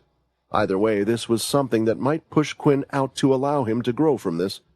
There was also the fact that he didn't have his God-Slayer armor set at the moment either. Battling without it would improve him when he battled with it. So while he was waiting for its repair, this was at least something he could do. "All right, let's not waste any more time." Quinn's eyes started glowing red. "From now on, I will treat it like I'm going up against Imortui." On the same planet, a large distance away, Bisha, the Yak Demon King, had lifted one of the giant ships right above his head. In his sights, he had both Edvard and Chris in front of him. Immediately, he started to swing it down through the air. The object was so heavy and large that it was causing the red mist to be pushed upwards. "I don't think we can run away from this. It's too large," Edvard said. The giant object was coming down too fast for them to either run to the left or right and avoid getting hit, but Chris was already one step ahead of him. His body was fully transformed, and his legs were bent slightly. As the giant ship came crashing down on him, he pushed up with both of his arms. Both of his feet sunk into the ground, and Edvard was doing his best to push it up as well. "Huh? You're fighting back?" Bisha shouted, surprised to feel the amount of force being pushed by them. "This is useless. We can't push it back. He's too strong," Edvard said. "We have to do something, or we're going to get smothered. Do you think you can hold on by yourself for a while?" Chris was trying extremely hard to push the thing off. Veins were almost exploding out from his forearms, running up to his hands. All he could make were muffled grunts. Edvard decided to take that as a yes, as he bent down even further and left all of the weight and power to Chris. The giant ship descended a few inches for a moment, and then the entirety of Edvard's armor started to pulsate. The armor glowed, going from the top of his head down to the bottom of his feet. As he sprung up with power, Edvard unleashed a punch right on the bottom of the ship. It exploded with such strength and tore a hole right through the giant thing from one side to the other. "Crap," Chris thought. "I couldn't even put a scratch on this ship when my claws scratched against it, but Edvard was able to punch a hole through it? Just how strong is that armor?" "Come on, let's go," Edvard said, as the two slipped and went through the hole that was made. "Let's take down this Yak King, and maybe he'll be a nice meal for you." Edvard smiled. Having rushed down to the ground below to chase after the man in white, who the group assumed was another demon king, they found themselves in a type of production area. There were several giant tools, large mallets, working areas, melting pots, and even giant crystals. It was the area where the Yaks used these tools to build the giant ships that were by their side. They were at the very edge of one side of the large giant ships and were looking straight ahead at the strange man in white. "Remember, the only thing we actually need is his blood," Hickle commented. "And how do you expect us to get something like that without killing him?" Peter replied back, still in his full celestial form. "I'm going to have to agree with Peter on that one. It looks like our original plan of changing their memories isn't going to do so well." Russ was thinking back to when he had tried to touch the Yak King. The red mist had condensed around the body, not allowing him to get close. Although a strong hit or a punch could get through and do damage, physically touching them just for a moment seemed quite impossible, unless they were dead, of course. Luce, the Demon King, lifted his hands up and several streaks of small white power came out from his hands. It looked the same as before, like a type of liquid rather than energy. It moved fast, and it left behind a trail that lingered permanently in the air. It moved around all of the large objects, through the small cracks, and was heading for the group again. Hickle went ahead, summoning his blood aura, and fired it out toward Luce this time. He knew that his attacks were useless against this strange white power. However, the white dots moved to where the attacks were. They seemed to be following the attack like they were locked onto it. It had moved in a diagonal line, and the attack crashed into it, exploding on the spot. It did nothing, but it had blocked the attack, and there was now a permanent diagonal white line in the air. It started to move in a zigzag shape and blocked the rest of the attacks in the same way, until what was left in the air was somewhat of a crudely drawn shield. "This worked out before, so let's try it again." Rust used his powers to first transform his legs into the form of a pensui. He then rushed forward, passing the main circular white light that had formed between them and the Demon King. Pulling out the sword from his side, his leg's transformation ended, and he swung the sword down, touching the lingering white path that had been made. When the sword touched one section of it, the entire attack disappeared just like before. "Although using this sword isn't too much of a problem in itself for me, it cancels out all my powers when I do use it," Russ thought. "If I summon anything, transform my body, or try to use any other powers, I can't use them with this sword out." "I see. You are the most troublesome one, and the one I need to get rid of first," Luce declared. Using his own power, and the power of the special armor that Edvard currently wore, he was able to make a large hole through the ship, from the bottom all the way to the top. Chris quickly escaped through the hole along with Edvard, allowing the ship to crash to the ground, and the two of them quickly made their way to the top. It didn't take long for the Yak King Bisha to jump up from the ground and land on the ship again. "I knew you two would still be alive," Bisha shouted, "but now that some of your annoying little friends are being dealt with, I can deal with the two of you without too much trouble." Bisha slammed his foot onto the ground, and a large chunk of it lifted into the air. The top of the ship seemed to be made of slightly different material compared to the hard substance that covered the outside. The Demon King then hurled the chunk, that was the size of a car right at them. Sparks of fire were seen surrounding the object, as it had been thrown so fast. The first to react out of the two was Edvard, as the armor pulsated through his body and he threw out a punch. Not just a punch, but one where his blood aura was mixed in with it. When his fist hit the object, it was blasted with enormous power that ripped the object into several different sizes. The armor gave one great power, but it took time for someone to know how to use it properly, a way where they could combine it with their own powers in order to deal the most damage, and Edvard was extremely capable of that because he had practiced with the armor a long time ago. The vampire martial arts that the vampires were taught, a lot of it actually stemmed from the original Edvard. The use of a blood punch, exploding the blood aura on impact, powerfully like a shotgun, all were developed by him. Using this, combined with the armor's effects, Edvard's punches were probably some of the strongest the universe had to offer. However, it couldn't be used in a simple physical way, such as the situation they were in not too long ago.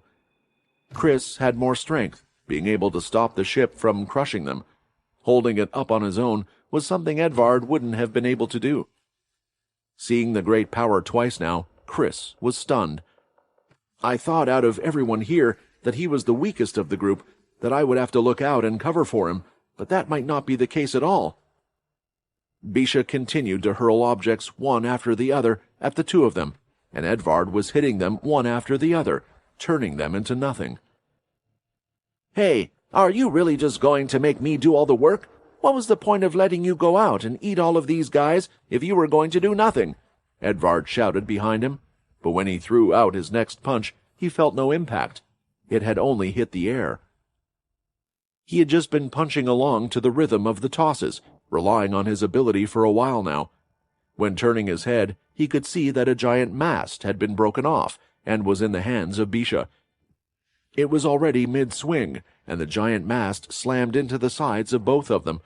Their bodies went flying off in the distance, and even the mast had been let go out of Bisha's hands. The two were far in the air until they crashed on the ground a few times, eventually getting up. "Crap, that kind of hurt a bit," Edvard said, looking at his armor. He was worried about damaging it, since it technically wasn't his, but there seemed to be no major damage to the thing.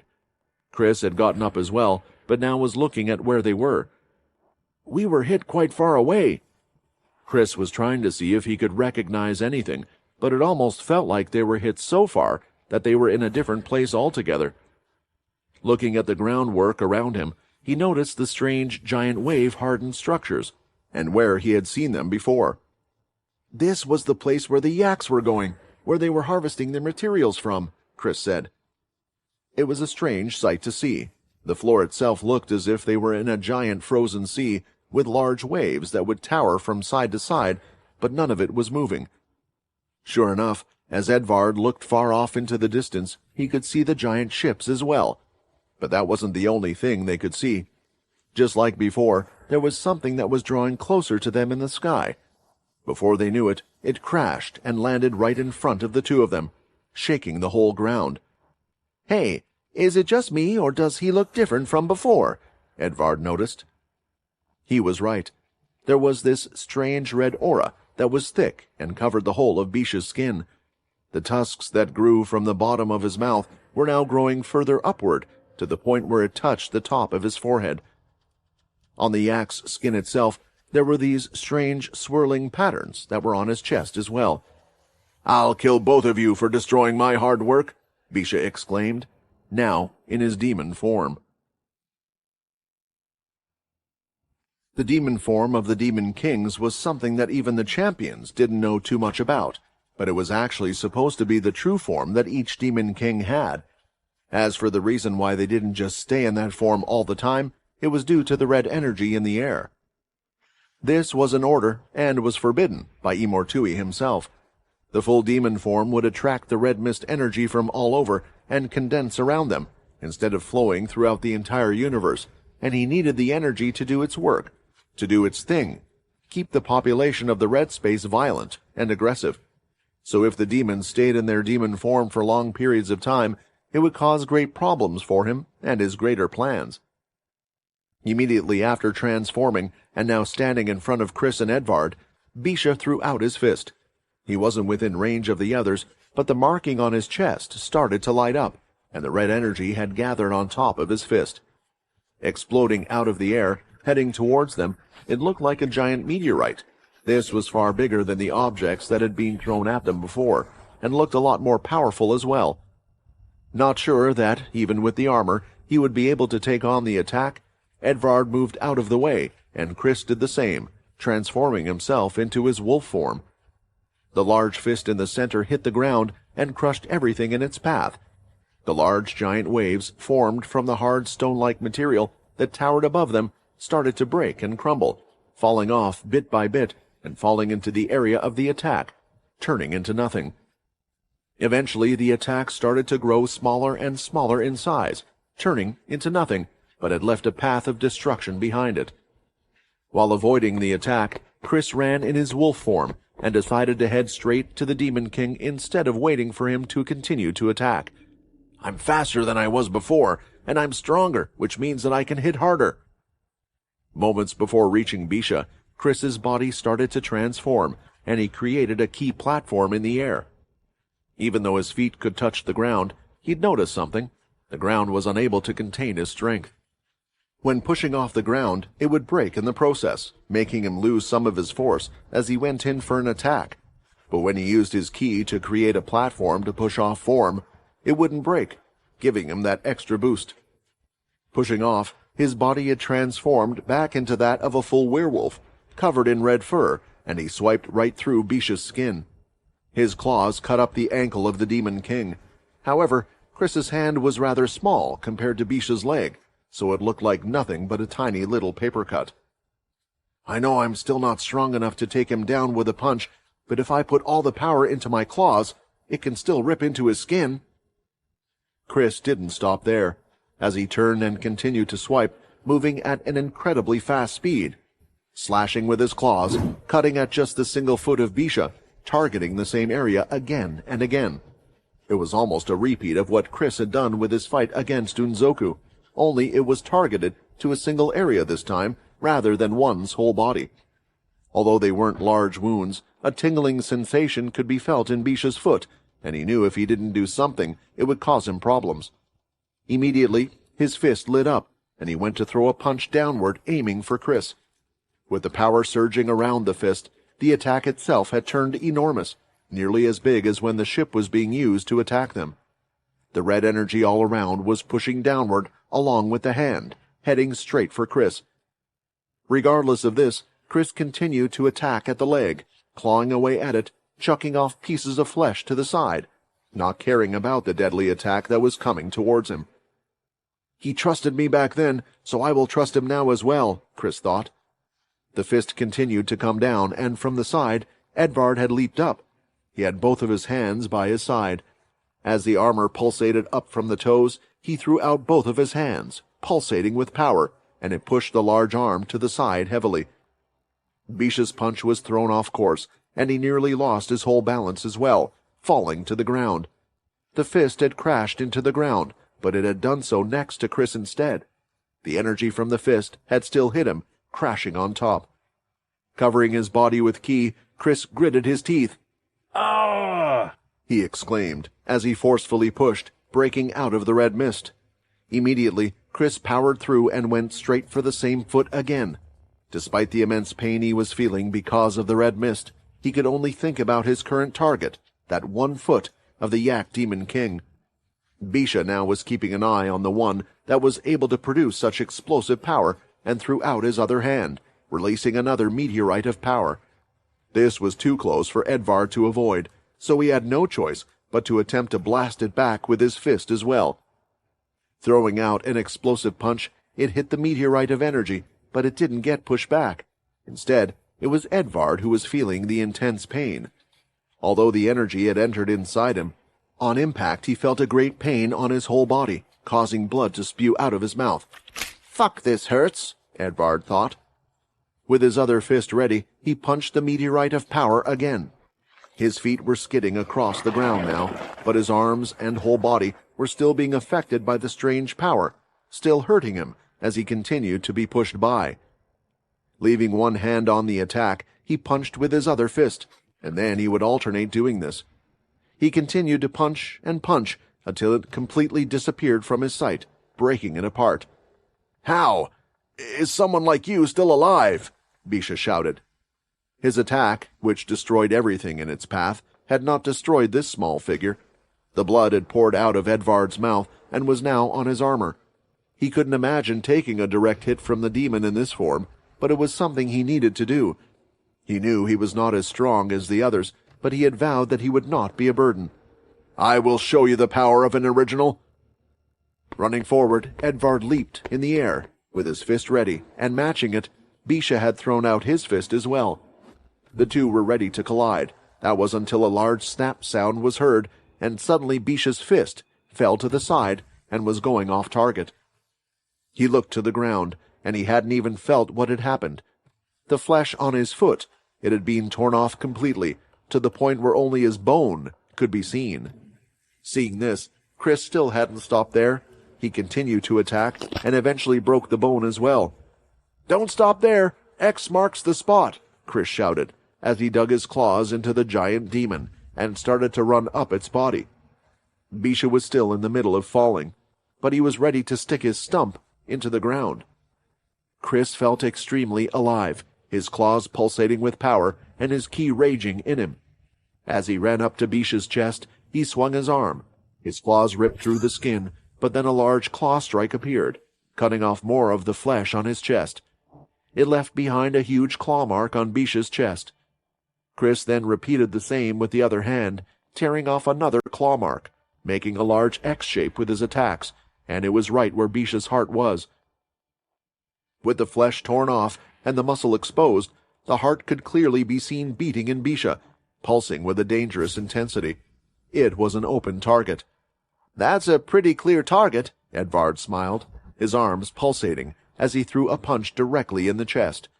The power exploded, and just like with the outer surface of the ship that had been thrown on the two, a large hole was made, as Edvard's hand went right through, having burst Bisha's heart completely. The second Demon King had been defeated. Although it was quite far away in the distance, Luce could feel a massive amount of red mist energy first converge into an area, and then disperse just as suddenly. It was condensing in one area, which could only mean that Bisha had decided it warranted the use of his demon form. Once Luce felt this, he thought the fight would be over for the intruders, but that wasn't the case at all. Did Bisha die? Luce thought. Had he gotten weak due to the situation he had been in? Unlike all the other demon kings who were constantly fighting for their own entertainment, Bisha had been placed in the production facility by his own decision. Never using his powers at all, even the other yaks didn't try to contest him for their position, since they were production workers rather than fighters. Naturally, over the course of thousands of years, there would be those of the same race that would rise in strength, challenging the top and trying to topple them, attempting to become the new demon king. This was also the case with the vampires, as strong ones came and went. This kept all of the current demon kings on their toes and always increased their power. Perhaps it wasn't the same for Bisha due to his position and his role on this planet. Still, even with a weak Bisha, I can't discredit the other's strength. One would still have to be at least as strong as the champions if they were able to do that, and it seems some of these have a few tricks up their sleeves, Luce thought, as he looked straight ahead at the three coming towards them. Peter jumped in the air, and with a fist, he punched what looked like a giant hammer that was left on the ground. It went flying toward Luce. The palm of his hand lit up with the strange white liquid energy again, and when the hammer reached him, he swung his arm out. It hit the hammer and flung it across, hitting the side of one of the ships, making a loud bang before falling to the ground. "This guy's powers are so strange and annoying," Peter shouted, as he threw out a couple of fists of energy, firing them from his hands towards Luce. Hickle jumped up in the air and hurled blood aura swipes from above at the same time. With both of his hands, Luce started to make circles around his body, creating what looked like white-colored shields that he held onto. Moving them, he blocked the attacks of Peter. When the attacks hit the white shield, it just dispersed the energy into nothing. The attack hadn't even pushed Luce back. With his other hand, Luce quickly moved it to each of the blood swipes. These attacks, when hit, exploded, creating a dust cloud. "Support me!" Peter shouted. He rushed forward, kicking off from a giant rock, his headtail wrapped around his fist as he gathered his energy. As the smoke started to settle, Russ could be seen right by Luce's side. He had teleported there and swung his sword. The white shield was lifted, but when the sword made contact, it disappeared. Throwing out his fist, Peter came at the Demon King almost immediately after, but Luce moved his head to the side, avoiding the blow. At the same time, Peter's headtail swung from above, but with just his hand, Luce knocked it to the side, hitting it into the ground. It was clear that defeating him would not be as simple as just canceling his white energy. "Your sword has a strange power, but it's clear you are not a swordsman." A strike was made with the sword, rather than placing it back in its sheath, but the Demon King avoided it swiftly, and with a glowing palm, he smashed it right into Russ's stomach, sending him flying in the same direction as the hammer. Before he had crashed into it, Hickle had managed to rush over and catch him just in time. However, the damage had been done. Blood was coming out of Russ's mouth. "We can't get through that strange white power without Russ using the sword, but at the same time, if Russ uses the sword, he's practically just a human. Any transformation he had or powers just disappeared." That wasn't all Hickle had to worry about, because Luce had grabbed onto Peter's hand, and now the strange white liquid power was expanding, growing in size, and creating an entire shell over Peter. Peter swung his other hand, but it hit the white substance, unable to move like it was stuck in some kind of glue. He then used his two heads' tails to try to cut at it, but it was doing nothing, and eventually it covered his entire body. What looked like a giant white eggshell was now on the field, and there was no sign of Peter because he was in the egg itself. "Now that's one of you dealt with. I will have to deal with you two and go see what's happened on the other side," Luce said. The frightening power of one of the right-handed men of Imortui was being shown. At the area where the land looked like giant frozen waves, Chris and Edvard were looking at the fallen giant on the ground. Edvard was still recovering. His insides felt like they had been ripped apart, but he was just thankful that the armor was still in one piece. When inspecting the giant, Edvard started to look at its foot. It had been ripped apart, torn bit by bit in every way possible. It was a gruesome sight. For Chris, he was no longer in his red werewolf form, and he felt a little pain throughout his body. He had been in the form from the get-go, transforming to his strongest self from the start of the fight. He had already been pushing it by staying in the same form for an incredibly long time. "We just barely made it through this," Edvard said. "If we had to deal with two of the Demon Kings at the same time, we would have been done for." With the strength he had, Chris leaped up onto the large yak's body, and he looked at its large size with his eyes. "I know what you're thinking. Do what you need to do," Edvard said. "I'm out for the count for a while. I won't be able to help the others, but if you eat a Demon King, your growth would be exponential. You might be able to match up to them on your own."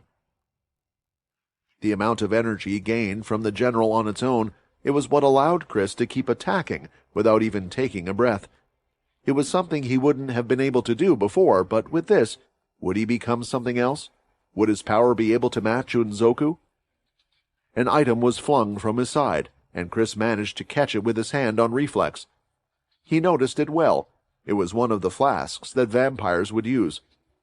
"Don't go eating every part of him. Remember, we need to get that blood for Quinn as well," Edvard commented.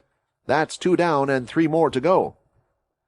Taking the flask, Chris went to the hole in the chest. Due to the large body, it was quite easy to find a part that was leaking with fresh blood. After leaving it there for a while, the flask filled back up, and it was thrown back to Edvard, who was now sitting on the floor. "All right, it's time," Chris said, as he transformed just the top of his head. His snout grew larger, and his hands started to transform as well. These two things made it easier for him to eat. Slashing a part of the flesh with his claw, he looked at it before proceeding to place it right into his stomach. As the first bite went down his throat, and his body immediately started to digest it, he could feel it, the new power, the new energy surging through his body. Edvard was watching everything carefully. "Based on what I saw, I don't think the other Demon King is going to be as easy as this one. And if more start to get involved, I can tell, my body, it's out for the count. I can't use the power of the armor anymore. I'll be pretty much useless for this whole thing. So, Chris, you need to get stronger. So much stronger that you can take these guys without my help." Memories started to flash back in Edvard's head once again, and he couldn't help but chuckle at himself. "I can't believe it. Now of all times. I'm relying on the help of a werewolf. I guess we were the ones that were in the wrong in the end, huh, Gary?" Quinn was running at full speed through the wasteland. It was an open area, and there was nowhere for him to hide. Several large bone-shaped spikes started to come from the sky and were aimed directly at him. Zigzagging his way through, Quinn avoided them all one by one, allowing them to pierce the ground. He avoided all of them as they came one after the other, but he wasn't planning on just running forever. For now, he wanted to first test the strength of the champions and see what they could do. Another large bone-like spike came toward him. Timing it right, he turned around and managed to grab one of them. His eyes scanned the area quickly, eventually finding his target off in the distance. "There you are!" Quinn saw Calva. The bones were being produced out of his back and were shooting up into the air. They then would somehow fall at great speed, all of them aiming perfectly where Quinn was. He had tried to originally stop it with his red aura, creating a blood shield, or attacking back with his blood swords, but the strange bones were incredibly sharp and infused with energy that would just tear right through the attack. He was quite surprised at first to see what he had assumed to simply be physical attacks have so much energy behind them as well. The second time, he had tried to use his shadow. This had successfully blocked the attack, but just as he used his shadow, Pultra would seemingly appear out of nowhere, delivering a hefty kick to his side. This was their current tactic, to keep him off balance and not let him formulate a more thorough plan. With the bone spear in his hand, he was ready to hurl it right at Calva, but once again, Pultra had appeared with her leg glowing with power, ready to deliver her powerful kick at Quinn. "There she is again. Does she have some type of invisibility, or is it a teleportation power? Maybe she can just move so fast that I am not even able to see her get close." Blood aura began gathering in his hand, along with ki, and Quinn successfully blasted the leg away, but at the same time, a large axe came swinging down in front of him, bursting with black flames. He tried to use his shadow to block the attack from Shinto, but it proved to do nothing. The axe was easily able to pass through the shadow, not being slowed at all. "My shadow! It can't stop the black flames for some reason. This is proving to be a lot more difficult than I thought." Using the shadow lock on himself, Quinn disappeared, avoiding all of the hits, and when he came back, he burst with blood aura all around him, flinging it in all different directions, pushing the others out of the way, giving himself some more time to form a strategy. The power was strong, but not strong enough to injure them, and the spikes falling from above were falling once again. They were strong enough to disrupt him once again, not bothered by the burst of blood aura. Quinn decided to retreat, running through the large open area again as he thought of a way to deal with the situation. Right now, the only good thing for Quinn was that he knew that this training would not be a waste of time for him. He was learning quite a bit, but he still knew he needed to find a way to defeat the three champions. Pultra was watching everything very carefully, trying to evaluate the situation. "He is faster and stronger than his friend, and has several different powers. Of course, we are going all out here, unlike I did before. I was only testing the one called Sill's strength. He still would have beaten me, but I would have put up a good fight. Right now, though, I can't see a great difference in strength between Sill and him. You have to show me why all those powerful people have such faith in you. Show me why you're going to be the one that can beat him or Tui." Pultra continued to fight with everything she had, as did the rest of the champions, all in hopes of creating an even stronger fighter, someone who could take down Imortui. Despite how hard they were working here, all of them still had a big doubt in the back of their heads. They were still unsure if they were not just creating an even bigger monster. Meanwhile, Quinn himself was trying to figure out what was different from before. It's strange. I know I'm stronger and more skillful than all of them in every single way. If I was to do battle with Calva, I could use shadow portals to redirect his spears, and then overpower him with my physical strength or vampire aura. It's the same for the other two as well, but if I try to use the shadow that way on Calva, the others disrupt me before I can fully utilize my own physical strength, and Calva is strong enough to avoid his own attacks. If I try to use their own attacks against them, both Shinto and Pultra disappear. In my fights when I'm battling them on my own, I'm able to corner them or overwhelm them with my strength, but they're extremely versatile in so many ways. With his armor's active effects, he might be able to do something, but if they turned out to be useless against Imortui like they had been the last time, then he needed to figure out another way. The training was proving more useful than he thought. But as he fought against the three at the same time, he went up against someone who had a huge variety of powers and a lot of ways to use them. He couldn't help but think that this was a bit like if he were to go up against Syl. At the same time, Syl was in a tough battle of his own. He had been switching, using the clones to fire elemental attacks, while he was using his large Grand Demon Tier Golden Sword to strike at Imortui directly. When he did this, though, he used his speed ability to be able to strike quickly and would target the armor repeatedly. With Imortui having to defend against his attacks, he was unable to use his colorless power. This is going well. I don't think I'm doing any damage, but I am managing to stall him. But if things continue like this, I'll eventually run out of MC cells. I can't keep this up forever. Hopefully the others can succeed as well. The reason why Syl said this was that every once in a while, the large wingless dragons or serpents that were on Imortui's back would wrap around his arm, and he would deliver an incredibly large blow, wiping out about 10% of the clones in just the one attack. He needed the clones to keep Imortui busy, and was expending a lot of MC cells to create new ones.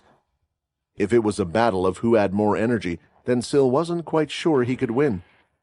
Once again, as the elemental attacks from the clones hit Imortui, the strange skin-like armor on his body started to cover the entirety of himself. Syl charged in at this point, swinging the sword, only this time it clashed against something hard. Something had changed. Did you think that if you did the same thing again and again it would work? Imortui said.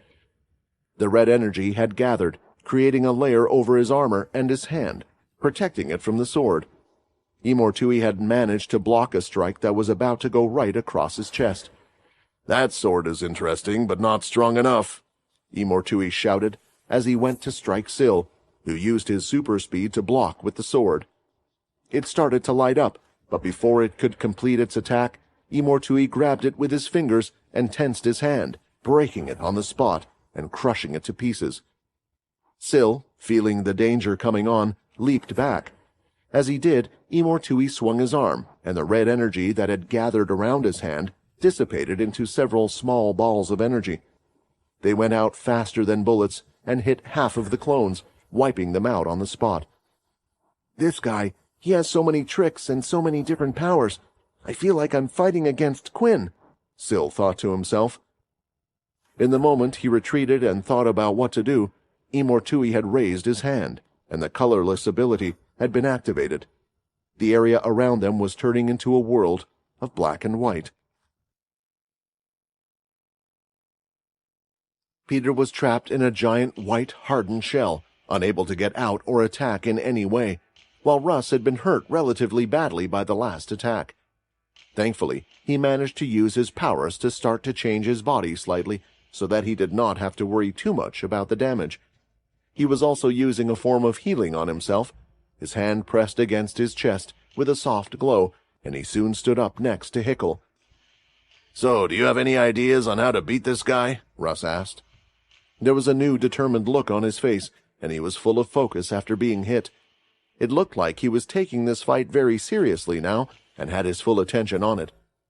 I have to admit that my attacks don't seem to hurt him, Hickle replied. The best I can do is cause a distraction, so it will be up to you in the end to finish him off. How are we going to do that? I'm still working on that. Very well, Russ said, as he looked down at his arm. The Godslayer bracelet that had been created for him was still present. He wanted to test out its effects in a situation that wasn't so important, but if they were going to die anyway, then he might as well gamble. Rising up from behind Russ was the dark purple shadow. Meanwhile, his legs had transformed into that of a Pensui, and his arms into that of a Dalki, a combination of strengths that would allow him to fight head-on. Hickle was the first to strike, throwing out his blood aura in all directions. Rather than going straight for the target, it went for the egg-shaped figure as well as the large items around. When the blood aura hit, his explosions set off. The giant items were falling to the ground, being blown to pieces, causing debris to go everywhere, but the egg was intact, even with all the attacks that landed on it. Rushing through all of the smoke was Russ. His super-fast legs propelled him forward, and he threw out with the large fist of the Dalki, bashing right into Luce. He had been somewhat distracted by the smoke, unable to make a shield in time. "Impressive. You are quite fast. I knew you would be the most troublesome," Luce stated, and he used his white liquid power to form a polearm of sorts.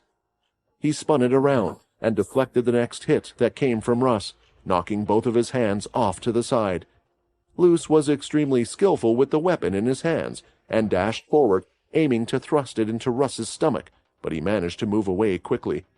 "I have the legs of the fastest person in our universe. There is no way you are going to be able to hit me," Russ stated as he jumped up.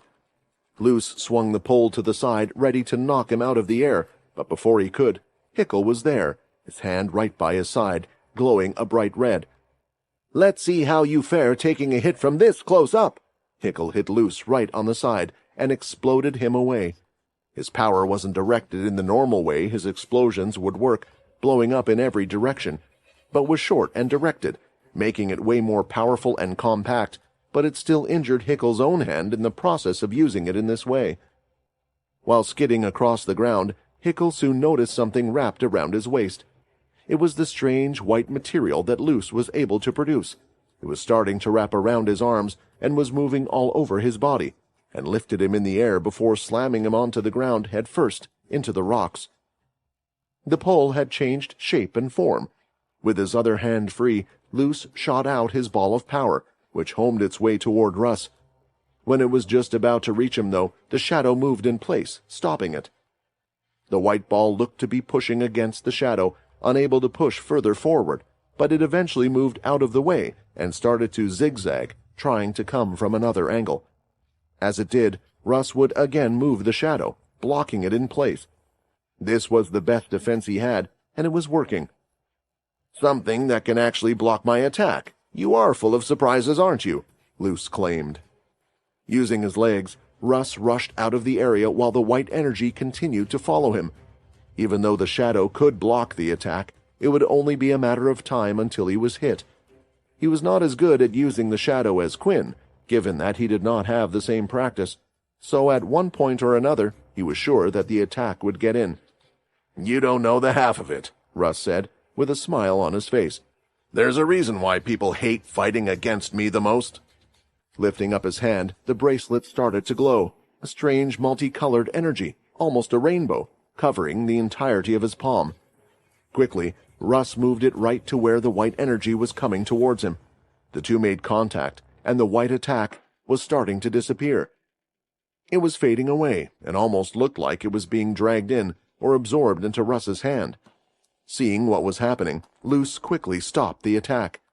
"It's because I'm one annoying bastard!" Russ exclaimed, as he held out both of his hands, and the same white substance was emitted from them. Two paths that were leaving a lingering mark in the air were heading right for Luce. "It can't be! Is this some type of fake?" Luce thought, but he still made two shields out of his power and blocked both of the hits head-on. They looked to have bounced off and came attacking from above. As they were heading down, two large red blood swipes came right for Luce's legs. They exploded, distracting him further and destroying the ground beneath his feet. We got him," Hickle said. With the ground having been destroyed underneath, he had lost his footing slightly, and the attacks from Russ had landed. The strange substance started to hit him and wrapped around him, tying him up and keeping him in place. They had at least managed to trap him with his own attacks. "We just need a bit more," Hickle thought, and as if his prayers were answered, he could see the bone claw appearing right behind Luce, and Peter was there along with him. Peter grabbed his arm, pulling it out with all his strength, and then the two head tails wrapped around a single arm of the Demon King. Luce, using his strength, was able to move and went to deliver a punch to hit Peter, hoping to throw him off and get free. "Not so fast! This guy is with us!" A large turtle shell appeared right in front of Luce, and there was a cat on top of his head, producing a fury of flames. The flames went out and started to burn away the white cloth on Luce's arm, but the punch was still delivered forward, crashing right into Genbu's shell. It started to crack and would soon disappear. "It will be a while until you can use us again, but you still got the other two, so use them well and get this guy," Genbu shouted before he disappeared. There was no need to tell Peter. He already was swinging down with all of his might. The celestial energy that coated his power split right through the red mist energy barrier, and the headtail's sharpness dug right through the arm of Luce. Peter's fist was so powerful that the energy was sent crashing into the ground, shaking the whole place. Even Hickel and Russ had to move to stay on their feet. Luce could tell that he was in trouble at the moment, and the white energy was starting to cover him once again. Once the energy had covered him, it was spreading onto Peter once again. Quickly, Hickel decided to throw out more of his blood, using it to explode in several directions, creating smoke and trying to at least distract the Demon King for long enough. Appearing by Hickel's side was Russ, and after that, Peter had teleported with the Bone Claw before the Bone Claw started to disappear again. "You made it. Did you get him?" Hickel asked. "No, he's still alive," Peter replied, "but I got what we needed." In Peter's hand was Luce's arm, but more importantly, it was his blood. Peter had a job to do for Quinn, and he wasn't going to forget about what was needed. With Peter's personality, they couldn't believe what he had just done. He had managed to cut off Luce's arm, and what was amazing was his reason for doing it. Now, with the arm in their possession, it meant they had one of the Demon King's blood. They knew that Luce was strong, too strong, to the point that one surprise attack surely wasn't going to kill him. And with Peter's personality, nearly every hit he would do was aimed at killing the target. It was a surprise for both of them to see Peter make such a decision, going for an objective rather than attacking to kill the person. "I forgot that he had the power of the familiars to help him." Hickel grabbed the arm and pulled out a flask from underneath his thick trousers. He then started to squeeze the arm, allowing the blood to drip into the flask. Was he waiting in that egg the whole time, waiting for the right time to strike so we could get this? That was precisely what Peter had done, although it wasn't all his idea. Ovenik, the black cat familiar, was the one who had suggested it to him, stating that he could escape with the help of the Bone Claw's teleportation power whenever he wanted. However, he should wait for the right opportunity. They would all attack the Demon King at the same time when they could. It was always Peter's aim to get the blood first, though. In his mind, the blood was the most important thing to help Quinn. Then they could focus on taking down the Demon King later. They would only have one chance at this surprise attack, and rather than focus on the chance of taking Luce down, Peter had decided that the blood was more important. After the flask had been filled up, Hickel placed it back down in his trousers, which the others weren't sure was the safest place, but he hadn't lost it so far, so they let it be. "Pass me that arm," Russ said. He closed his eyes and started to use the fire ability. The arm was starting to light up and was turning into nothing but ashes fairly quickly. Detached from the original body, there was only a lingering energy protecting it, and the red mist had disappeared from it as well. Without any powerful energy protecting it, it was quite easy to destroy. "What shall we do now?" Hickel asked. "We can teleport out of here with Russ's power. We have the blood, but if we do that, then there is a good chance that the Demon King can inform Imortui and the others about us. We still have to get the blood of the other Demon Kings. We should probably also check up on Chris and Edvard. The place they had gone to seems rather quiet at the moment, but there was that surge of energy earlier, so I hope they were at least able to defeat the other Demon King." "Syl is fighting Imortui at the moment," Peter replied. "I don't think Syl is an easy opponent for him. We don't have to worry too much, and if we've done this much damage to him already, I say we stay and fight. getting rid of another problem for Quinn." Russ nodded. He had the exact same thought. "It seems like the two of us are agreeing more and more lately." Russ smiled with an ironic look on his face, looking at the Godslayer item on his wrist. It was an amazing ability that had come from Pine, one of the high-spiked Dalki. His ability was one that allowed him to absorb all types of energy and attacks from abilities, and then he could repel that attack back as a pure form of energy. Now, as a Godslayer item, its ability was quite amazing, especially for Russ. It could do the same, but only on the hand the bracelet was worn on. That was how Russ was able to stop the attack from the Demon King from before. However, with the energy absorbed, it could be passed on to the user in the form of MC cells as well. That was the perfect solution for Russ's MC cell problem when using his ability. As long as he kept absorbing powerful attacks from his opponents, he would never run out of MC cells. The reason he hadn't used the Demon King's ability against him from the start was that he didn't have enough MC cells. It was the same as why he hadn't attempted to summon the memories from the Black Sword as he had done before. If he used everything to summon the Black Swordsman, then what would he use to escape if he didn't kill his enemy? "Very good," Luce was heard saying. That he stretched out his detached arm, and from the clean cut, his power started to form. It was molded into shape and had formed an entirely new arm. It looked like a mannequin's arm was on his body due to how white the color of it was. "I was listening in on your conversation just now, and I think you made the wrong decision. You guys should have just run away." Far off in the distance, Syl was still continuing his battle against Imortui. He had tried his best to stop him from using his colorless ability. From all of the battles that he had with the champions, he had heard that this was the ability that finished them all off. The fact that it was able to block all of their powers and even make them unable to move was the ultimate finisher ability.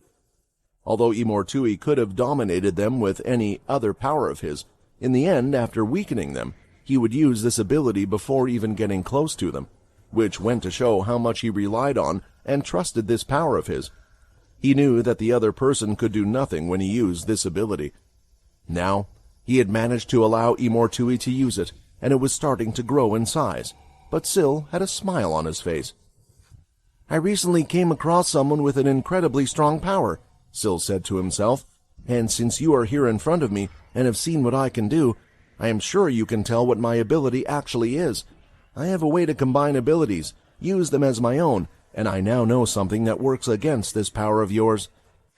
A lightning bolt had gathered in Syl's hand, a condensed form of power. If he threw this, though, he knew that when it touched the colorless area, it would just start to fade.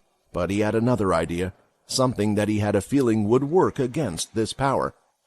"I heard you fought against Quinn, so you must have experienced him use this power before." Shadow started to emit from Syl's hand, and it slowly started to move onto the lightning bolt, coating it and making the outside of it glow slightly.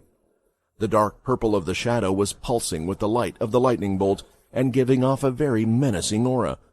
Right then and there, he threw out the lightning bolt, straight at the expanding colorless energy. It zapped across the area, and when it had entered the colorless zone, the shadow was protecting it from being affected. While the shadow power was not able to negate the effects of the colorless power completely, it was slowing down the effects of the colorless power at least. It zapped across and pierced right into Imortui's chest. The tip had entered through his skin and started to electrify his whole body.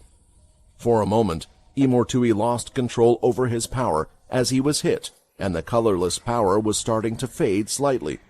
While the attack had not done a lot of damage, Imortui was still stunned by the result. "I thought the only one I would have to worry about was Quinn, but there was someone from Earth who was this strong as well?" Imortui grabbed the lightning bolt, pulled it out of his chest, and threw it to the ground. His power would eventually make it disappear anyway. "That was just a flesh wound, and will only delay the inevitable," Imortui said. "All you have done is buy a little bit more time for yourself."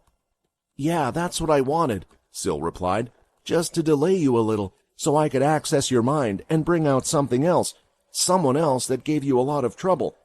There were things that Syl had managed to see in Imortui's mind that he wouldn't be able to summon with Russ's power, despite the large number of MC cells he had, but he did find one person that he could bring out, a person that he knew could help him in this situation. Coming out of the ground, in tattered black clothing, and holding a black sword by his side, was the Black Swordsman.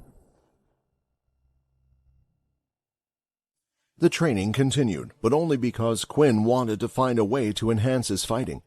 It would have been very easy for him to overpower all three of them with his blood aura, but that would have made the whole training pointless. The idea was to get used to the three variations of attacks coming from all sides. Imortui had the same, if not greater, power than him, so overpowering wasn't an option.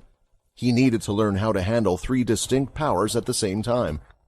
Several kicks were being delivered by Pultra through the air, and Quinn had moved in closer, showing no fear. He struck back with kicks of his own, matching them. While doing so, he could see Shinto coming down with his axe full of black flames. A shadow portal had opened up behind Shinto, and reaching out from the shadow portal was a shadow hand. It wasn't Quinn's own hand. It encased him from behind, wrapping around his body, having grabbed him mid-air. It was the few seconds that Quinn needed as he used his shadow travel to go underneath Pultra, and then when he was back on the ground, he had a blood spear in his hand that was hurled directly at Shinto. It crashed into the axe, sparking against the flames. With Pultra on him, Quinn reached out his hand and used the shadow lock, making her disappear. He then could see a bone spear being hurled toward him from Calva. Letting her back out, the spear had crashed into Pultra, and Quinn's fist had hit her right in the stomach. The spear from Calva was embedded into her back. Pulling it out, she threw it onto the floor. Her wound was healing quickly, which was another trait of one of her powers. "It seems you've managed to find your answer," Pultra said, raising her hand. It was a signal to the others as a way to stop the fight, at least for now. There seemed to be no more ways that they could pose a threat to Quinn in this exercise. "I've grown stronger through multiple ways, with all my experiment and blood powers. At times, when I gain one new power that seems overwhelmingly stronger, I forget about the other things I can do because they seem useless. But the shadow is the answer. The shadow's power is extremely strong, but it's a power that becomes even stronger when utilized with everything I have.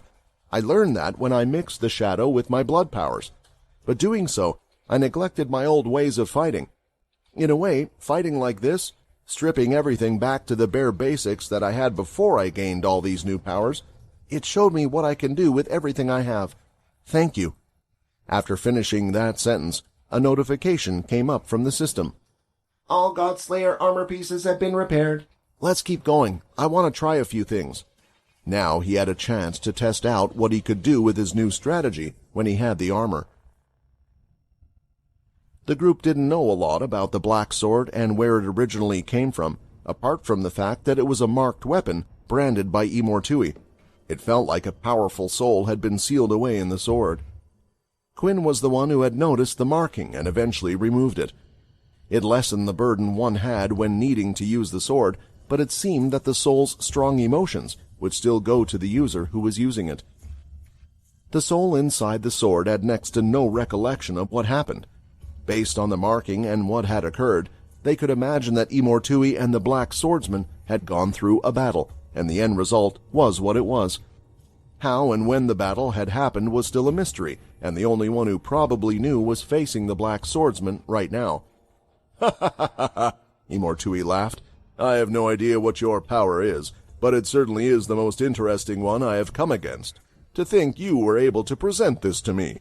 Rushing forward with the sword in hand, the Black Swordsman thrust it forward. When the tip touched the colorless zone, the power almost instantly disappeared, breaking, and the color in the area had returned. I see. It's not some type of illusion after all," Imortui said. "But did you really think this would pose a problem to me? I was the one who defeated him before, so I will just have to do the same thing again." Imortui rushed forward from his position, and the serpent over his shoulder started to swirl around its hand. Syl had been watching him carefully. It was clear this attack was something that he couldn't just repeat over and over again, otherwise he would have repeatedly used it. During the fight, every time he did use this power, he had finished off around 10% of Syl's forces. When the distance between the two had closed to around the halfway mark, the clones teleported in closer, each of them having a condensed lightning whip in their hands. They swung them, and they wrapped around Imortui's legs. Several of the lightning whips were fully wrapped around the armored part of his body. The lightning effect of the whips didn't seem to be working, but they managed to still hold him back, enough time for Syl to draw out another demon tier sword, pulling the same one that had broken, directly from Imortui's memories. He dashed in using his super speed and slashed the sword against Imortui's chest. A large golden slash appeared in the air, hitting Imortui back, but the red aura that thickly covered his skin seemed to block the attack. "I want to tell you something, Imortui," Syl shouted as he carried on speeding around him, striking him bit by bit. "Do you know how I was able to catch you just now? How my clones were able to know where you were? It's because I could see your next move. I have the ability of foresight. It allows me to know what you are going to do before you're going to do it. My vision changes, and these spirit-like images play out the scene beforehand." With how annoying Syl was being to Imortui, he decided to just throw his fist to the ground. The immense amount of power exploded, and rocks flew up in the air as if a volcano had exploded. The lightning whips that had been attached to Imortui's legs had been destroyed, but the real Syl had retreated, standing next to the black swordsman that had blocked the lingering after effect of the shockwave that had been sent out. "You might have been able to take him out before, but that was while you were fighting him alone. I have to say thank you for listening to me." Syl's eyes glinted a light gray for a moment before returning to normal. He now had his foresight ability as well. Although Syl was able to change his powers as much as he wished, he couldn't use two powers at the same time. There were instances where it could feel that way, such as using his super speed and then switching to super strength at the last moment to give a bigger effect, or using one power after the other, such as raising a rock from the ground and then destroying it with his lightning, but he couldn't use both at the same time. So his foresight ability was something that he needed to constantly turn on and off during battle. Making full use of it was tricky. However, with Russ's power, Syl could use multiple powers, especially his own, because Imortui had seen what had been used against him. Syl could access Imortui's mind and use all of the powers he had in the fight so far. This was almost like a cheat code for him, being able to use Russ's power on Imortui to draw out multiple powers that he had used in this very fight. This was also why he had been so talkative about his powers, something he would never have been in any other normal fight. However, there was one thing he couldn't summon, and that was the foresight ability. This was because it was something Imortui had no knowledge of. He had never physically seen it, which was why Syl had informed him of exactly what his power was. Holding the golden sword out, lightning started to gather in his hand and was sparkling on the outside. The power of lightning, a demon tier sword, super speed, super strength, and foresight. Along with all of these and the black swordsman, I can do this. These were all of the things that Syl was using with Russ's power. He had to, because if he switched abilities, everything would disappear, which also meant Syl was burning through a large amount of MC cells at this moment. Syl gripped the handle of his weapon tightly before bringing his other hand over, holding the large sword with both of his hands. His feet shuffled on the ground, kicking up a small part of the ground around him as it turned into dust, and then he charged in with super speed like a blur in the air. As he was rushing in, he wasn't the only one on the offensive. The black swordsman was by his side, only a step or two behind him. The black swordsman was very fast as well, but his speed paled in comparison to Syl, who was much faster. But overall, it didn't matter too much, because Syl could see what was going to take place as he moved in to attack Imortui. Imortui lifted his hand and struck down with the red mist aura from above. He was using one of his preferred attacks again. He wasn't close to them, but Syl could see that a giant hand had been made from the aura, planning to slam down on them. Syl had already stepped to the side, avoiding the blow, while the black swordsman, instead of dodging out of the way, slashed above, touching the hand with his sword and getting rid of it completely. Syl boosted his speed even more as he moved in for the attack, adding lightning in his steps. It was a technique used by the Greylash family to try and match up to those that were faster than them, to give them an edge in a fight and combining it with super speed, Sil could place himself right under Mortui in an instant, and he knew that his attack was going to work.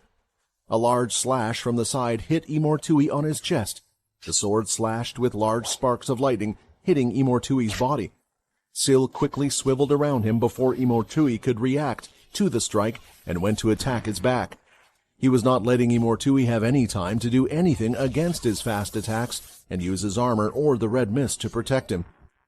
As Imortui swung his arm, another giant fist of red aura appeared, but also had hit nothing. Sil was already far away from him. Before he could turn around, the black swordsman was now the one that was in front of him. He slashed 4 times across his chest in quick succession, and each one broke through the red mist that had acted as protection against all attacks so far. The sword cut his chest, and blood was beginning to be spilled from Imortui's body. Looking at this, he lifted up his feet with anger and slammed them on the ground. The aura covering his legs made it look like the feet of the giants were being used to break through the ground. "Move!" Sil shouted, just as the feet were about to crash into the ground. The two of them backed away, and the whole area around Imortui, like a waterfall, crashed down with the red power. The floor was cracking, and power was seeping through it, but none of it had managed to touch either of Sil or the black swordsman, who had been able to move away in the nick of time. Immediately after Imortui finished his attack, lightning bolts came out from the side, and they were hitting Imortui's body constantly. He had no choice but to allow the armor skin to cover his whole body. He was having a hard time hitting back with the constant attacks from Sil, giving him no time to act with his own powers. As soon as the armor came to protect Imortui, Sil came in again, this time jumping in with a large strike from above. Lifting his own forearm, Imortui had blocked the strike from Sil, but at the same time, the black swordsman had swung his sword from below, striking at the unprotected part of Imortui. The black swordsman might not have been as fast as Sil, but due to his great experience in swordsmanship, he was able to know when the right time to strike was. The sword was coming close to Imortui's body when the serpent on his shoulder opened its mouth and bit down on the sword, stopping it in its tracks. Unlike every other time when the black sword had touched anything, the serpent did not disappear. Sil was able to see this and put away this information for later. Imortui then swung his arm, overpowering Sil's sword strike and pushing him slightly to the edge of the ground that remained. When he landed on the ground, he knew the outcome. The clones had already come in. They had teleported close and had struck at Imortui's side with a lightning fist each. It was explosive power, with a pulse of lightning shooting out in the air. The look on Imortui's face showed that the attack had done next to nothing to him, though. From his strange armor that covered his body, it started to move, and more serpents appeared. They came out with their mouths open and bit on the clones, making them disappear on the spot. The serpents were smaller in size compared to the 2 large ones that dangled over his shoulder, but they were fast and had to have packed a relatively strong force if they got rid of the clones. One of the larger serpents was still holding on to the black swordsman's sword. Turning around, Imortui went to throw a fist to its stomach, until Sil had managed to get there just in time, swinging and blocking the strike with his large sword. The two were at it again, swinging the sword. Sil would swing with his strength and speed, some hits being blocked by Imortui, while a few got through to his body, hitting his side, his ribs, and legs. Then the black swordsman would come in as well, in between the strikes, but these ones had all been blocked by Imortui's forearm, no longer leaving a scratch on his body. "It's been a long time since I've had to fight so close with my body like this," Imortui exclaimed. "This is good. This is good practice for when I go against them. I'm starting to warm up a little." Sil could tell that Imortui wasn't lying. As he saw more ahead, he could see that none of his strikes would get through to Imortui, his or the black swordsman. "Jump!" Sil shouted. He could see a strong power gathering in his hand, and Imortui had swung it out like a large slap. Both the black swordsman and Sil jumped. The two of them thought it was a direct attack aimed at them. Sil had seen it was a direct attack, but he had failed to see the outcome of the attack. Having swung his hand, a large red hand made from the mist had appeared as well, and had hit a large portion of the clone, Sil's, that would interrupt the fight now and then. They disappeared as soon as the hand made contact with them. There were now only a few left, and Syl was trying to think about what to do next. "You are rushing things," Imortui said. "I can feel it in your strikes. You aren't thinking, but just trying to attack. If you were thinking, you would have seen the truth behind that attack, and not just the attack itself. But why are you rushing? Why are you trying so hard to get rid of me so fast?" Imortui smiled, knowing the answer. "You're running out of power, aren't you? To be able to do all of these things, there has to be a limit to your energy. After all, you are not like me. You are no god. Your energy is nowhere near close to mine. To beat you, all I need to do is wait."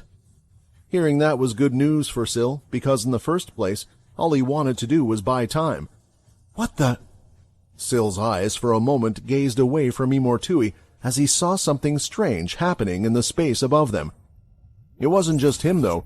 Imortui could also see strange things happening in space, in the sky behind him as well.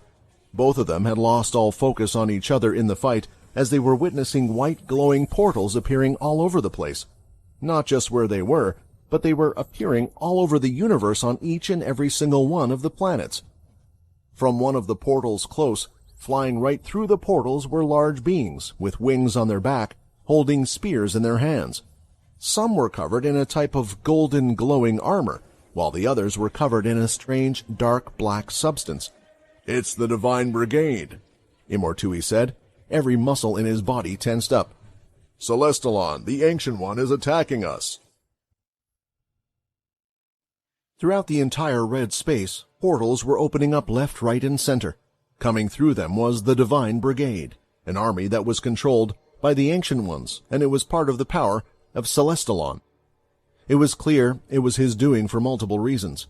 One of them, the Divine Brigade, was a creation of his power, but even more definitive than that was the fact that only the Ancient Ones had the power to freely move between the different universe spaces. There were ways that one might be able to move from one to the other, gathering a large amount of energy, but to send a whole army to one side or the other could only be the work of the Ancient Ones. The size of the portals was gigantic, and groups of gold and black warriors were seen coming through. Their numbers were in the hundreds, and then quickly had escalated to the thousands, to the tens of thousands. It was a full-scale attack. The portals weren't just placed in one area, but over all of the space, hanging over each of the planets. In one section of the red space there was a planet that had structures that were quite similar to those of the Romans from Earth. Large pillars held up the bigger structures with detailed carvings on the rooftops and concrete. Everything was quite grand and large in size, including the regular houses. As for the ones that lived here, they looked the most like a human. They had the body structure of a human but had patches of fur that would be growing from their body. This was the planet that now belonged to the werewolves, the ones known as the glutton type. Each night their forms would drastically change, and when the demon king Unzoku howled, their forms would change to the point it would be hard for one to even call them werewolves. A group of werewolves would be selected for the pit project that Unzoku was running. He would rotate the werewolves, but there were also a select few positions that the werewolves needed to fight for as well. It was an honor to be part of the pit, because the werewolves knew that whoever entered the pit and managed to survive had come out a lot stronger, and Unzoku had ingrained in their mind that power was everything. Power was their status, and was the only meaning that the werewolves had in their life. The only thing that they could compete with or brag to each other about, because there was nothing else for them. Although Unzoku himself wasn't considered Imortui's right-hand man like the other two demon kings, it was because of all of this, without a doubt, the one with the most powerful and strongest demon army was the army of werewolves. They were going about their lives as they walked through the town and the tiled streets. Some came out of large bathhouses, while others practiced as they got ready to go into the pit that night, as they had done on any other night. That was until they could see the large portals looming over their heads. "What is that?" one of the werewolves asked. The Divine Brigade, entering in black and gold, had flown out, and they were descending. Immediately they locked their eyes on what was down below. Those that were black in color held their spears out, pointing it directly at the ground beneath them, and beams of dark energy shot out. It exploded as they hit the pillars, the ground, and the large buildings. Some of the attacks had hit the werewolves, going right through their body. However, as they had been hit, they immediately started to transform. Everyone in the city of werewolves was beginning to transform and howling out loud through the night. The scene had changed in an instant as everyone was quick to act. The werewolves climbed and jumped on top of building structures. Then, with the strength in their legs, they leapt up with no fear, grabbing directly onto the Divine Brigade, clawing at them directly. The Divine Brigade members swooped down and were fighting on the ground floor as well, the Golden Ones healing the members that needed it, while teleporting, moving out of the way of the werewolves. The fight was intense on both sides, with both having great power. However, the tide of the battle was soon to be turned. Bursting out of the large Colosseum building, a werewolf far bigger than the rest appeared and landed directly in the center. It was the Demon King himself. Immediately, he swiped his hand, hitting a group of 5 of the Divine Brigade, and eliminated them quickly. Then he turned to those that were in the sky and started to swing his arms rapidly, as several claw strikes were seen in the air. The Divine Brigade used their own attacks to try and stop the strikes, but Unzoku's power was just far greater. Even with his help, though, the fight was still intense, taking place all over the city, and he could see it would not be an easy battle. More of the Divine Brigade were coming through the portals. "Ahoo!" Unzoku howled, and the glutton-type werewolves reacted in response. Their eyes were glowing with power, and their bodies started to change even more. They were reacting to the power that Unzoku was exerting. "Everyone, this is an attack from the enemy," Unzoku shouted. "The ones we have been planning to go against for a long time now. It appears the time is upon us. Deal with what's in front of you, and then make your way to the planet of the giants." In the same space, it wasn't just the werewolves that were having trouble. The portals had been open all over. Other demon races were putting up a fight, but without help from their demon kings, it was harder for them to fight back. The Divine Brigade was just too powerful. Still, having expected this, they did their best and were ready for battle. The ones who were not, however, were the local inhabitants. In a village full of scullies, they had seen the portal up in the air, their fingers pointed, wondering what was going on. When the beings had come out of the portal, immediately they locked eyes on the scullies, and it was a slaughter. The spear's energy went through their bodies. Their heads and limbs were ripped apart, and there was nothing they could do to stop this slaughter. Some tried to fight back, but they were able to do only a little damage, and what little damage they did would be healed by the Golden Ones. Seeing this, they had lost all hope. This was the elimination of every life form that belonged in the red space. Peter, Hickle, and Russ had decided that they would continue their fight. They would try their best to get rid of another one of the Demon Kings. If they didn't get rid of him now, then they would just have to fight him later, and in turn, it felt like they were just leaving him for Quinn. Luce was prepared, having grown his arm back, and so were the other 3, until all of them noticed the portals that had been opening up all over the place. "No, now of all times," Luce mumbled to himself. "Why would they do such a thing? Did they know what we were planning to do, or is it because of these invaders?" Groups of the Divine Brigade started to come out, and they could be seen flying over the land of giants. Chris and Edvard could see them. Quinn, where he was, along with the champions, could see them coming out as well, but they were all left confused as to what was happening, apart from Luce. "Judging from the look on that Demon King's face, I don't think they're his allies," Hickle commented. When the Divine Brigade located those that were below, they pointed their spears, and dark energy started to gather at the tip. Immediately, it was fired out, and Luce lifted his hand, creating the white shield, blocking the attack. Meanwhile, the others all decided to dive out of the way, jumping and moving from the attack. "Are they on our side or not?" Hickle thought, seeing that. The dark and golden-colored beings had landed on the ground and went to strike their spear through Luce. It was clear that they were trying to fight him, and shoving their own spear right through one of their heads, it was clear that he wasn't on their side as well. That was when 3 of the Divine Brigade pointed their spears at Hickle, Russ, and Peter as well, charging up an attack. "These morons aren't on our side either," Peter shouted. The portals were truly appearing all over the universe, and this included where Quinn and the champions had been currently practicing. As the portals opened up, the forces of the Divine Brigade came pouring in. They were high in number, and just in the sky alone, there looked to be around 50 of these things. What are those things? Is it one of the demon races? Have they come and found us? But then, why wouldn't Imortui come himself? Quinn said. The champions tried to get a closer look. They looked like nothing they had seen before in their travels, and the energy that was radiating off their bodies, it didn't feel like Imortui. It was too different. Even Quinn's energy was quite similar to Imortui's, which was why those like Calva were able to tell that he was a demon and not a natural inhabitant.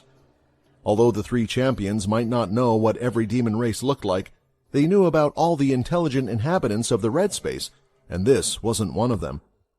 The Divine Brigade flew at them like a flock of birds, those dark in color at the front with their spears pointed toward them, charging up some type of energy, and the golden ones were at the back. "I don't think they're our friends," Calva said. Immediately, like rainfall, the attacks came falling down, and all of them were heading towards the group. As they hit the ground, large explosions of dark power went off, creating all sorts of small craters over the field.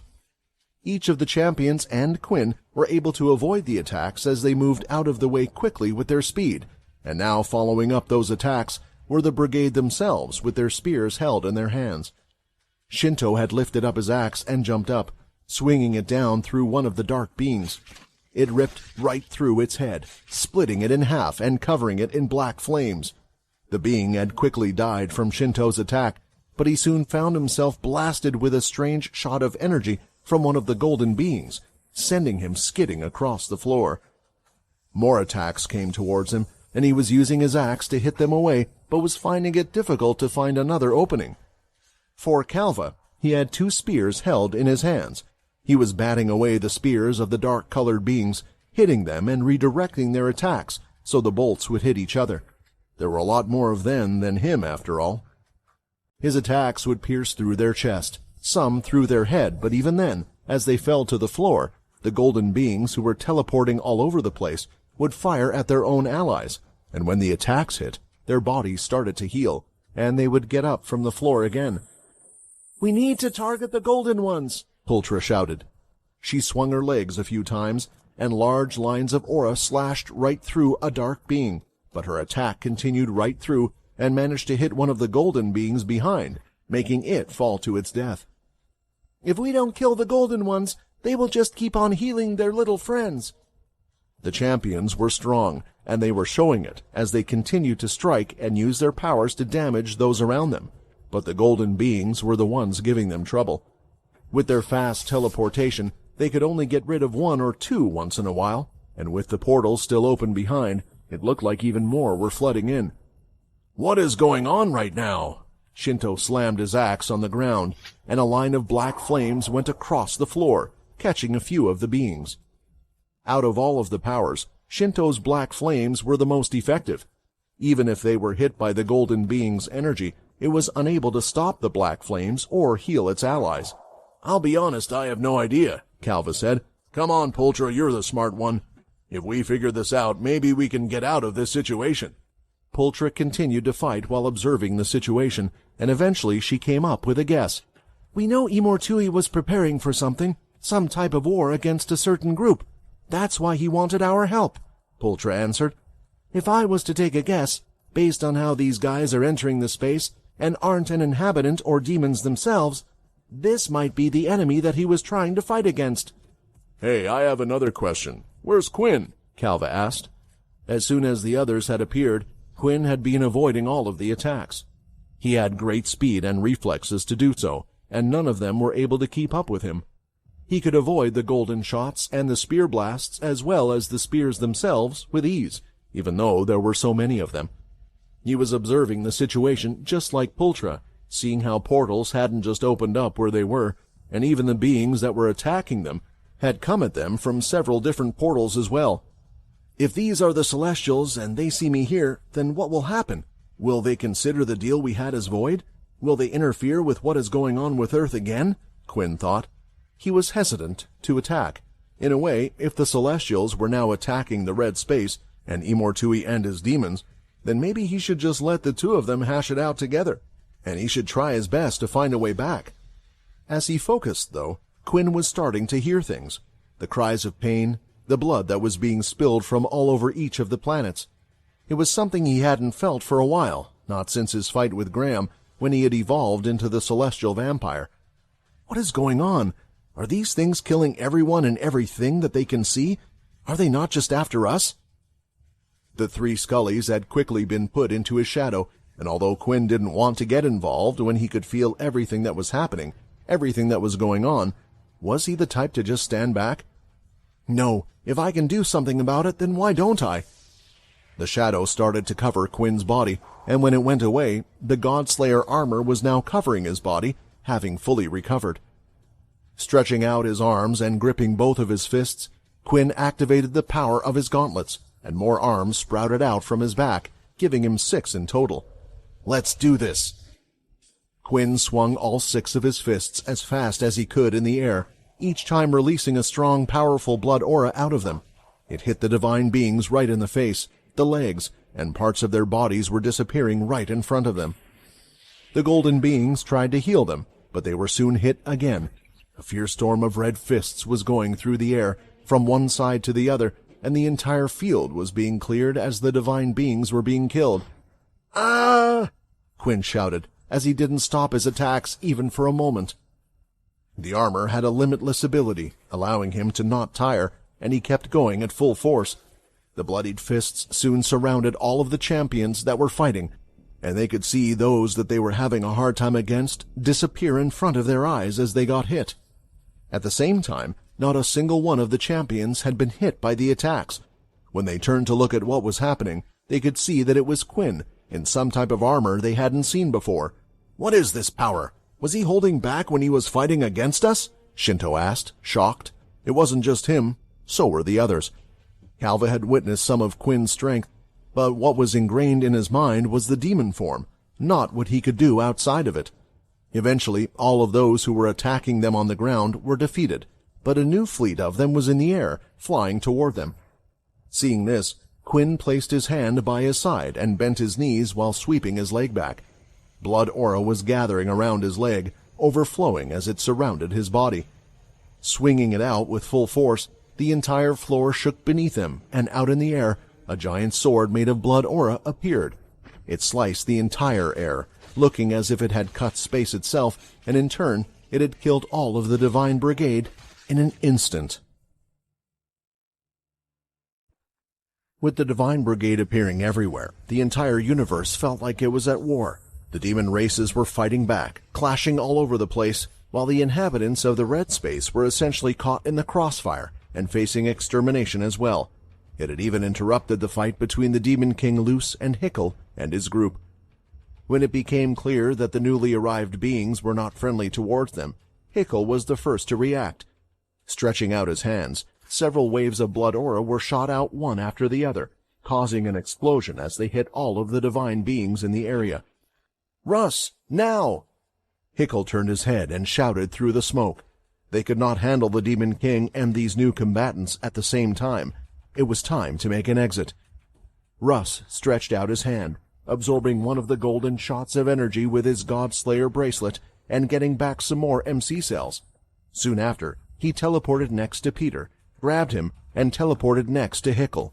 Before they left the area, they took one last look at Luce, who was fighting against the rest of the divine beings. That was until he did something unexpected. The Demon King Luce placed both of his hands on the ground, and his liquid-like white power began to spread out from the ground. "Tree of Death, spread!" Luce shouted, and from the ground, several of the same white balls of aura that had followed them when fighting him appeared. The only difference was that there were a lot more of these balls in the area now, making it almost impossible for anyone to avoid them. They hit nearly all of the divine beings in the area and started to wrap around their bodies. Some of the balls had been pierced by the attacks of the dark beings, but that did not do as much as another white ball would attack them, and soon all of them were now frozen, unable to move. All of the divine beings in the area had been dealt with in a single attack. "Let's get out of here. I don't think continuing to fight him would have been the right thing to do after all," Hickel suggested. It became apparent that Luce had not been using his full power in their fight so far. Russ agreed, and they teleported away, returning to the ship they were at earlier. The ships themselves were tossed around, one even having a huge hole through it, but it was silent in the area right now. They tried to see if they could locate the other two of their group, but they couldn't find Chris or Edvard anywhere. Instead, a large dark spear came hurtling toward them. The Divine Brigade seemed intent on fighting them, even if they had moved away. Peter deflected it, hitting it with his tail, and then sent an energy blast of ki toward it, hitting it in the head and getting rid of the being. "These guys are everywhere. I truly think they're all over the planet," Hickel said. "With things the way they are, it's going to be really hard to find them," Russ added. He attempted to strike one of the divine beings with a lightning strike, but it teleported and fired a golden shot back at him. Using his other hand, he absorbed the golden attack, replenishing the MC points he had spent. "I agree, the two of them are strong. They will survive this," Hickel shouted. "Besides, we need to make sure Quinn is safe and give him the blood. That is more important right now. I'm sure we'll be able to meet up with the two of them later." Peter nodded, and with that, Russ teleported away, heading back into the cave. However, when they arrived, they were surprised to find that Quinn wasn't there, and neither were the champions. Now, they were truly at a loss for what to do. "He's not here. Did the champions fail to protect him?" Peter said, ready to go back out there, but Hickel stood in his way. "If they moved him, they most likely had a good reason to, especially with all of this going on," Hickel said. All three of them looked outside the cave exit and saw the entire chaos unfolding, the battle taking place. The yaks from the city were visibly fighting against the same beings as they had done. Large explosions were going off, and part of the Golden Palace had already crumbled and was falling. There was chaos all around, and despite small pockets of resistance, for the most part, it looked like the golden and dark beings were overwhelming the yak demons. "It's quite possible that this could be what we needed," Hickel said. "These things, they aren't on Imortui's side, whatever they are. It would have been impossible to take on all the demon kings without Imortui finding out, but now they have to deal with all of this madness as well. We just have to wait for the perfect time to strike and get the rest of the demon king's blood." They continued to watch the battle, wanting to rest for a short while before deciding what was the best course of action for them to take now.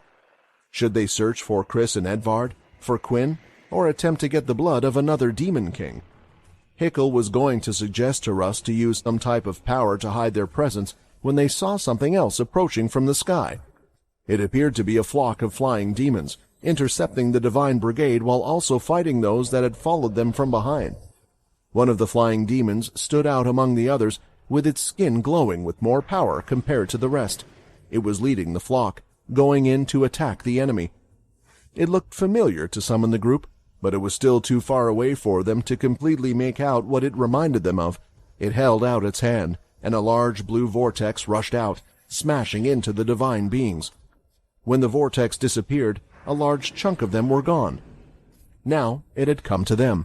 They had seen this great power that had been used before, and it could have only been one thing that creature could be. "That's that demon that came to us before," Hickel said. "The one that was there in the pit with the other werewolves." The demon they were talking about was Tenbrus, Imortui's second right-hand man. Now, both of them were on the same planet. "What are they doing here? Why would they be here? Do they know about Quinn?" Peter asked, getting a little tense. He was ready to fight them all, to take on all the demon kings, but at the same time, if the divine beings hadn't gotten involved, and all of these demon kings had started to appear, truthfully speaking, they would have been quite easily defeated. They were already having trouble with the one demon king. "What is that?" Russ asked as he noticed something else coming from the other side. It looked rather small in the sky at first, but that was only due to the distance, how far away it was from them. But as it got closer, they could tell that in sheer size, it was massive. Russ tried to look out as far as possible. "One of those ships, the same ships that the yaks were building. It looks like they were capable of flight after all." Russ was taken aback for a moment, thinking of the implications. "Are there people on it?" Hickel asked. "People might not be the right word. I can see an old friend of ours. They're all quite hairy." When Hickel could finally see them as well, he understood. On board the large ship at the top, he could see countless werewolves battling against the divine beings that were coming toward them. At the same time, Unzoku was on board, coming to the land of the giants. Another Demon King had arrived on the planet. The final 3 were on the planet of the giants. With blood gathered from the Yak King and Luce, they only needed 2 more blood samples for Quinn. Chris and Edvard had decided to run out of the area they were in and head to where the rest of the Yaks were. At the moment, they had hundreds of divine beings on their back and needed to find another target for them. That was until a certain smell entered Chris's nose. Turning around, Chris caught sight of the large ship heading their way, and he could see who was on it. This was the fight he was waiting for. He would get to test out his true strength now. Unzoku, you're mine. On the planet where the battle between Syl and Imortui was taking place, the portals that were opening up were clearly visible because there was nothing on the planet to block their view. The ground was a hard, crystal-like material, but there were no large structures or plants to obstruct their vision, so both of them could see the Divine Brigade coming out of the portals and heading straight for them. With their dark-colored spears, they started to blast away at the planet. For Syl, the black swordsman stayed by his side and swung his sword in fast and smooth motions, deflecting all of the attacks coming their way, so he didn't have to worry too much about the attack, though he was still confused for a second as to who this new enemy was. For Imortui, he turned his back away from Syl and stood there with his strange armor covering the rest of his body. All of the attacks hit him, but appeared to have no effect as they smashed into his body. Despite their large numbers, the Divine Brigade was not very effective against the armor at all. Lifting his hand up, Imortui used it to cover his eyes to see a little clearer due to the sheer quantity of the attacks that were flowing around the 2 of them. So instead of waiting for me to come to you, you have decided to come to me then? Did you figure out my plan somehow?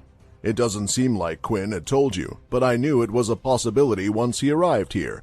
I did not expect them to attack me here, though. Imortui analyzed the situation. He soon saw a group of them come towards him with spears in their hands. As they went to thrust them forward, the serpent on his shoulder stretched out, becoming longer and larger in size. It avoided one of the spears and took a big bite right into the dark being. It then swung its body, crashing it into another. At the same time, the other serpent over his shoulder did the same. Both of the serpents were moving on their own will at a fast speed, as they picked and threw out all of the divine beings that were coming close to Imortui, and not a single one was able to reach him. It looks like I will need to act myself now. The rest, they know what to do, Imortui said, as he lifted his hands up towards the portals where the beings were constantly pouring in. Gathering in the palm of his hands was all of the red mist that was in the area. Even more was pouring into his hands from further away, growing large and condensing into a ball, all while he was still constantly being attacked by the Divine Brigade. A dark red orb was shaking with power in each of his hands, waiting to be released. Aiming it into space, he shoved both of them out, and large beams of power colored the entire sky red. The ground shook as the sky was dyed with Imortui's power. The hard ground was breaking up just from the waves of power that the red orbs were putting out into space.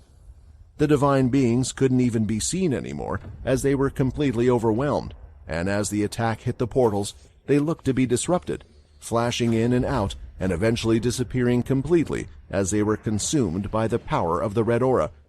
That's one area down, Imortui said. Slightly to his left in the sky and to his right, he could see the beings continuing to pour through other portals that had been formed. Now that he had breathing space from those who were right next to him, both of the serpents wrapped around his arms. Twisting his body, he threw his fist out, unleashing a massive amount of power to one side. It was the same blow that he had done before. The attack was just as large and impressive as the last, only this one had far more raw power to it, and did not take any time for him to gather power. When the attack hit the space, it looked almost as if the space was moving inward, towards his attack, distorting the sky slightly. Still, he had gotten rid of the portals and the divine beings in one area. Then, with his other fist, he did the same, coloring the sky in dark red and mixes of yellow, getting rid of the divine beings there as well. On his own, somehow Imortui was able to get rid of what looked like an entire army, at least in this place. That should do for now, Imortui stated. The serpents around Imortui unwrapped themselves and hovered above his shoulders again. Now it looks like it's time for me to head to the planet of the giants. Let's make a move. Turning around, Imortui could see, though, that Syl was right next to him, along with the black swordsman. The two of them hadn't given up, even though all of the clones had been defeated in the initial attack by the Divine Brigade. He just unleashed both of those powerful punches with the serpents, Syl thought, which means he had to have run out of energy. The glow in Syl's eyes was fading in and out. He couldn't use the foresight ability properly, as his MC cells were running low. Distracted by this, the serpents on Imortui's back both opened their mouths wide and out from them. A powerful red aura exploded in a straight line. It hit the ground and was melting right through it. It went straight across from both of their mouths, aiming to hit Syl. He could no longer move straight ahead and had to move back to avoid the attack. The black swordsman, though, had been ignored and continued to head forward.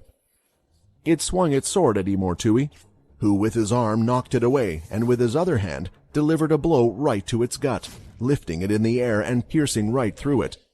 The black swordsman had disappeared from the single hit. It seemed that Imortui was done playing now and was going all out on the attack. He didn't look any less powerful after making those two huge attacks like Syl had thought. If it's just one of you, things are a bit easier, Imortui said, shifting his feet. This has become a bit of a hassle, and it seems like our little game must come to a stop. There are more important things I need to take care of. He almost turned into the red mist himself. It looked like Imortui's body had turned into nothing but particles. Syl was looking around. He could no longer see Imortui, but why did he feel that he was still there? In the very next moment, Imortui surprised Syl, reappearing right next to him. Somewhat like teleporting, the two serpents bit down, one holding onto his sword, while the other managed to bite down hard on his shoulder, holding him in place. Did you think I had shown you everything I had? Imortui asked. These serpents can produce just as much power as I can with my own hands. That's why when I combine our power together, we can create quite the devastating blow, Imortui explained. You have been an interesting find, but now this fight is over. Imortui was using the snakes to hold on to Syl, who seemed to be in quite a bit of pain. Russ's power was using too many of his MC cells, and Syl had to cancel the skill, concentrating on his own powers. But how would he get out of this situation? He couldn't teleport away. While Imortui was touching him, the two of them would teleport to the same place together. In the palm of Imortui's hand, the colorless ability was activating, but he only allowed it to cover just the rest of his hand, and it didn't expand out more than that. You know, someone as strong as you I would usually keep alive, so you could help me in my fight. But it looks like we have run out of time, and you are far too dangerous to keep alive. Perhaps if the Celestials hadn't rushed my hand, you would have survived to serve me.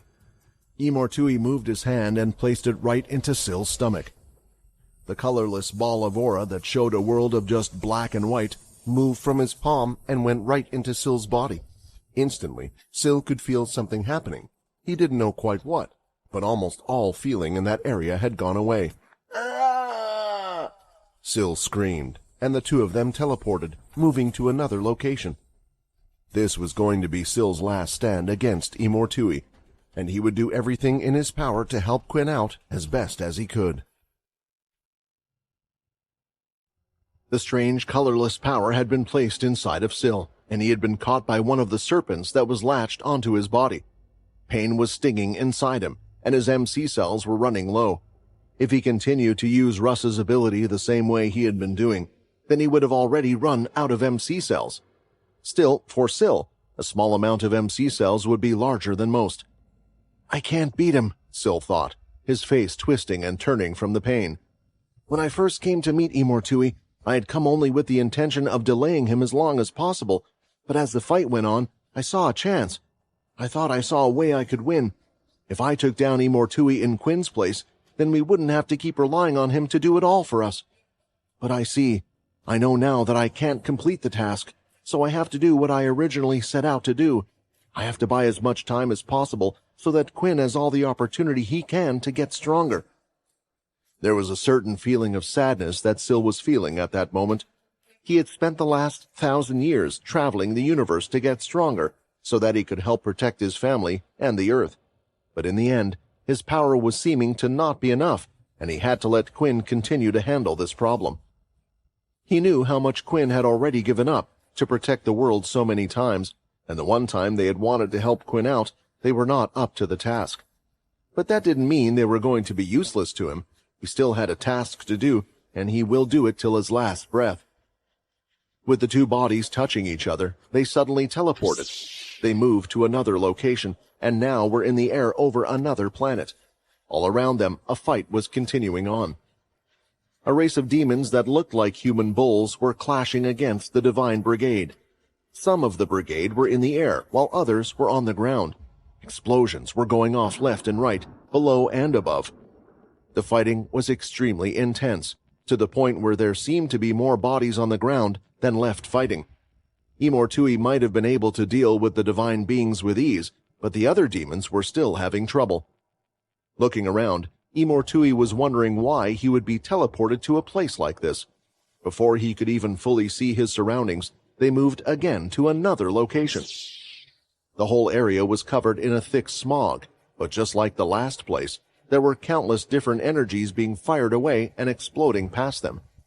The scenery changed again, and it continued to flash one after the other, again and again and again. "What are you doing?" Imortui shouted. Before he knew it, Syl had teleported them right to the front of one of the portals, where a large number of the Divine Brigade were coming out. As soon as they came out of the portal, they started to attack the two of them. The whole teleportation journey was starting to get disorienting for Imortui, and now suddenly he was face to face with the creatures that started targeting him without giving him a chance to clear his mind. Out of instinct, Imortui and his serpents had let go to defend themselves, batting and throwing away all of the divine beings that were near him, and in turn, he had dropped Syl. They were high up in the sky, with a purple-colored planet below, but before even Syl could do anything, he had been stabbed right through the shoulder with one of the spears. He grabbed onto it, only allowing it to push a few inches deep, using his super strength to push it away. "That hurt!" Syl then continued to fall to the ground and looked at Imortui on the way down. "I did everything I could. I teleported you as far away from Quinn as I could. I know he must have some way to travel in this space. Otherwise, he wouldn't have been able to get rid of my clone so fast. But with everything going on at the moment, I hope it's a bit harder for him." Falling down, Syl was going past the intense battle that was going on in the sky. It was giving him confidence in this whole situation, and with a smile, he teleported away from Imortui once again.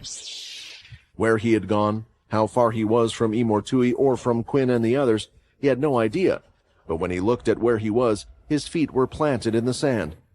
There was a sea of water in front of him. It looked almost like a beach on an island back on Earth, but the red mist in the air made it quite obvious that it wasn't his home. "I teleported to the location with the least amount of noise, and I ended up on an island of all places," Syl thought. He couldn't help but smile, because some of the worst memories of his life were on an island, and while he was going through one of the toughest times of his life again, he had ended up in a place like this.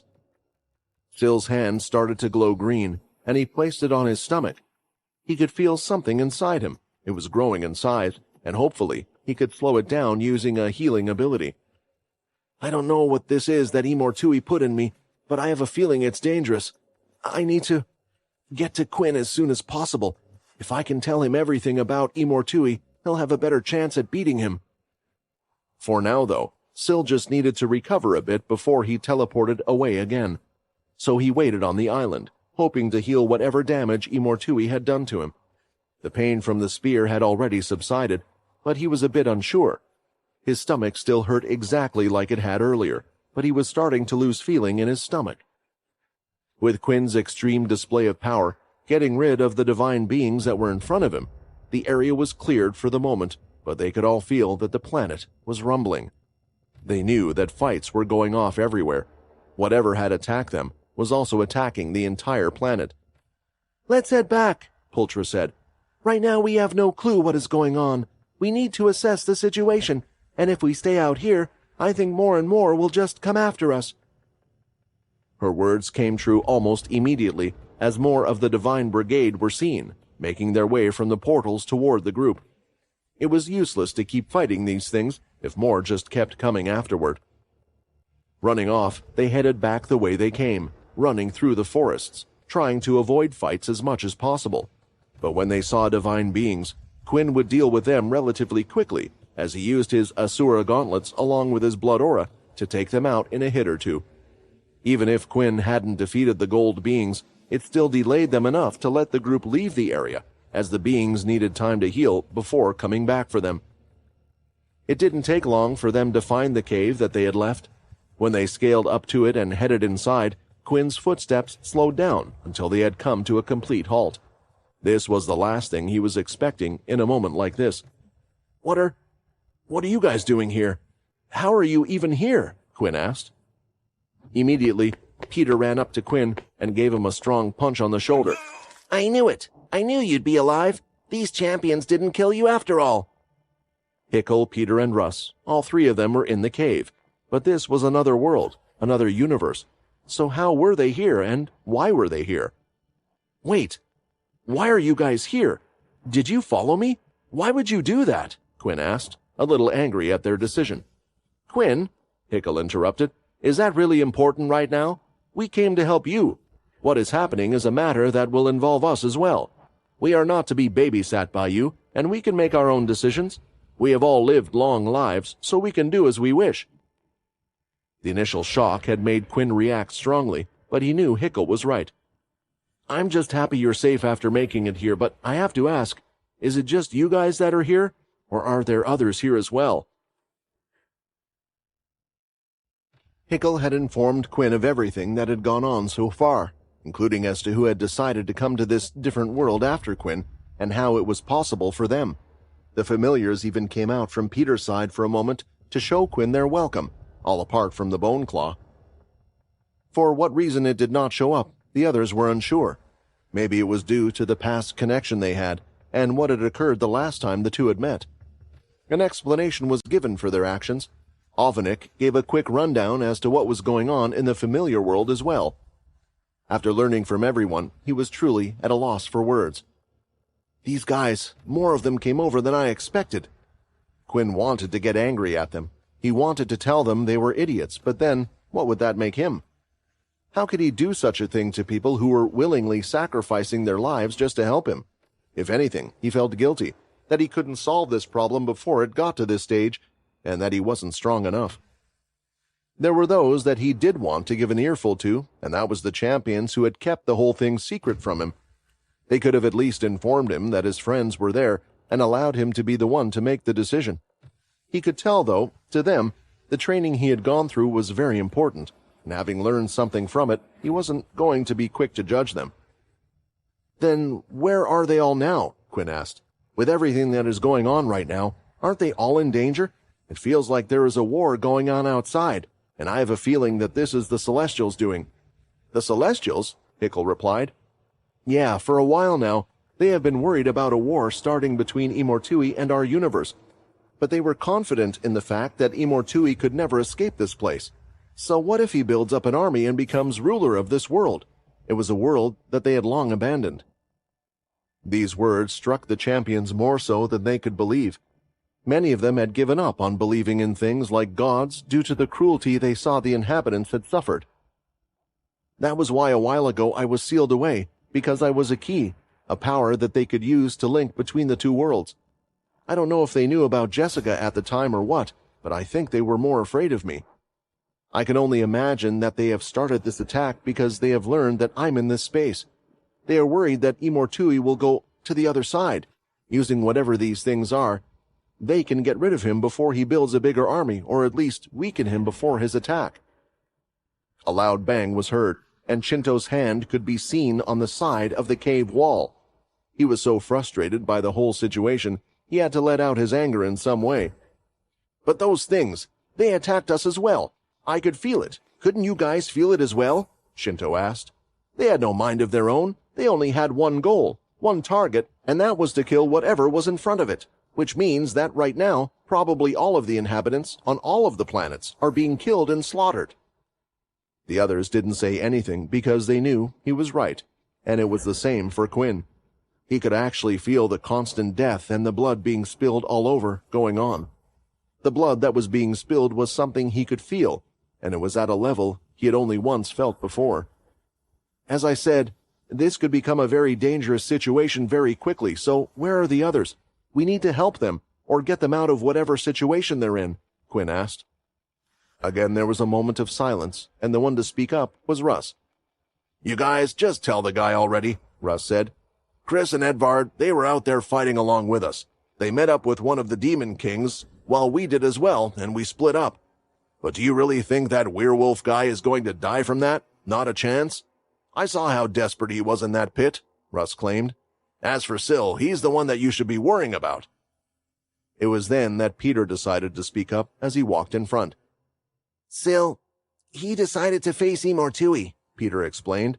While you were asleep, Imortui was tracking us down after we rescued you from him. He had created clones as a diversion, but then Imortui was tracking them down, taking them out quickly, so he decided to buy time for us to get the Demon King's blood and for you to wake up. Grinding his teeth, Quinn nearly immediately left the cave until Hickle stood in his way. This is why we were cautious of telling you, Quinn. We still don't have all the Demon King's blood that you need, Hickle said, as he pulled out the flask from his trousers and handed it over. If you head out there, do you think you can find where Syl is? It's impossible. With his powers, they could be anywhere. But he's fighting Imortui because of me, Quinn shouted back. If I hadn't been in that state, then Syl wouldn't be risking his life.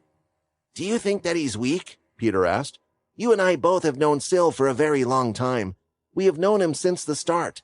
He has gotten through a lot, and even though 1,000 years passed, he was still able to survive.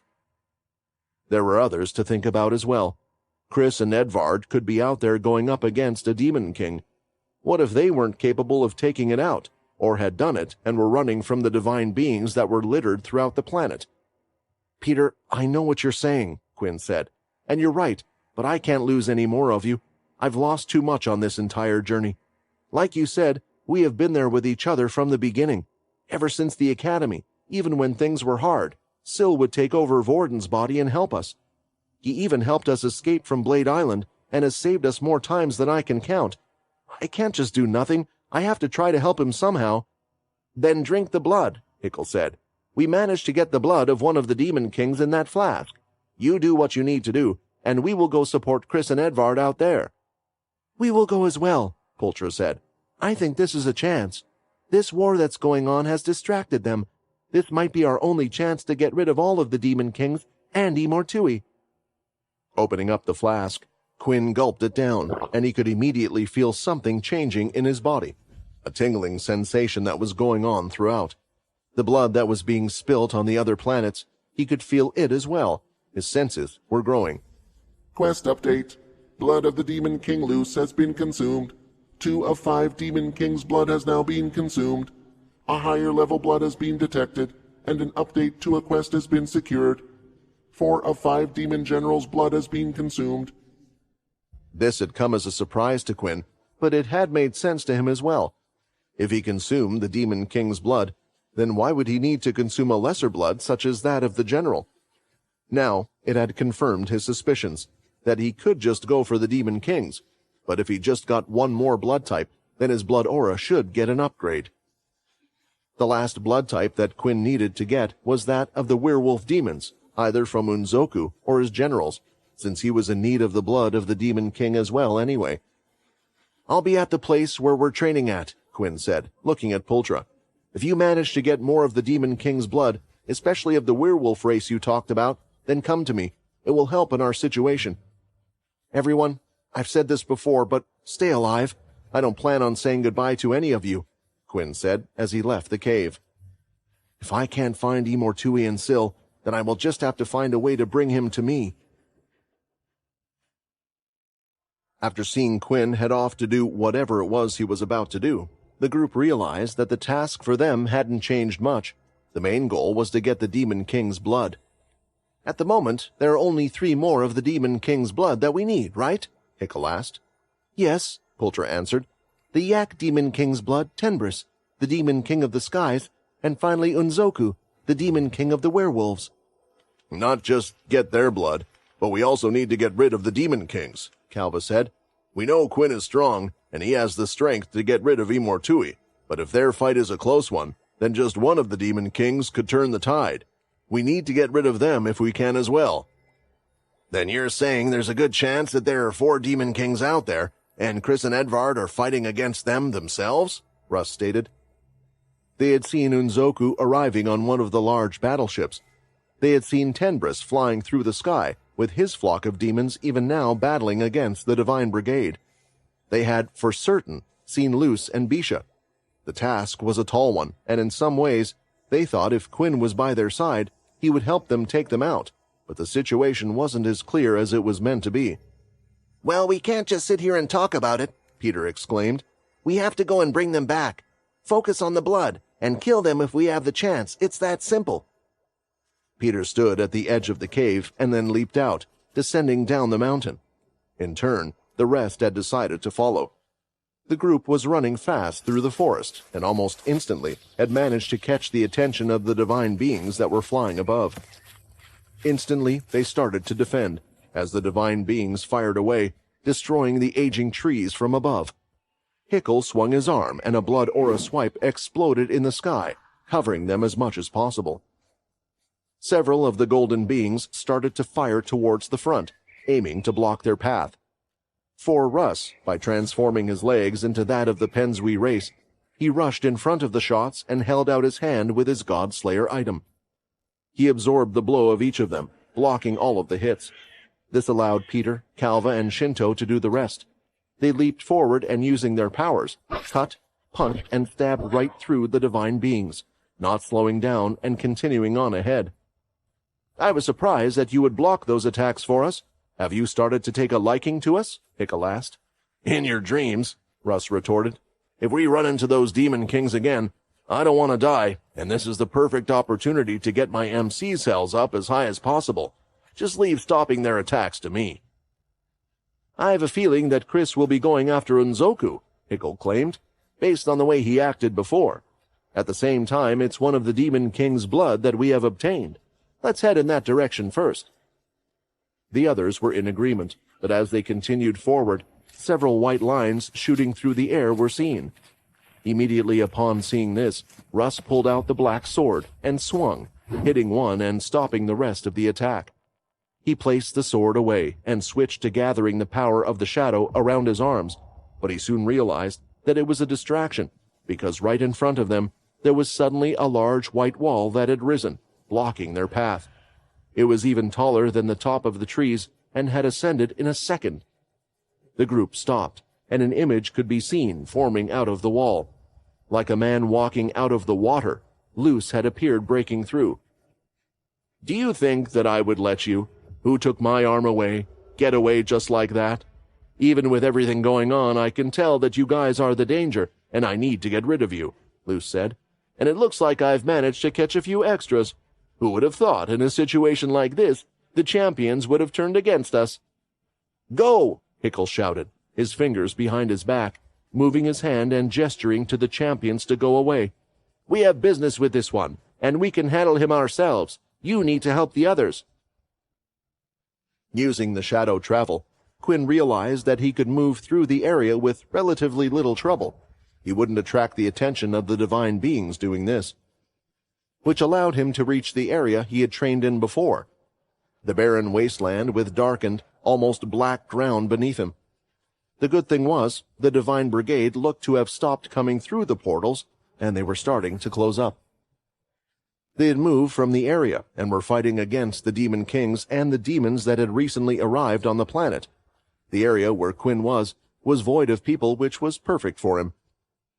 Exiting out of the shadow space, he stood there. He then closed his eyes. I have to think back to the sensation that I felt when I became a Celestial. At the time of the evolution, I could feel it, all of the blood on the other planet, all of the fighting that was going on.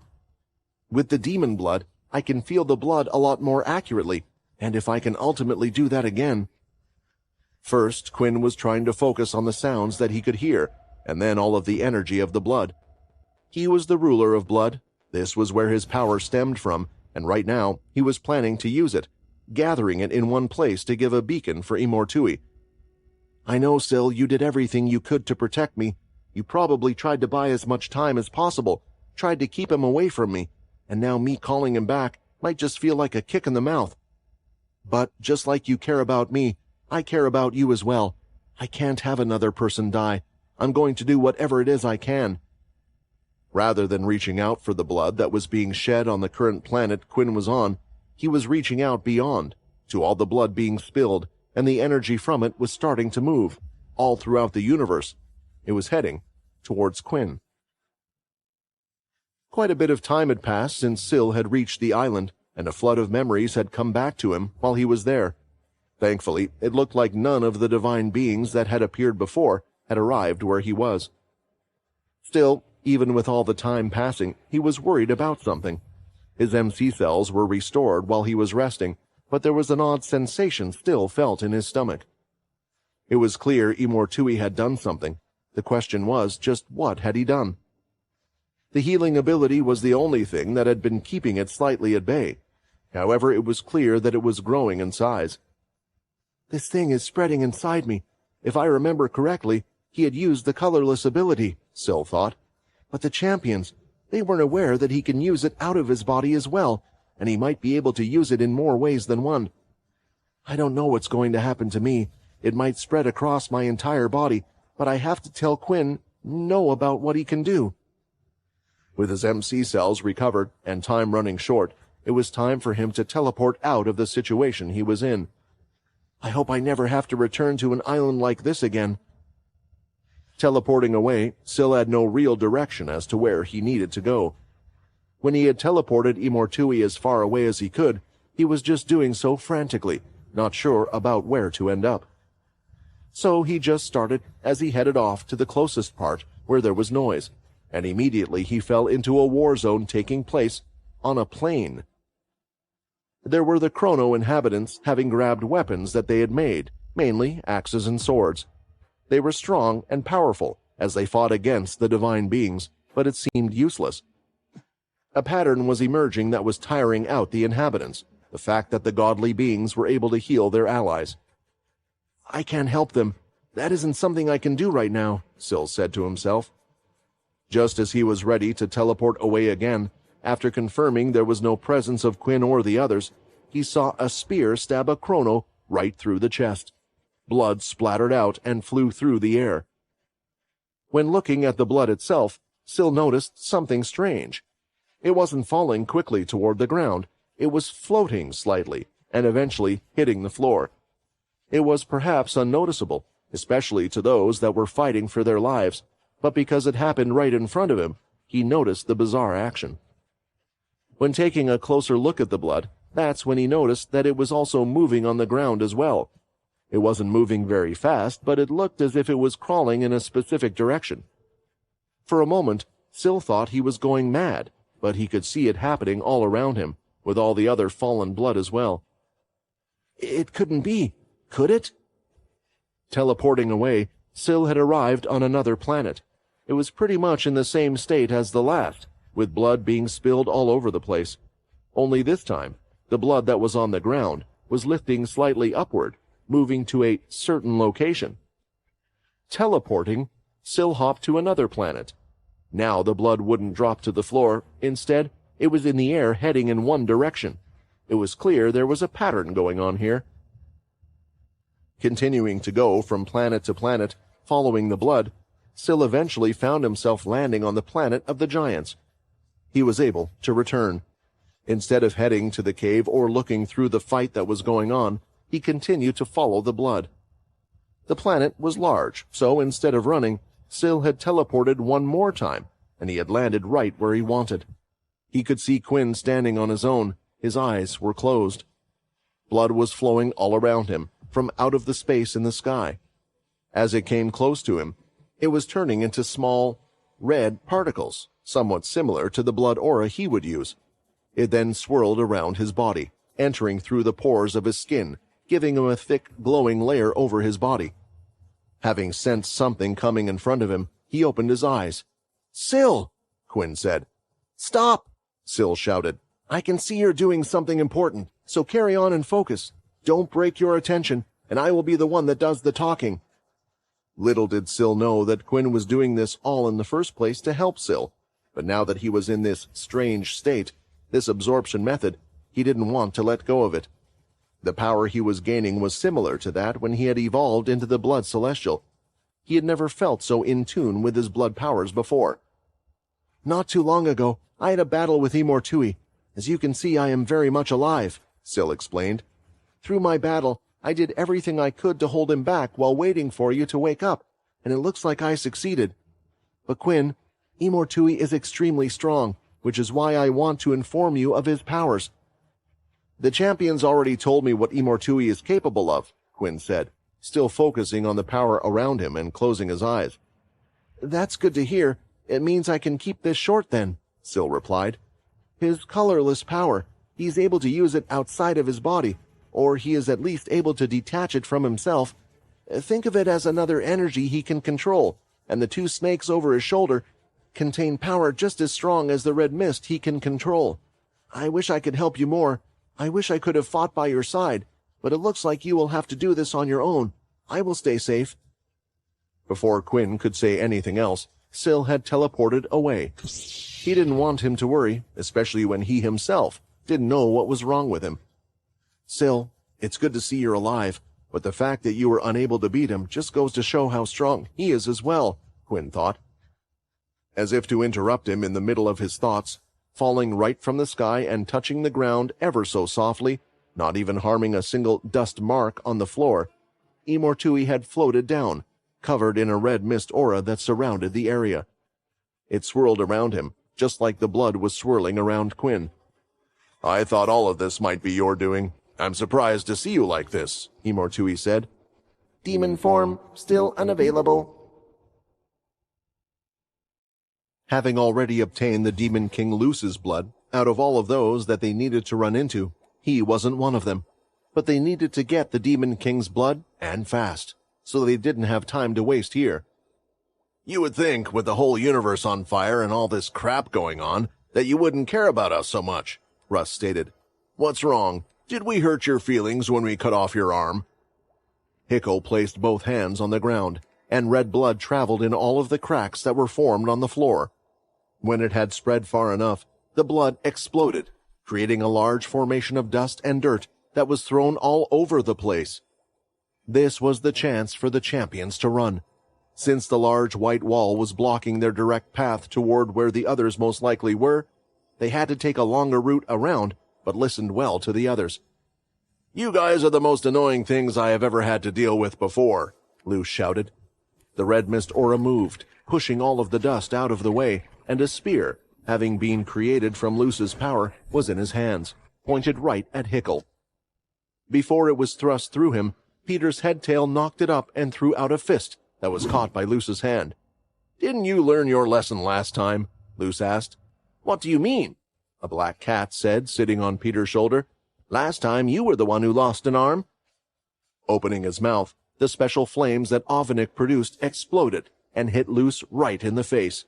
At first, Luce didn't react. That was until he could feel the heat getting through to him somehow. Despite his high resistance, the flames were damaging him. As the Demon King averted his eyes, Peter went to throw another fist. That was until from the large white wall behind him, something had extended out that was long in size and sharp at the end. The wall itself was attacking Peter, as if an entity of its own. Peter lifted up his forearm. He was covered in ki, so the attack didn't pierce him, but it blasted him away with strong force, causing him to skid away. The moment Peter had recovered from the large white wall, another attack shot out right toward him. He pushed through, trying to punch it back, but when the two collided, it did nothing. Peter was seemingly having a battle with the large white wall. He was hitting back, punching as much as the attacks would come out to hit him, and the two were at a standstill. This allowed Luce to focus on Hickel.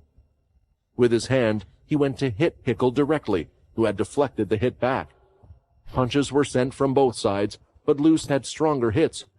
In order to help him pack a little more punch in his hits, Hickel was using his explosive power right at the point of impact, yet Luce was coming out of the smoke unharmed. Your vampires are quite the strong creation of Imortui, Luce claimed.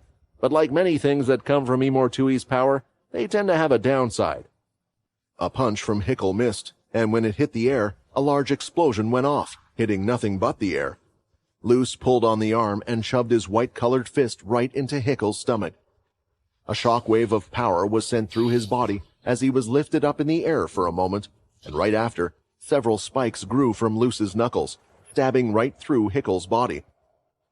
The reason why me and Tenbris are known as Imortui's right-hand men is because we were created without a downside. All-powerful beings that don't need to rely on the moon or need to rely on any blood or any other source of power for our strength. We are just strong.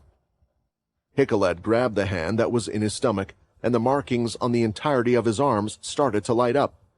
I am not just a vampire, Hickle claimed. I am one of the original vampires, who has lived for thousands and thousands of years. Do you know what that means? It's your time to die, Luce replied. No, we're not that easy to kill. With the markings lit up, a large swirl of red aura had arrived, and a powerful explosion, bigger than any other, had gone off in the area. The power had burned the giant trees by the side, and a shockwave was sent out like an atomic bomb, ballooning out and causing all the dust in the area to once again rise up and almost hit the planet's trees. If the trees hadn't been burnt, their branches had fallen, and they themselves had been uprooted from the ground. A large cloud of smoke could be seen from a great distance. With his own ki and power deflecting the attacks from the wall, Peter had been also somewhat hit by the attack. The skin on his face was peeling, but he had firmly planted his feet where he was. His body would heal, especially if he got something to eat, but that wasn't his main concern. Hickle! Peter shouted. Moments before, he was fighting against the white wall that was sending attacks toward him, but it could no longer be seen, which was just worrying him even more. Don't tell me. Did that stupid vampire just go and sacrifice himself? Peter thought. When the smoke finally started to settle, Peter could see Hickle was down on his knees. Both of his arms had been removed from his body. Removed was the wrong word, but they had exploded in a large explosion. Part of his skin had been burnt off in areas, allowing for the flesh to be seen underneath, but it was slowly healing up as well. As for Luce, the demon king he was facing, he stood right in front of him, but looked like a different being altogether. Just like when Luce had lost his arm, he had replaced it with his power, forming a new one. Now, the strange power the demon king had was coated over his entire body, or his entire body was made up of the substance now. It was hard to tell. There were no clothes on his body, and he just looked like a mannequin at a shopping mall, but one of the most horrifying, fear-inspiring mannequins out there, since the power emitting from him was making them all shake. You managed to surprise me with how much power you had there, Luce exclaimed. I never thought that I would have to use my demon form in a situation like this, yet here I am. I thought only one of you was irritating, but it seems like the whole lot of you are. Appearing by Hickle's side was the Bone Claw. It quickly grabbed his body with its large claws and then went straight by Peter's side. Right now, Hickle was still alive, but without both of his arms, he had pretty much done everything he could do, yet his opponent now looked completely fine. Hey, you look different. I guess that means we're managing to push you a bit now, huh? Are you getting a little worried? A voice said from behind. When turning around, Luce could see Russ. He was standing right where the wall once was. While Luce was dealing with the other two, Russ could have easily stopped the wall. With his penswee legs, he could have sprinted past Luce and then taken his black sword and hit the wall, freeing up a chance for Peter to fight and help Hickle. But how could he pass this opportunity? Using the black sword would get rid of this power, turning it into as if it was nothing. But if he placed his hand that had the Godslayer item onto the wall, then he could go ahead and absorb all of the energy. Doing so, the wall had disappeared, and it wasn't because of Hickle's explosion, but because of Russ's power. I already told you before that I'm the most annoying one out of all of these, yet you still chose to ignore me, Russ claimed. I hope that explosion was nice for you. Will you be able to deal with a few more? Two figures were starting to rise from the ground. They were muscular, strong, and had several markings all over their body, and they were identical to Hickle, and it wasn't just in looks either. Their body was in full display, similar to the current Hickle with all the markings and aura surrounding him. Hickle, it seems like you held back using your power because you were a little afraid of dying, Russ smiled. Don't worry, these two aren't scared of dying. They'll do a better job. The feast on the Demon King had been complicated, and power like never before could be felt coursing through every inch of Chris's body. It was an entirely new sensation he had never felt before. The touch of the wind on his skin, the feeling of being connected with his body reacting and moving as he wished. It was similar to when he had first learned Ki, and it was unlike when he had consumed the others. This was something new, almost like a new type of evolution. This sensation, though, was short-lived, as the attack had started with the Divine Being's portals opening up. After having a scuffle or two, they had gotten out of the situation rather quickly. Edvard pulled the two of them out of the area and dealt with those following them before Chris was able to use his newfound self, and the two of them quickly headed into the forest. Even then, Chris, while there, was continuing to look at his hand. He was swiping it through the air slowly, and the wind currents, thick in size, were visibly moving around his hand. What is this? I don't quite know what is going on myself, Chris said. Me neither. I mean, what is all this mess everywhere? Edvard said. The good news is that we managed to get a flask full of blood. I'm not sure about the others, not that I'm in a good state to help them. The armor acted in a strange way. One almost needed to feed it with its own power, whether that be Ki or blood aura, and in turn, it would allow the person to explode with a bigger hit. The dragon armor was essentially a natural amplifier for one's power. However, with the single hit from the Demon King, from the yak, even now, even though he was an original, Edvard was feeling a lot of pain in the chest. Crap! What did that damn giant do to me? This isn't just like a normal physical blow, Edvard thought. We have to go, Chris said, his nose twitching in the air slightly. They're coming. Edvard had no clue what Chris was talking about. He couldn't hear anything nor see anything. A few moments later, though, he could see what looked like around 100 of the divine beings coming their way, like a swarm of wasps. The two quickly ran back, heading toward the ship site. It seems like these things are attacking us and the demons. Let's head for the Golden Palace where the rest of the demons are. Let's not waste our energy fighting these guys. Chris agreed, and the two continued to head towards the city of the Yaks, avoiding all of the beams of energy sent towards them. Chris jumped from one side to the next, as he only touched the ground for a moment. I wonder if I could get rid of all these in one go, Chris thought, looking at his claw. That was when a new scent entered his nose. Quickly turning around due to the momentum and power in his legs, Chris continued to skid across the floor. That's when he could see it. One of the same giant ships that they had seen the Yaks creating was flying through the air, and based on its course, it was heading for the same location that they were going towards. More importantly, on the ship itself was the one Chris was aiming for. Make sure that blood gets to Quinn. I trust you and I'll get the one we need from him. Before Edvard could even shout anything, Chris had dug his feet further into the ground and shot through the air, leaving a large trail of what looked like visible smoke behind him, but it was just the wind. Was he holding back his speed for me, a vampire? I knew werewolves were more physically capable than us, and I'm not using the power of the armor at this moment, but I can't even see him off in the distance anymore. A large blast of dark energy had exploded by Edvard's side, causing him to jump a little. If he broke his concentration, then he might very well just end up dying to these strange angel-looking creatures.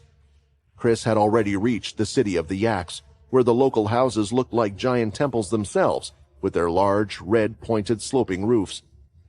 While running through the area, he was running through a large battlefield.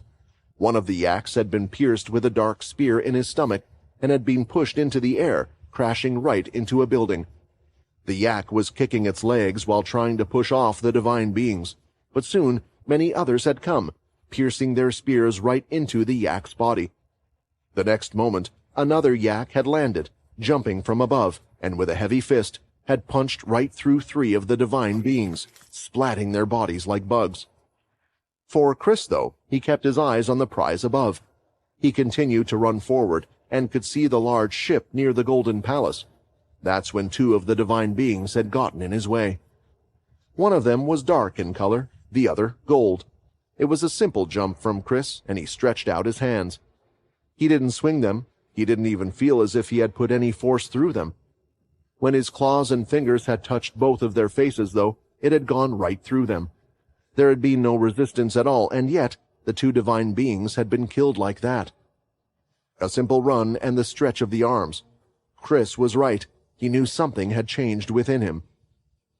Getting close, Chris had scaled one of the houses, and then ran across on all fours for a short while, digging his claws.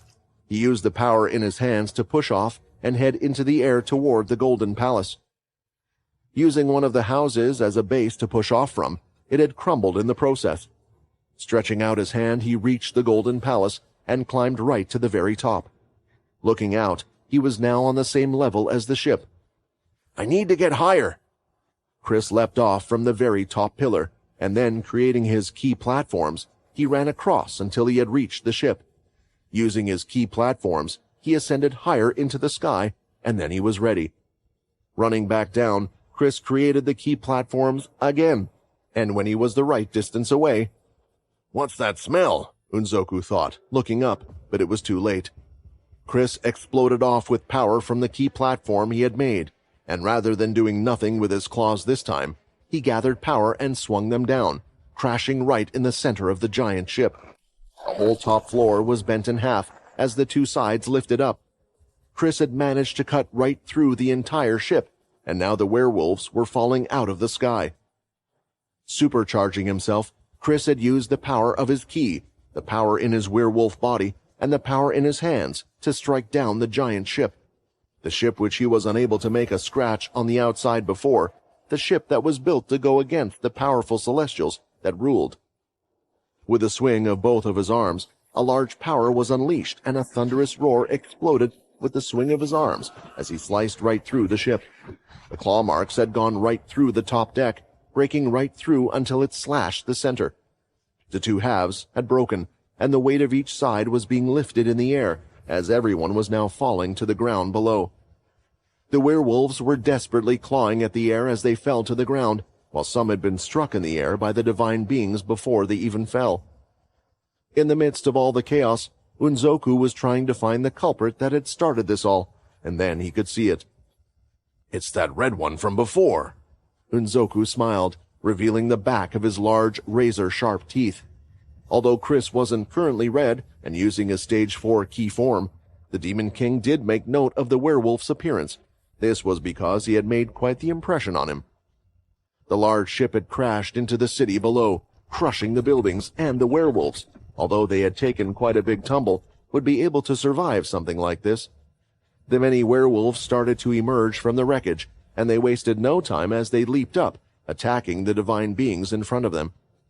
Some stretched out their hand, pulling the spears away, then leaping up and biting down on their necks. When doing this, though, no blood would be drawn. It was hard to tell what the divine beings were, because they almost didn't seem alive. Edvard had finally reached the Yak City, and just as he had predicted, many of the divine beings that had been following him up until this point had split off to fight the demons close by, while Edvard had jumped into one of the giant houses. He quickly went up the stairs and leaped up on top of one of the giant beds, and was now lying on the giant mattress. "This is nice to just take a breather for a moment." The fighting was still furiously going off outside, with explosions going off, one after another. At any moment, a demon or a divine being could come crashing through the building, but Edvard just wanted to rest. "Hopefully, with my ability, nothing will end up coming this way." While lying down, there was something else that Edvard wanted to do, and that was to check the state of his body.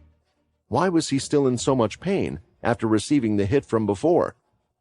Looking down, he was taking a peek under his armor. It was hard to see, so he proceeded to take off part of the gauntlet around his arms, and as he did, a horrifying sight occurred. Blood was already seeping out from the armor, falling onto the mattress, and his arm looked like a tangled mess. All of the bones in the arm itself looked to have been shattered in a way, piercing his skin. How is this possible? Edvard thought to himself, and quickly locked the armor in again. There was a searing pain he could feel the moment he took off the armor. Wait, could it be because of the armor? Is it holding everything in my body in place right now? If I take this off, would my whole body just fall apart? Am I only alive because I still have this armor on? It was a crazy theory to have, but looking at the state of just his arm, he was willing to believe it. The attack from the Demon King, the Yak Bisha, had been fatal. Although the armor was still intact, his body wasn't, and ever since the attack, he didn't quite feel the same. This might go beyond something my vampire body can heal. Chris, it looks like you might be on your own on this one. I know you can beat that ugly werewolf, Edvard smiled. With the situation the way it was, Edvard eventually lifted his upper body and stared out of the large window. It showed just what was happening outside. Moving closer, he wanted to get a better view, and he could see that far off in the distance, several more objects were heading their way, heading toward the land of the giants. Those are the same type of ships that were being built on this planet, and there are so many of them. On each of the giant ships, there were different demon races that were approaching. As they made their way to the planet, they had brought along with them a horde of divine beings. A full-scale battle was going on as the demons were fighting back. It wasn't just the demons that they had seen so far, but many different types as well, and there were even a few ships that had just a concentrated amount of werewolves on them as well. The planet of the giants was becoming the centerpiece for a large-scale war. After the giant ship had fallen out of the sky, falling to the ground below, Chris allowed himself to drop down, landing in the middle of the chaos. As he did, he was looking straight ahead at the large-sized Unzoku. It seems you've managed to gain some power. I guess you decided to listen to my advice after all, Unzoku said. One of the werewolves had caught on to Chris and immediately dashed towards him. When he got close, a blur appeared from Chris's arm and then went back in place. It was hard to see, but the results were clear. The werewolf's body had been sliced, split from the top of the head down to every part of its body. Several pieces had been made, and they fell to the ground. The tough glutton werewolves who were at the pinnacle of a werewolf had been killed with a strike that hadn't been seen. You have gotten very strong. How were you able to amass such power in such a short time? Unzoku wondered. Chris looked at his hand again, and it started to transform into its werewolf form. The fur on his body was growing. I was already strong, having grown my ki strength as high as possible, using the skill of the ki drain, Chris said to himself. My own body had grown incredibly strong before I had even become a werewolf, and now the werewolf part of me has grown in strength as well. Having consumed another one of you demon kings, I have obtained a new strength. This is my power. The Demon King Luce stood there in his full white form. He had been unharmed by Hickle's attempt, and in the process, Hickle had lost his arms. It was a wasted effort in trying to finish the demon off. Without his arms, he would now be far weaker than before. Still, Russ, having seen the power of what Hickle was capable of, knew that his explosive power or his suicide attack had to be strong. Otherwise, why would Luce transform into his demon form? Having absorbed the large white wall of power, gave Russ an idea. Thanks to his God Slayer tier item, he now had more MC cells than he had ever before. With his hands placed on the ground, 2 Hickles were summoned. If just 2 simple arms managed to cause that big of an explosion, then let's see what 2 complete Hickles blowing up will do. Both of the Hickles that had been made rushed forward and leaped right towards Luce. Their whole bodies started to light up, and seeing this, both Hickle and Peter thought they might be in trouble. Out from the ground, next to Peter, one of the 4 familiar kings appeared.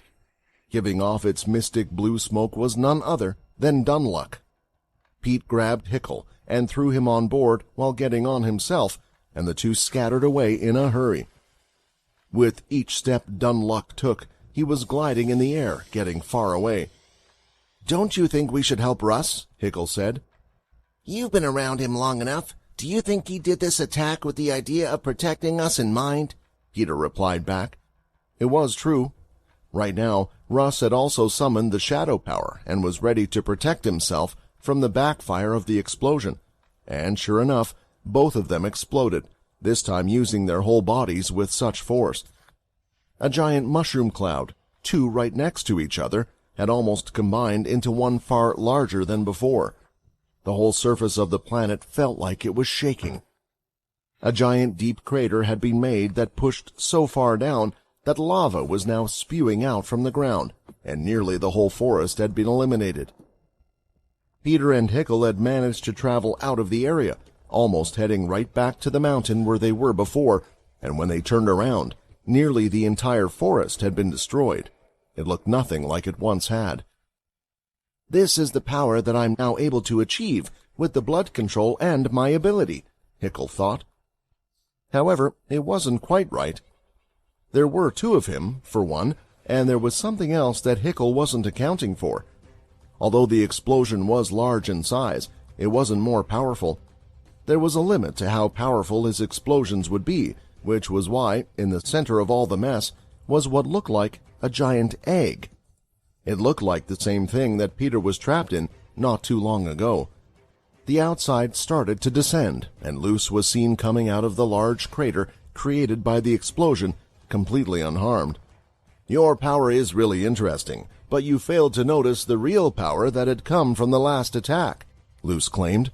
"I did not change into this demon form because I thought I would get hurt." Due to the large explosion, it had caught the attention of many of the divine beings in the area.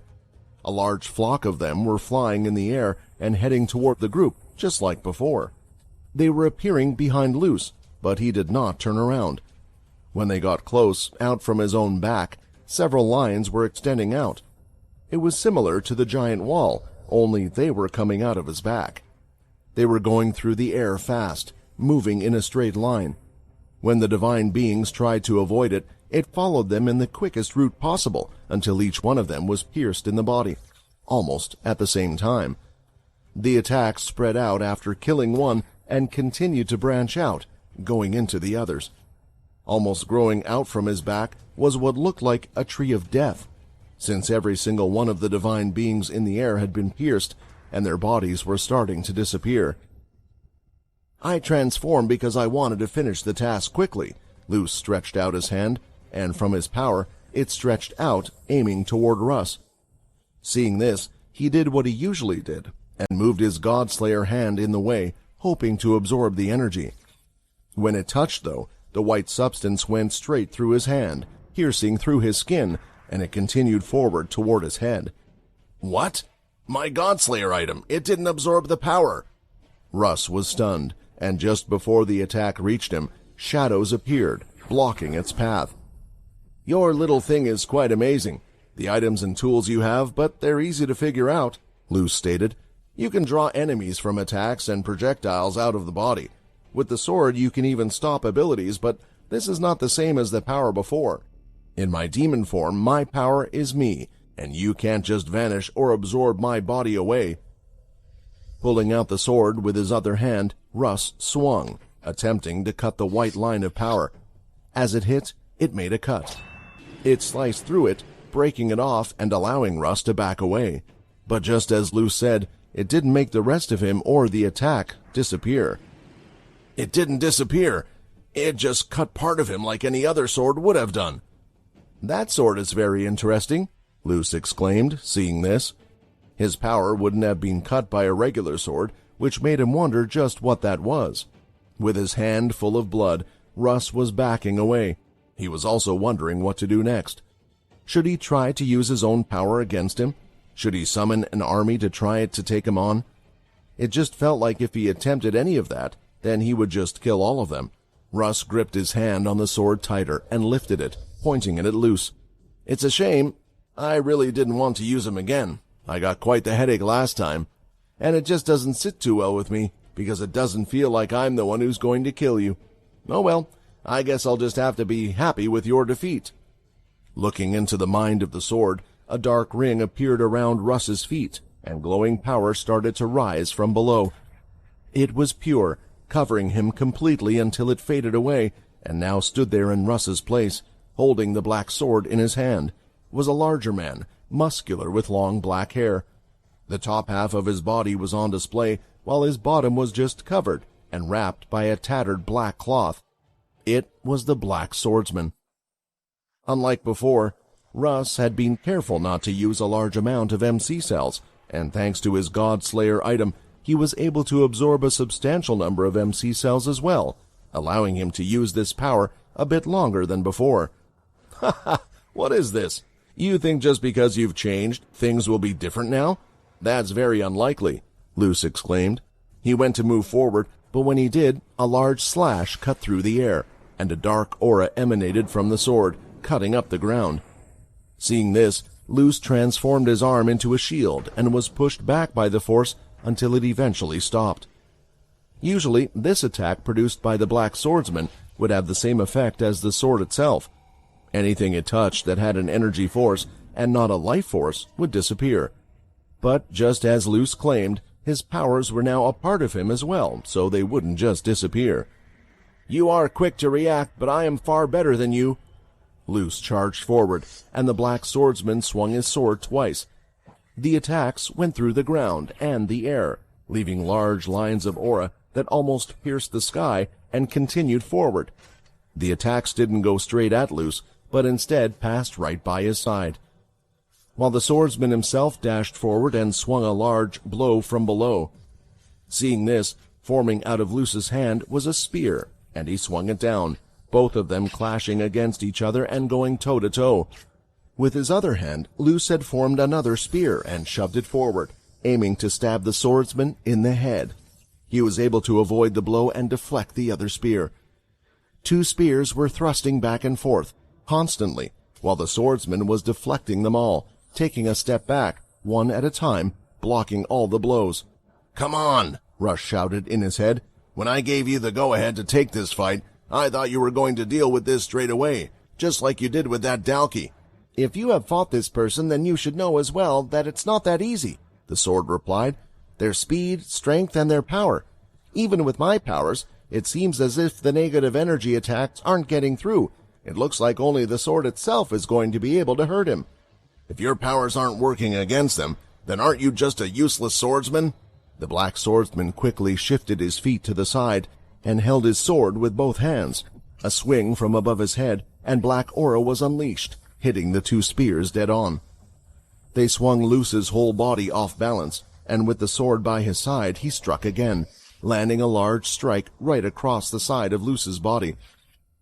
Luce's white-colored skin had a slight marking left on it, like a chalk mark on the wall. Although it might have been insignificant to most, it was the first mark on his body that they had achieved since he had turned into this form, even if it didn't draw blood. When close, though, Luce stretched out parts of his body, extending out like the wall, and several spikes emerged. With a sweeping motion, the swordsman blocked half of the strikes, but the other half pierced through his leg. Quickly, the swordsman jumped back, blood falling from him. "I have to admit, you are skillful. Perhaps if you were fighting any of the other demon kings, you would be strong enough to have bested them. Unfortunately, you are going up against me," Luce claimed. There was worry in Russ's mind, and it was about how much longer this fight would last. Russ did have more MC cells, so he could summon the Black Swordsman for longer, but he was hoping to go against an opponent where he could use his God Slayer item consistently. However, there was one thing going for Russ. The Black Swordsman summoned here was stronger than the one Syl had summoned, and there was a simple reason for that. Russ had used the imagination of the sword, which believed itself to be incredibly strong, while the swordsman that Imortui had faced was one that he had bested before. It was long ago, and there was next to no worry in his fight against him. "If only there was a distraction, an opportunity to strike, this would be a lot easier." Luce came forward with both spears again, and when he thrust one forward, two spikes grew out from the pole part of the spear.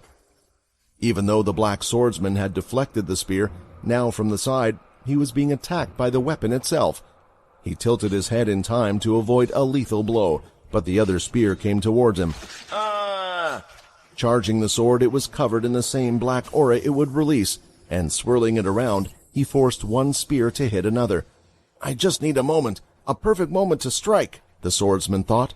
If he got that perfect moment, he would put his all into a strike to the neck and finish this demon with everything he had. A loud sound of a horse rippled through the air. It was piercing to all those who heard it, affecting their insides. The horse had appeared, and it was going through the air covered in a blue mist. Peter was riding on the back of it, both his head tails covering his hand, and at just the right moment, using the momentum and speed of Dunluck, he jumped in the air. "Eat shit!" Peter screamed, as he swung his mighty fist right into Luce's face. It was a direct hit. The power was explosive with ki and an added speed. Not only that, but there was something else. Peter's fist had celestial energy in it. As the hit touched Luce's face, part of the white substance, it looked as if it was splitting apart, and it was splitting his skin as well. "This is it!" The black swordsman had quickly gone to the side. This was the opening he needed. His sword glowing with a black aura, he swung it right for the neck. "Let's end this." This was it. This was the opportunity that the swordsman was waiting for. The brute force of the hit provided enough power for the swordsman to charge up his own attack. Gathering his power, the black sword emitted what looked like a ripple of flames. It moved up and down like a chainsaw around the blade. Perfectly positioned, he swung the blade, aiming it right through Luce's neck. As the sword hit, the aura started to do its work. It rapidly moved around in a circle like a saw, breaking away the strange skin that covered Luce's body. A squirt of blood sprayed out as the sword landed and fell to the floor. Luce's body went flying to the side and crashed into the ground. Due to the crater created from the explosion, they were fighting in what looked like a large upside-down dome. After crashing, it didn't take long for Luce to stand on his feet, holding the side of his neck with the palm of his hand. Blood was dripping down his body. "All of you are incredibly annoying, aren't you?" Luce lifted his hand off his neck, and there was a smudge of blood dripping down, but the wound that had been made had disappeared, and the area had been covered with the white energy once again. It looked like they had done nothing at all. "For fuck's sake!" Russ screamed internally. "We did all of that for a small scratch on his neck, and he just goes and heals it in a second." The swordsman didn't know how to reply either. He had so confidently stated that as long as he got an opportunity, he would have been able to finish this fight in one hit. Now, looking at their opponent being completely fine made him doubt his words for a moment, but he was not going to stop trying to take the Demon King down. "We managed to hurt him, though, which means it's possible to kill him as well." Russ felt the swordsman's confidence, but he wasn't very hopeful in this situation until, for a brief moment, something happened. Luce went to take a step forward, and as he did, he stumbled for a second, and his hand was pressed on his head. There was a foreign energy in his body that was making him feel weaker. Was it that punch? Luce retraced it. He could feel its power. Something had gotten through to him. A type of power had breached his defenses. "You?" Footsteps were heard, and Peter was already upon Luce. Some people might have waited to see the condition of the terrifying Demon King that had shown such great power not that long ago, seen if they were hurt or in a more vulnerable position. But for Peter, what was the point anyway?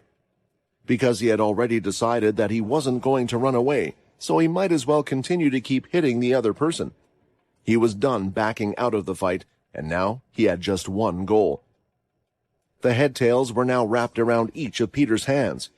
He threw out a ki-infused celestial punch, but it was grabbed by Luce, and in turn, he threw a punch back, hitting Peter on the head while continuing to hold on to his fist.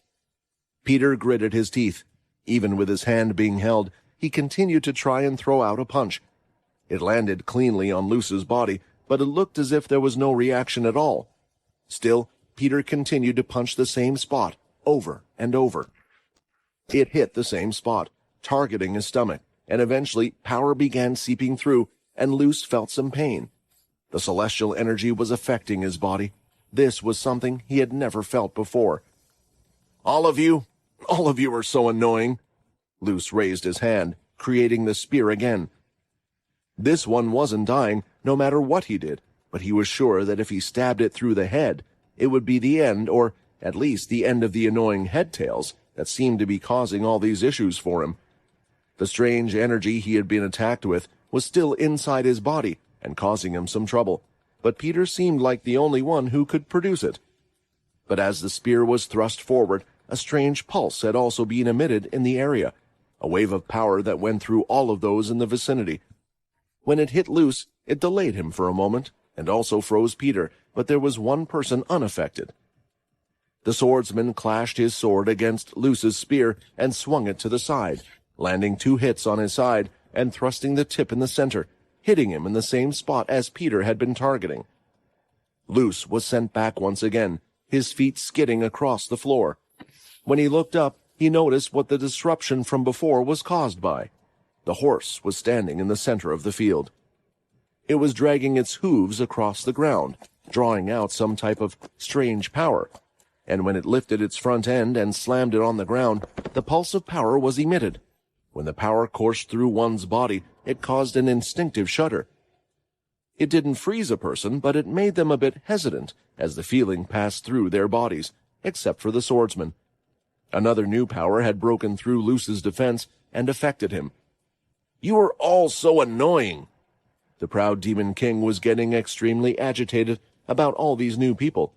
For thousands of years, he had not been even scratched, and suddenly there were all these people who had abilities that were causing him problems. He was losing his patience and getting somewhat angry at his inability to kill these intruders quickly. Luce charged forward, and he was on the offensive, thrusting the spear and clashing with the sword.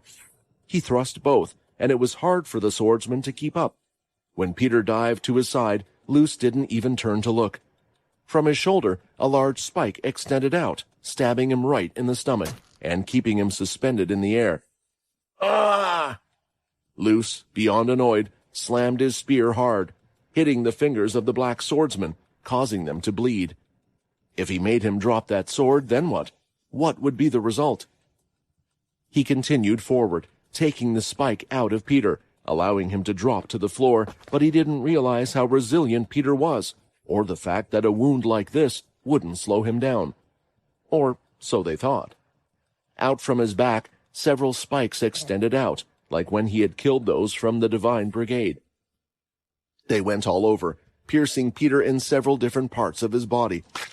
Using the headtails, Peter was protecting his head at all costs. "Hey, if you don't do anything, that annoying guy is going to die," Russ exclaimed. "I'm trying, but his power, it almost feels like it's rising." The black swordsman dove out of the way, with the aim of trying to help Peter. He leaped up, and with his sword, sliced through the spikes and carried Peter away. When looking at where Luce was, he was right next to Dunluck, with a spear through his head. "That's one annoying thing finally out of the way," Luce claimed with a smile. Peter was able to stand, but he had wounds all over, and Russ was left thinking about how much longer he could keep up the black swordsman's form. Despite all the MC cells he had absorbed from the white wall attack earlier, this was still a strain on him, and sooner or later he would run completely out. Luce charged forward again, not wanting to give them any time to rest. Peter looked to be the next easiest target in this situation, until from above, dropping down, a sword clashed with Luce's spear, sending it to the ground. With a kick to the stomach and a blast of white energy, very different from the kind that Luce had used, Luce was sent back, crashing into the side of the inverse dome flooring where he crashed into earlier. And another annoying one joins the party. Luce was slowly losing his mind, unable to believe that he was having so much trouble dealing with these lowly beings. His pride as a demon king was now on the line, and leaving any of them alive was out of the question. A person had joined and interrupted their fight, but why and who was this person? Russ found the whole situation strange. There was something off. When he looked at Peter, he noticed he was not moving, and even blinking, and it felt like even the air had stopped. "Who is that?" The vampire settlement was recovering from the recent attack from the Divine Brigade. There'd be next to no issues since the event, but it was causing ripple effects throughout the vampire society, not just at the vampire settlement. The vampires feared that the attack might be targeted towards them, rather than the general population, since it had occurred during the time all of the vampires had gathered. In a way, the fact that all of the leaders were preparing for the worst just made tensions for everyone else rise that much higher.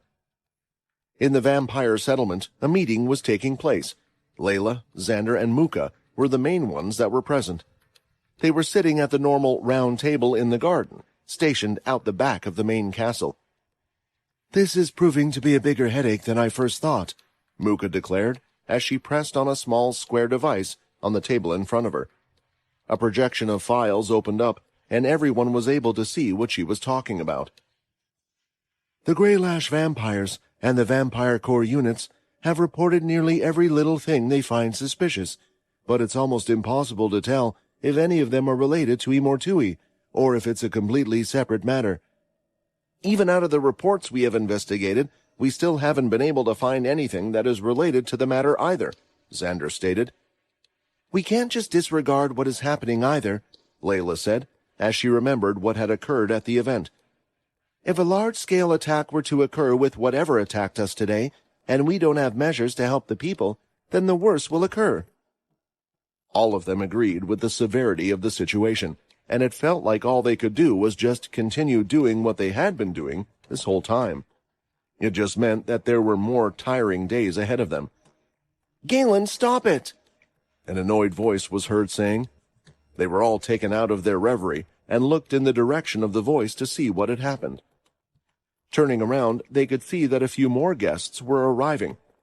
They could see a man who had the same appearance as Quinn, and by his side were Galen and Minnie.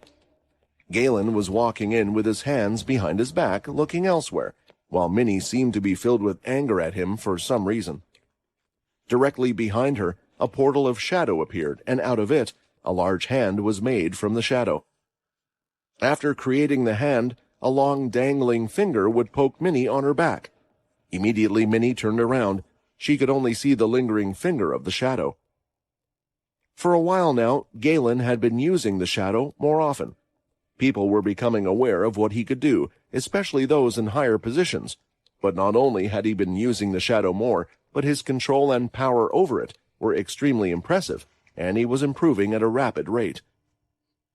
"His shadow powers, are they growing even quicker than Quinn's?" Vincent thought, as he was observing everything for a while now.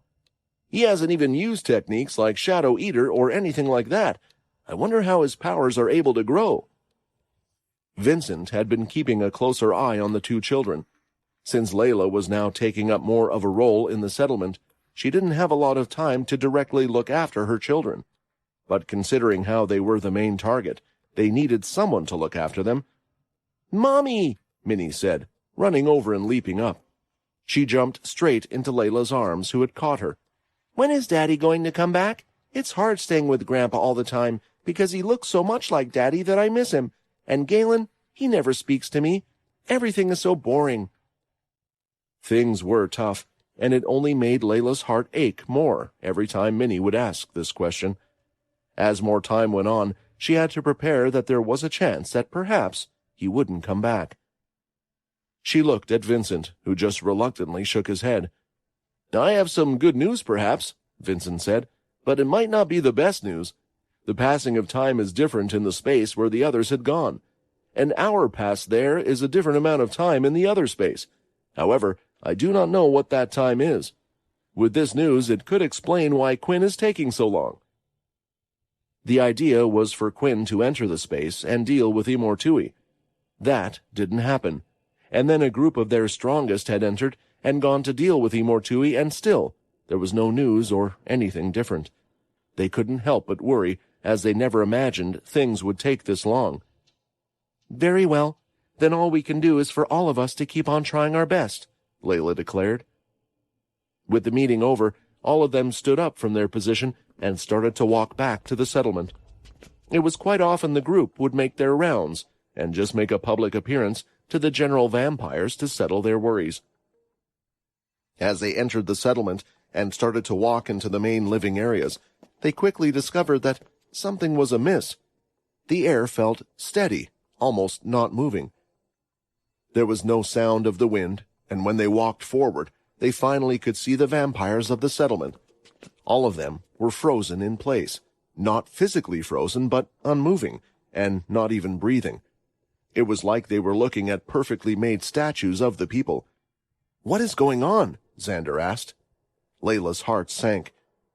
"I've experienced this before. I remember when this happened last time. Galen, Minnie, hide and take cover." The two listened quickly, using the shadow space and getting rid of themselves from the situation, but Layla started to wonder. Why could their group still move? It must mean that whoever was coming to see them had the intention of talking to them. Almost seeming to appear out of nowhere, the one who Layla had envisioned in her mind was standing in front of her. "It's been a while since we have seen each other, hasn't it?" Mundus said with a smile. "Now, I have a very, very important question to ask you, and it's important that you answer it honestly. This isn't just for your sake, but for his as well. Where is Quinn?" All of the vampire leaders were startled, not saying a word, so Mundus decided to take a further step forward. "No one attacks him," Layla said to the others. Xander was already twitching, reaching for his weapon, and Muka was taken aback as well. Vincent was the only one who remained somewhat calm. "This one is incredibly strong," Layla said. Is all of what is happening now his doing? How is that possible? What type of power is this?" Xander asked. She knew it was Mundus's doing, and last time none were able to stop him, and without the black sword on her, it would be even more difficult to go against him again. Minnie had managed to put up a good fight, but in the end, she had lost, and Layla would rather Minnie stay safe in the shadow space than come out. "All right, let me rephrase the question, since you seem to be struggling with giving me an answer. Is Quinn in the red space? Has he gone to take care of Imortui?" Mundus asked, his voice causing a shiver to run down each and every one of their bodies.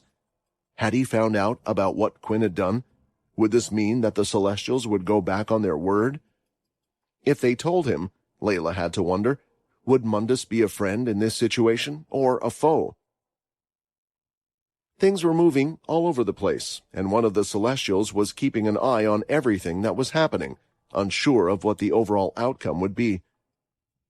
"Did your power show an unfavorable future?" Sam asked. "My powers so far have shown me this, what is happening right now. The Ancient Ones have gotten involved, and the others are learning of what is happening. I fear for what is to happen, because right now the future is what I foresaw." "And what are you hoping that it will change?" Sam asked. "Is that possible?" "I have told you before, the only times my predictions have proven to be wrong are when there are Talons involved," Bliss answered. "And this time in history, at this point, there are 3. Let's hope the 3 of them can make a drastic change, otherwise there is much worse to come." Quinn had managed to connect with his inner self. He was feeling the energy flowing through him, and in turn, he was feeling the energy of all the blood that was being spilled, not just on this planet, but throughout the universe. With the demon blood and the battle going on between the Divine Brigade, the demons and the inhabitants, a lot of blood was being spilled all over. Quinn was gathering all of that power, and there was now a large orb of power that had gathered and condensed around him. Blood from all over was flowing to him, not just from this planet, but the blood being spilled on different planets was being controlled by Quinn as well. "I can feel it. I know I'm close to controlling blood just like when I had evolved into my celestial form. If I'm like this, then maybe I won't have to consume the other Demon King's blood." Opening his eyes. They were both a solid color of red. Blood was dripping down his face, but it wasn't rolling off onto the ground. He had such high control of the blood that it was simply rolling back into the orb of blood that was being formed. "Ha ha ha ha ha!" Imortui laughed, looking at the situation. Instead of attacking Quinn, he too had gathered the power in the air, the red mist from when he first came here, and the ever-increasing power of death that was occurring all over the universe as well. With all the battles going on, the people, the inhabitants, were constantly dying and adding to his power as well. "Seeing this, I knew I was right," Imortui smiled. "I knew you would have the power to take me back to that space. Finally, you have reached a stage where you will be useful to me." Quinn lifted his hand up, and from the large orb of blood power that was swirling around him, a tornado of blood aura shot out, heading straight for Imortui. Standing there, Imortui swung his arm, and a portal of red mist opened up. A giant hand came out, and with its palm open, took the blood vortex head-on. As the giant red mist hand closed its fist, the vortex disappeared into particles, not facing any amount of backlash at all, The red mist had completely overpowered the blood aura, but that wasn't the only thing that Quinn was preparing at the moment. Several more vortexes of blood from the giant orb of blood went out and were heading straight for Imortui, and in turn he opened up even more portals of red mist, and giant limbs came out to defend against them in turn. They swung, clashing with the vortexes of blood, and each time the two powers collided, a giant shockwave of aura would be sent out in all directions. Even the air around them felt like it was shaking because of the amount of power that was being released from the collisions. Both of them were easily able to keep their footing, not being affected by the power at all, but the earth they were standing on was slowly being destroyed. Imortui was smiling as he looked at Quinn while their powers clashed all around them. "Which is stronger, your power of blood or mine of death? You certainly are a strong one that I managed to raise, but you will never be stronger than your creator." It was at that moment that Imortui noticed the giant blood sword that had been made in the sky above him. He felt the aura radiating from the sword before he could see it, and then the giant sword could be felt coming down from the sky.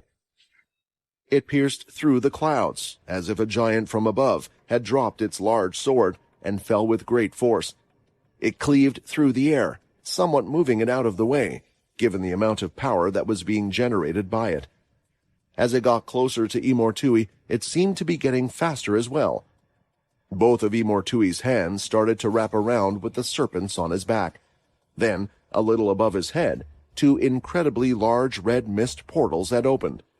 These ones were far larger than the ones he had created so far. Forming out from the mist portals were two gigantic arms rather than just part of the hands. They had appeared above Imortui. On a closer inspection, it looked like the pattern of a black serpent was on the hands as well. It was clear that he was putting more of his power against this attack. As the giant sword fell, Imortui grabbed it with his two giant arms of power, stopping it in its place. But the giant sword managed to continue to head down, and the giant arms looked as if they were struggling slightly in stopping it. Out from the giant sword, several vortexes, looking somewhat like solar flares from the sun, came off and started to attack the fingers and the giant arms. It was hitting them and getting rid of the aura of power bit by bit, all while the sword itself was slowly moving closer to the ground. The black serpent's aura on the giant arms started to move and had somewhat detached themselves from the arms, with part of their upper body having come off. Opening up its mouth, a pure power of aura, a laser, shot out from their mouths. It would hit the vortex, breaking apart its power bit by bit in turn. Both powers were trying to break apart the other, and at the moment, Imortui had gained a slight advantage. Seeing this, Quinn then stretched out his arms, and the blood sword exploded into several parts of just energy and particles. Sweeping his hands down, the aura moved as well, smothering the two arms, and soon both of the giant objects had completely disappeared. This let out another huge shockwave in the air, bigger than any that had been created so far. Unbeknownst to the two of them, as they were sending out these large shockwaves of power, they had attracted some unwanted attention from the Divine Brigade. There were flocks of the divine beings coming for Imortui from his end, while another contingent was coming for Quinn from his side as well. For a split second, the two of them turned around. Imortui swung his arm back, and a large red line that looked to tear through space itself appeared from his power of the mist. It had eliminated all of the divine beings, cutting their bodies in half. Meanwhile, Quinn had gathered power in his leg, just like before, and as he spun his body, he unleashed a large kick in the air. Blood aura swipes larger and more powerful than before had also caused a large cut in space, eliminating the divine beings as well. "Look at you. Look at how powerful you have become thanks to me," Imortui stated. "Don't you see for yourself? These celestial beings don't care about you. They don't care about anyone. They unleashed their army on us, and they are killing everything in sight. You should be able to tell with your blood powers. It's not just the demons these celestials are killing, but every life form. Think about it. If we weren't here in the red space, and were in the golden space, think about all the disasters that would befall all of us." The condensed orb of power had shriveled down. Rather than being next to his body, it was now entering his body. The veins on Quinn were glowing with power. They were lighting up and could be seen through his pale skin. Spreading out from his back were wings made from pure blood aura, shining just as brightly. "I don't agree with the celestial being's doings," Quinn said. As he walked forward, taking a single step, a ripple of blood aura spread out across the floor. All of the power he currently had gathered was having trouble being able to be contained within his body. "However, I don't agree with your doings either. I will get rid of you. I will keep my promise, and if the Celestials choose to mess with me as well, I will get rid of them. I will do whatever it takes to protect those important to me." Running from his position, with each step, blood ripples appeared, sending waves throughout the area. Gathering around Quinn's arm, with his aura, was the image of the dragon, and the red blood shadow was starting to gather as well. You fool. I gave you a chance. You should know I haven't used my other powers so far, Imortui stated. I thought you would have known that even your blood power is not greater than mine. It seems like you need to be taught another lesson. An important battle was set to take place between Chris and Unzoku, more important than either of them realized. The blood was needed of one of the last two Demon Kings, and a large-scale battle was already taking place between two titans. "This fight, it won't be the same as last time," Chris declared. He swung his two claws, creating large cuts across the ground. It ripped apart and destroyed anything in its path. Some of the werewolves had dived out of the way, while others hadn't gotten away in time and ended up getting their legs cut, slashed by the visible energy. A clean cut would be made, and their wounds were removing the limbs almost completely from their body. None of them felt a thing as they fell to their deaths. As the attacks came, Unzoku swung both of his hands, hitting and dispersing the energy, turning them into nothing but particles, but his hand hovered in the air for a few more moments as the strength he had felt from the two slashes had been stopped. Immediately reacting, Unzoku aimed his hand at Chris, and out of his hand, several large nails shot out like bullets. Using his speed, Chris had managed to transform into his wolf form and zigzagged around the battlefield. The nails crashed into the ground, erupting a large part of the ground underneath it. The nail attacks were fast, but not as fast as Chris, who was able to dodge every single one of them.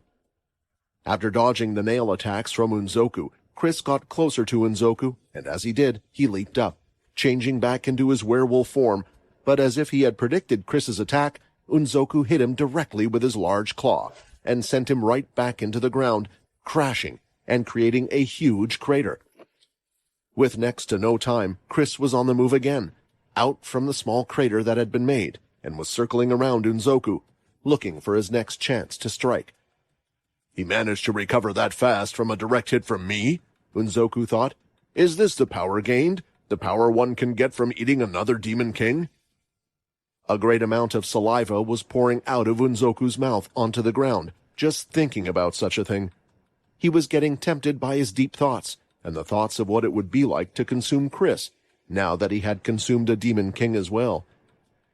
Leaping toward Unzoku again, Chris pushed off and transformed from his wolf to his werewolf form again, while the color of his fur was changing to that of a dark red. He had gotten used to the new power and strength of his body. It was time to level it up a further notch. However, his current red werewolf form looked different compared to before. This was the first case where this would happen, as usually it would only change the color and not affect the appearance of his werewolf form itself. The fur towards the back of his head at the top had overgrown and was running thick on his back, right down to the bottom of his body, where a large tail had appeared as well.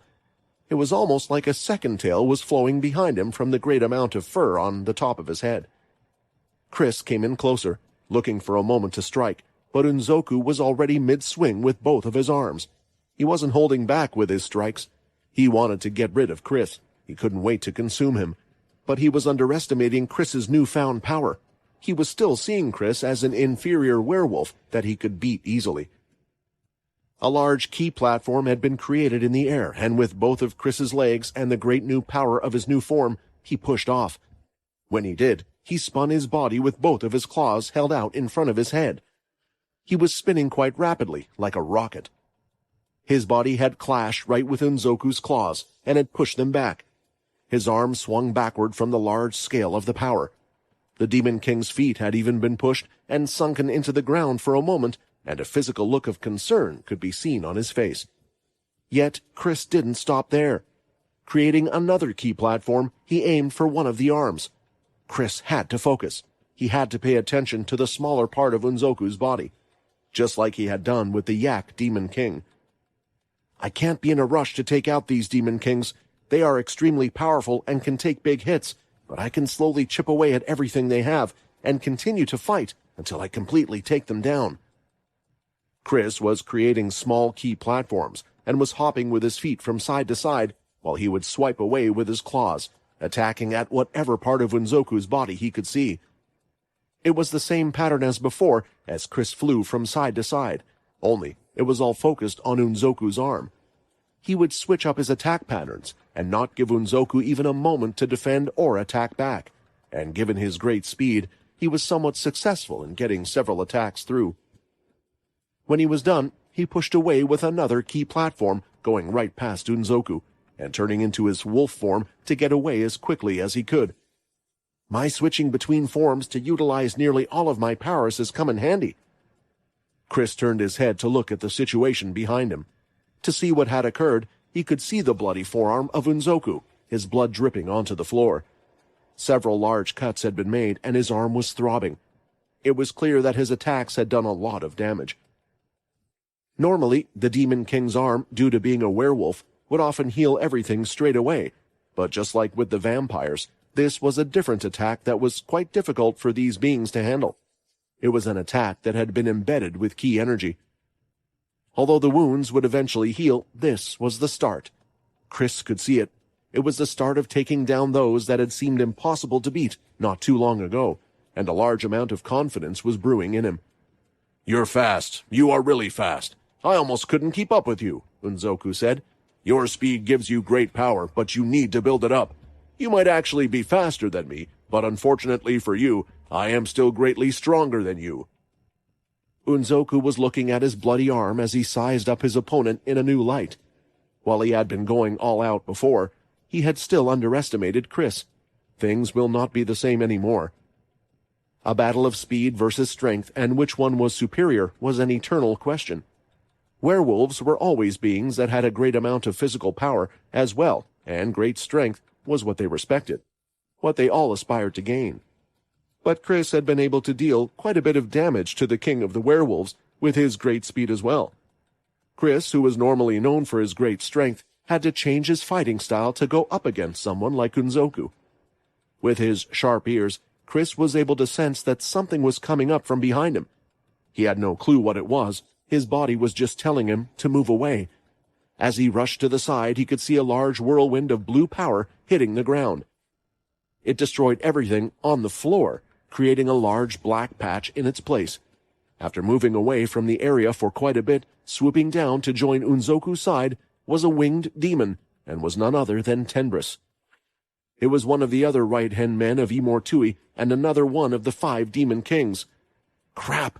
When I just thought I saw a chance of getting through this, another Demon King had to join in the fight. I'm not too sure if this one will be as easy to take out as the other Demon King either, Chris thought.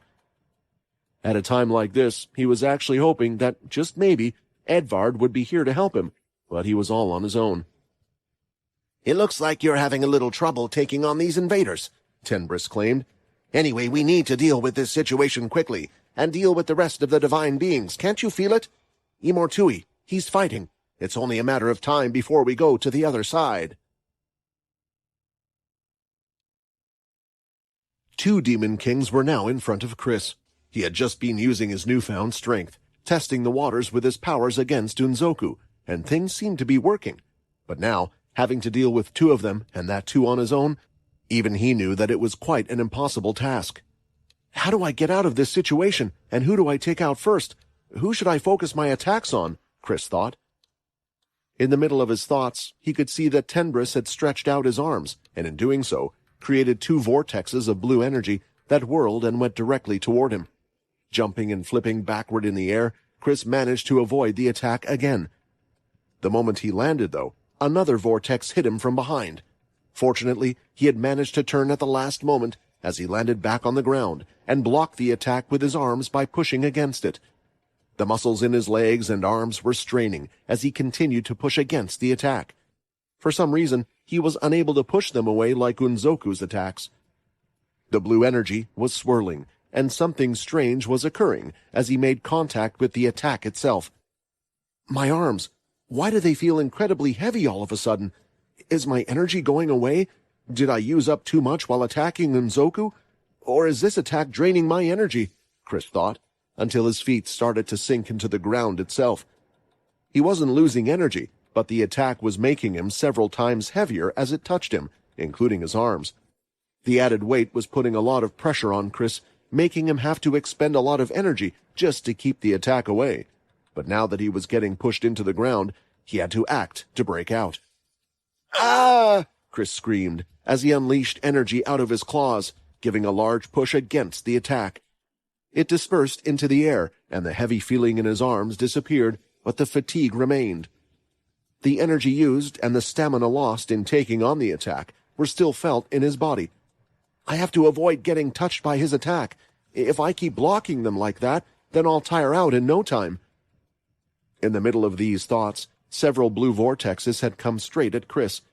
Swirls of energy not just from Tenbrus's hands, but also from his wings as he flapped them. With how many attacks were coming his way, he had no choice but to change back to his wolf form. That was the only way he would have the speed to evade all these attacks. In this form, he could run in a circle around the area they were fighting in. If there was one thing he was confident about, it was the fact that he could outrun the attack that was being used. What was concerning him, though, was the lack of urgency on Tenbrus's face. It did not seem like the Demon King was expending any real amount of power in creating all these vortexes. If that was true, Chris did not know how long he could keep up the stamina to keep running. The other worry he had was that the longer he had to evade them, the more chance there was that one of these vortexes could hit him. You should have used that opportunity to get rid of him, you mutt. If you had gone in when he was struggling with my attack, this would be over by now, Tenbrus said to his partner. Why didn't you attack when you had the chance? Now this whole thing is going to take a lot longer because of you. I thought you were meant to be fast. And I thought you were meant to be strong enough to be Imortui's right-hand man, Unzoku replied. The wound that had been made on his arm was starting to heal up. Why didn't you finish him off yourself? Unzoku pointed his hand, and he had it held out a little ahead of where Chris was. With him avoiding the blue swirls, he could see what Tenbrus was doing. Although his attacks might have seemed random, he was attacking in a certain way, so Chris would have to avoid them by only moving in certain directions. He was caging Chris to a smaller area. It was clever because how Unzoku knew exactly where to attack and at what time to successfully land a hit, and the opponent had no clue whatsoever. He was too busy simply dodging the attacks to even pay attention to the trap he had fallen into. This is extremely frustrating, Chris thought to himself. All of his focus and energy after taking the first attack was now going on avoiding Tenbrus's attack. If he wasn't exerting energy from blocking the attack, he now was running away from it. He also had to be careful of what Unzoku was doing. At any point in time, yet Unzoku continued to do nothing. Chris had worried that a combined attack from the two Demon Kings would be the end of him very quickly, but so far he had been somewhat lucky. Unlike the other demons, Unzoku didn't really have a demon form. He would just fully transform into his werewolf self, grow larger and bigger, changing his shape slightly, but it wasn't a drastic change like the others had. For him, when the fight had started, he hadn't been holding back against Chris. The two were going head-to-head with everything they had, which just went to show how much the other had improved. A moment that would have been perfect for the attack came and passed, and Chris had to just continue dodging the attacks. He got that strong just from eating another Demon King, Unzoku thought, still pointing his claw towards Chris, but not making any sort of attack. You stupid mutt! If you really aren't going to do anything, then I guess I will have to deal with this situation myself. Tenbrus flapped his wings again, and what came out of them this time were dark-colored feathers. They flew through the air at high speed, covered by the dark blue aura, looking the same as the attacks that had come before. Chris had moved, avoiding the tornado of power, but now he was heading right for the feathers. 2-on-1 is a little unfair, don't you think? From right in front of Chris, 3 figures landed. One swung his axe down, blasting the feathers away with dark flames. Another with their foot had slashed the feathers away, and lastly, another had pierced them away with a bone-colored spear. Seeing their backs, Chris had figured out who they were fairly quickly. "I hope you don't mind us giving you a little helping hand," Pultra stated. It had taken the 3 of them a while to get here, having to go the long way around, but from the shock waves of the fighting from before alone, they knew where to come and find where the action was taking place. "The good news is that we need these 2 anyway," Calva said. "The bad news is that the 2 of them are together." Although Chris did originally want to face Unzoku on his own, now that there were 2, he didn't mind the help. There was something about the fight between Chris and Unzoku from before, something raw that he wanted to keep. It was as if the 2 of them were competing for who was the best and strongest, who was the strongest werewolf. And now, with all these interruptions getting in the way, the spark was lost. The champions were thinking about something else as well. They were strong, and believed they could take out the Demon Kings, at least the ones that had already been taken out. The most difficult to deal with were Unzoku and the 2 right-hand men. They were hoping to help Chris out with 1, not 2. They really did not have a lot of experience fighting together, having only fought Quinn as a team. While they had been very easily beaten by Quinn, they did get some practice in the fight. Still, they were in the situation they were in now, and there was nothing they could do about it. There was no more time or way for them to get the Demon Kings alone. "Look at these fools," Tenbris said. "The champions betrayed us because they thought they stood a chance with these people behind them. They are truly pathetic." Tenbris raised his hands, and when he did, he felt a slight heat before complete darkness. His body had dropped to the ground, falling with no head, blood pouring out. Picking up the lifeless Tenbris's body, Unzoku opened his mouth wide as he took another bite. Battles were continuing to take place all over the red space. Massive amounts of energy were being used, and while large amounts of blood was being spilled, the inhabitants were fighting back. Even before Imortui and his group had taken over the red space, known as such due to Imortui and his power over death, the space had been a universe with constant battles. The people, the inhabitants in the red space, had fights amongst each other even more so than those in the golden space, and because of it, many of them were incredibly strong. The main issue was just how large was this Divine Brigade army, or the fact that they did not even know when more of these divine creatures would stop coming into the space. This was because it was something that wouldn't stop until the Ancient One, Celestalon, was defeated. Since that was the case, how would one defeat something that they were unable to get to? Among the many battles that were taking place, it was not just the inhabitants that were fighting for their lives. There were other large-scale battles happening over the entire space, especially on the planet of the giants. Russ, Hickel, and Peter were currently battling it out against Luce, one of the right-hand men of Imortui. After he had transformed into his demon form, they were struggling to put even a mark on him. They had eventually given him a few cuts here and there, but the damage on them was far worse. Peter had been pierced in several places on his body. The Black Swordsman had been hit. In turn, Russ was suffering from internal injuries, and his God-Slayer tier item wasn't working well against Luce's powers. When they all felt like there was nothing more they could do, dropping down from the sky, with a strange green-colored sword wrapped around by their arm, someone had interrupted the battle, getting in the way of the 2 of them. "Who are you?" Luce stated. He didn't understand what was happening. His spear had been struck, and as he tried to move it, his movements felt slower than they did before.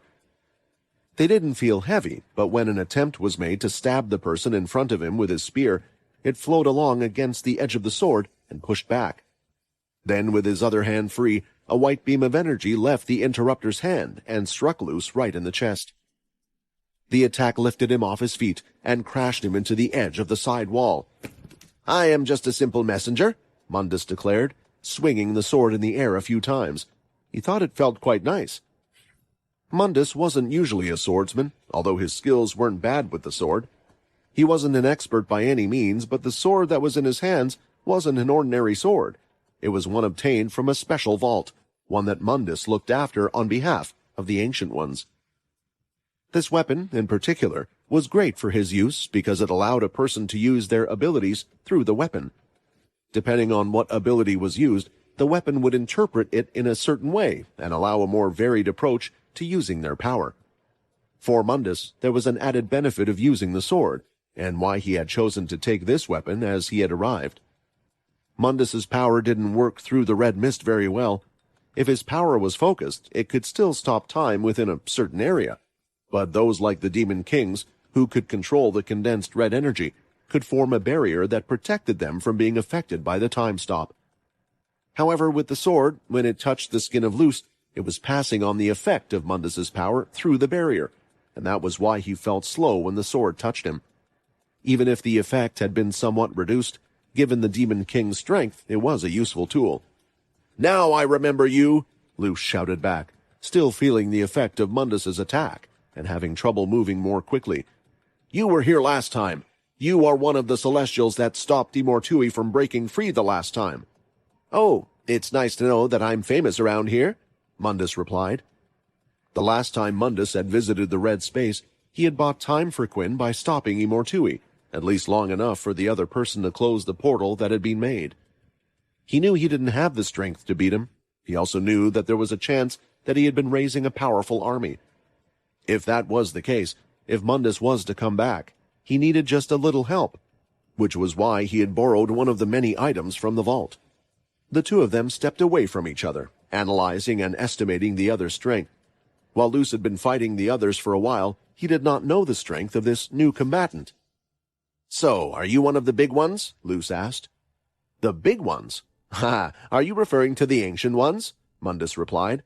"I am not, although if you are talking in terms of strength, I am still pretty strong. I must say it appears that some crazy events are going on in this place. I was not expecting so many people." Mundus glanced back at those that were behind him.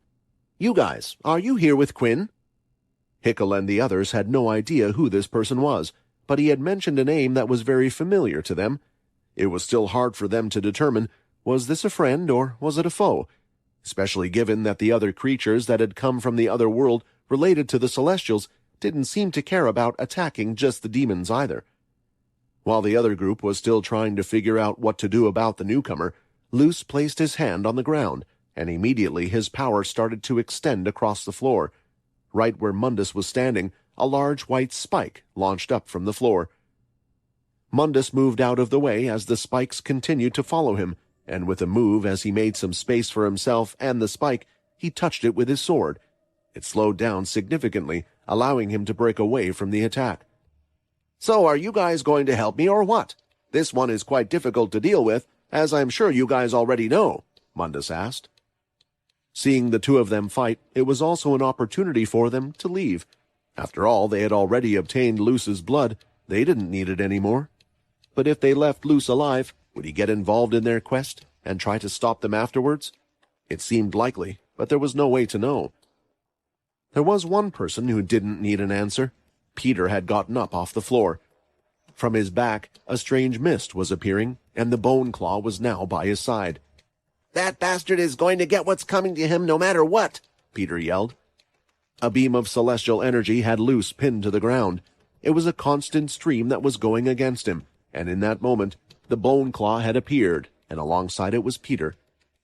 The two of them struck, hitting Luz right in his stomach, claw marks slicing against his skin, and Peter giving a devastating punch to his midriff. Peter's fists didn't stop as he continued to punch and hit, and this time he didn't have the head tails wrapped around his arms. He was using them as well to strike at any visible spot Luz had on his body, just attacking as much as he could.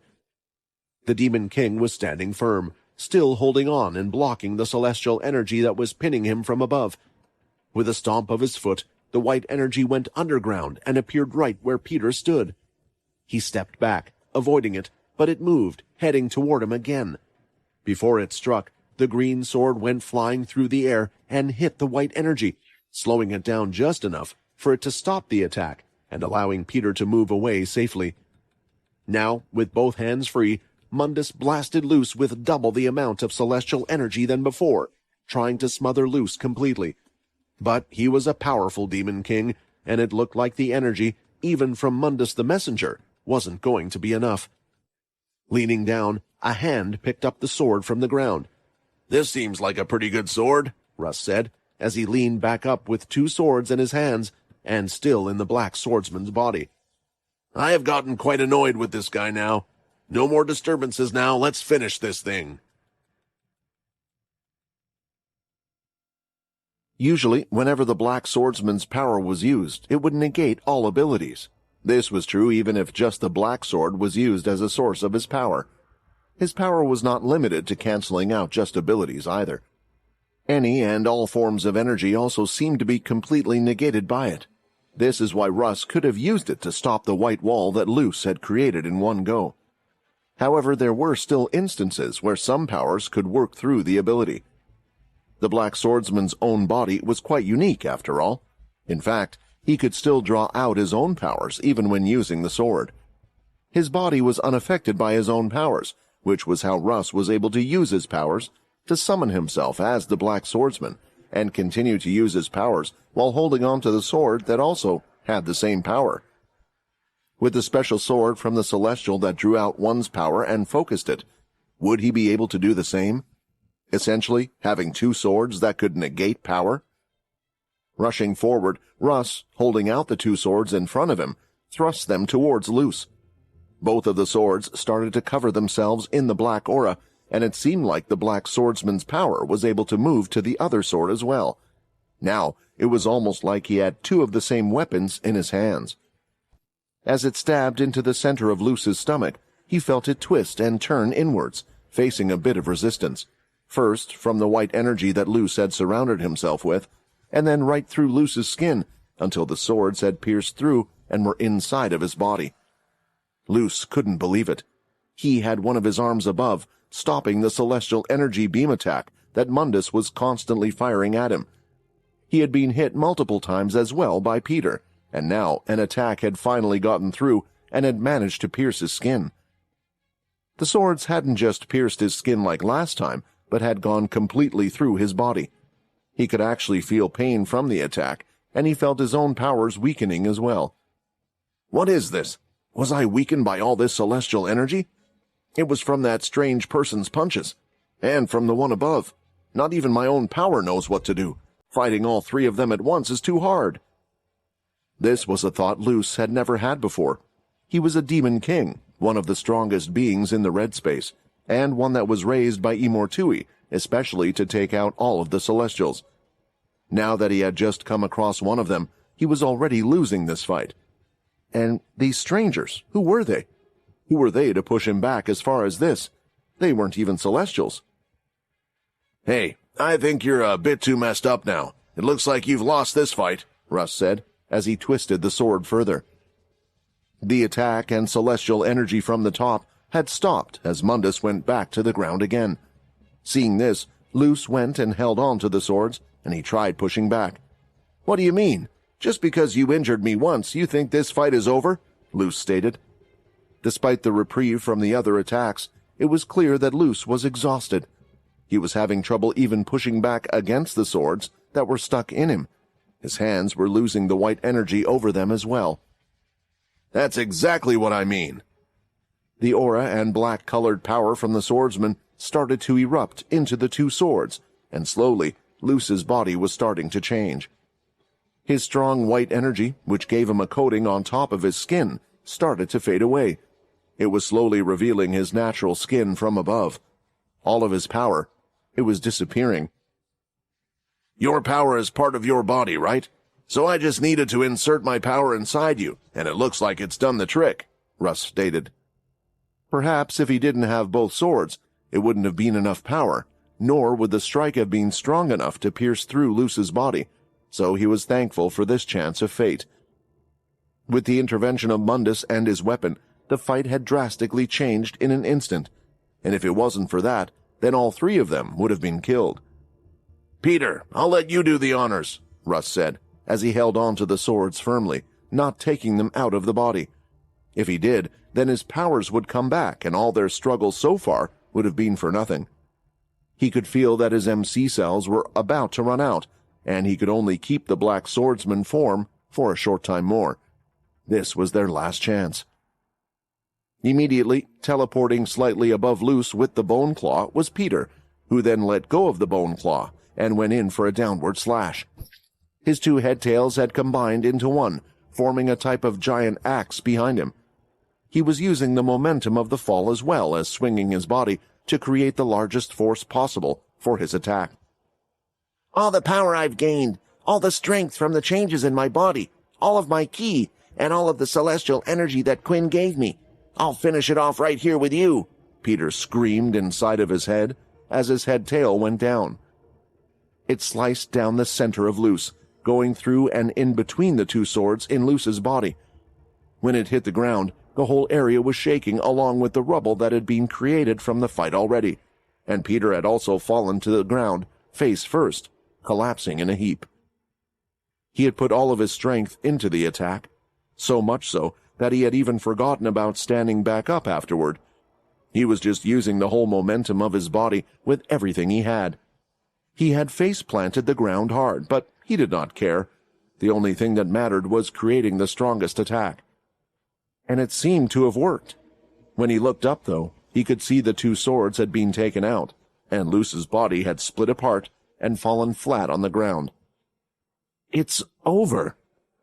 Hickle's mouth was left wide open as he rushed over to the others, his arms still no longer there. He had tripped, more exhausted than he had realized, but came right over to see the two of them there. Russ's body was already reverting back to normal. Perhaps he could have only kept up the black swordsman's form for a few seconds more, if that.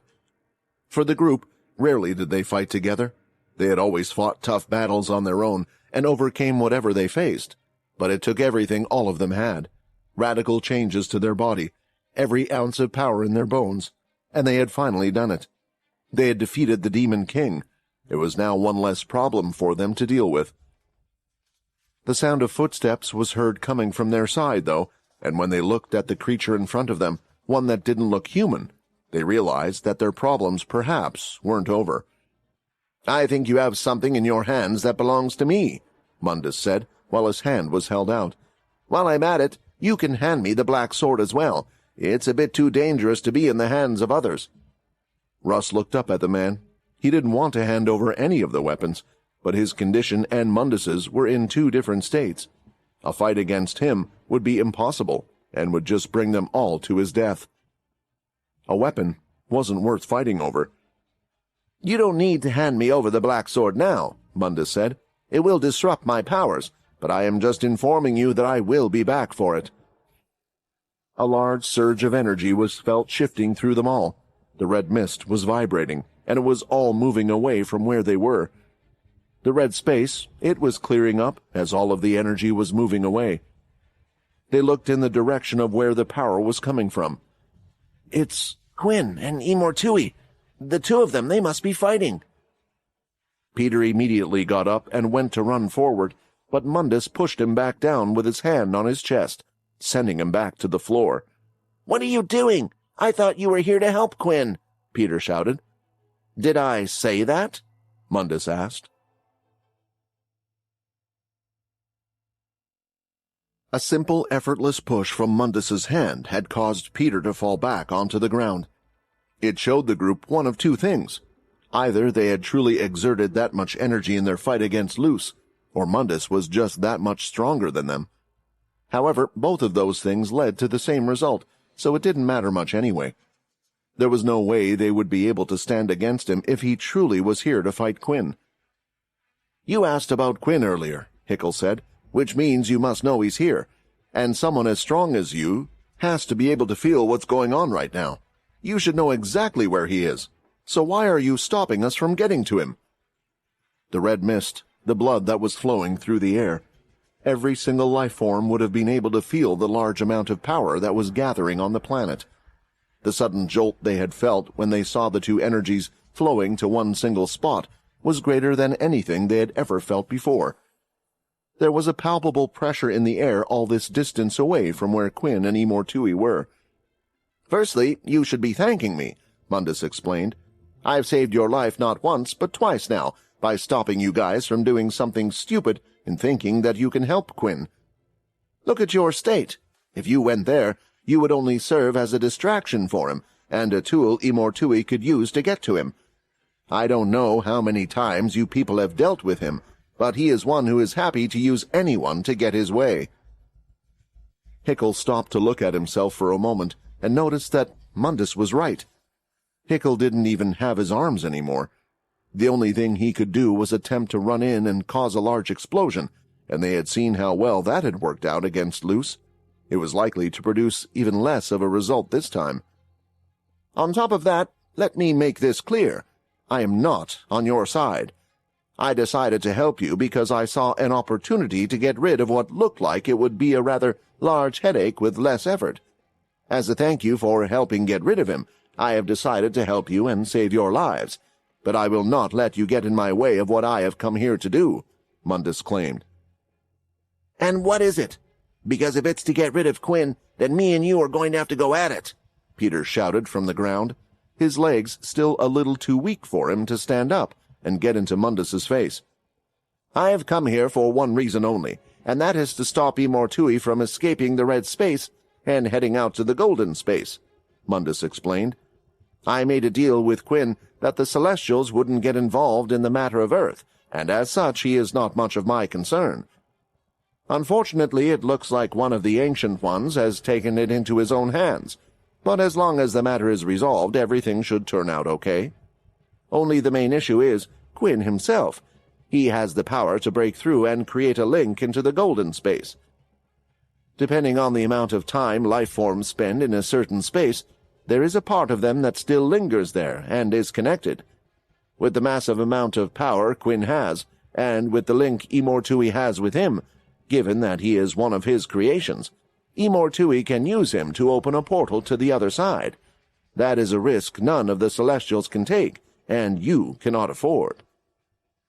This lingering connection to the golden space was the rejection that Quinn had experienced when he came into the red space that shot him all over the place. The others had a strange feeling in their bodies ever since coming here, but they had dismissed it as having been due to the red mist that was around them. "Then shouldn't you help him?" Hickle asked. "If you helped Quinn to defeat Imortui, then that would solve the problem, right? There would be no reason to worry about him coming over, and those beings could stop their attack." A small smile appeared on Mundus's face upon hearing this. If Quinn did manage to defeat Imortui, it would mean he would have power as great as the Ancient Ones. Truthfully, Mundus was not sure if that was a good idea or not. The Ancient Ones knew that Quinn was here. Him defeating Imortui would only cause them to view him as an even bigger threat. He might have agreed to become an agent of the Celestials, but given his previous interactions with the Celestials, they would always see him with some amount of suspicion. Would they allow him to just live after this? There was the added issue of Mundus helping Quinn. He had promised to keep the Celestials from bothering with Earth. How would the Ancient Ones feel if he helped Quinn, given that Mundus was here secretly, without the knowledge of the other Ancient Ones? He wanted to keep his word, keep his position with the Ancient Ones, and also stop them from learning about the God-Slayer armor, but maybe this was all too much for Mundus to ask for.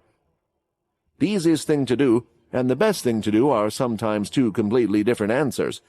If I just wanted to stop Imortui, then I would have attempted to get rid of Quinn. With him gone, there would be less of a chance of him coming over." Although Mundus said this, he thought it was next to impossible. Quinn had defeated the most troublesome god-slayers there were out there by himself. Now, with their armor, he was even stronger, not to mention whatever might have happened since he had come to the red space.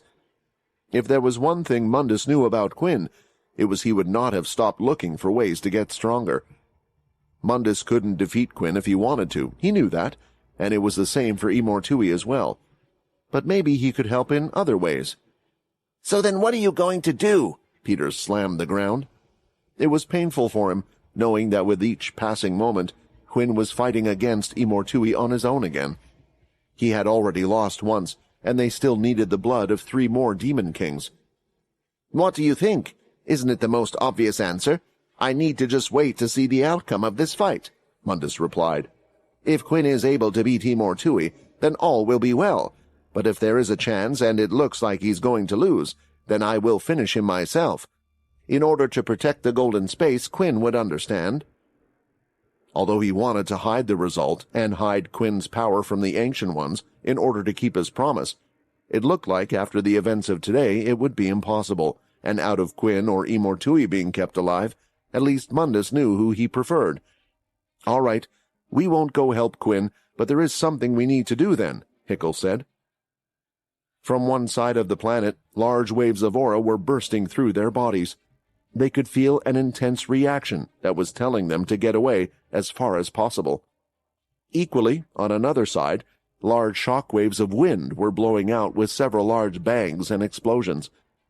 It was clear that another giant-scale battle was happening, and Hickle feared that it was Edvard, Chris, and the champions against the other demon kings. "I already protected you from death once. My debt to your friend has already been paid," Mundus claimed. "If you wish to go ahead and go elsewhere away from Quinn, then that is down to you.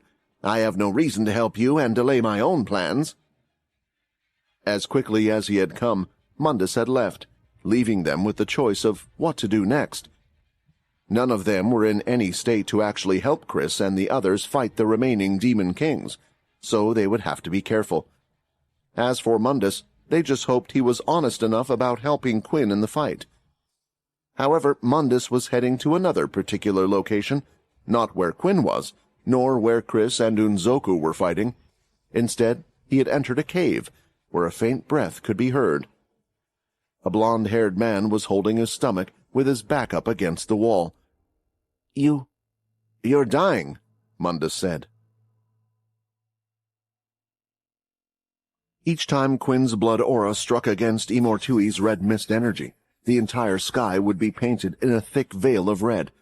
The ground would shake, and a shockwave of power would end up spreading through all of the land in sight, and even beyond that. Each and every attack was causing more destruction in the area that the two were fighting. Even though the place was already deserted and completely empty, the attacks had changed the landscape completely. Continuous clashes of their powers were hitting each other with increasing force, and the attacks weren't slowing down.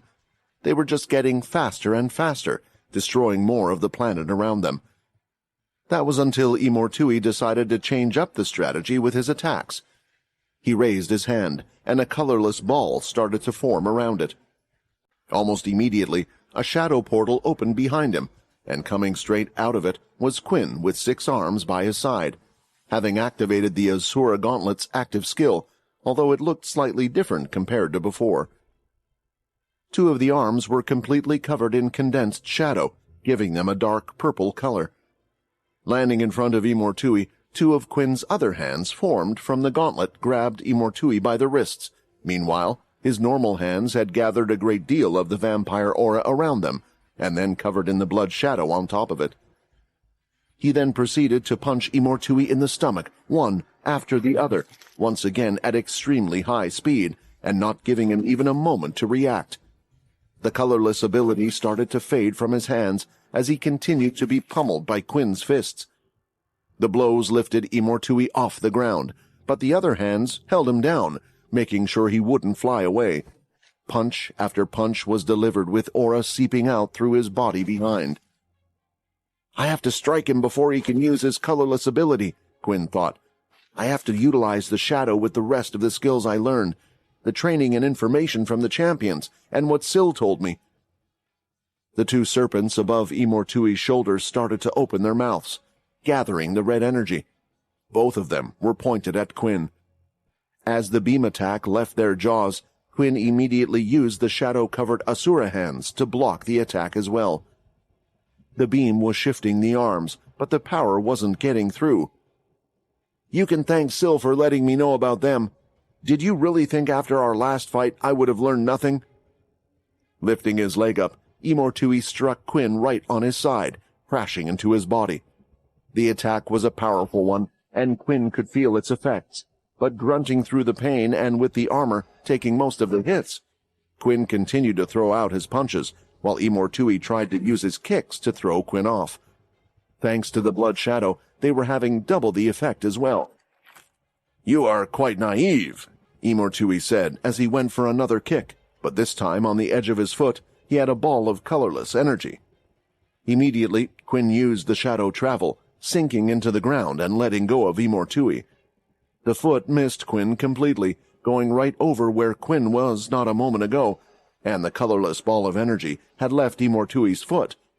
It continued to travel through the air until it exploded, making a large area colorless for a few moments before disappearing. With the shadow travel, Quinn had distanced himself from Imortui.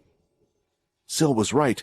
He can use the colorless ability out of his body, but it looks like if he wants to spread out its power, he can still only do so from his hands. The balls of energy, although having the same effect, disappear after a while. I won't have to worry about him throwing the energy at me, at least. Right at that moment, a red mist portal appeared just above Quinn's head, and immediately a giant fist of power came down, attempting to crush Quinn. He moved out of the way, running to the side, but several giant fists continued to follow him, crushing the ground beneath where he once was. While running, Quinn didn't stop his attacks. He continued to throw out the Asura hands, throwing out all types of different blood fists to hit Imortui. They were crashing into Imortui's body, distracting him from using his power, but didn't appear to do any significant damage to him. This is okay. I can just injure him a bit at a time. I don't need to rush things. With the limitless effect of the armor, I can keep on going. It doesn't matter if it takes an hour or 100 days. I will continue to chip at him until he's completely defeated. I'm not going to let him hurt anyone else that I care about. Tapping his boots, 2 clones of Quinn were made with a cloud of smoke. They went to 2 different sides and continued to throw out the blood fists as well. They didn't have 6 arms like Quinn, but still, with 4 more attacks all heading the same way, Imortui was getting bombarded with attacks left, right, and center. Seeing this, Imortui was getting fed up. He placed both of his arms close to his chest. They were shaking with power as the mist condensed. Then, opening it up, he threw his arms out, and a ring of energy went out from his body, filling the entire area, just like the shock waves from before. Shadow Lock! Just before the shock wave of power could hit them, though, each of the Quinns had disappeared in that moment, and when the aura passed, all 3 had popped out of the shadow, getting back to throwing out punches towards Imortui. The timing, the strength, and all the abilities and skills I have gained. I will use everything I have to get rid of him. I can't lose again. I can't this time. I have to focus. I can't make a mistake. Quinn ran ahead at great speed, ready to come around for another salvo of attacks. As he did, he could see the serpent was wrapping around Imortui's hand. He leaped up into the air, and all of the clones leaped up in the air with him. Their legs were condensed with the blood energy that was still swirling around the entire area.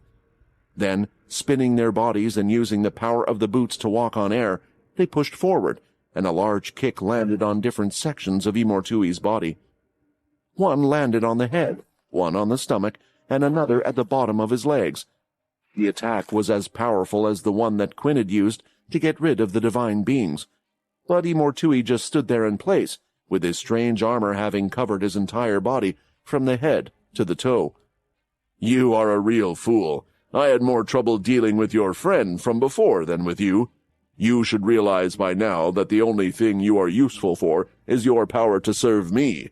You will never be able to defeat me, Imortui stated. Imortui threw out his fist, and Quinn was expecting the serpent strike that Imortui could produce, one of the most powerful attacks he had, as it added the serpent's power with Imortui's own strength. This was the most important thing Quinn had to look out for. Rushing to the side, he believed he had avoided it, but it wasn't the same attack. Out from Imortui's hand, a large red fist, like it was his own, had come out, and it extended, stretching as if it had a physical form. It latched onto Quinn's entire body and lifted him in the air, then slammed him on the ground the next second. Then the red mist portals opened up above Quinn, not just one, but 4 of them. Out from above him, several large red fists continued to pound the area where Quinn was on the ground one after the other. It hit him again and again, pounding him in one place, keeping him from being able to move. The armor was taking the brunt of the attacks, but it was hurting Quinn as he was being suffocated from the punches, until the shadow condensed above him, and it started to push up against the fists. It wasn't just the shadow, but the blood energy started to form a barrier and was pushing up against the fists as well. The fists continued to hit, but they were being blocked by the shadow as Quinn got to his feet. Pressing the side of his mask, it opened up a little at the front, and he spat out his own blood on the ground. "Come on! Is that all you got? Were you really going to take out the Celestials with that?" Quinn shouted. With all of the massive amounts of blood that was being spilled in the red space, Quinn was feeling stronger than he ever had before. The massive amount of blood aura he could control and condense down was at a level he had never experienced before. His shadow was at the strongest it had been, but he was unable to make his shadow stronger like he could do his blood aura. Quinn's shadow shouldn't have been able to block Imortui's attacks, yet he was able to. This was all because of the blood shadow. Using more blood and mixing it with the shadow in turn, making a stronger blood shadow. Blood aura with properties of the shadow, allowing him to stop Imortui's strikes, and with that in mind, Quinn had come up with an idea. Throwing both of his arms up, a force of blood shadow was unleashed, pushing all of the giant red fists of mist away. 4 of the Asura arms were being used to constantly throw out blood fists, striking Imortui non-stop. He still needed to concentrate on using his blood shadow to stop the giant red fists from hitting him. Even if he was able to stop the attacks, it was putting quite a bit of pressure on him. The clones had stepped in, but with a swing of his fists, Imortui struck one on the head, killing it on the spot, and with the other, a serpent over his shoulder snapped out faster than the clone could react, getting rid of it. The clones that had been able to land attacks on Imortui not that long ago were suddenly unable to get even close, and their downside meant that they were taken out with great ease. "At first I thought this was all a bit of fun," Imortui said, "but now this is seriously getting annoying." Placing both of his palms together, Quinn spread them out and formed something. It grew in size and was the same color as the shadow blood, with a dark red coating around it. Now in Quinn's hands was a large scythe. Pressing the side of his God-Slayer mask, the lightning attribute was activated, and the entire thing was sparking with red lightning blood aura coming off the scythe. It shocked the ground, destroying it as it hit the floor, and was constantly hitting the ground around the area, destroying everything, even striking the air, getting rid of large pockets of the red mist that were swirling around. Quinn dashed forward and swung the scythe by his side. He was still several feet away from Imortui, and it didn't look like the scythe would hit him. When it swung out, it started to extend. Lifting his arm, Imortui blocked the strike, and his whole body slid across the ground. As the scythe was touching his skin, it continued to shock him bit by bit, and from the look on his face, the attack was actually somewhat hurting him. The serpent bit down on the scythe from his shoulder, and then with his other hand free, Imortui held on to the edge of the scythe. His colorless ability activated in his hand and started to grow. The blood fists continued to crash into his body, not letting him concentrate, and making the colorless power fade each time he tried to activate it. But he had already done what needed to be done, taking part of the energy out from the strike, which allowed him to get away. Imortui swung the scythe to the side, pushing it away. He then leapt up in the air, and as he did, a mist platform landed under his feet. "You annoying little rat!" Imortui screamed. Lifting the blood shadow scythe behind his head, it started to grow in size behind Quinn. It was extended, growing larger, and power was swirling around it from all over. The blood that had been spilled all over was not traveling to the scythe. Imortui, on the other hand, was moving his hands at a rapid speed, and several of the mist portals started to open around Quinn. They had surrounded him in a circle. "You have made a big mistake. I truly wanted you to join my side, but now you leave me no choice. There is going to be no second chance for you," Imortui stated. Out from the portals, several large giant fists made of red mist went out. All of them at the same time had crashed into Quinn, hitting him at once with an attempt to crush him. With what power Quinn had, he attempted to block it with shadow, but the power still seeped through and bashed into him. His insides felt like they were twisting and turning, but he still had gathered power into the giant blood shadow scythe. He swung it with all of his might, forcing the ki in his body to move his muscles and do the work. Even as his own body was being greatly hurt by the giant red fists, he was putting all his energy into the shadow blood scythe. The large scythe was swung down, and from above, Imortui could see it approaching him. Turning his body into the strange red mist, Imortui soon appeared directly above the scythe, and the two serpents started to wrap around his arms. You never stood a chance against me, Quinn. I was trying to show you every step of the way. No matter what power you have, no matter what you did, I could best you. I thought you would see the way in the middle of this fight, but you just kept on going. With the serpents now around his arms, Imortui threw both of his hands out, aiming right for Quinn. Several fists had already gotten him pinned, and this time, his blood shadow was not able to protect him. Shadow Lock. Quinn attempted to use his Shadow Lock skill, but it wasn't working as quickly as it did before. The shadow crossed his back, and he was wondering why that was. When he looked around him, he could see that the color had faded. When did he... The large strike from above, unleashed by Imortui, covered all of Quinn's body. It had hit him, destroying every part of him. Mundus, who was far off in the distance, had been paying attention and was looking out at the scene. No, I have to do something, Mundus thought. He tried to get up from where he was and push himself forward, but the erupting power from Imortui had pushed him back. Even with his body covered with celestial energy, Mundus, or anyone else, or any creature, was unable to approach. The immense power of the attack was felt not just by those on the planet, fighting elsewhere, but also outwards on other planets in the red space. If a creature was weak enough and got caught in this energy, it would just end up losing its life. The large-scale attack continued to hit Quinn, and the power was seeping out sideways, covering the entire area. From a distance, no one could even see what was going on, but Quinn knew. His armor was being ripped to pieces once more, and the system screen had come up once again. Your armor has been destroyed. Armor is currently being repaired. When the attack faded, Quinn was left lying on the ground on the scorched land. There was nothing but black earth all around him. It was a miracle that the entire ground had not been destroyed by the attack. Quinn himself did not seem to have fared much better off than the surrounding area. His skin looked to have been melted off his body. Parts of his armor had melted into his skin as well. He tried to move the muscles in his body, but it felt impossible to do anything. The swirling blood power that was constantly heading towards the planet had stopped as well. Landing by his side, Imortui walked over to where Quinn was. He could see that his life was already fading from his eyes. You are certainly a strong one. Even the Celestials would have struggled with taking a double serpent strike head-on and be in as good of a state as you are. You have been through a lot. Imortui then lifted Quinn up by his neck. His limbs fell to his side, and there was no struggle at all. The life had gone from his eyes already. A body that hasn't disappeared into ashes. You certainly are a strange one. You, who was born from me, we could have ruled everything together.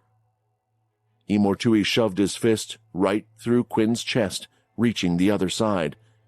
A large hole had appeared, and in Imortui's hand there was what vampires left behind after their death.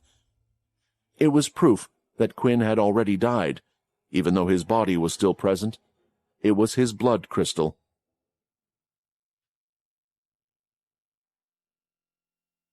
In the first battle against Imortui, Quinn had been placed in a difficult situation. For one, he had just gone against one of the other demon kings. During his fight, he had been affected by the red mist energy when the other demon king had transformed into his demon form against his will. Because of this, the armor that Quinn had worn had broken. When he finally got out of the demon form, he had run out of blood aura as well, and barely had any power left in his arsenal. It left him in an extremely difficult situation as he faced Imortui. It was a miracle that he hadn't been captured then and there. He now knew that it was because of his friends, because of Syl, Peter, and the others, that he was even able to escape that situation. As for the second battle, he was a lot more prepared.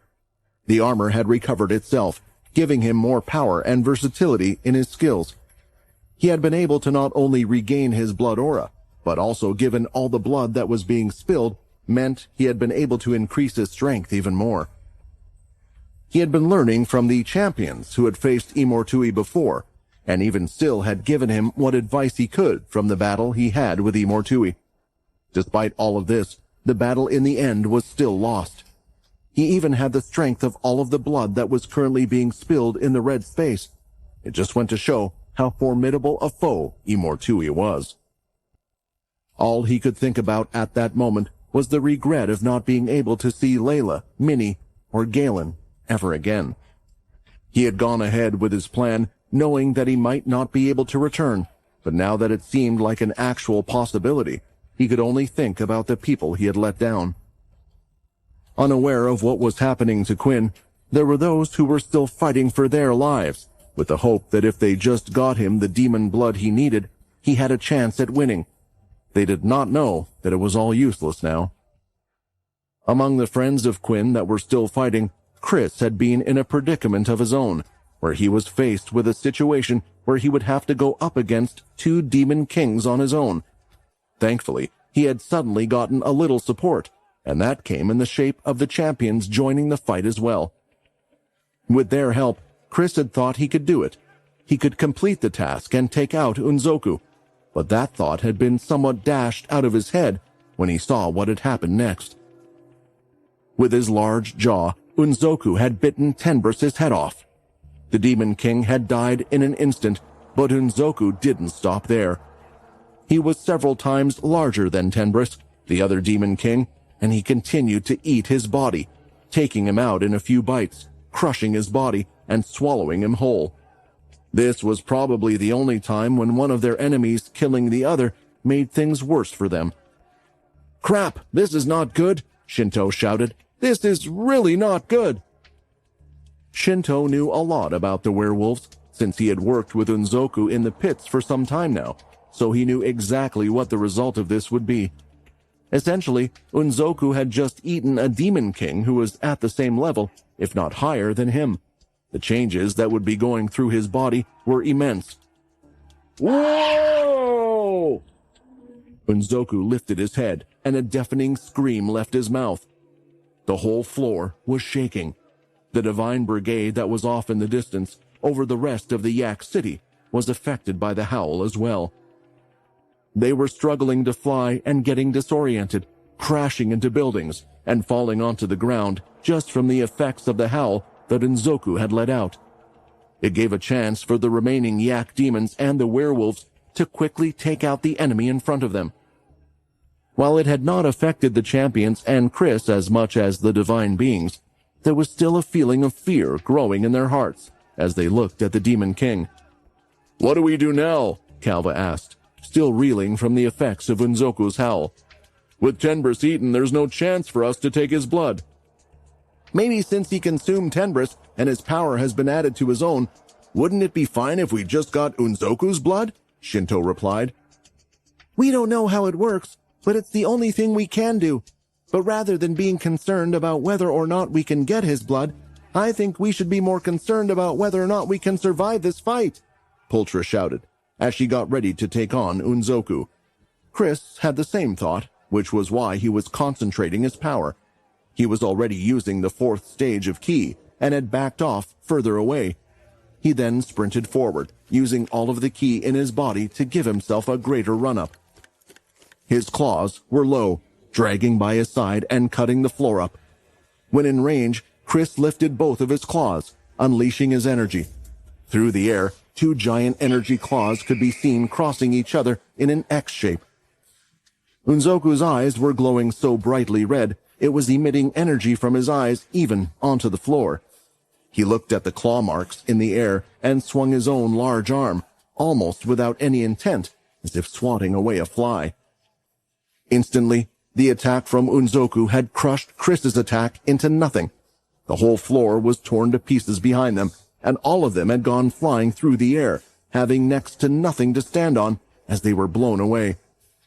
The Yak City had giant markings through it where entire buildings had disappeared. From above, The city looked like it had been scratched with the hand of a giant. Getting up from one of the building's rubble, quite a distance away from where Unzoku was, the champions were wondering what had happened. They hadn't been hit directly by the attack, so was it just the force alone that had sent them so far? One by one, they got up from the rubble and looked at each other. "I'm not sure it's going to be entirely possible to even get his blood," Shinto said. "With the power he just displayed, are we sure that he's any weaker than Imortui right now?" Even Unzoku was thinking the same thing. He looked at his hand and the destruction he had caused. His face was uncontrollably smiling. Just a simple swing had left behind a huge swath of destruction. He wanted to find out what more he could do with his power. This is the power I gained from eating just one of the Demon Kings. It was something I should have done a long time ago. If I had eaten the others, I would have long surpassed Imortui. But no matter, there are other morsels for me to feast on now. Maybe if I eat that other werewolf, I will grow even further to the next stage.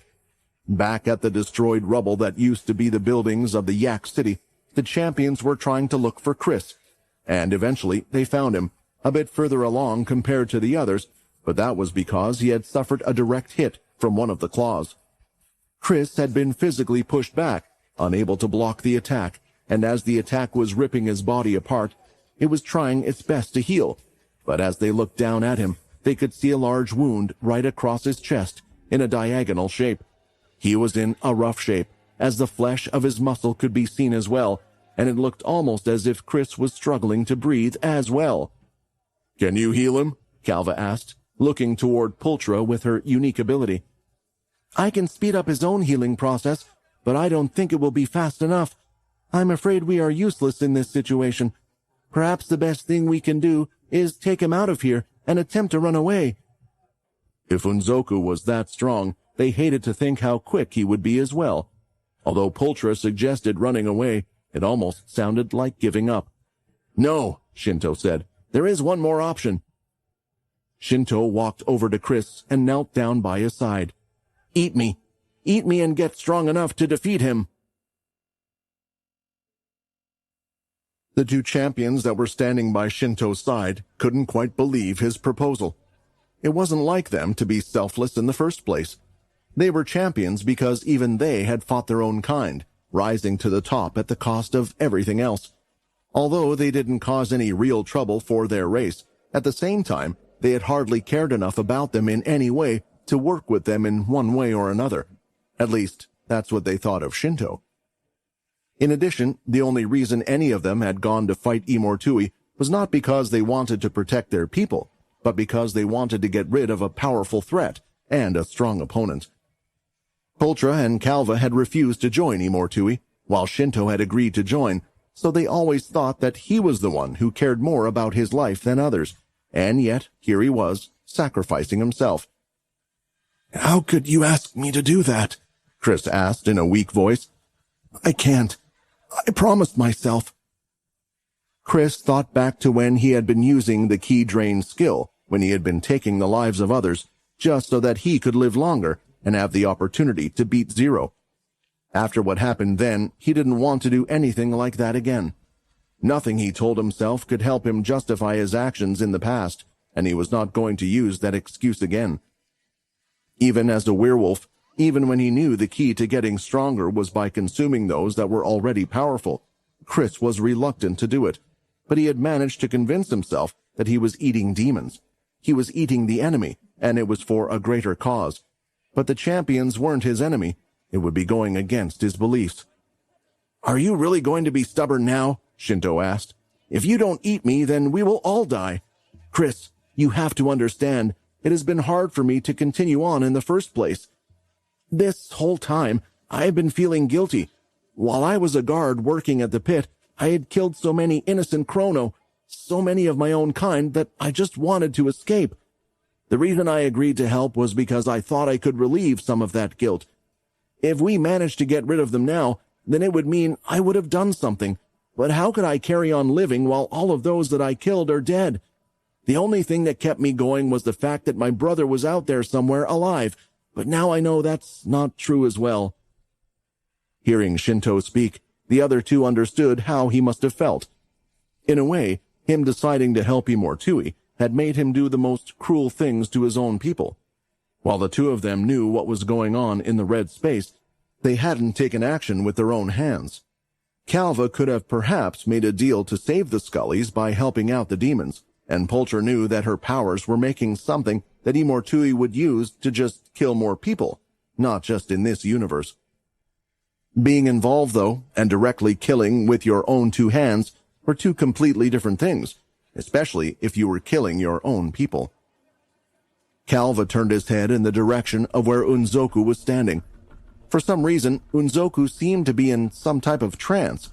He was looking at his own hand, just smiling at it in and out.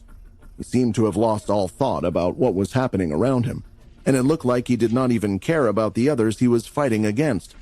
It was unsettling, to say the least. He's right, Calva shuddered, as he turned his attention back to the group. But even if you eat Shinto, it won't be enough for you to take on Unzoku. You will need to eat all of us to stand a chance. Excuse me, Poulter said, hearing that Calva was just offering her up like that. Come on, Poulter. You must also see that this is the only way, Calva explained. Even with our strength, if we were to attempt to fight by his side, we would be no help. The only way we can help is this way. Poulter didn't like it. She could see that this was the only way for them to get out of the situation they were in, but that would mean ending her own life. She had already spent a good section of her life trapped away and not experiencing everything she wanted to experience. She was not interested in simply throwing her life away. The reason she had decided to fight back was for freedom, but if she lost her life, then freedom wouldn't even matter. She did care for her life, which was why it was hard for her to do as Calva suggested. "You don't have to give that look," Chris said, pushing himself off the floor. The wound was finally closing. It had taken some time, but his werewolf body was finally recovering, and he now looked fine enough to at least stand up.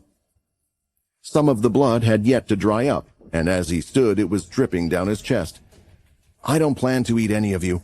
There was a while there that I forgot the actual goal that we were fighting for. Before, I was still thinking about beating him. Something in me wanted to know who was better. I know after taking that hit, it's impossible, so all we can do now is complete our original goal and get his blood. I won't have to eat anyone." Before Chris could move forward, Shinto stood in front of him and drew out both of his axes.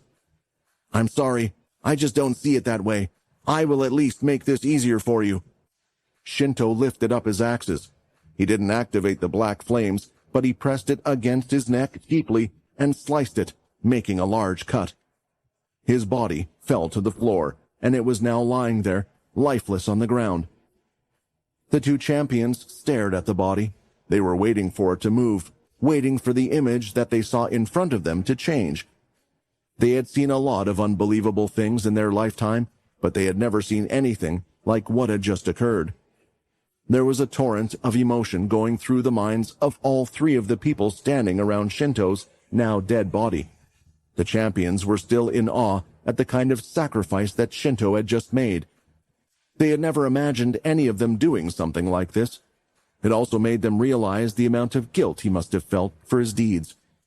Chris's face was also going through several emotions as he looked at the body and realized what it meant. He really killed himself. He actually went through with it? Calva said.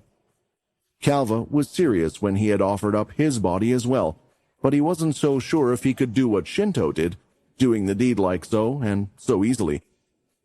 "Chris, you have to eat his body," Poulter said. "I know it might not be right of me because I didn't want to give up mine, but he took his life to pass it on to you, so you could defeat Imortui. You can't waste that." Chris knew Poulter was right. While he had not wanted to do this, Shinto had taken the choice out of his hands. He quickly went down to the body of Shinto. "I will never forget your sacrifice, and I will carry your body inside of me, so you stay alive inside, and I'll make sure to complete the task. I will make sure that your people will be free."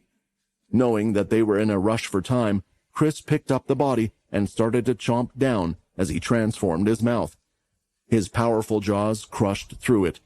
He swelled bit by bit and had eaten the body in seconds. It was an amazing sight to see, as one wouldn't know where the body went, but it was something the champions never thought they would see, a champion being eaten right in front of their very eyes. After finishing consuming the champion, just like when Chris had eaten the Demon King, he felt a surge of energy go through his whole body. The cells in his body were on fire. They were supercharged with strength, and something else seemed to be happening. When Chris went to look down at the palm of his red-furred hand, he could see black flames covering it. Chris looked down at his hands. He was still in his stage 4 key form, giving his fur a red appearance. It wasn't the only thing that was present. Black flames surrounded the outside of his hands. They were flowing all over his arms as if he was on fire, yet he felt no pain in his hands at all. These flames, I've seen them before. They look exactly like the ones Shinto and Hinto both used, but why can I use them? After consuming Shinto's body, Chris felt re-energized as he normally did. A surge of power coursed through his entire body. On top of that, the large wound that was across his chest had healed up in a moment as well.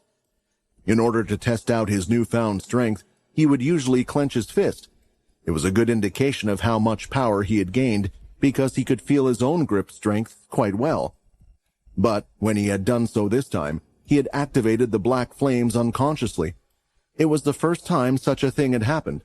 When he had eaten the demons earlier, Chris had gained new strength and new powers related to that of a werewolf.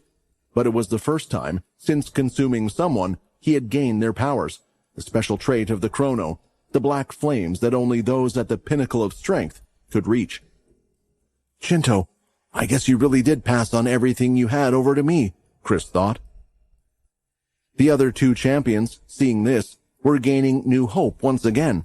They saw the new strength, and if they could pile their power onto Chris as well, it might just work. They readied themselves as they tried to come up with at least half the resolve that Shinto had to take their own lives and offer their strength to Chris.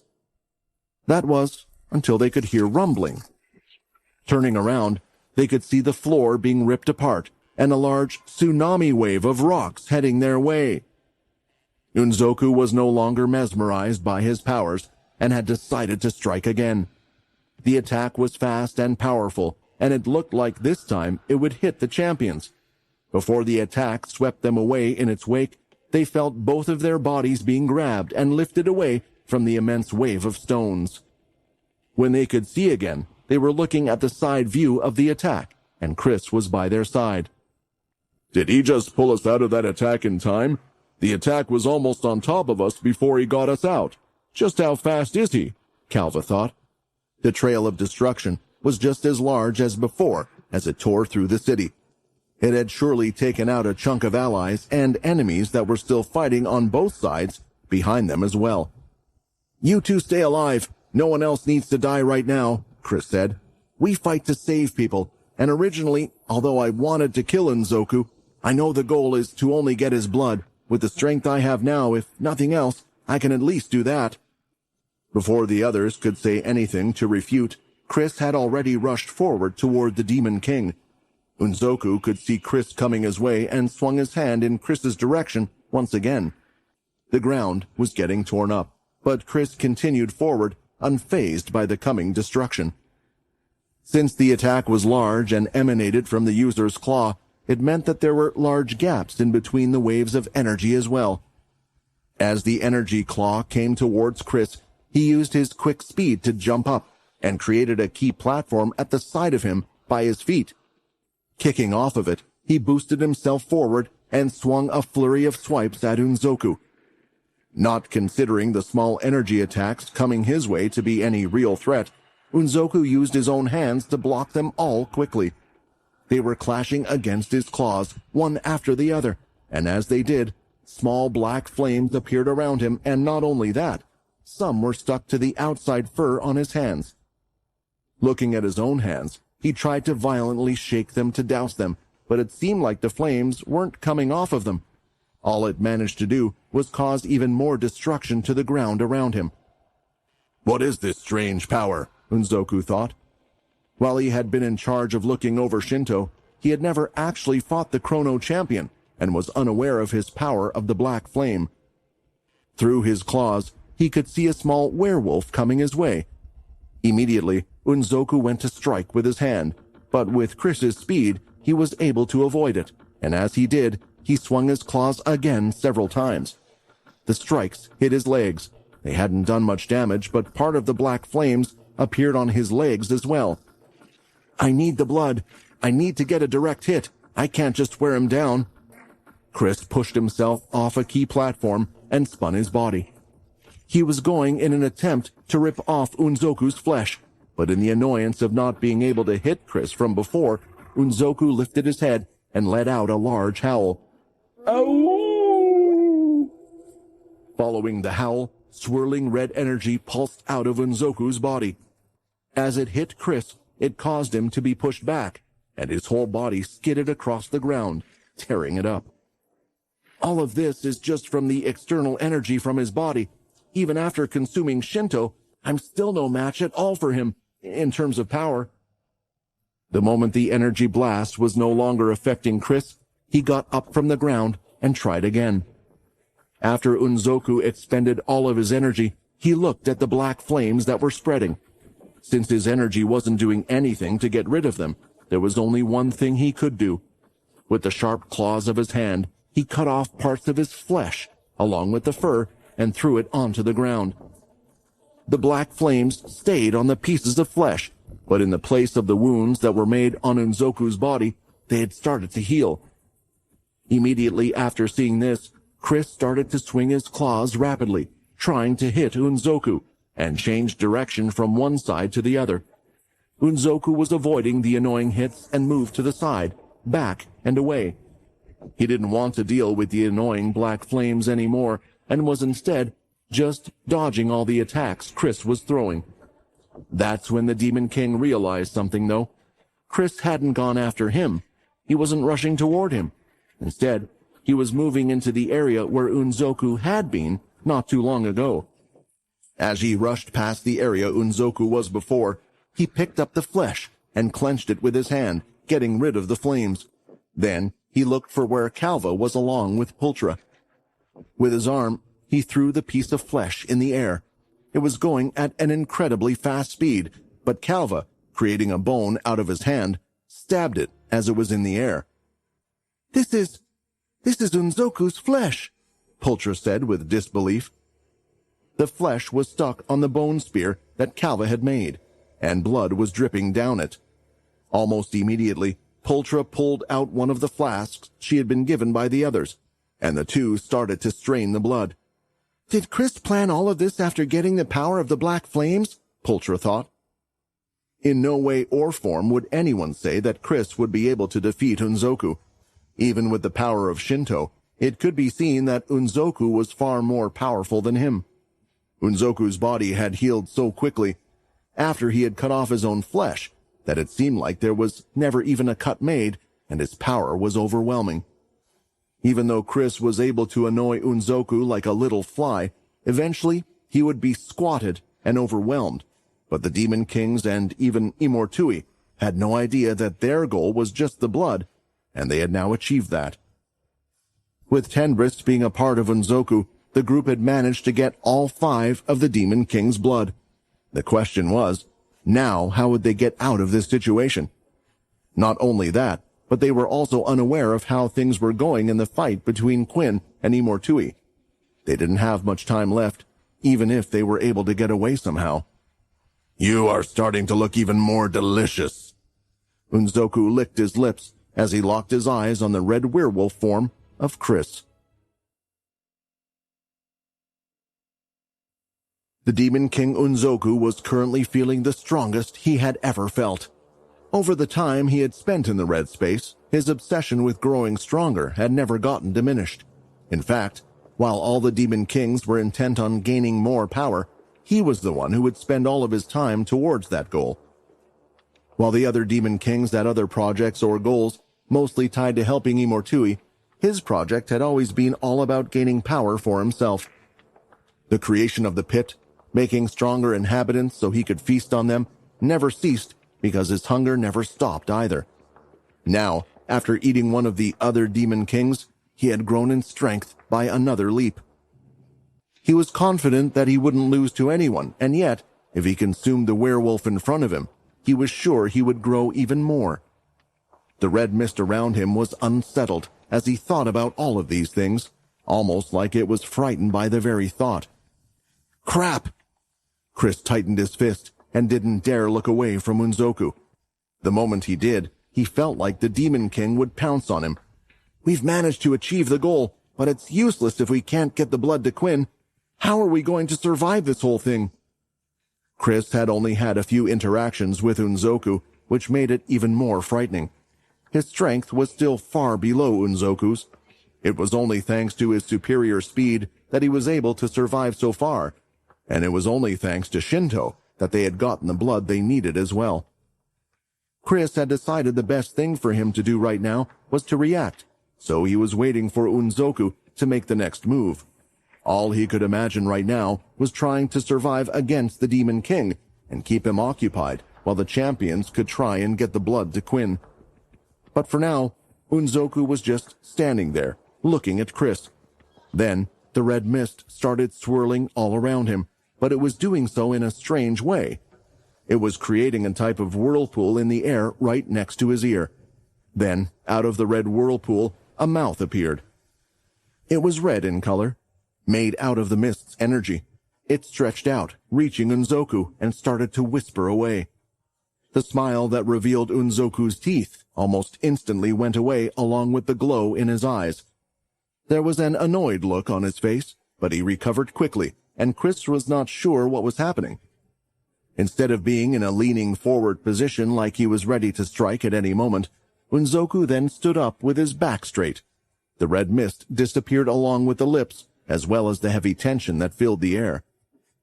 It looks like my calling has come, and I have bigger things to deal with. Whether you guys survive what is about to happen is down to you now, Unzoku said. He was not looking in their direction, but it was clear that his words were directed toward the champions and Chris.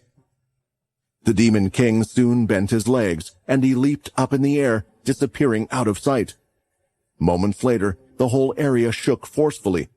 They couldn't see him land, but they could feel his power even now. What just happened? Did Unzoku just leave like that? Calva said, somewhat relieved. He had already counted his last moments at least 10 times during the fight, and now he felt great relief. However, there was a part of him that still thought this might be some kind of cruel joke that he was playing with them. I don't understand it myself, Chris said to the others, but it looks like we managed to survive, somehow.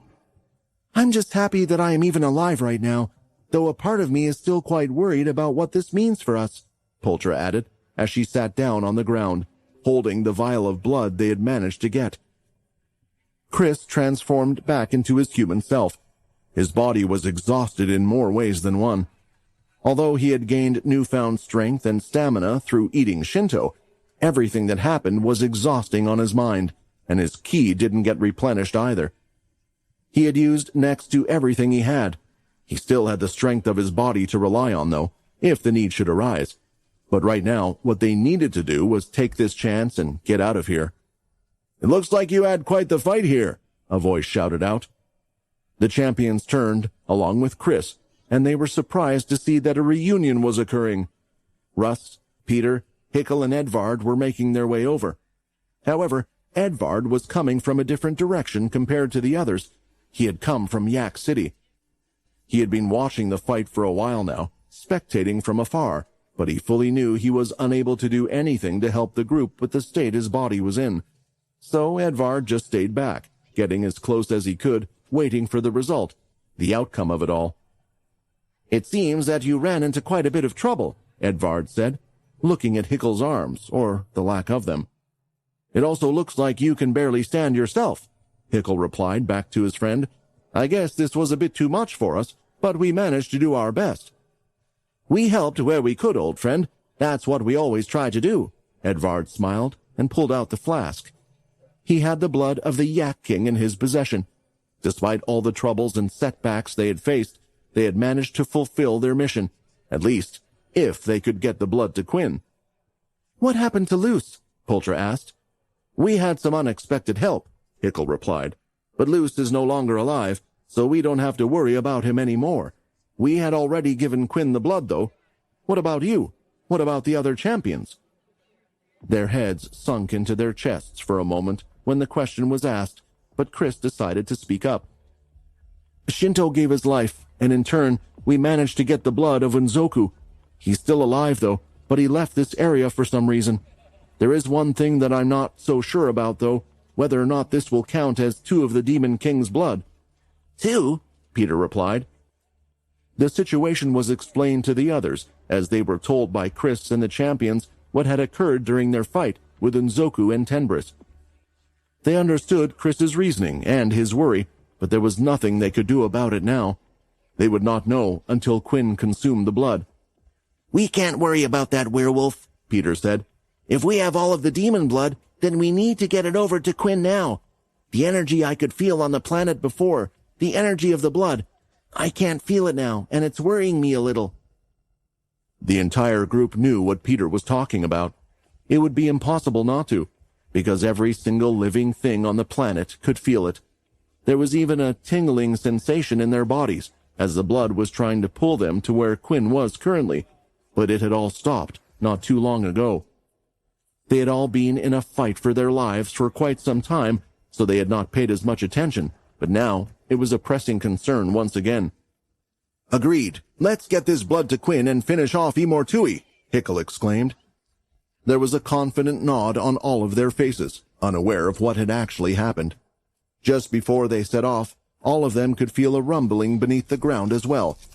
It wasn't short, it was a consistent sense of rumbling.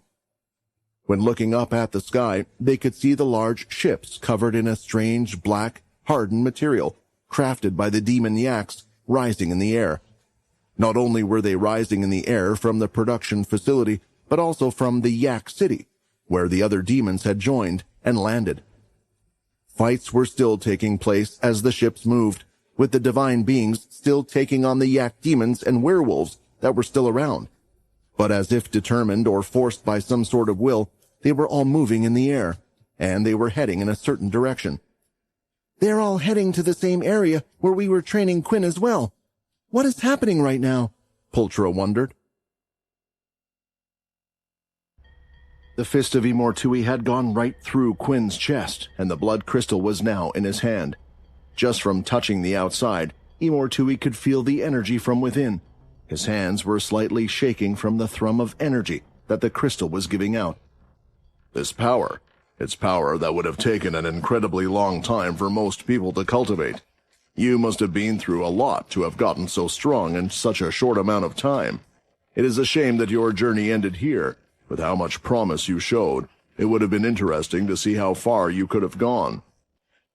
When Imortui's arm was pulled out, the lifeless body of Quinn fell to the floor. Blood was dripping from the hole in his chest, soaking the ground beneath it, and his eyes showed no sign of life. As a god closely connected to both life and death, Imortui knew for sure that Quinn had perished, and he was no longer someone he needed to worry about. However, despite having not really followed the growth of the race of vampires for a very long time, a creation that he had made all those years ago, he did know one thing for sure. Original vampires, the first creations of Imortui, when they were to perish, their bodies usually turned into ash. Yet even though a few moments had passed, Quinn's body still hadn't done so. He was not aware of how Quinn had gained his power, but given how strong he actually was, he had assumed that his power would be similar to the originals. In the end, this was only a minor thought in his mind, as his eyes were drawn to another strong power that Quinn seemed to possess. The armor that was on Quinn's body, Imortui could sense that it was powerful, and even though it was mostly destroyed into pieces, and those shards were practically embedded into Quinn's body, it still had a sense of power about them. But what could any armor do if the person who was wearing it was dead? It was useless, and Imortui was far more focused on the goal he had been waiting to get to for a long time. The connection of the crystal is strong with the golden space, and the power of the crystal is something that is similar to my own. A bloodstone is a complicated object. It's not just a simple stone that stores the vampire's powers. It has more than just that, Imortui thought, as he started to gather the red mist around the crystal. The red energy in the universe was once again being gathered in one place, but instead of going to Imortui, it was going to the crystal now.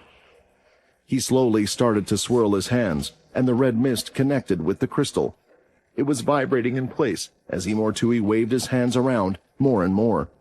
More of the red mist started to gather, and the crystal was beginning to light up. Imortui let the crystal go from his hands, and it was now floating in somewhat of a sea of red mist, attracting even more of the power to itself. Just a little ahead of where the crystal was, the red mist was forming a relatively large circle, and inside that circle, patterns and shapes, along with strange writing, were forming. It looked similar to the magic circles that Agent 4 was able to draw up. In your last moments before death, you would have had a strong emotion, a thought in your mind of a particular place. Those strong emotions would have spread through your body and even kept in the bloodstone. Wherever this bloodstone opens will be the place that you thought of in that moment. I guess the one saving grace is that you won't see the ones you care about the most die in front of your eyes. Imortui moved his hands away, and the crystal was being held up by his strange red power as it started to glow further. A beam came out from the crystal and hit the magic circle that the mist had formed. The moment it connected, the mist started to glow bright red as well, and all merged into one large image. Finally, the energy from the bloodstone was being used, and it was breaking through, creating a portal from one world into the next. Moments later, from above, a small object was seen, getting larger by the second. It then crash-landed by Imortui's side and shook the ground beneath them. "Oh, so it looks like you finally achieved it. We are finally moving forward," Unzoku said, as he arrived in a cloud of dust. "I got your message, but I thought it might have been a trap." The Demon King Unzoku had stopped his fight, as a message had been delivered to him, and not just him, but the rest of the demons as well. This was the beginning of Imortui's invasion of the golden space. The portal, it isn't strong enough for us to go through just yet. If we try now, our bodies will just get rejected. But as for the other demons, they will be able to make it, Imortui explained. "Don't worry, the fleets are already on their way. I will let my army of werewolves head in first," Unzoku replied, and started to look around the place. He could see the dead body that was on the ground, but he was wondering about something else. "Where are the other demon kings? Where are Luce and Bisha?" Unzoku asked. "You're not going to ask about Tenbris?" Imortui said, giving Unzoku the side-eye. It was as if he already knew what had happened. "All of them are dead. You and I are the only two left, but it's all we need to take charge and get rid of the Celestials. We accomplish this, and you can have and do whatever you wish." Unzoku seemed unfazed by it all, and in the distance, they could see the large fleet of ships moving their way. He did feel a slight regret at not having the chance to eat any of the other demon kings. The Divine Brigade were still annoyingly fighting with their forces, but Imortui didn't care. In his mind, the war had just started sooner than he thought. The only real difference was that the Celestials were the ones that had thrown the first punch. When they went to the golden space, it would be a free-for-all. As he knew, the divine beings targeted anything on sight. They would be as much of a hindrance for the Celestials, if they even wished to keep the mortals of the space alive. "That body, it still has power left in it," Unzoku said. "Do you mind if I eat it?" Although the bloodstone was no longer with Quinn, there was still a strong energy left in the cells of his body. Unzoku was already imagining just what stage he would get to. Would eating this body on the ground be the same as if he was to eat that werewolf from before? Unzoku's question brought Imortui out of his reverie. "Sure, go ahead," Imortui stated, as he waited patiently for the other demons to arrive and the portal to open. He had been waiting so long for this moment, and now it was going to be just a little longer. He had all the patience in the world, since the one who had caused him the most problems was already gone. Unzoku came close to Quinn's body, and when he went to snatch it with his hand, a blonde-haired figure appeared right in front of them. Immediately, it was covered in large blue lightning all over his body. "Don't touch him!" Syl shouted at the top of his lungs. Lightning struck out from his body constantly, rapidly firing out and hitting Unzoku. It sent a weird tingling sensation through his body. It didn't do much damage, but had frozen him in place. "You again? How are you still alive?" Imortui shouted as he saw who it was. Syl immediately grabbed Quinn's body, and as quickly as he had arrived, he had disappeared. "Damn it! Damn it!" Unzoku screamed, and the ground beneath his feet started to crack. He had recently gained a large increase in strength, and he was still feeling a high of that power gain. He wanted more, and desperately. The person who had been strong enough to not only go against Imortui, but also kill another Demon King would have been a great snack for him, and now he had lost his chance. "Don't worry about them. He was already dead, and the others should be close to it anyway," Imortui calmed Unzoku. "We have to focus on bigger enemies." But at that moment, Unzoku's focus was not on the battle ahead.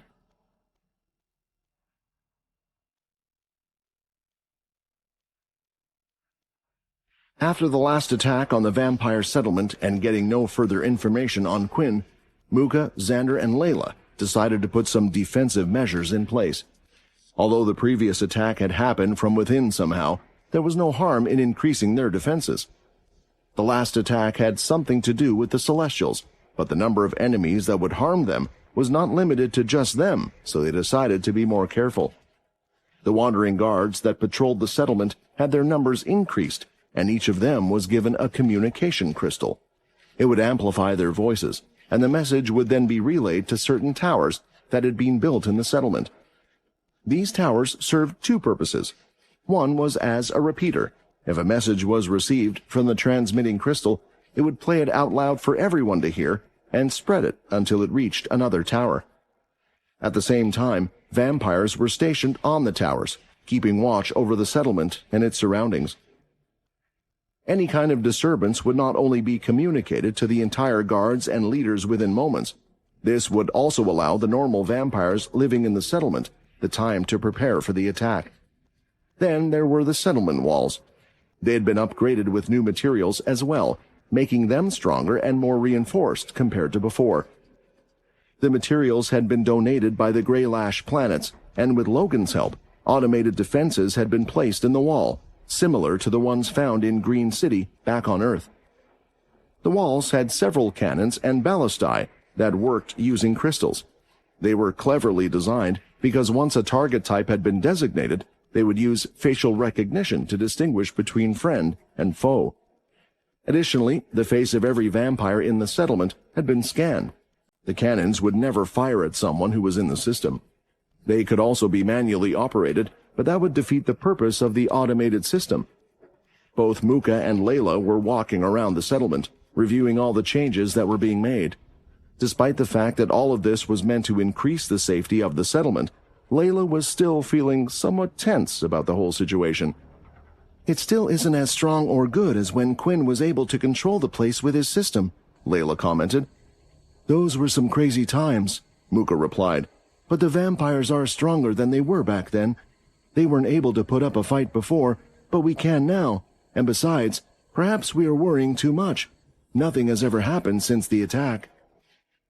When Quinn had the system, he was able to upgrade the entire settlement when he became the king of the vampires. It had given them the ability to change the walls, create towers, and even introduce golems. It was quite an impressive feat. He had overhauled the entire vampire settlement and made it formidable. Most of those defenses had unfortunately been lost during the Dalki attack on the settlement, and then there was no time for Quinn to add the defenses again. He had lost all those abilities when he turned into a celestial vampire, and when the settlement itself was moved. Layla had the idea to improve the settlement based on what had been used back then. "I mean, you are right. We've decided to start up the school again, and still no incident has occurred. It was just so random. Right after that strange being appeared along with the others, I just thought that something big might be happening, and without that sword, I can't help but feel nervous." She knew that the defenses were not at the same level as what Quinn had created, and even then, there had been a great cost to the settlement during the Dalki War. Whatever threat the vampires would face in the future would be much more powerful than the Dalki, and she was frustrated that she could not protect the place, as well as Quinn. The two were walking toward the front gate, where they could see several vampires were stationed. The wall looked completely different compared to before, made out of metal sheets and curved inwards. Around the back, there were platforms for vampires to stand on as they kept watch. A vampire ran up to them, bowing down. When he lifted his head, he was suddenly taken aback.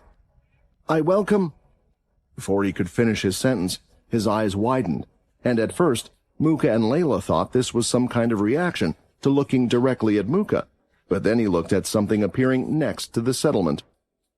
It wasn't directly above the settlement, but off to the side.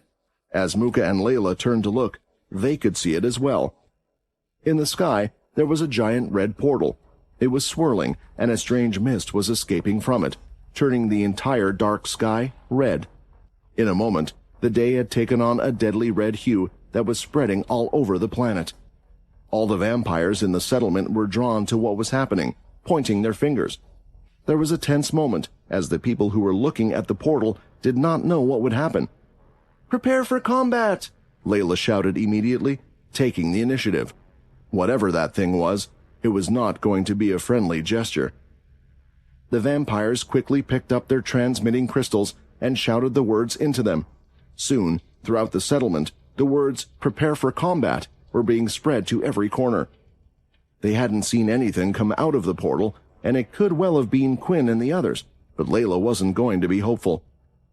After the portal opened up, a large black vessel could be seen coming through from its tip. It was enormous, casting a shadow over part of the settlement. On board the vessel, there were countless divine beings that Layla and the others had seen before, but it wasn't just them either. It was clear that they were fighting against something. Soon, from the vessel, a number of creatures started to drop down into the settlement. The turrets immediately opened fire. Most of the creatures had fallen outside of the wall, but they had immediately gotten up and started running straight for the settlement walls. They were running on all fours, and when they got close to the wall, they leaped right up in the air. A blood swipe was swung toward one of them, hitting the creature's chest but doing next to nothing. The creature landed on top of the vampire and began to bite down on its neck. Several more of the creatures were scaling the walls, and a grand battle began. Soon, Muka could see exactly what creatures were coming toward them. The vampire guards continued to draw their weapons and use their abilities as they battled with the werewolves. For many of the vampires, it was their first time facing enemies as fast and strong as these creatures. They were having quite a bit of trouble taking on these enemies, especially given their large numbers. With their weapons and abilities not working against these creatures, instead, they had to focus on using their blood aura to attack from a distance. Without their strength, it was difficult to severely injure the werewolves, especially these ones. Having been raised by Unzoku and being regularly sent to the pit to gain power, they were far stronger than the werewolves of the past. When the blood aura would hit their bodies, it did next to nothing.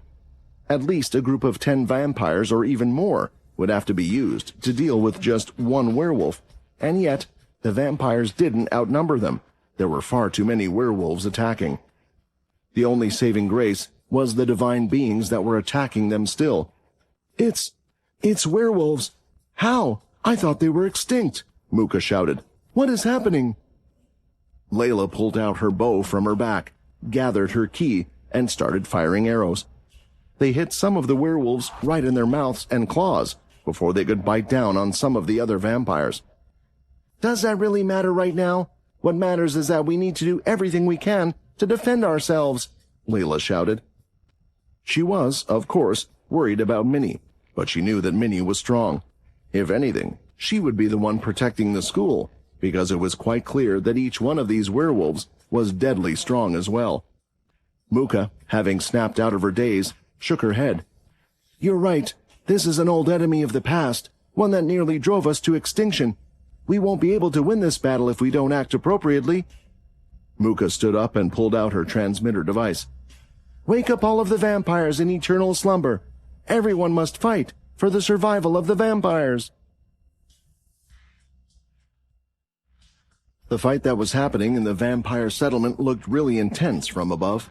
Buildings were being destroyed as a werewolf grabbed onto the body of a vampire and hurled him through several structures, causing the people to get out to save themselves. Almost immediately, several vampires attacked with blood swipes from above, hitting the werewolf, while another came with a sword and stabbed it right through its stomach. However, the werewolf was still standing and strong. It opened its large mouth and bit down on the vampire. By now, everyone in the settlement was on the streets. The general public, those that weren't guards, when they saw the extent of the power of the attackers, knew that they had to get involved as well for their own survival. There was no running to safety. Every single person would need to do their part if they were to get rid of the enemies that they were facing. When the werewolf was done eating what was in front of it, it was ready to charge in next to another vampire until it was blasted by a black energy. It was badly hurt. A hole had appeared through its stomach. Even then, it still seemed somewhat capable of continuing to fight, but shortly after, a black spear had gone right through the werewolf's head, killing it on the spot. "Did that thing just kill the werewolf? Does that mean it's on our side?" the vampires wondered. The being was large in size, almost as tall as around 3 humans standing on top of each other. It had dark wings on its back and a dark spear in its hand. "No, that thing, it was what appeared at the event." The vampires had realized this a little too late, as it turned around and pointed its spear towards them and fired out a large beam of black energy. As it hit their bodies, it left nothing behind, killing them all on the spot. A 3-way battle was taking place, the divine beings attacking everything they could see. The vampires were defending themselves as best as they could, and the werewolves taking out the vampires and the divine beings that were on their tail. The order had been received, to wake up those in eternal slumber. The vampire knights of each of the current families were on the move. They were heading down below to the castles, underground. It was where all of the tombs were placed. In the search for the old vampire tombs, Muka had managed to return most of them, but not all. She had tried to place them back under the castles of those families that they had once belonged to. But still, vampires were growing older in the settlement over time, and even the vampires that lived in the Greylash planets, or were part of the vampire core, would choose eternal slumber in the vampire settlement. Vampires who had grown tired of the world, and even the past leaders who people feared, were working with Immortui, who had decided to go to sleep or in slumber. It meant that there was no way figuring out which family many of the slumbering vampires belonged to. As the knights entered the underground tombs, side by side, they placed their hands on the strange combination of switches and buttons to the side of the wall. Soon, part of the wall started to slide down, and smoke appeared from the bottom. Now in front of them were rows of tubes that contained different samples of blood. This was a system and creation that had been set up by Vincent. It took far too much time for them to find out which vampires belonged to which families, and whether or not their blood was able to be used to wake up those in a slumber. So, a blood sample of every single person who went into slumber was made for this very occasion, to get them all woken up as quickly as possible when the settlement was in dire trouble, and it certainly looked like it was. After getting the samples of blood, the vampires stood by the chambers pouring the blood down into the right tombs. The tombs started to swirl up out of the ground, opening up one by one. The vampires' eyes opened, wondering what was taking place, but could see many others in the same situation. None of them had imagined that they would be waking up, and were all disoriented by the surprise. "There isn't much time to explain what's going on," the vampire knights shouted. "Right now the settlement is under attack, and it's by werewolves." There were confused looks on the vampires' faces. Some of them even chuckled, thinking that it might be some sort of prank, but when they listened closely, they could hear the panicked heartbeats of all the vampires inside, and the screams that were coming from above. "We must protect the settlement at all costs," a vampire shouted, stepping out of the chamber. "The ancient enemy is back." On the surface, Layla was going toe-to-toe with one of the werewolves. She had pulled out her sword and redirected 2 of its slashes. She hit them away with her sword, flinging them to the side. Despite lacking the black sword, she had been diligently practicing her swordsmanship and was not going to let these creatures through. With her other hand free, she had made a key arrow and threw it forward, hitting the werewolf right in the arm. Right as the werewolf had been flung back from the attack, another werewolf had appeared from the right, leaping in the air toward her. Quickly, she opened her mouth wide, and flames erupted. covering the werewolf before it could reach her. It didn't slow it down, but made it hard for it to see where it was going. She was quickly able to roll out of the way and switch to her bow, firing out several arrows at the werewolves, having made some distance between them. Right above them, she could see a pair of divine beings having chosen them as their target. Instead of continuing her attack against the werewolves and also having to worry about the divine beings, she decided to continue going through the settlement, helping those she could. She and Muka had long split up. They couldn't focus their strength in one area because there wasn't a single enemy that they needed to defeat. Their entire army was all absurdly strong, and there were two different groups they needed to fight as well. Xander has gone to try and communicate with the Greylash family and the Vampire Corps to see if they are dealing with the same issue. If it's only us, though, they will send in support, but I don't know how long we can last.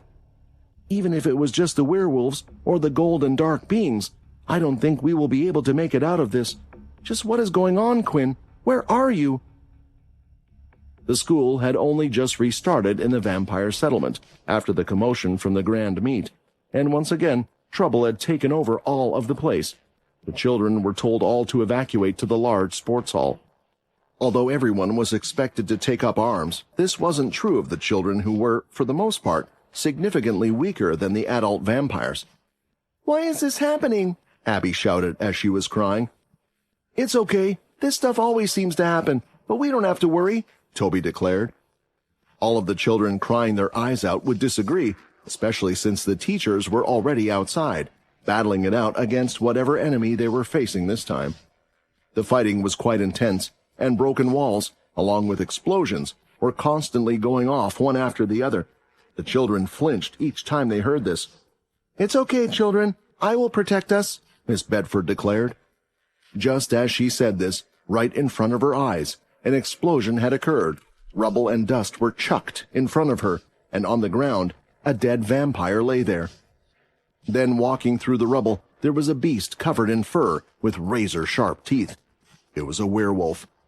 All of the children screamed in response to seeing the werewolf. Miss Bedford acted quickly as she threw out a blood swipe, but when the werewolf swung its arm, it broke through the blood swipe like it was nothing. "It's okay," Toby said again. "We don't have to worry because we have her." Jumping through like a red blur, transforming into a small little red vampire form, Minnie came out and struck the werewolf at full strength right in the head, sending it right back down the hallway. "We don't have to worry because we have one of the strongest vampires in the whole settlement protecting us," Toby said proudly. A small flash inside a cave had appeared, and a blonde-haired figure held a curly, dark-haired man in his arms. He softly placed him on the floor, and as he looked upon his face, tears couldn't stop from rolling down. Quinn, you can't be. It's impossible. You've never done this before. Answer me," Syl shouted, as he shook the shoulder of his friend, but his eyes kept lingering down. As they did, he looked upon the large hole in his chest. Even now touching him, Syl could tell he felt very cold, and he couldn't even sense a flicker of a heartbeat. "You can't die before us. You can't," Syl shouted. "You can't die when you were the one that saved all of our lives. We came here to help you, not to bury you, so get the fuck up. Get up. Get up, get up," Syl continued to shout at the top of his lungs. After getting Quinn from the middle of Unzoku and Imortui, he returned to the cave. At the time, he wasn't able to get a proper look at Quinn, but seeing him on the ground, he feared the worst, and now, seeing him like this, it appeared as if the worst had occurred. "You attacked Unzoku when there was no need to," another voice said, bouncing off the cave walls. Syl wasn't alone in the cave, for Mundus had discovered him and had remained inside, watching the events. In truth, he had a plan. He just didn't realize how ridiculous his plan was. He was to snatch away the red crystal from Imortui if Quinn was to fail. He was a little slow in acting. He didn't know why himself. On reflection, perhaps he had put too much hope in Quinn winning the fight. When he tried to intervene, the power that was emitting from the fight was too much for Mundus to handle. Then, when the fight was over, Imortui hardly looked damaged at all, and he felt like Unzoku was even stronger than before. It was impossible to stop them, so he stayed here, but Syl had decided to act. He was going after Quinn. I had to stop him, Syl shouted back. But Quinn is dead and you are alive, Mundus replied. I already explained to you. I restored your MC cells back to what they were, but that was a one-time thing. The colorless ability is still inside you. I can't remove it. Soon my power will weaken, and the colorless ability will continue to spread. It won't kill you, but whatever powers or energy you use from now on will never be restored again. You just attacked Unzoku and wasted your power for no reason. In the condition that Syl was in when Mundus found him, he wouldn't have been surprised if he ended up dead in a couple of hours, but Mundus was able to pause the ability to keep it on hold. On top of that, he had placed his celestial powers over Syl's heart. This was to shield it from the colorless ability, keeping him alive. Then, using his powers to speed up time while using his powers to stop time, he stopped the effect of the colorless ability while allowing Syl's body to recover. He had regained his MC cells. However, when Mundus's ability had stopped, the colorless ability continued to spread through Syl. He could use the MC cells that he had restored, but after that, he would never be able to use his powers again. At that moment, Syl wasn't thinking of the explanation Mundus had given. He just wanted to stop Unzoku at all costs. The sound of sobbing continued, and they were left there in silence while he looked out at the scene that was taking place. The portal was opening, and the large fleet of ships was breaking through. I have failed my task. Mundus's words to himself were said matter-of-factly, but there was a great feeling of both shame and fear in them. While looking out the opening of the cave, blocking his view, he could see several human-shaped figures start to enter the cave. They had done so quite rapidly, one after the other. You, Russ said, immediately noticing Mundus, but the sound of heavy footsteps soon stopped all of that. With each step, the ground shook, as it was violently filled with ki. He walked past everyone, and they all took a step away as they looked at Peter. Quinn, Peter said, walking forward. He could see Syl sobbing as he held him and shuffled to the side, allowing Peter to have a better look. It's a lie, right? Peter asked, taking another step, stronger than his last, his power erupting, causing a few pieces of rubble to fall from above. Quinn! Peter shouted, with such strength. Get up! Get up! Peter shouted, and went down to the floor, falling to his knees. Please, please. Peter repeated these words and moved his hand slowly. He went and grabbed Quinn's hand, lifting it, and started to rub it back and forth. Come on, man. Don't do this to me, please. You're like the only thing I have left. Please, Peter said. It was a heartbreaking thing for them all, but none could feel it the way Peter could, who had been there from the start. The White, who was now known for showing no emotion, was, for some reason, showing an extreme amount of emotion in this moment. Peter's head sunk into his chest, and he closed his eyes tight. Fuck, fuck, fuck, he squealed out. How am I meant to go back to Layla without you? Eventually, Peter's shoulders started to move up and down, and red tears were streaming down his face. His body was in a state of uncontrollable motions that his celestial energy had transformed him, and he was crying out tears of energy. Everyone, at that moment, even Russ, had stood up. They then walked to the side of the caves and in silence looked at the body of Quinn. A well of emotions was filling them all up. They couldn't imagine something like this happening. In their minds, Quinn could only have lost because they failed. He had to go against Imortui before he was ready.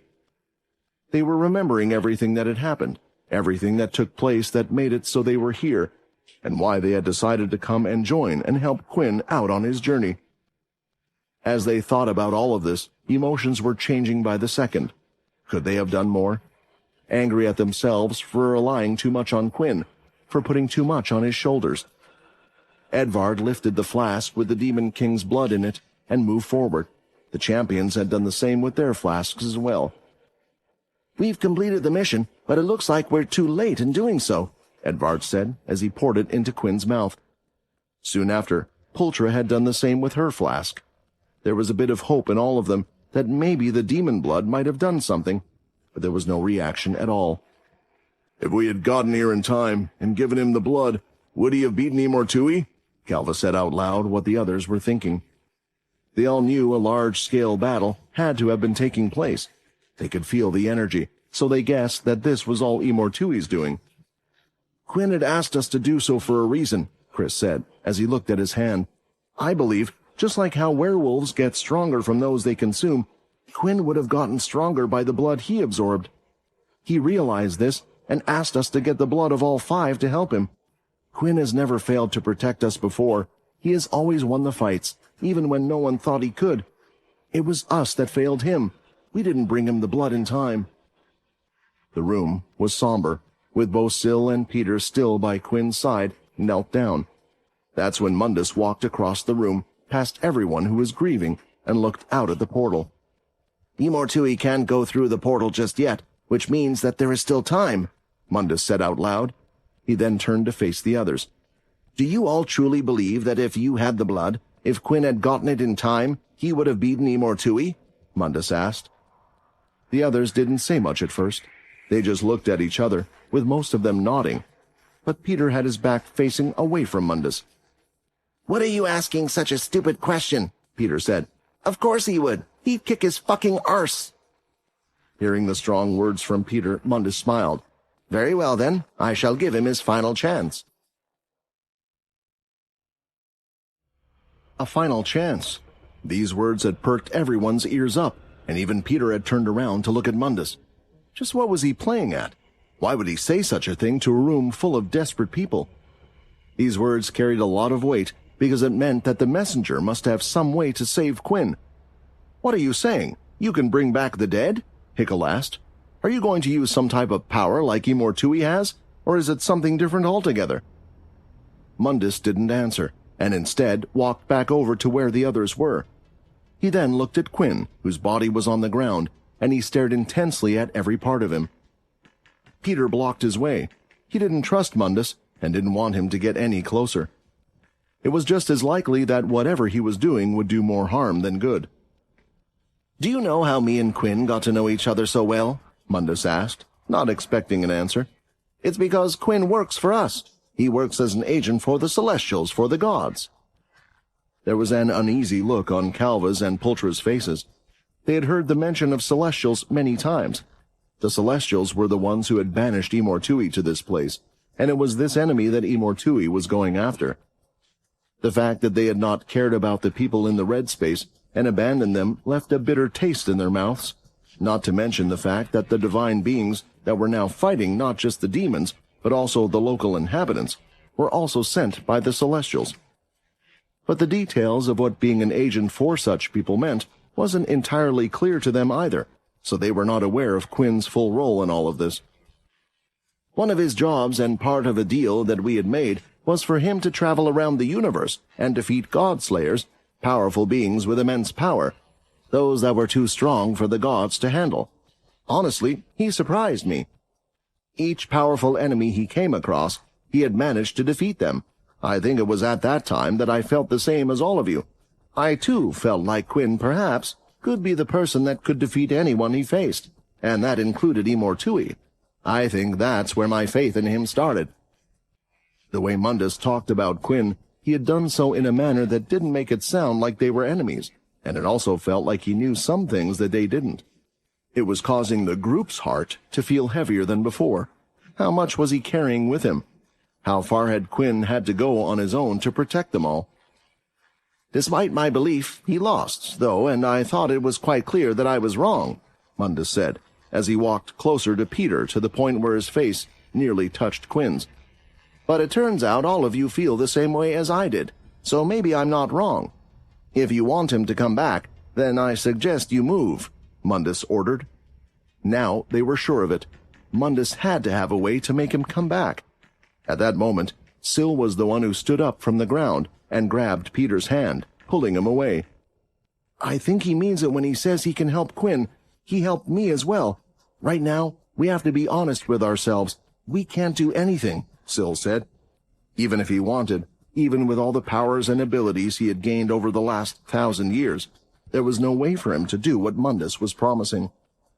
Unwillingly, with clenched fists, Peter allowed his body to be dragged to the side. His legs were moving, but the killer stare he gave Mundus remained on him. If the messenger tried to do anything but what he claimed, he was ready to jump in to attack. Now, with Quinn's body in sight, Mundus lifted both of his hands, and energy left them, directly hitting Quinn. An orb of white energy surrounded his body. It looked untouched, even with the energy surrounding it, and nothing appeared different. Back then, when Quinn was facing the powerful Godslayers, there was one that caused more problems to the Celestials compared to any other, one that no matter how many times we killed it, it would keep coming back again and again. It was a true phoenix. A phoenix, Edvard said. Most knew of the legendary creature apart from the natural inhabitants of the red space. What is a phoenix? Calva asked. It's a legendary creature, Hickel replied. It's been talked about in legends for thousands of years through all of our civilizations, the vampires, the humans, maybe even before then. A bird that is born of flames. It is said that every time that it perishes, it is reborn again as a new chick. Correct, Mundus said, as he continued to use his powers. With a careful eye, they were watching what was happening. Quinn's condition was getting no better. The wound was still in his chest, but the armor that was on his body, which was broken, was slowly coming back. It was restoring itself. Even the pieces that were melted or merged into his body were slowly being removed and were melding back into one piece again. It had soon even covered the entire of Quinn's chest, going over the whole. Despite that, Quinn didn't seem to be any different. The Phoenix was one of the legendary beasts in existence with extreme power that goes beyond even the Celestials' understanding, along with creatures like the Red Dragon, Mundus mentioned. This Quinn in front of you had defeated it, and in doing so, he had obtained a God-Slayer crystal from it. Usually I would keep such crystals for myself, as the power they hold could disrupt the great balance the universe has, but due to a tricky situation with a dark mage, I had made a deal. This armor has the power of the Phoenix inside it, and I can feel that the power inside is still very much alive.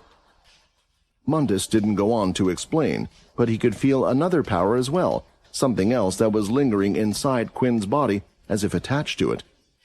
When things died, the energy would move to different spaces, mostly ending up in the realm of the dead. Imortui had a close link to this space with his powers, and was able to even pull people back out of it. He could, in a way, increase the power of this energy and place it back in the body, saving those who were on the verge of death. He had used this power to gain followers among the vampires, and gained his foothold in the golden space. It wasn't just Mundus, but at the time Imortui could tell as well that something about how Quinn's now-dead body was behaving was different from how it should be. He wondered if it was due to him still having a link to the golden space, or if it was something else altogether. But it didn't matter to Imortui, because he just wanted the crystal. To him, that was all Quinn was now, having dealt with this very annoying person who had foiled his plans time and again. The final pieces of the armor were coming together.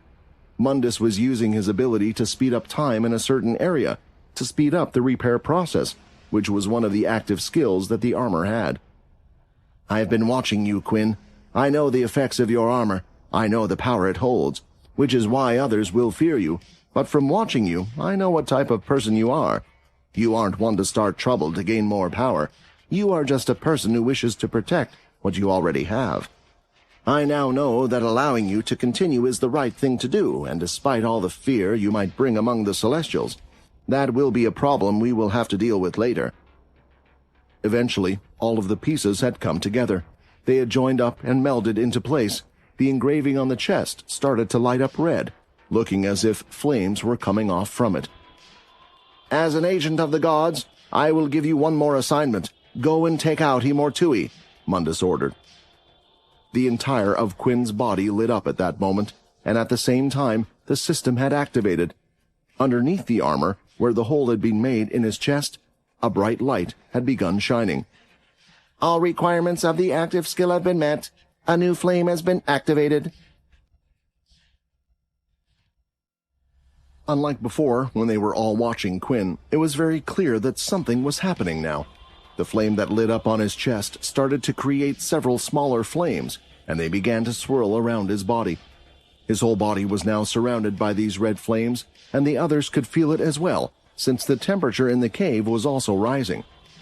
Before they knew it, Quinn's body was slightly lifted into the air as the flames continued to surround him. The armor was lit up brightly, along with the flames that were now all over the cave. In between everything that was going on, the group wasn't so sure if the color was returning to Quinn's face or if it was just a reflection caused by all the lights that were around him. Soon, the flames had covered Quinn's body entirely, forming a kind of pod around him, and the others weren't able to see anything, but big changes were occurring on the inside. Over his chest, his skin was reverting back. The hole was healing up as the small flames were turning into energy particles and mending all the damage to his body. The particles then would be changed into muscle and flesh. This continued until the large hole that had been made was no longer there. The healing didn't stop there because the damage that was done on the surface level wasn't the main culprit. Quinn needed more than just that to be brought back. Soon, something else started to form in his body.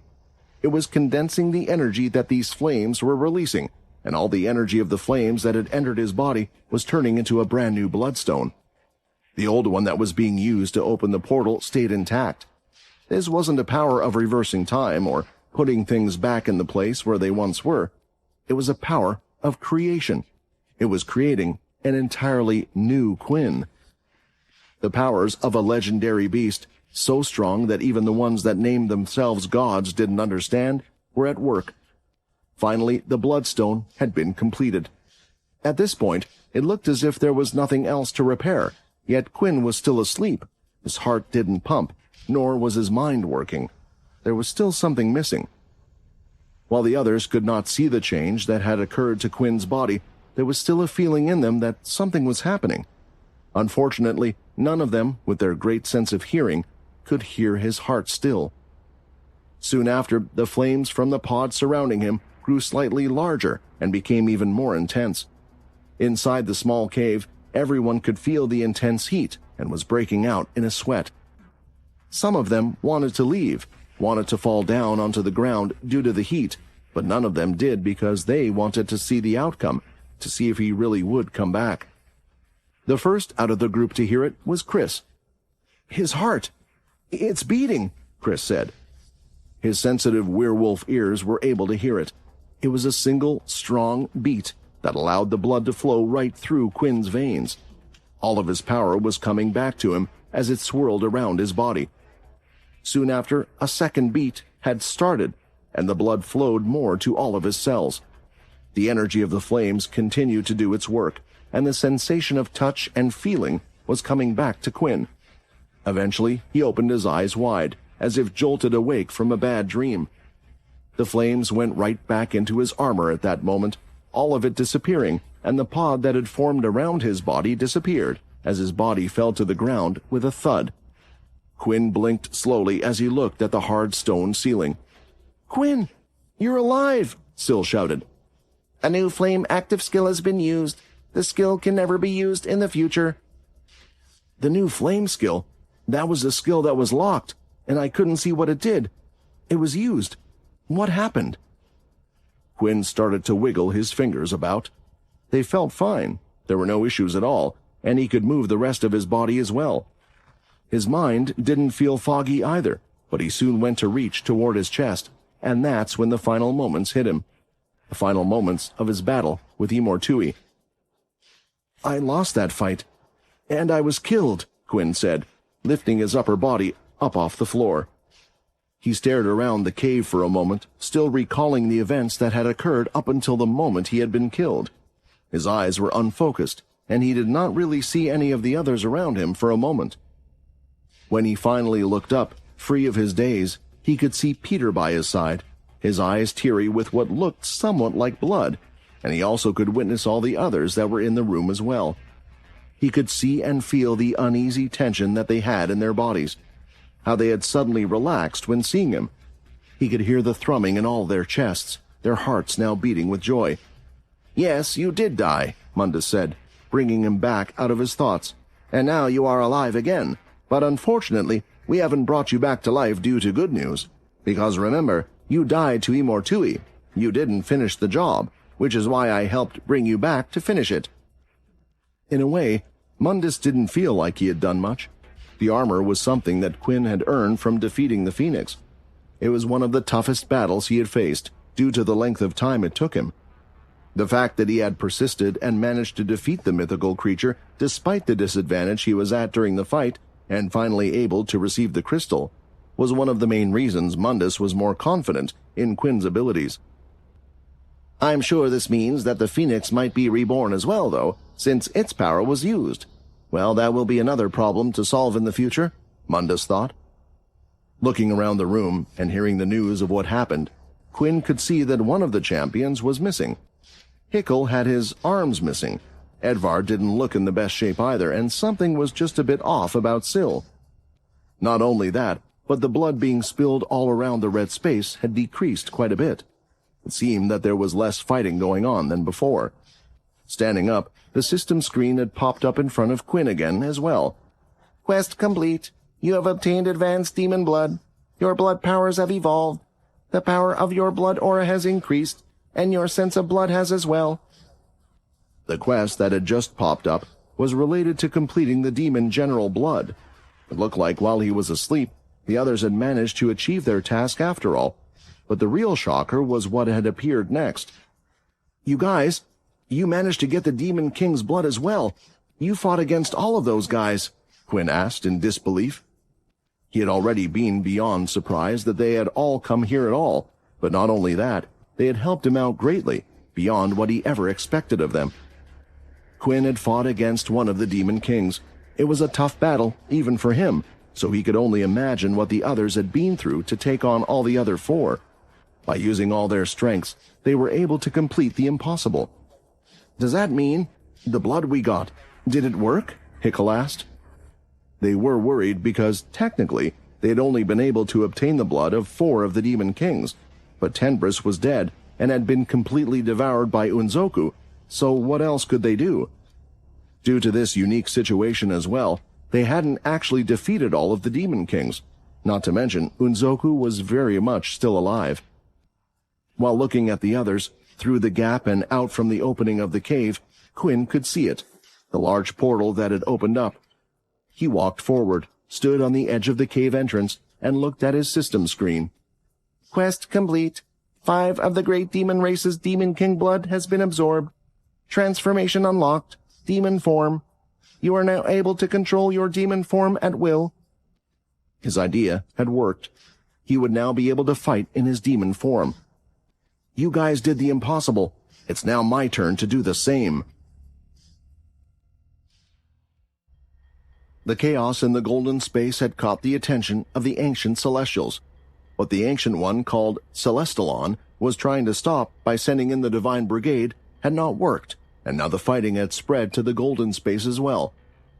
Is it too late? Do I now need to get involved myself? For now, all of the trouble is concentrated in one area.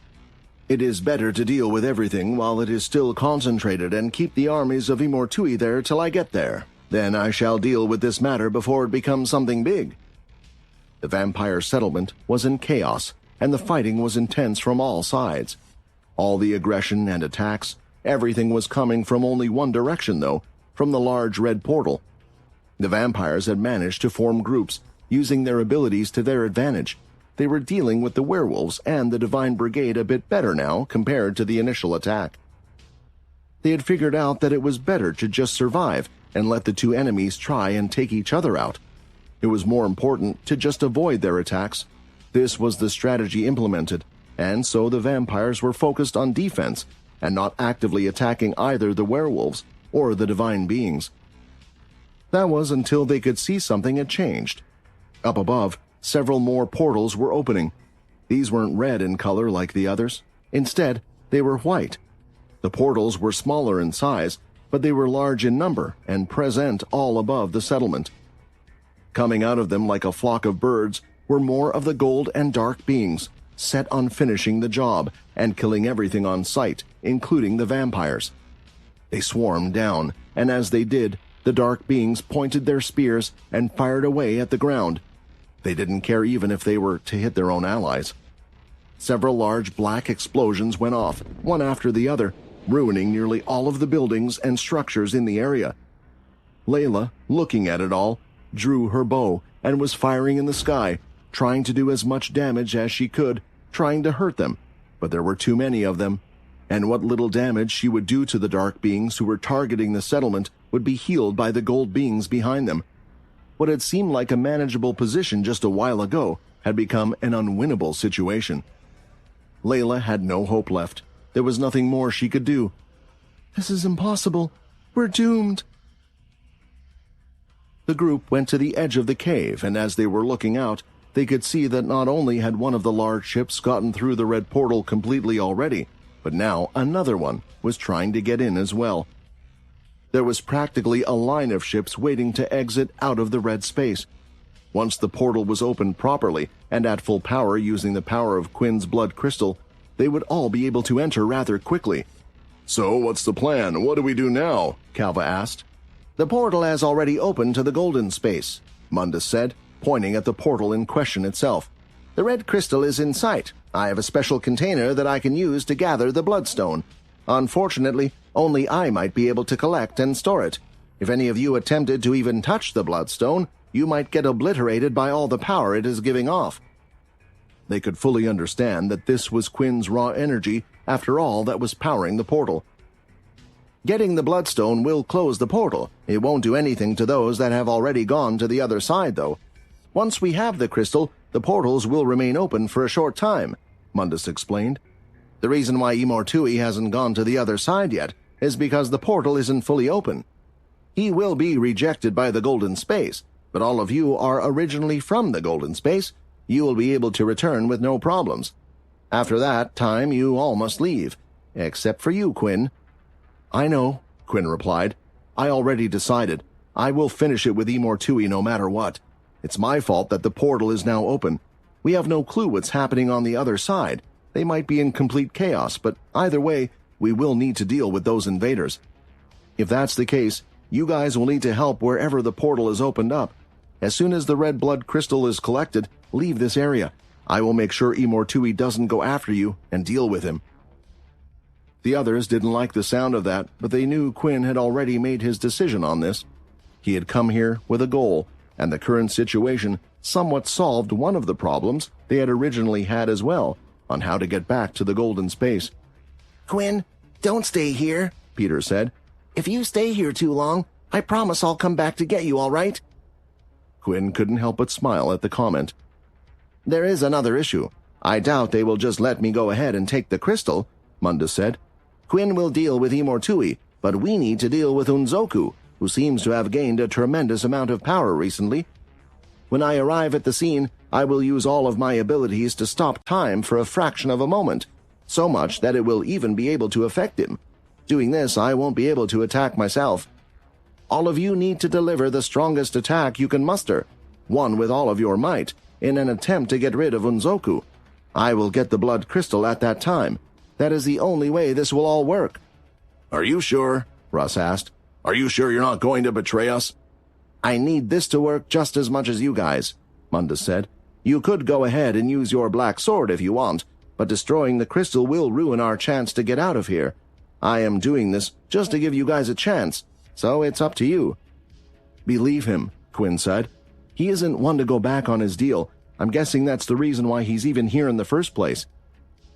Mundus had always been true to his word to Quinn, and he could tell that, despite his duties to the Ancient Ones, the only thing he seemed to want was balance in the universe. The group nodded, and now they had a plan in place. They all had to make sure to strike with all the strength they could muster, including Chris as well. They were still not in the best condition, but they would still give it all they had. With this, it was time for them to act. Standing on the edge of the cave with everyone ready, it was time to begin. "Vampire demon god transformation has begun." Quinn's body started to change in front of all of their eyes. Shadow covered his limbs as he placed the armor away, giving his whole skin a dark purple-black color. His limbs were starting to change as well, and they were getting longer. Blood aura was pouring out from his mouth, and it was mixing along with the shadow that covered his entire body, giving it a very unnatural, dark red color for a moment. At this moment, everyone stepped back, fearing the worst. Then, all of it was consumed and went right back in Quinn's body. That was when they could see a drastic change in his form. He now had wings, red in color, solidly formed, coming out of his back. A strange blaze made of shadow flowed out behind him like a long cape, and it flickered in the air as it became part of his shadow.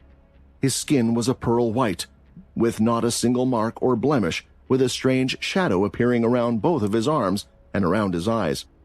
This was Quinn's demon form in the flesh, and for a moment, everyone was a little afraid of what was going to happen next. "Let's go," Quinn spoke. His voice had a strange resonance to it, sounding high-pitched and low-pitched at the same time. It sent a shiver down all of their spines, and blood energy swirled around them as he said the words. He can control it now. He's in complete control, Calva thought, unable to contain his smile. And I'm sure of it, he's stronger than before.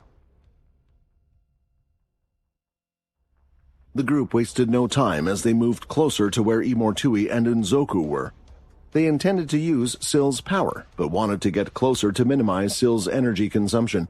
This way, when Sill did use his powers, he could position himself perfectly next to the red crystal and Unzoku, rather than somewhere in the general vicinity. This gave Quinn a little time to check out what was unlocked in his system, now that he was in his demon form. The first thing he noticed while running around was a new flow of energy in the air. It resembled strands leading him to the right place. Not only that, but just like before, the strands were flowing into him. The blood energy naturally moved towards him effortlessly, requiring no concentration on his part. It was drawn to him. Absolute shadow control. Absolute blood control. His absolute blood control and shadow control worked in the same way. He could control both powers freely, creating whatever he wanted from them, condensing them into different attacks, and more. One more line of text appeared. Shadow blood will be infused in all blood and shadow skills. Shadow blood. That's the ability I created by fusing the two together. Does it mean when using my blood aura and shadow abilities will have the same double hit effect? But what use is it on the shadow, which is mainly for blocking? Shadow blood rain. An attack that comes from the wings.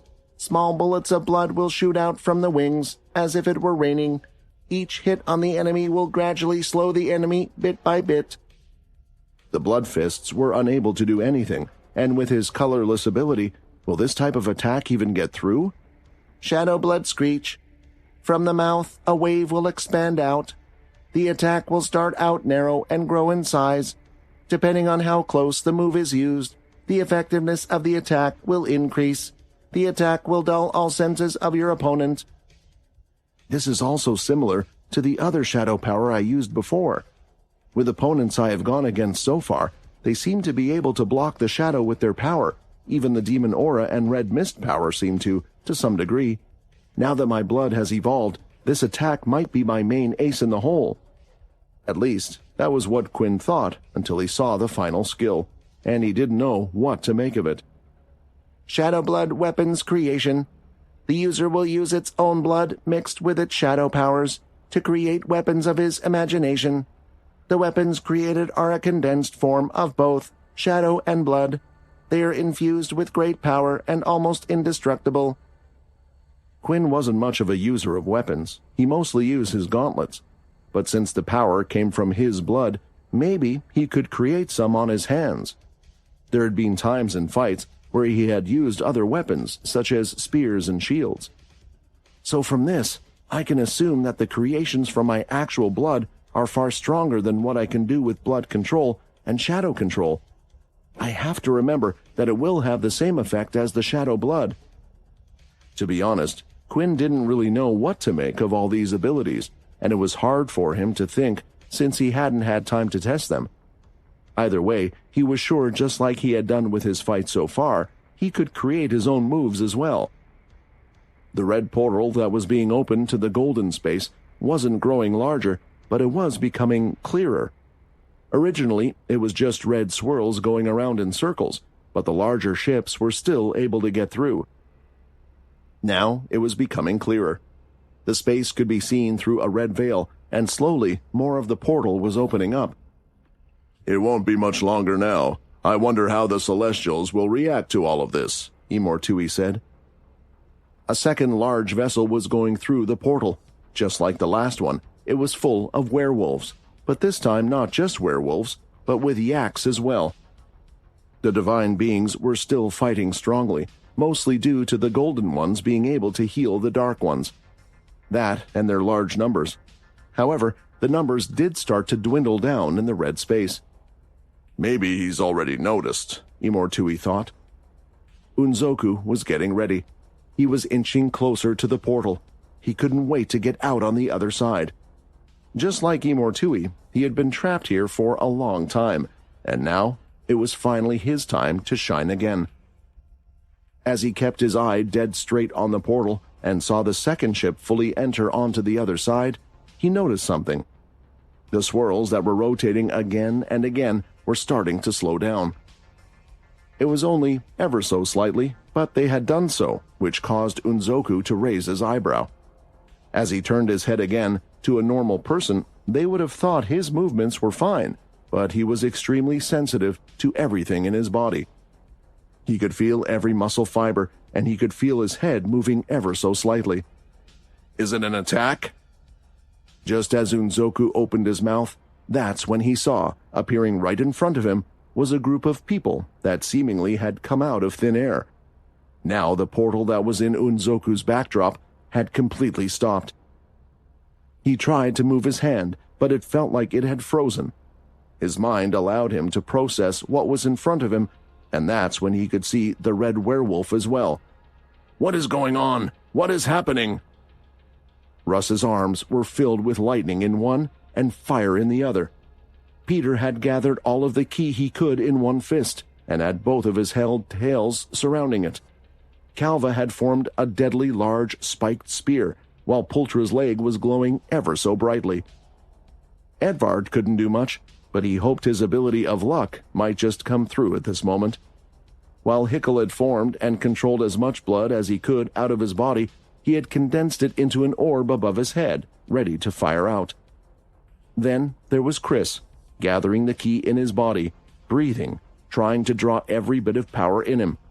Out of everyone in the group, he perhaps had the most amount of power. He channeled it through his claws, which emitted the black flames, but this time he had more time to gather his power. When the group had gotten close, all of them activated their abilities. They condensed their power down as much as they could, ready to use it. It didn't matter if they weren't able to fight or get up after this. This was their last stand and their final attack. Even Mundus had prepared his celestial energy in both hands while using all of his powers to stop Unzoku's reaction. Half a second, maybe even less, was the only time Mundus could hold a being with such power. However, the moment of surprise and teleporting in, that small fraction of a second, was all they needed. "This is our fuck you!" Peter shouted. All of them let off their beams of energy, condensing into one, all heading to one place. It hit Unzoku right in the chest. It lifted him off his feet and into the air, and the next moment he was blasted away. The power was immensely strong, and he had gone off shooting into the distance. It was so far that they didn't even know where he was anymore. After completing the attack, the others felt like they were going to collapse, and Syl had quickly teleported them onto the ground. Meanwhile, Mundus was still in the air, and he had brought out a strange-looking container device. The outside was hardened and had an appearance almost of a clear, rounded crystal. It looked like a nest crystal, only it was smooth like a pearl, and it was split in two halves. "Do you think Unzoku's dealt with?" Edvard asked. "I doubt it. We probably only bought us some time. If he's injured, he will heal as well," Chris said. "But we put our all into that attack. It might take him a while to heal." The group was looking up above, as they could see Mundus encasing the bloodstone. Once it was encased, the portal would stop opening, and it meant they only had a limited amount of time to escape from the place. "If Unzoku does heal, doesn't that mean that Quinn will have to face them both on his own?" Peter asked. They knew what Peter was getting at. He wanted to stay and help Quinn out, but it wasn't really an option. "We've already talked this over," Syl said. We leave, and we leave now." Mundus was inches away from placing the casing on the blood crystal. It was hard to do, as the forceful energy was pushing his hands away like two magnets, but he was pushing against it. "I knew it. I knew that you Celestials would come," Imortui shouted, as he recognized Mundus immediately. Gathering his red energy in the air, he formed a solid ball of pure power and threw it out. Mundus focused on the task ahead, and that's when, flying right in front of the ball of energy, Quinn grabbed it with his dark-covered shadow hand. He held onto the condensed energy, and with his fingers, crushed it down until the energy had completely disappeared. "Who are you?" Imortui asked. He didn't quite recognize the thing he was seeing in front of him, yet the energy felt like it was similar to his own. "I guess you would be surprised, after all. I've come back from the dead, and to finish you off," Quinn answered. A thought flashed through Imortui's mind, and although it shouldn't have been possible, there was always the chance that it just might be. "I thought it was strange, the power left behind that I could feel. The fact that they had decided to risk going after his body, and his body not disappearing in the first place. I thought the task was done. I thought the job was done after I had gotten the blood crystal. Are you really trying to get in my way again, after what happened last time?" Imortui shouted, and the energy around was pushed all in one direction, swirling in their area. The power was frightening, and the others feeling it felt sick as if they could hardly stand. "Just because you look different, you think you can stop me now? I killed you before, and I'll just have to kill you again," Imortui shouted. At that moment, Mundus had found success. He had pressed the two halves of his special device or material and had closed the blood crystal. The energy was no longer used on the portal. Now, the swirls of energy had stopped, and the energy from the portal itself was breaking away, becoming nothing but particles and part of the energy around it. "No!" Imortui screamed. Unzoku had been blasted a large distance away, somewhere into the land of hardened seas. The terrain looked like a giant sea had been frozen over, but rather than ice, it was hardened rock material. The Demon King had crashed through several objects and landed on his way over, and he was now lying on the floor. A large wound was in the middle of his stomach, an entire hole that one could see through. It was bleeding, but the muscles were still moving about on the inside, small parts of the black flame burning and making it hard for him to heal. "Ha ha ha!" Unzoku laughed to himself as he looked at the sky.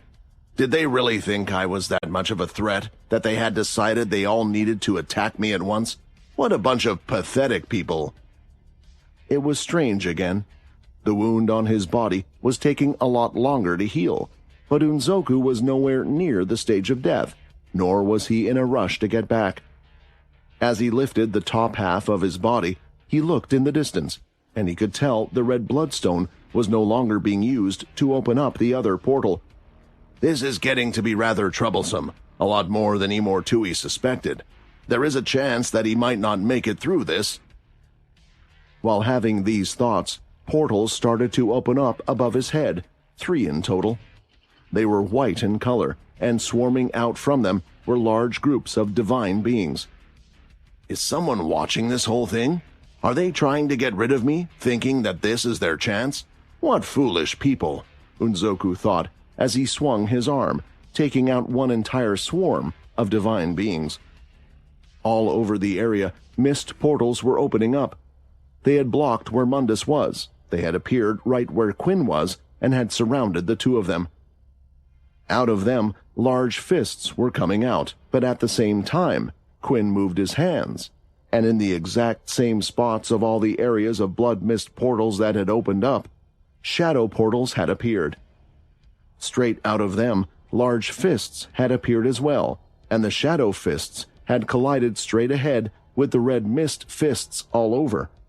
They clashed, and pulses of power vibrated in the air, but neither had lost out, Quinn's shadow fists or the blood fists, as they stayed in place. "It won't be the same as last time," Quinn said. Making a scratch across his arm out of his own blood, he had formed a dark purple, mixed with swirling inner red, colored spear in his hands. Quinn had appeared right in front of Imortui in his new form. To Imortui, he had already won a fight against the vampire, and he had used everything he had. So, what difference would it make to him if he was to face him again? Surely he couldn't have gotten stronger again in the short amount of time. It had been less than an hour since their last battle, yet Imortui had used the same move that had trapped and worked against him before, but this time it had failed. My shadow powers. Since they're mixed in with the blood aura, it's a lot stronger than before. An attack like that would have ripped through my shadow unless condensed, but now it's almost as if all of my shadow is condensed. This battle is going to be completely different from the last time. Quinn could see that Imortui had raised his hand. He was ready to activate the colorless ability. He wouldn't have used it before, for fear it would disturb the crystal opening the portal, but now he needed to stop the others. Quinn threw the spear made from his own blood. As it traveled in the air, it seemed to gain more power from the currents of blood that Quinn could see around it. Rather than dealing with the spear directly from Imortui's shoulder, one of the serpents opened its mouth, ready to fire at the spear. Before it did, though, a shadow portal opened in front of the spear. It completely disappeared and reappeared, hitting Imortui right in his back. It had pierced right through, and he could see a blood-pointed end. This weapon has pierced my skin? Imortui was in disbelief, especially at seeing so much of his own blood. Not only that, but the particles of blood on the spear itself started to rise, and before he knew it, it went straight at him, trying to attack him.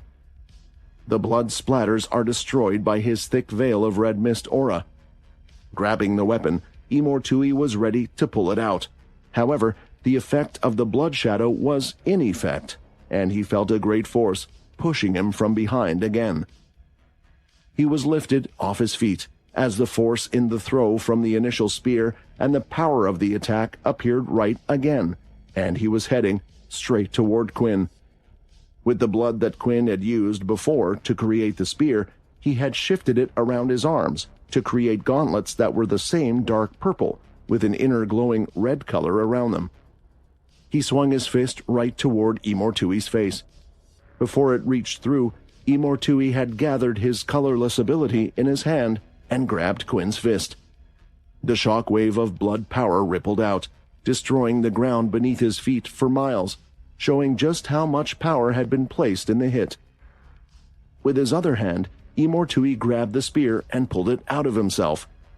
You seem to have gotten stronger, but you have no idea how much power I have. Imortui slammed the spear into the side of Quinn, hitting him with strength that erupted one half of the planet's sky. Quinn took the hit and broke the spear down with his powers. He could see the serpents on Imortui's back were moving. They were opening their mouths, ready to attack. Condensed red mist energy shot out of them both. Pulling his arm away with force, Quinn managed to break free in time and quickly moved his wings in to block the attacks. The red condensed energy hit him hard, making him fall to the ground, but the attack eventually stopped. When Quinn opened up his wings, blood blotches started to form on them. Shadow blood rain. Out from his wings, countless drops of blood shadow shot out at once, hitting Imortui's body nonstop. The armor around his legs had reacted after the first bullet touched his skin and covered his whole body. What is this? This strange power. I can feel it doing something to me. Imortui jumped in the air, but the raining attack from Quinn's wings continued. The serpent opened its mouth again, firing off a condensed beam, hitting Quinn and sending him crashing into the ground. The barrage from his wings had stopped for a moment. Seeing an opportunity, several red portals opened up around Quinn, and the giant red mist fists came out, all towards him. They continued to punch the ground, but there was no Quinn. From a portal in the air, Quinn had appeared out of right behind Imortui. Lifting his arm, an image of a giant blood sword appeared, and throwing it down, it crashed on top of Imortui, sending him crashing right down into the ground. Soon after, a large mist fist appeared at Quinn's side and knocked him to the side, hitting him away as well. The fight was intense, with both sides fighting at full power with all they had from the get-go. "What are you waiting for?" Hickle shouted, as they were all standing by the portal. "We have to go now." Syl and Peter were both hesitant to go through the portal as they watched Quinn's battle raging on. Syl could feel it. Although Imortui was using the full extent of his powers, it felt like he still wasn't in a desperate enough situation to summon it all yet. It was worrying him. The fact that Imortui had already received a few big hits and wasn't slowing down either was a major concern as well. "We have to go now," Chris said. "You said it yourself, Syl. This is the best thing we can do for him." Russ had already jumped through the portal with no concern for the others. He wasn't wasting any time, and Edvard had as well. With his injuries, even the shock waves from the fight were hurting him. "I have to leave him. Just one more thing that might help him out in this fight," Syl thought, as he placed his hands on the ground. "I don't have enough MC cells to summon someone like Imortui or the other demon kings. They are just far too powerful. But there is someone who I think can be a great help to you. Someone who you think very highly of and is incredibly strong. Do what you can to help him." Out from the ground, a portal of shadows appeared, rising up from those shadows with long black hair and a large sword on his back. It was none other than the leader of the Punishers. "Help him, Arthur!" Syl shouted. Arthur was ready for battle, and he knew the stakes were high as he joined the fray. Syl had made the decision to give one last gift to Quinn, even if it was to take up all of the MC cells in his body. Of all the images in his head, he was trying to think of someone that he could summon that might be of some use while still being powerful. That's when Syl discovered someone who would take up more MC cells than it should have done. That was Arthur. Ever since his passing, not for a single moment had the word of Arthur and weak been in Quinn's mind. In fact, the beating that he had received from Arthur at the time, all of the pain he had suffered, was a mental scarring on him that would stick with him forever. Which was why the Arthur that had been summoned was far stronger than the original Arthur had been. Of course, it had its limits. Otherwise, Syl would have never been able to summon him. "Arthur!" Syl shouted out as the others went through the portal. The last one left with Syl yet to go through the portal was Peter. "Do whatever you can to make sure he comes back, all right?" Turning around, Syl knew he needed to leave then and there. If he didn't, he would have stayed with Quinn, even though there was nothing left for him to do.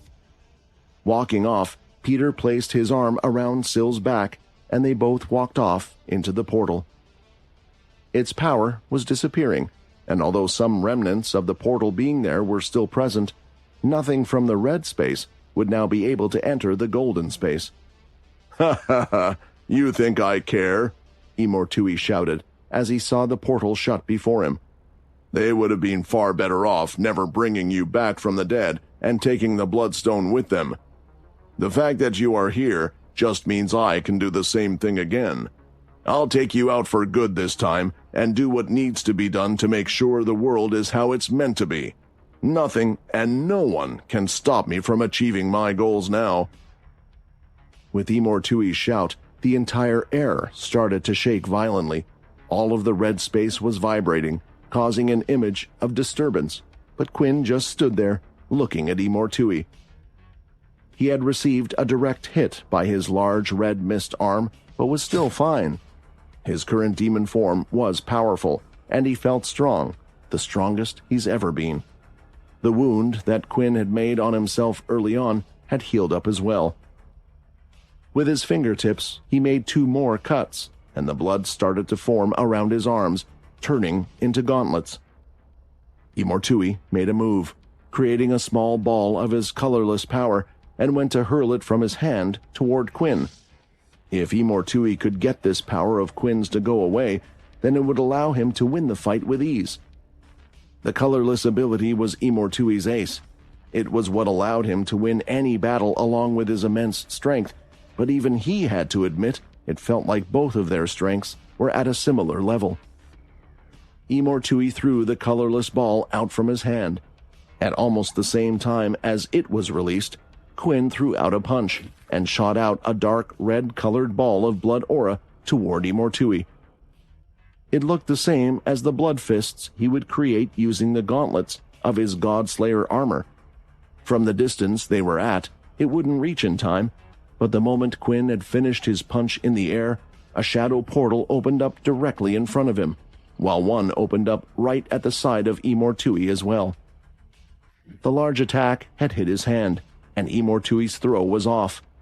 The colorless ball of energy went up in the air past Quinn and exploded, making a particular area of colorlessness for a small while. "This is a trick that I learned from you," Quinn stated, as he continued to punch just the area around him. For every punch, a shadow portal would open up at the end of his fist. In doing so, another portal would open up right by Imortui's side and hit him, constantly from side to side. The first few hits had managed to hit Imortui, but he soon started to fight back. He was punching the fists out of his way and started to jump in the air. He then threw a colorless ball which exploded on the ground below him, but it did nothing because the portals were following where he was at the moment. They would form only for a second to let the blood aura of the punch through and then disappear. He's doing everything he can to stop me from using my colorless ability. I guess the only choice then is a close combat fight, Imortui shouted. He started to charge forward instead of attacking all of the portals. Then the serpents wrapped around both of his arms. The armor from his legs covered the rest of his body, taking the hits as the blood punches continued to rain down on him. But he only had one target in sight, Quinn.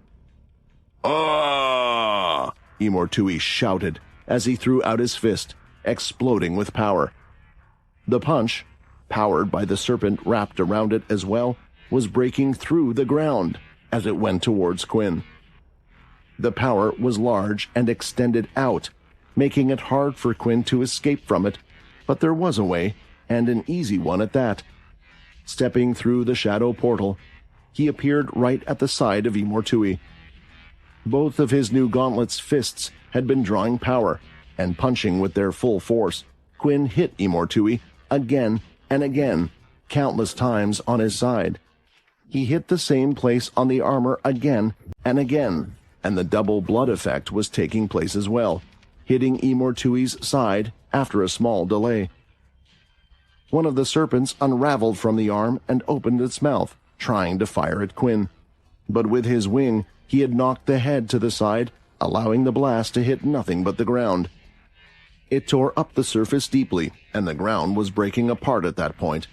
After a surge of punches, Imortui was recovering from the surprise attack, so before he could react and attack back, Quinn finished it off with a large kick right into Imortui's stomach and sent him right back down in the ground beneath him. "His armor, it's tough. I don't think I'll be able to do any real damage unless I can break through somehow. I need to find a way to remove it somehow." As Quinn was chasing after the Imortui that was in the ground, a portal opened up in front of him. It was white in color. It wasn't just in front of him, but it was all over the area, and immediately whole groups of divine beings were flying into the area. A spear went straight towards Quinn, which he had managed to grab onto. "Don't get in my way," Quinn shouted as he threw out a fist. It hit the dark being, and an eruption of blood aura followed behind the divine being like a fountain. It hit several of the divine beings, eliminating them one by one and destroying the portal that had just opened up as well. But even more portals were opening up. Imortui, who was stuck in the ground, had just gotten up as well, and he was surrounded by the divine brigade as well. Your little ants are annoying, Imortui exclaimed, as mist portals opened up, and out from it, a large hand that held onto a sword appeared. It took a single swipe, eliminating nearly all of those that were around him. Still, more and more divine portals were opening up, even though Imortui had gotten rid of around 3 of them in that one swipe. More and more were appearing around Quinn too, and he was using his blood aura more and more to deal with the divine beings that were continuously trying to attack him. With a swipe of his hand forward, a tornado of blood came out, wrapping around the divine beings, getting rid of them one after the other. Then, on the other side of him, Quinn was ready to do the same, until he saw a string of explosions going off one after the other. It was a sword that was rapidly flying through the air. As it hit the divine beings, it would explode on impact and take them out one by one. And at the end of that sword, there was a person with a pair of shadow wings on his back, right by Quinn's side. "I've been told to help you, to the best of my abilities, Quinn," Arthur said. The vampires from underneath the settlement had awakened, and they wasted no time in fighting against their enemy. Even those who had once fought against each other in the civil war of vampires against vampires didn't hesitate as they went ahead attacking the werewolves in front of them. Some of those that had awoken were stronger than the current vampires. They were able to go head-to-head in strength against some of the werewolves. One blocked a strike from above, and then swiped their hand across the werewolf's stomach. A large red slash appeared with a spurt of blood right after. What was another issue, though, was not just the werewolves, but the divine beings that were all over the place. While the werewolves' numbers were decreasing, it seemed like the divine beings' numbers continued to grow all over. More and more were coming through the portals. Everyone was doing the best they could, and everyone was struggling for their lives.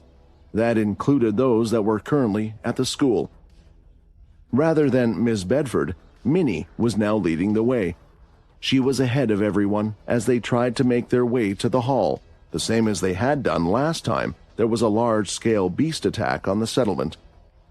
However, in nearly every hallway they turned to, more objects were crashing down in front of them.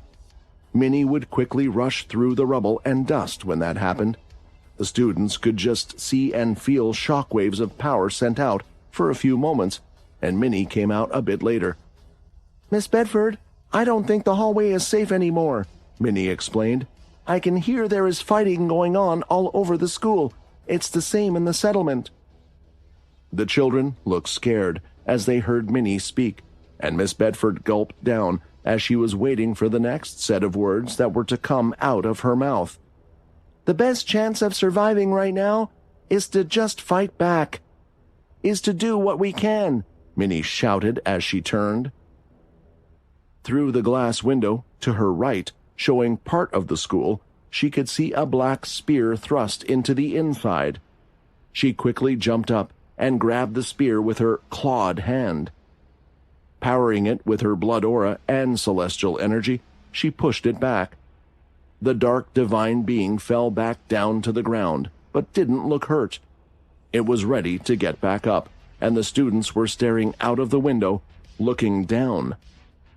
At that moment, something large had fallen out of the sky, giant in size, as it crashed right on top of the dark being.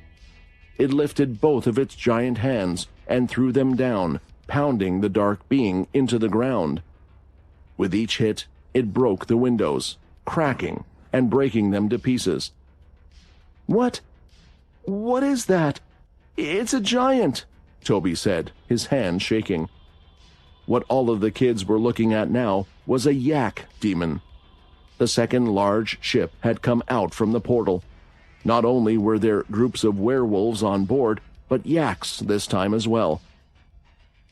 Minnie looked at the giant, and she leaped up onto the ledge. It wasn't just the school, but they were falling across the whole settlement. Just when they were getting some pushback with the help of the awakened vampires, the situation was getting worse. Minnie looked at the giant, and she leaped up onto the ledge, breaking the broken shards of glass underneath. She was looking for the right time to strike, when right from above she could see something else dropping down. They had a large sword on their back, and swinging it, their arms started to grow in size. With a full force swing, it hit the yak demon right in the head. The sword continued to go down the center of the yak, splitting it apart until it reached the very bottom and hit the ground, making a loud clang. It was clear the person was one with great strength. When the yak's body fell apart, crashing into the side of the buildings, many of the students, not just those with Minnie, but along the hallways, went to have a look at who it was. "Uncle Andy!" Minnie called out. She had recognized the man below. "Minnie!" Andy shouted above with a smile. "We're going to do our best to help, as much as we can." The support calls had been reached to the Grey Lash and the Vampire Core unit. Unlike the Vampire Settlement, they were all doing fine, but they were prepared for an attack at a moment's notice, thanks to Layla's and Mooka's warning. They had been able to mobilize in a quick fashion once they received news of the attack from Xander. Andy had made it his duty to try and arrive as quickly as possible, and now he could help out the others. This was the place that his father wanted to protect, and he would do anything in his power to fulfill his dream. From all over, the vampires were dropping down from large ships, supporting the vampire settlement the best they could. However, even with the support of the newcomers, things still looked dire. Even more white portals were opening up, and more divine beings seemed to be coming through them again and again. If they took out a large number of them, more would come out. It was to the point where the vampires would have to team up with the demons to get rid of them, but there wasn't a chance of that happening. Layla and Mooka were getting exhausted, and the two of them were looking up at the large red portal. Their defensive strategy had worked for a while, but with even more enemies coming through, it was difficult to defend. That's when something started to change. "Do you notice something?" Layla asked. "Yeah, I'm not sure if it's my imagination or not, but the portal looks as if it's fading away," Mooka replied. Since the two of them were able to see the same thing, it was clear that it wasn't a fragment of their imagination. As they continued to stare at the portal, that's when they were able to see a few small dots coming out from the portal and falling to the ground. "Ah! Why isn't the portal on the ground?" Edvard shouted. A fall from the middle of the sky wouldn't kill either of them, but it would hurt. "Syl, teleport us!" Hickle shouted. "I can't. I already used up all of my MC cells," Syl shouted back. Seeing the panic, Chris used key platforms to quickly kick off in the air and grab each one of them, one by one. He rushed down, placing them on top of a line of buildings where they could see Russ was already safely on the ground, since he had come through a bit earlier. When they all regrouped, they could see Hickle and Edvard, completely speechless at the sight in front of them. "It's the vampire settlement," Peter said. "It's in chaos. We have to help. We have to do whatever we can. Everyone's dying." They all agreed. With the portal having disappeared behind them, they only need to get rid of the demons present. However, Chris had his eyes on something larger. On top of the roof, a werewolf was seen coming their way. It leaped up in the air, but before it reached them, Chris moved from his position right to where the werewolf was. He grabbed it by its throat and twisted it, killing it on the spot. "I just need a bit of your energy," Chris said, as he opened his mouth wide and started to bite down, eating the werewolf right in front of the others. He hardly chewed as he swallowed pieces of it, bit by bit. Before, it was about gaining strength, but he would no longer gain strength from a werewolf of this caliber. Instead, this time, it was just to get his energy back up. After finishing most of the werewolf off, Chris chucked half of its body off the roof edge where they stood. Then, he started to jump on the key platforms heading straight for one of the large ships in sight. When he was close, his skin started to turn red again. Creating a large key platform, Chris pushed with his strength and spun his body. "Get out of this settlement!" Chris screamed at the demons. With all his force, he punched the side of the large ship. A large dent was made in its side, nearly bending it in half, and the entire ship was thrown to the side in the air, out of the settlement, and crashing into the forest grounds that were close by.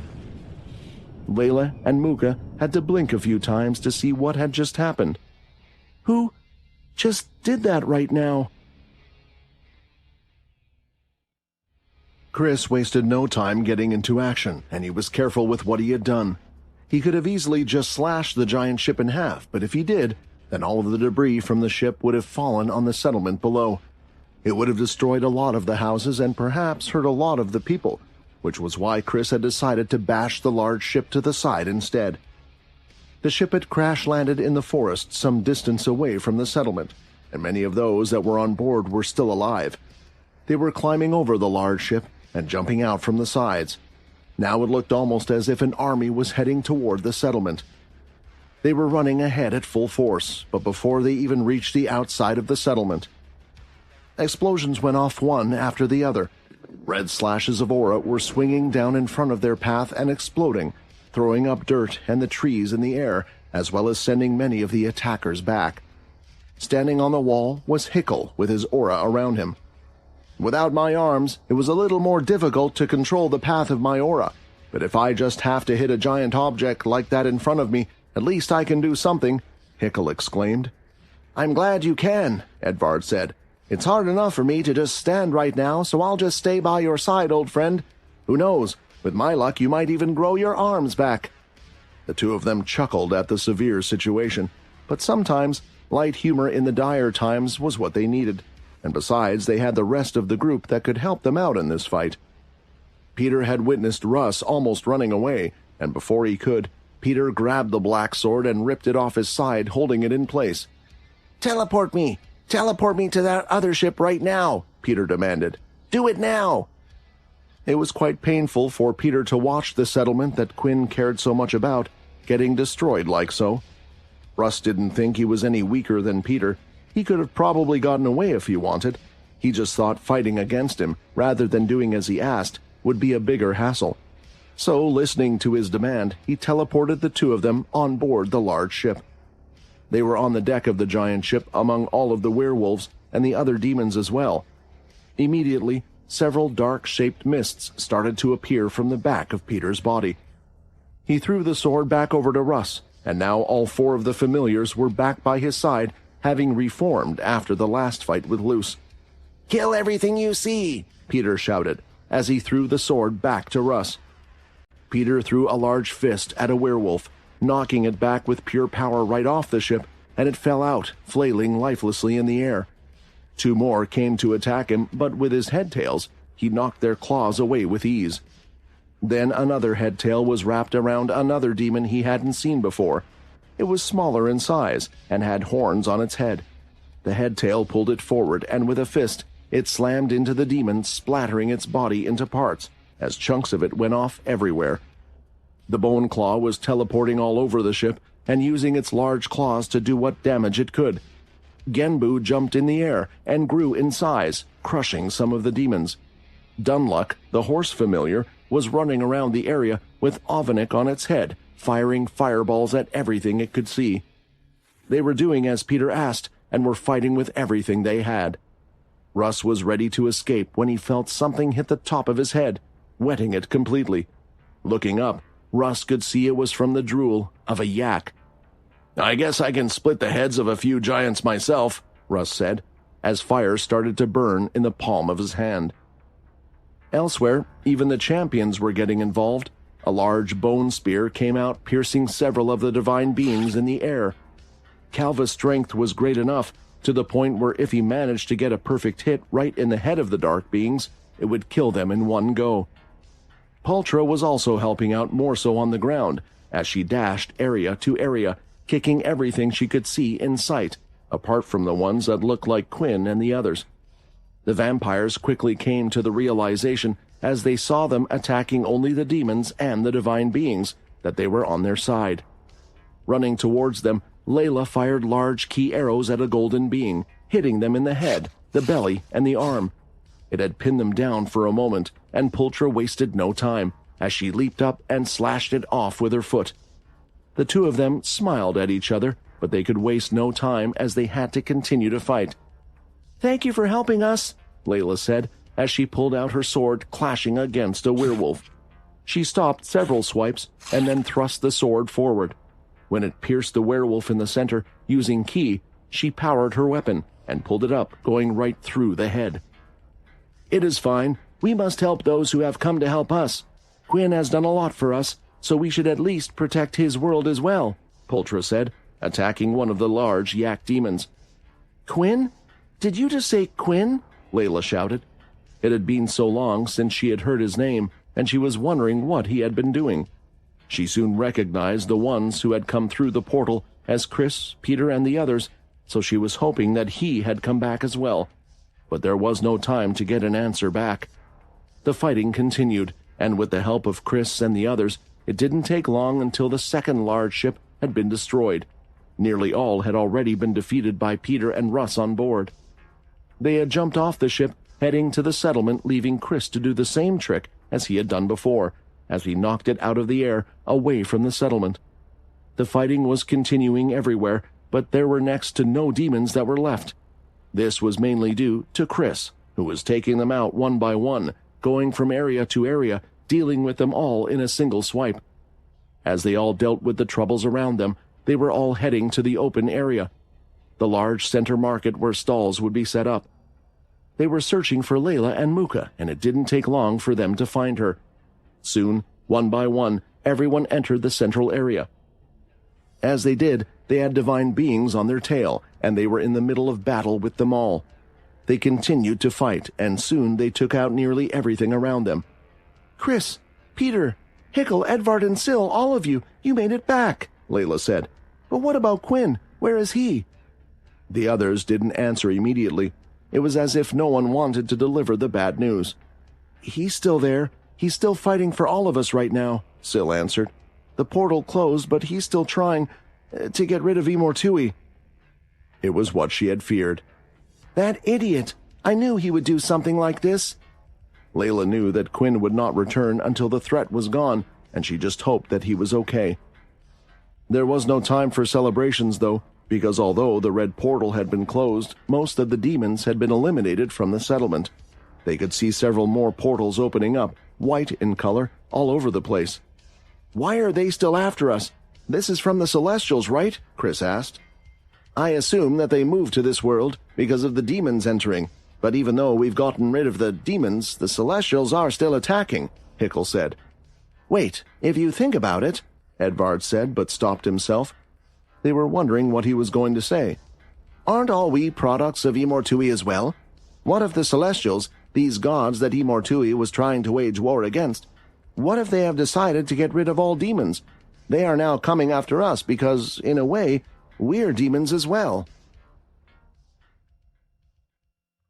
The settlement was in a tough place just moments ago, but thanks to the help of the vampires from the Vampire Corps and Chris, along with the others, they had gotten rid of the majority of demons.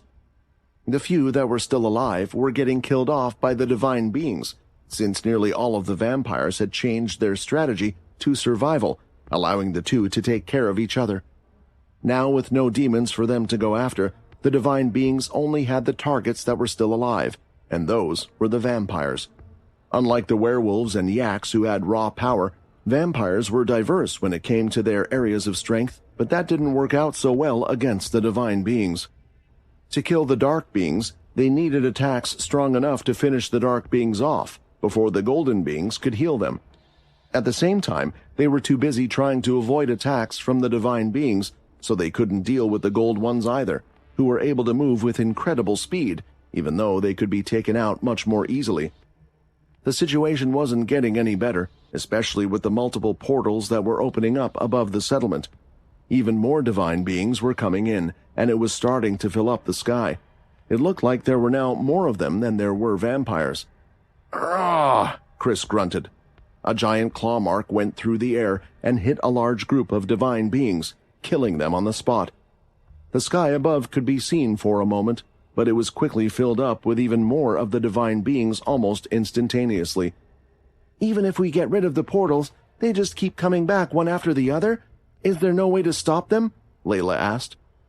The skin from her fingertips had peeled off, and she was bleeding with each arrow that she fired.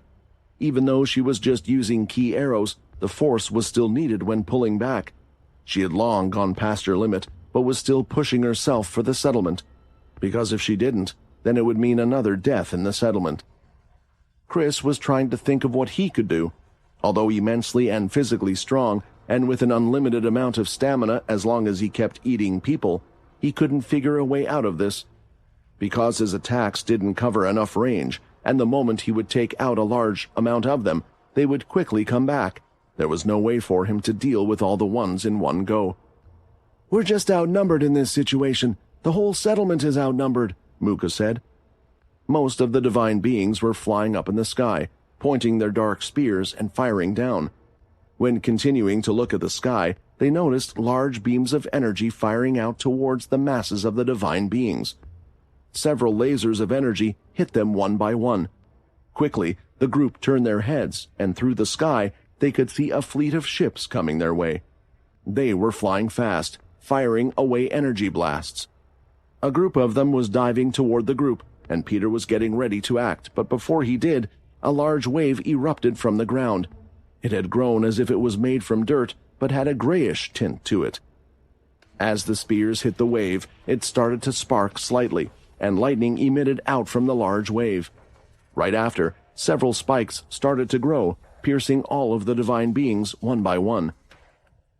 It looks like we managed to make it just in time, a voice said, walking over. Jake, Layla called out, recognizing the young man. He was the son of Logan Green and Vicky Blade. He was once deemed one of the strongest humans in existence, but that title would have to go to Syl. In reality, it was only due to Syl not being present on Earth for a long time that there was even a debate. Nonetheless, he was an incredibly strong individual who could mix abilities together and use them at the same time. It seemed like you needed some help. My father answered your call, and he brought some help along with him. There was a large ship behind him, floating toward the planet, and dropping out were small pods. These were similar to the ones the Dalki used for invasions. They shot straight down to the ground in the forest, and opening up, there were humans inside them. Humans with strong abilities, those from Earth and the Greylash faction, had come out and were willing to fight. They ran through the forest and headed toward the settlement, knowing full well who their enemy was. The humans? They're helping us? Muka said, surprised. Sure, individual humans had helped them on occasion, but not like this. This was more like the human race had sent a great help for them.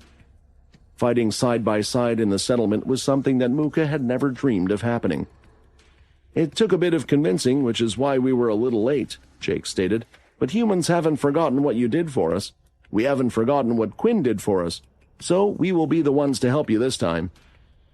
On an unknown planet, somewhere in the universe, standing on a cliffside, was one of the Ancient Ones. Underneath his feet, a stream of water fell to the ground. It was a waterfall that spilled down onto the land below. For the land, Celestalon was standing on was moving. It was floating around the planet, moving like a ship, but it appeared as if there was no form of power moving the island. It just flowed like a cloud, continuing to drop water down below as it continued to go through the clouds. Celestalon stood there in a large white robe, with his beard touching the floor beneath him. His eyes were glowing white with celestial energy as he had his palms out. Are you still intending to get rid of them all? Mundus asked. He was standing around 20 meters away from where Celestalon currently was, facing toward his back. I understood when you said you wished to get rid of all of the vampires, but the humans have now gotten involved. You have to stop. This is a small cost, Celestalon replied. Are all of the humans in the settlement? No. Humans can reproduce again, and they are not the only life forms that we need to care about in the golden space. You should know by now, after everything we have gone through, that Imortui is someone who we have to get rid of, no matter what the cost. We will weaken every resolve or chance he has to come over, no matter the cost. After that, we will defeat him. Even if he is reborn, we shall beat him again and again. When he reincarnates, he won't have the same power as before. We will just continue to squash him, so he may never even think of rising again. And if he gets reincarnated with his memories lost, all for the better." The whole situation left a bad taste in Mundus's mouth. Everything that was happening. Celestalon was doing nothing but causing more trouble in a situation the humans and vampires were trying to solve themselves. In a way, the Ancient Ones had been the ones that had made things easier for Immortui. "You underestimate the human strength, Celestalon," Mundus said. At that moment, Celestalon turned around. "What did you say?" Coming down right from above, something had crashed right in the middle of the two. A shock wave of energy was sent rumbling through their feet, and a powerful one at that. The island had even dropped down towards the planet as it wobbled for a few moments before it regained its balance and righted itself. "What's going on?" Celestalon asked. The place he was on was a place that only the Ancient Ones and the Messenger should have known about. His instant thought was that Mundus had done something. "Mundus? Did you betray me? But how? Why?" Celestalon asked. "Do you really think there is anyone strong enough to take me on, even if you were to betray me like this?" The only beings Celestalon could think of were the other Ancient Ones, but they should have no problem with what he was doing. Unfortunately, Mundus had no clue what was happening right now, and when the dust started to settle, they could see a red-scaled human-looking figure staring at them. "Stop this shit right now, otherwise you'll have to deal with me," Ray Talon, the legendary Red Dragon and King of all Dragons, said. In the red space, the area in which Immortui and Quinn were facing each other, the landscape had vastly changed. From their fight and the destruction of the ground, they had already removed several layers of the planet, and the ground was exposed down to almost the core. It was hard to see anything but broken land as far as the eyes could see. However, the area, just like back at the vampire settlement, was covered with white-colored energy portals that were constantly opening up. From these energy portals, the Divine Brigade was coming through. They had nothing in the area to attack, other than Immortui and Quinn, and that's exactly what they did. They were harmless to the two, like a swarm of flies, but even a swarm of flies could be annoying at times. Fighting against the swarm that had come at them, Quinn had stopped as he looked to his side. He could see dark-colored wings made from the shadow's power. Along with the long hair, it was bringing back memories that had only returned recently. "Arthur!" Quinn called out. Turning slightly to look at the figure, Quinn could see that there was a smile on his face. Quinn had to blink a few times, wondering if it was real or not. As two more divine beings came toward him, Arthur swung his sword, slicing one in half. Then, with his other hand, he blasted out a blood cannon, hitting it directly in the face. If this was his imagination, then it shouldn't have been able to deal with the divine beings in the area close to him. "I will deal with these annoying disturbances," Arthur said. "Quinn, you do your job." Thinking about it more, Quinn started to think how it was possible and soon remembered Russ's ability. It could have been Russ, or quite possibly it was Syl who had done this. Either way, he was thankful that he wasn't on his own in this. It gave Quinn quite a bit more confidence. Looking at Immortui, he could see he was busy taking down the divine beings as well, using large-scale red mist attacks to destroy them in a single swing. With each swing, he would take down a few hundred. Diving in, Quinn wasted no time, and placing his hand out, a shadow portal was created in front of him. Going through the shadow, Quinn appeared right out of another one, and it was right by Immortui's side. He twisted his fist, and the blood shadow energy started to spin rapidly like a drill. It pounded right into Immortui's chest, who was distracted at that moment by taking on the divine beings. Immortui's leg gave out for a moment, as it cracked the ground beneath him from the sheer power. When he tried to get back up, the second wave of attack had hit as well, and on top of that, several of the dark divine beings thrust their spears right at Immortui. There were those who had done the same to Quinn, aiming for him, but a wall of shadow had appeared that blocked the attack, and soon after, a large sword was swung, slicing off their heads, exploding them on impact. Arthur was doing as he stated he would, and was protecting Quinn to the best of his abilities. Not one of the divine beings was able to get close to Quinn. Now being attacked on both sides, Imortui was growing more annoyed. Gathering the red mist power in his body, he shoved both his hands out, and a ball of aura was sent outward. It blasted and looked as if it was forcing all of the divine beings away. It hadn't affected Quinn, though, who was still pushing forward, getting closer to Imortui. From the serpent on Imortui's back, a large beam of energy was fired out, but Quinn had blocked it with his wing. With his other wing open, he used the skill again. Blood rain.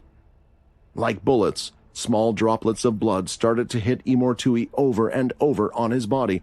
His armor was not able to cover him quickly enough against the attack. My chest.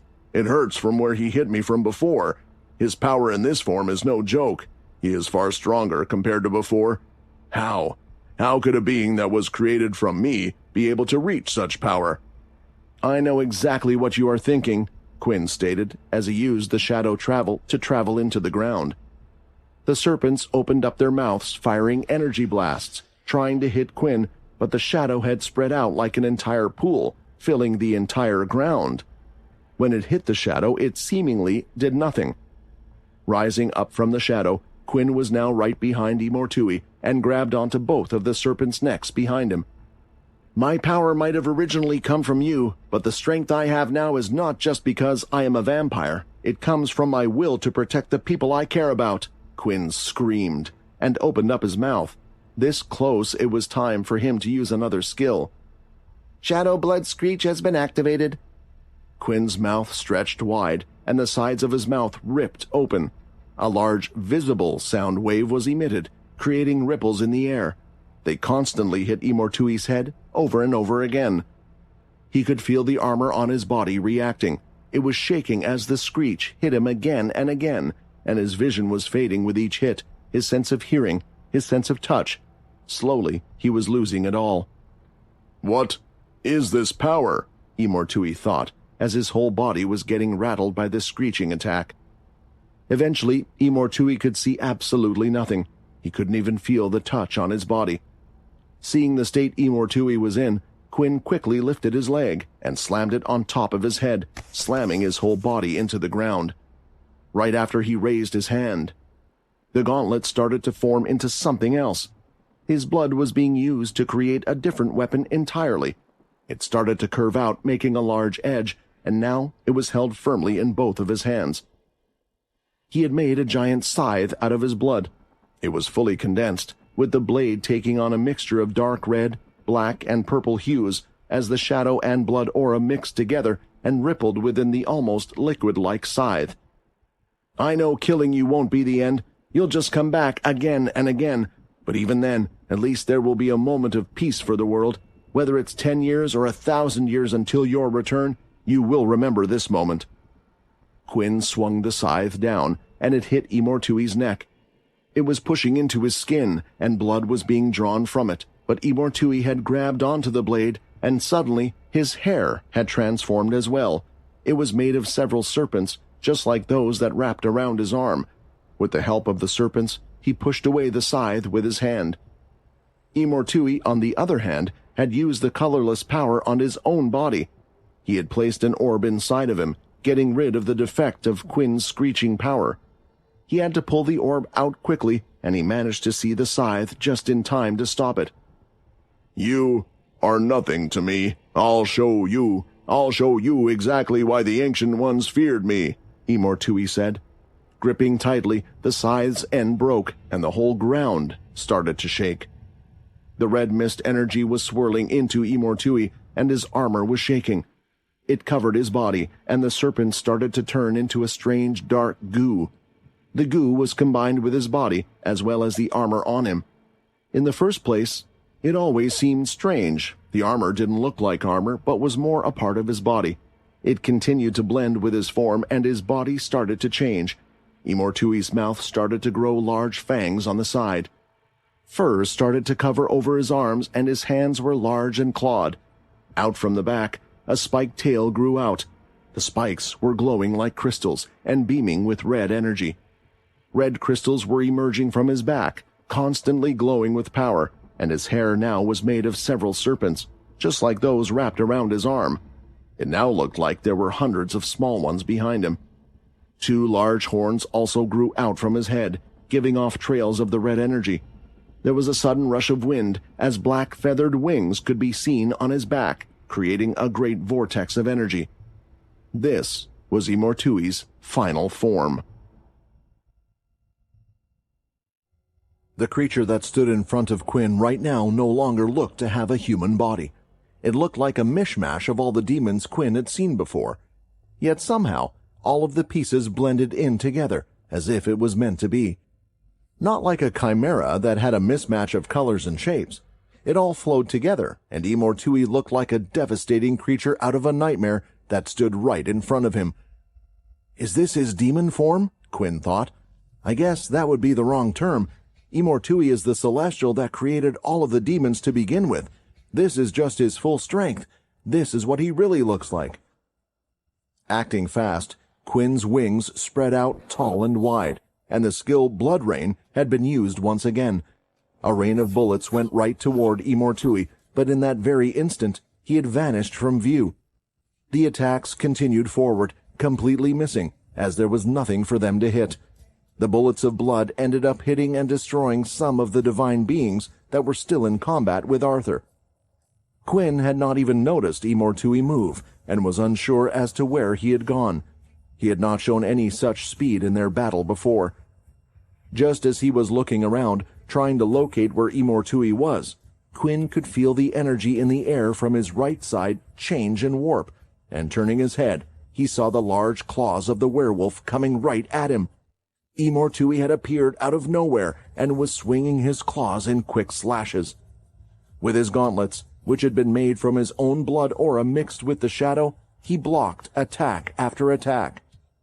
He was able to stop the force of the attack with the help of the shadow, but as Quinn hit the force of the claw away, his arms were swinging, and he could feel them getting numb, even though he was in his demon form.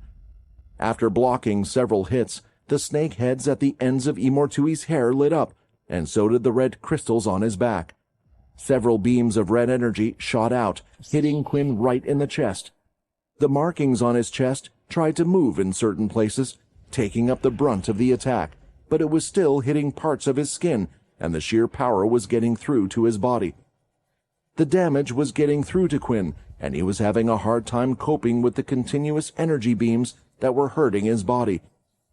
Quinn skidded across the ground, digging up the ground behind him, continuing to pile up, creating somewhat of a mountain behind him as he tried to stop himself from being blown away by the attack. As he continued to skid, a shadow portal opened up behind him. Quinn had gone through and appeared on the other side, saved from the attack. I didn't create that shadow portal. It must have been Arthur, Quinn thought, as he looked above and could see Arthur was still rounding up all of the divine beings to stop them from interfering with the fight. More and more of those beings were still making their way through the white portals, but even while dealing with all of them, Arthur had managed to help out Quinn. Now behind Imortui, Quinn raised both of his hands, and 2 large whirling tornadoes formed next to him. Throwing them out, they went toward Imortui. The tail ends ripped up the ground underneath as it went right for Imortui. They crashed into him, ripping him apart as best they could. Quinn then dashed forward, the dark purple-red aura spinning around his gauntlets as he charged in. When he got close, he could see the body of Imortui jumping out. He had pounced towards Quinn's attack, and then thrown his fist out, colliding right with Quinn's blood drill. When it hit, though, the claw of Imortui grew incredibly large in size, just like the giant mist hand that he would produce. Quinn was knocked back again, and before he could recover, the head serpents fired out several energy beams.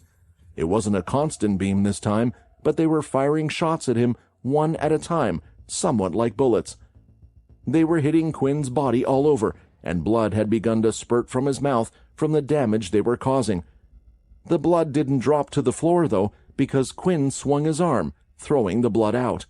It crashed into Imortui, and the small droplets were more powerful than they looked, as they caused him to skid across the ground, though he only moved back a couple of inches. Suddenly, though, Tui had turned his body into a red mist. He disappeared from right in front of Quinn and appeared right by his side. Grabbing his head, he slammed Quinn onto the ground, creating another large crater underneath. The planet of the giants had taken too much of a beating between all the fights that had occurred, but at this point, barely anything was left of the surface. Soon, some magma from under the planet started to burst out from the ground. Quinn was pushed into the crater with the magma covering him now, as Tui's hair continued to fire at Quinn one after the other, but Quinn was able to use his wings to block most of the attacks from Tui now. The magma had not really even begun to hurt Quinn, as he was able to protect himself. Seeing this, Tui leaped up in the air and started to spin his body. He traveled fast in the air, and with his spiked tail flying at high speed, he slammed it right onto Quinn. It was stuck in his blood wings that were now bleeding, having fallen down on them. "You should know that my blood is dangerous by now," Quinn shouted. He controlled the blood from his wings and moved it, hitting Tui again. He then opened his mouth and used the shadow blood screech for a second time. The attack was emitted from his mouth, but it hit nothing but the air. Tui was once again nowhere to be seen. Once again, a large claw came slashing across Quinn's chest. The power of the red mist followed, making a giant mark. Blood splattered out from Quinn's body, and he quickly formed this into a sword. Grabbing onto it, he swung and deflected the second hit of the claw. He was ready for a third, but as he looked around, he was unable to see anything. Turning his head again, he saw several red beams of energy coming at him. With the sword in his hand, he swung them in place using his speed, stopping every single one of them. "You put up a good fight, but you've already lost," Tui said, as he was flying in the air using his dark wings. Quinn didn't quite know what he meant, but when the beams of energy stopped, he could see no one at the end of it, but he could sense something strange behind him, the fact that he could sense nothing at all.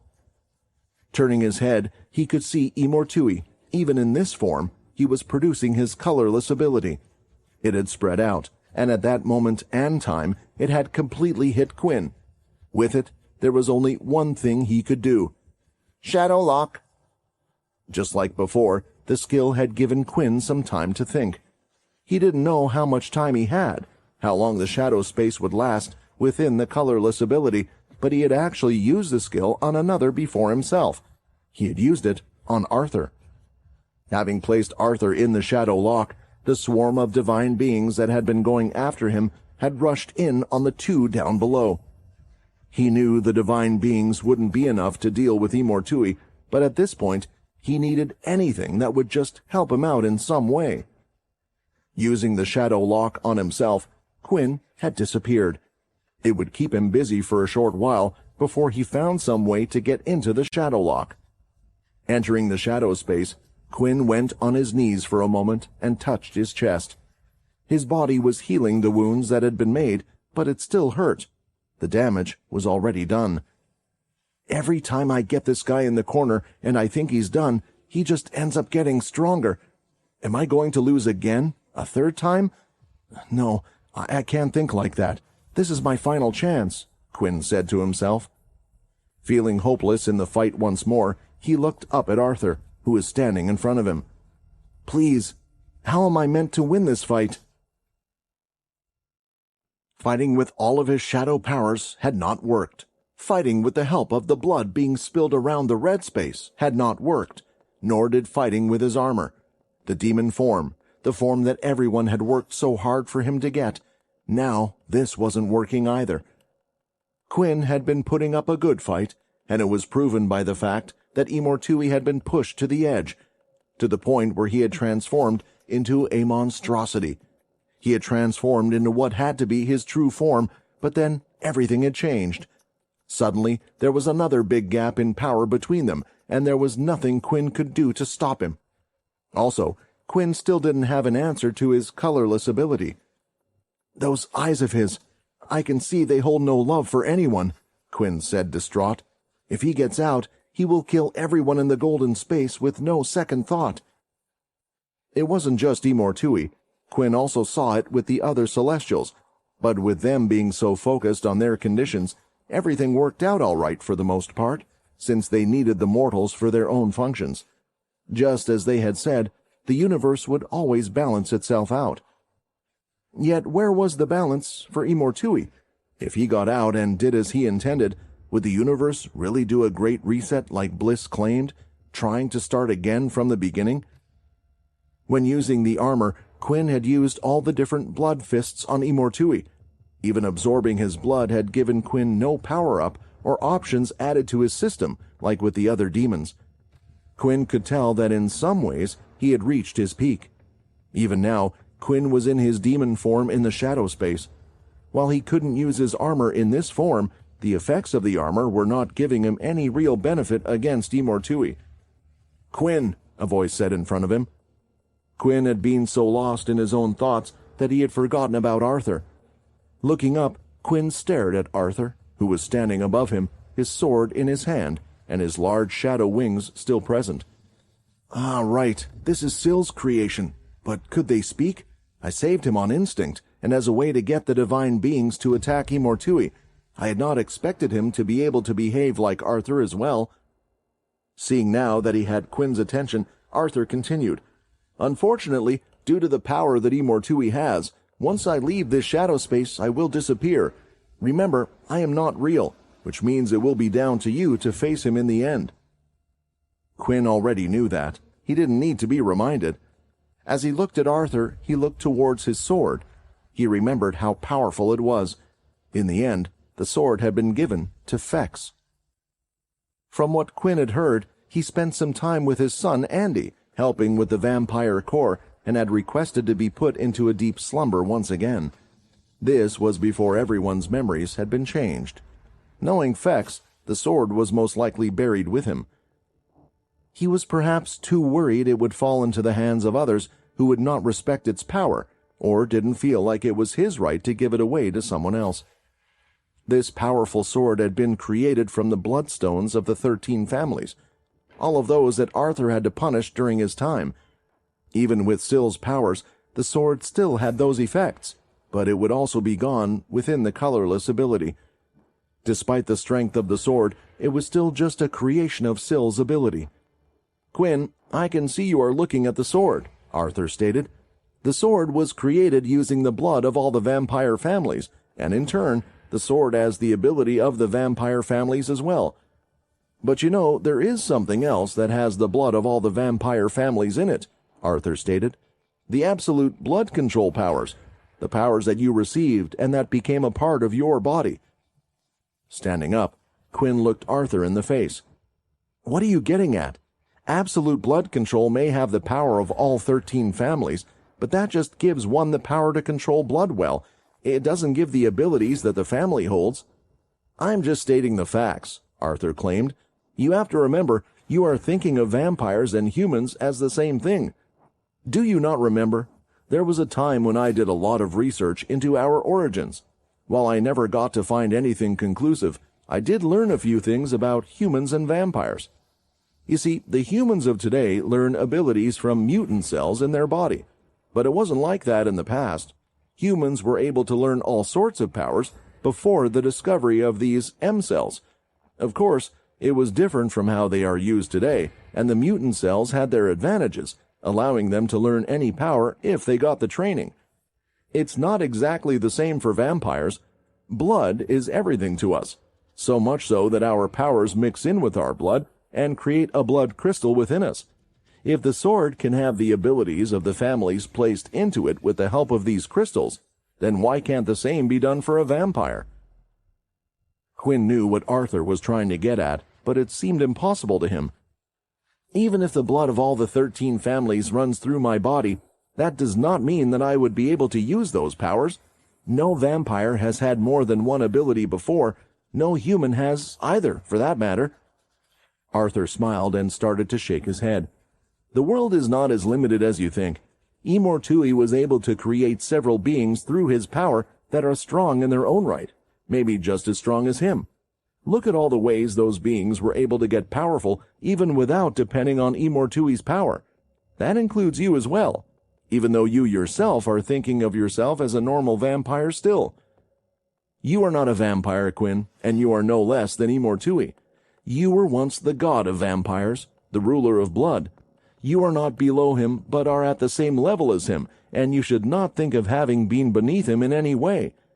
You have overcome everything in your path, Arthur said as he lifted up the sword. You have gained the power of a vampire that was initially created by Imortui, but look within yourself. You have the power of the system. The power of equivalent exchange has continued to make you grow. The human side of you controls the God-Slayer power of the shadow, using your MC cells. However, on your vampire side, you are not merely a vampire, but a god. And what god is restricted by such things as limits? Arthur then suddenly thrust the sword forward, and it pierced Quinn in the chest. Its energy was turning into red blood particles, fading into the air. However, the sword had truly pierced his chest, and Quinn's blood started to pour out from him. It was dark in color. With it, Quinn started to cover his whole body with the red shadowy blood. Just like when he used to as a celestial, Quinn was doing the same now, creating a set of armor on himself out of his powers. Controlling the blood and controlling himself, his attacks, his movements, everything about him would be stronger, and due to his blood being mixed with the shadow, he would be somewhat protected from the colorless ability. When Arthur stabbed him, it hit him as he knew what to do, and the words had opened his mind. Quinn saw a dark red screen pop up in front of him. It was the system screen. It opened wide, and the words on it were clear as day. You have realized the true value of the system. You have realized what it means to be a vampire. You have realized what it means to be a celestial. You have realized what it means to be a god-slayer. A new quest has been received. Defeat the celestial of death, Imortui. The blood within you activates. You have temporarily unlocked all abilities of the 13 families. Quinn, the powers of the shadow, the powers of the vampires, the strength of the humans, the strength of the system. Use it all and defeat Imortui. At that moment, Arthur's body too started to fade into nothing but particles, and the whole world, the shadow space itself, was starting to fade. Quinn found himself in a crumbling shadow space. The entire world around him felt like it was collapsing, and parts of the shadow were disappearing, revealing a colorless sky and a just as colorless world beyond. At that moment, Arthur was vanishing right before Quinn's eyes. Quinn had no place left to hide as the shadow space crumbled, but it didn't matter, because it was his time to fight. "Shadow space, cancel!" Quinn commanded, twisting his hand, and the shadow completely disappeared, returning him to the battlefield. The entire area had turned black and white with shades of gray. Lifelessness hung in the air, and Quinn could see Imortui still in his dreaded form in front of him. When Quinn lifted his hand to examine his armor, he could still see the deep, dark purple and red colors of his blood. This is just like the last time. The shadow body allowed me to be protected by the colorless ability.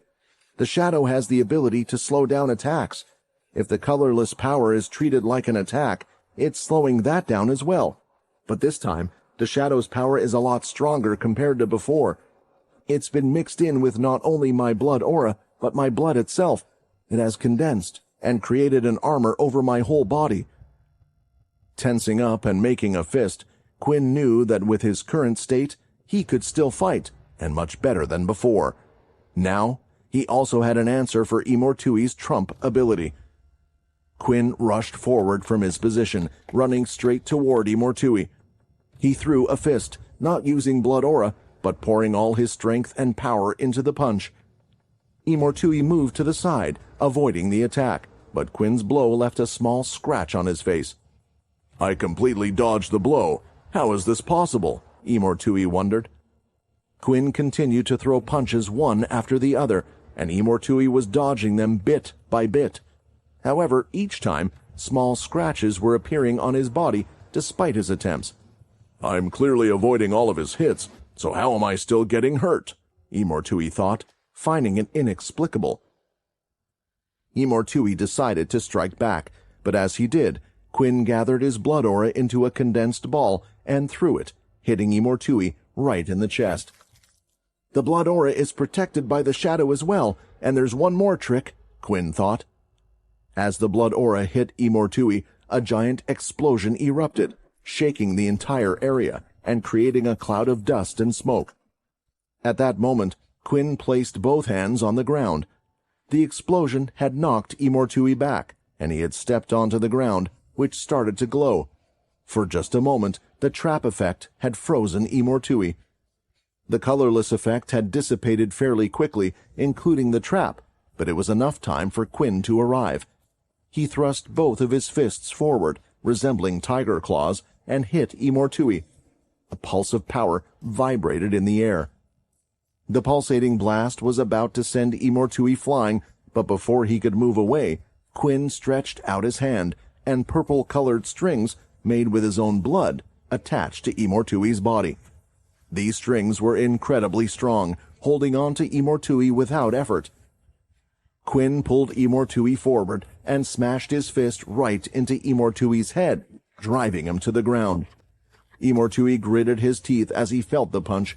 He was unsure what had happened to Quinn in the little time he had been hiding. His attacks were somehow much stronger than before. Quinn created another ball of aura and slammed it into Imortui's face, causing another large explosion. The ground underneath was further destroyed. Even the magma seemed to have been stopped by the colorless ability and was now ready to spew out like a fountain. The planet itself would probably not last long now. Imortui tried to claw back, but Quinn kept moving out of the way and hitting him. With each hit, the attacks were growing more powerful. Each punch sent shockwaves through Imortui's body, breaking the ground and the area behind him. Not only that, Quinn was getting faster, much faster. He avoided every single hit and continued to pummel Imortui, with each punch becoming more powerful. A punch to the stomach lifted Imortui off his feet, and blood spilled out of his mouth. Imortui's blood sprayed into the air, but Quinn grabbed him with the strings once more, swinging him back. Quinn braced his feet and slammed his fist right into Imortui's stomach, pushing hard, and although he didn't pierce through, blood spilled all over the floor. "The colorless ability of yours is your downfall," Quinn said, as he threw Imortui to the ground. Imortui was in pain, struggling to get up. It was hard to imagine that just moments ago he had been overpowering Quinn. "I bet this has been your trump card in many fights before, but I realized you can't use your own powers in this colorless space. Your red mist, your strength, all of it. You relied on this strong, powerful form of yours, thinking that it could best be anything in the colorless space.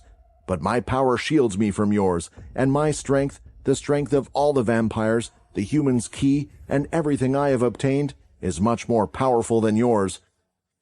Imortui realized that Quinn was right. Quinn wasn't affected by Imortui's strange power, and his attacks were somehow growing faster and stronger. Noticing this, Imortui dispelled the colorless power, but the moment he did, he saw 1,000 dark purple and red-colored swords in the sky, all pointed toward him. Quinn charged in, and Imortui attempted to blast him away with a mist attack using the serpents on his hair. However, the attack was completely missed as Quinn disappeared. He reappeared right by Imortui's side, grabbing Imortui's arm and kicking him in the leg. At the same time, Quinn hit him on the top of his shoulder, sending him crashing to the ground. Imortui tried to strike back, but Quinn moved out of the way, and one of the 1,000 swords crashed into Imortui's arm, exploding on the spot. Through the cloud of smoke, Quinn moved through the shadow and appeared right behind Imortui, grabbing the back of his head and throwing him back to the ground. Letting go, several hundred of the swords homed in on Imortui and exploded one after the other. Quinn leaped up into the air and flew down through the sky, breaking several sound barriers. With so many successful hits, the momentum ability had grown incredibly fast. He crashed into Imortui, sending a pulse of power far and wide. As Quinn's powerful strike resonated, it had a ripple effect across the surrounding planets, causing them to shift ever so slightly in space. The celestial bodies themselves were displaced by the force of Quinn's attack. When Quinn directed his gaze toward the ground, he saw that Imortui's body had undergone a dramatic transformation. It was no longer in the same state as before. Instead, it appeared completely crushed, with blood splattered all over his battered form. "You're still alive?" Quinn questioned, his eyes narrowing, as the 1,000 swords reappeared behind his back, poised to unleash the same devastating onslaught, only faster and stronger this time. "You," Imortui responded, blood dripping from his mouth as he lay on the ground. "You have the power to take on the whole universe. You have the power to not listen to anyone, and you're listening to them. The Celestials, the Ancient Ones." Quinn shook his head, his determination unwavering. "I was never listening to them. I don't care about their business, and I don't care about yours. The only thing I've ever decided to do is to protect the ones I care about. But you, Imortui, you decided to touch them, to hurt them. The only thing I've decided to do is to protect the ones I care about, and you are in my way." Raising his hand, Quinn began to gather the blood from all around him, including the remnants of the shadow. It started to spin, forming into a colossal drill that grew larger and more menacing by the second. The swords that had been hovering in the air disintegrated, their fragments adding to the monstrous blood drilled into the sky. From all that had transpired, it had become clear that the only way to eliminate Imortui was to obliterate his entire body. Regular punches weren't going to be sufficient. Quinn resolved to channel all of his power and his own blood into this devastating final strike. The blood that had been spilled from Imortui's wounds began to rise up, becoming an integral part of the blood drill. As it did, the drill started to glow and pulsate with an overwhelming and formidable power.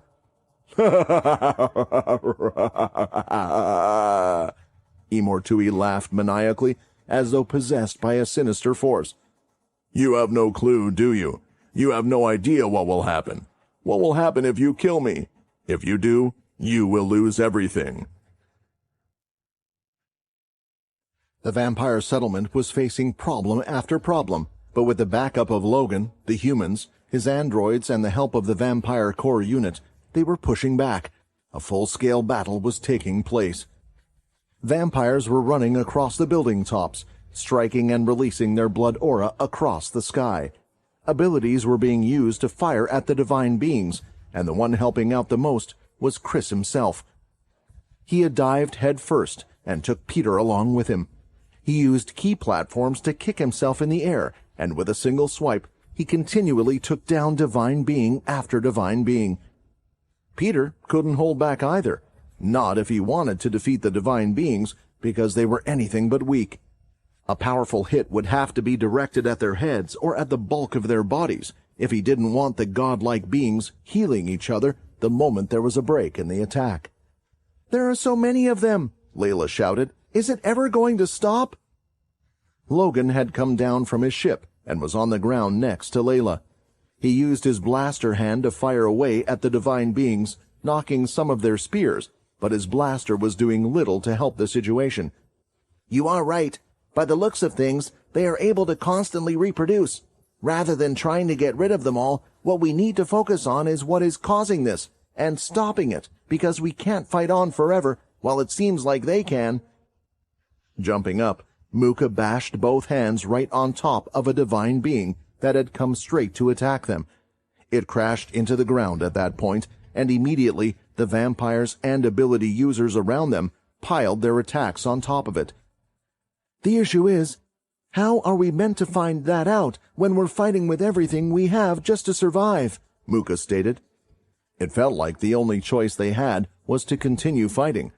The spears were going toward their enemy, and a group of the dark divine beings had gathered power at the tip of their spears. The power was growing larger every moment until it suddenly stopped. All the divine beings, the dark ones that were charging the attacks, and the golden ones that had been healing them, had frozen in place.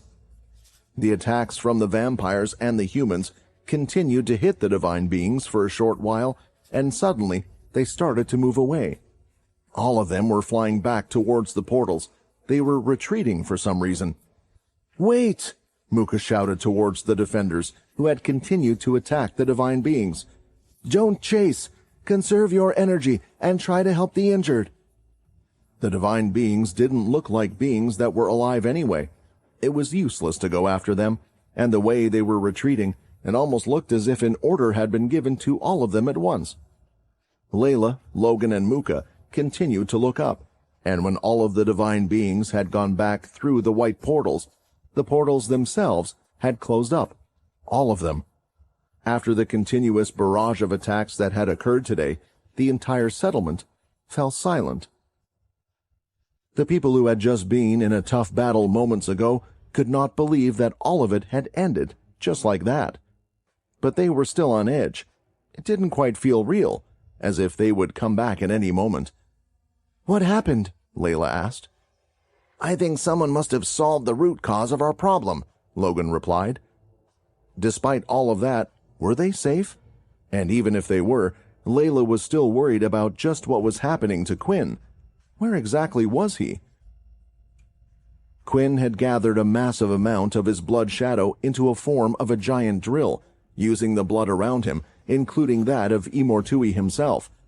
A blow that would be delivered and rip Imortui's body to shreds so that he couldn't harm another person he cared about again.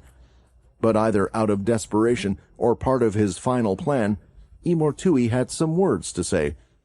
"You have no clue, do you? You have no idea what will happen. What will happen if you kill me? If you do, you will lose everything," Imortui said. For a moment, Quinn hesitated as the blood shadow continued to spin rapidly, making a screech and pulsating with power in the sky, pushing apart all of the clouds in the area. "I've caught your attention," Imortui claimed. "If you kill me, then my power will disappear from this world with it, and I mean all of my power. All of the demons that have been created, they will disappear. The power that you have right now, along with those of the rest of the vampires in your settlement, will be gone. They will end up becoming nothing but humans. If that happens, do you think they would stand a fighting chance?" Quinn grunted slightly. He wanted to believe it was a trick, but he remembered the words of Richard Eno and Vincent, some of the smartest people that he knew. They had come up with a theory that perhaps if they got rid of Imortui, then with him they would also get rid of their vampire selves. So he had reason to believe Imortui's words. "But I can still get rid of you?" Quinn said. "You are the root of the problem to begin with." "Ha ha ha, and so what?" Imortui said. "You know that a celestial doesn't die unless his condition is taken over by another. Did you think my condition would be passed on to you? Unlikely. I will be born again, and I don't care how long it takes. I will make sure to come back. And you, and all of your friends that you care about, have become a prime target for me. Without these powers that you have from me, you won't be able to beat me again." "But if I get rid of you," Quinn replied, "if I get rid of you, at least we can have some sort of peace." "Peace?" Imortui laughed. "Peace, knowing full well that I will come back and get rid of you all someday. If you call that peace, then kill me now." The words of Imortui were getting to Quinn. The speed of the drill started to slow down. What was he to do? How could he solve this situation? "We won't let that happen," a voice said to his side. When Quinn looked to see who it was, he could see 3 figures in front of him, and all of them he knew well. "Mundus, Bliss, and Sam?" Quinn said. Although they were in the red space, it looked as if there was an orb of white energy surrounding them that was protecting them. "I'm sorry, Quinn. I tried my best to keep the Celestials out of this whole event, and I had somewhat failed. But things are okay now thanks to a certain someone," Mundus explained. "Imortui was able to gather his strength over the course of thousands of years," Bliss explained. "Even if he reincarnates, his power will be close to back to normal. Even if he tries to raise his power again, we will be able to stop him this time before it grows. The only reason why he was in so much trouble is because Imortui used to work with the gods. His sudden turn was unexpected, and he had grown too strong for the Ancient Ones to even kill him. But be sure that none of the Celestials will ever let someone rise to that power again." Hearing these words, Imortui's whole expression changed. He was no longer laughing, because he knew that their words were true. "And what about you, Quinn?" Imortui shouted. "When the Ancient Ones get rid of me, they will come after you, worried that you will do the same. Your fate will be the same as mine. Don't you see this is what I was trying to stop happening? If you get rid of me, then you will just have them as your enemy. They are not your allies." Quinn didn't need to hear what Bliss and Mundus had to say. He knew they would state that this wouldn't happen, but he knew there was a very real chance of this happening. "Quinn," Sam called out, standing straight and walking a little ahead of the other two by his side. "Forget what everyone said. This is your choice to make. You choose what you want to do, and I will support your decision whatever you make. I always have done so. Since the start of the Cursed Faction, you have been my leader and will always be my leader. So, Quinn, choose what you want to do." Quinn's emotions were all over the place. Seeing Sam at a time like this, next to Bliss, who he really didn't have much of a liking for, and she was by Mundus, someone who had trapped him before, but also someone he had worked with. There were words being thrown out by everyone, and although it felt like they were all somewhat telling the truth, it also felt like there were lies hidden behind each of their points. "I've decided already. I'm ending it right here," Quinn shouted, as he jumped up in the air and swung the giant drill right down toward Imortui's body. Those that were close by, Mundus along with Bliss and the others, the orbs surrounding them flickered, and they quickly disappeared out of the area. The large, dark blood shadow drill hit Imortui's body and was spinning constantly. The power of the attack was ripping his skin away bit by bit, and disintegrating into nothing but energy as it was added into the drill. "Ah!" Quinn screamed, and his demon form was breaking. It was falling off of him as the attack and energy waves hit his body. He needed to make sure that this was it, that this would be the end of Imortui once and for all.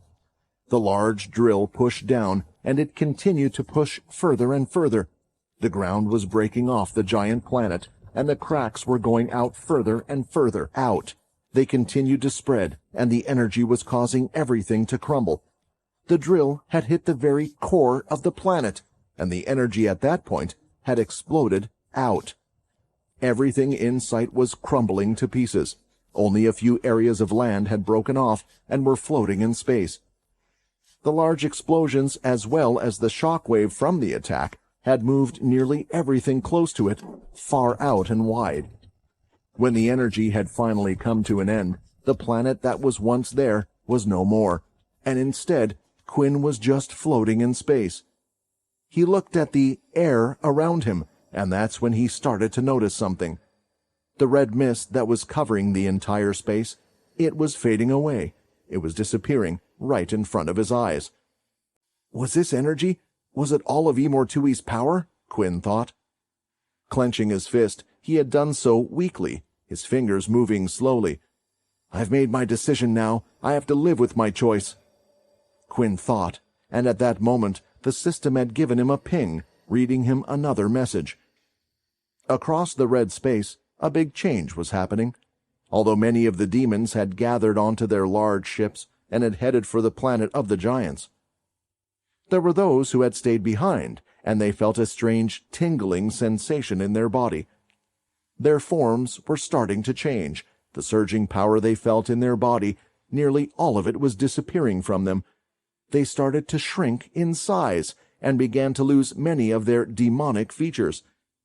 As this was taken away from them, they started to look a lot more human. Their skin was normal, and their flesh was the same as any human, but they didn't have the power that they had before, and unlike humans, they had no abilities. "Look at them!" one of the Chronos shouted. "The demons! Something's happened!" Immediately, one of the Chronos picked up a weapon, an axe, and ran, slicing the former demon's head right off. The body fell to the floor, and it was dead in an instant. Although the red mist had disappeared, no longer influencing this innate anger to fight each other, There was real anger behind their actions. All of the years they had suffered, they could now unleash it back on the demons. The demons themselves had no clue what was happening or what had happened to them, but they stood no chance as the inhabitants took back the red space. Due to the blast of Quinn's attack, there was one being that had been knocked so far away that he found himself on another planet, and he too had changed into a human-like form. "What is this?" Unzoku said, looking at his pale hand. "Does this mean Imortui actually lost? His plan had failed? Then what does that mean for me? I need to survive for now." In the vampire settlement, the fighting had been over for a short while. Everyone was quick to act as they had gathered those who were injured and among the rubble. They pulled them out and started to heal them as quickly as possible. For the vampires, they gave them blood, allowing their bodies to do the natural healing. It was a tough time for them all as they tried their best to cope with the losses around them. Loud screams were heard throughout the attack. Using his machinery, Logan had cleared a lot of the rubble away after confirming there were no more vampires among the rubble. It had been pushed over to the side, and the injured were being treated. As for the dead, they were placed in another location for now. A short while later, and being escorted by some of the vampire corps and Andy, Minnie, along with the rest of the children, had arrived. "Mom!" Minnie shouted as she started to sprint across the ground. But as she did, she noticed something. Her steps were becoming slower, and the energy inside her was disappearing from her body. She started to feel incredibly slow, and her heartbeat was starting to grow stronger as well. Her breath, she could feel it more vivid, and also the pain in her legs as she went across the area. It wasn't just her, though. Every single vampire in the area could feel it as well. There was a big change that was happening in them all, a change that they couldn't stop and had no control of. Inside the floating space around Quinn, he was looking at the system screen that had popped up in front of him. Quest complete. You have defeated the Celestial of Death. You have gained the following rewards. Your powers have become your own. You will not be affected by the Celestial of Death's clawback ability. Clawback ability? What is this? I don't even know what it means. But the Celestial of Death, it's clear that it's talking about Imortui. Right now, Quinn could still feel the blood aura in his body. He could still feel the flow of blood in the air, including the blood that was being split now on the other planets. Because of this, he knew he hadn't lost his powers. An item has been placed in your system, Imortui's Soul. You can do the following with Imortui's Soul Crystal. Place it into another that is compatible with the soul. Break the Soul Crystal, sending it into the path of reincarnation. It's a crystal, and it's in my system, just like the Godslayer crystals? Can this happen? Has this ever happened before? Or is it because of the system itself? It has always been able to do strange things due to the equivalent exchangeability. So what happens if I just keep the crystal in the system? Will it mean Imortui will never enter the reincarnation cycle? He will never cause trouble again? Judging by the fact that the system didn't require him to do anything, he thought that very well was a possibility. It looked like Imortui's claim of always being a worry in Quinn's mind wouldn't exist. On top of that, it was a handy thing to keep, because now he also had a bargaining chip that he could use with the other Celestials as well, or a deep secret to keep from them. Thinking of them, a glowing orb started to appear, and once again, the three from before appeared in front of him. "You did it, Quinn," Bliss said with a smile on her face.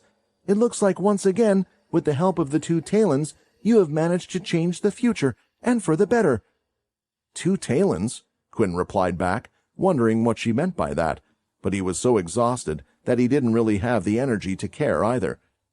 "As a thank you, Quinn, for doing all this, I will take you back to the Golden Space," Munda said. "You will finally be able to spend time with your family and friends without having to worry. The Celestials will not bother you, and Imortui will no longer bother you until he needs to reincarnate again, but that will be our trouble to deal with, not yours." Those words finally brought Quinn peace. He had felt like he had achieved that so many times before, but there was always problem after problem. Was it true? Could he finally enjoy himself? Shifting in, Bliss used some of her magic and pulled Quinn into the glowing white orb that the three of them were in. He didn't fight it, but now he was right by the side of the others. And it was at that moment that he noticed something. The smell that had entered his nose and the energy coming off from Sam's body. You don't smell like a vampire. What happened to you? Quinn asked, his heart pounding. Quinn, Sam replied with a straight face, what Imortui said wasn't a lie. His power is no longer a part of this universe, apart from what is inside you. You are the last vampire. A strange energy had faded from the vampires. Their hearts were beating strangely. The air on their skin felt better, and things like their eyesight along with their sense of smell had all worsened all of a sudden.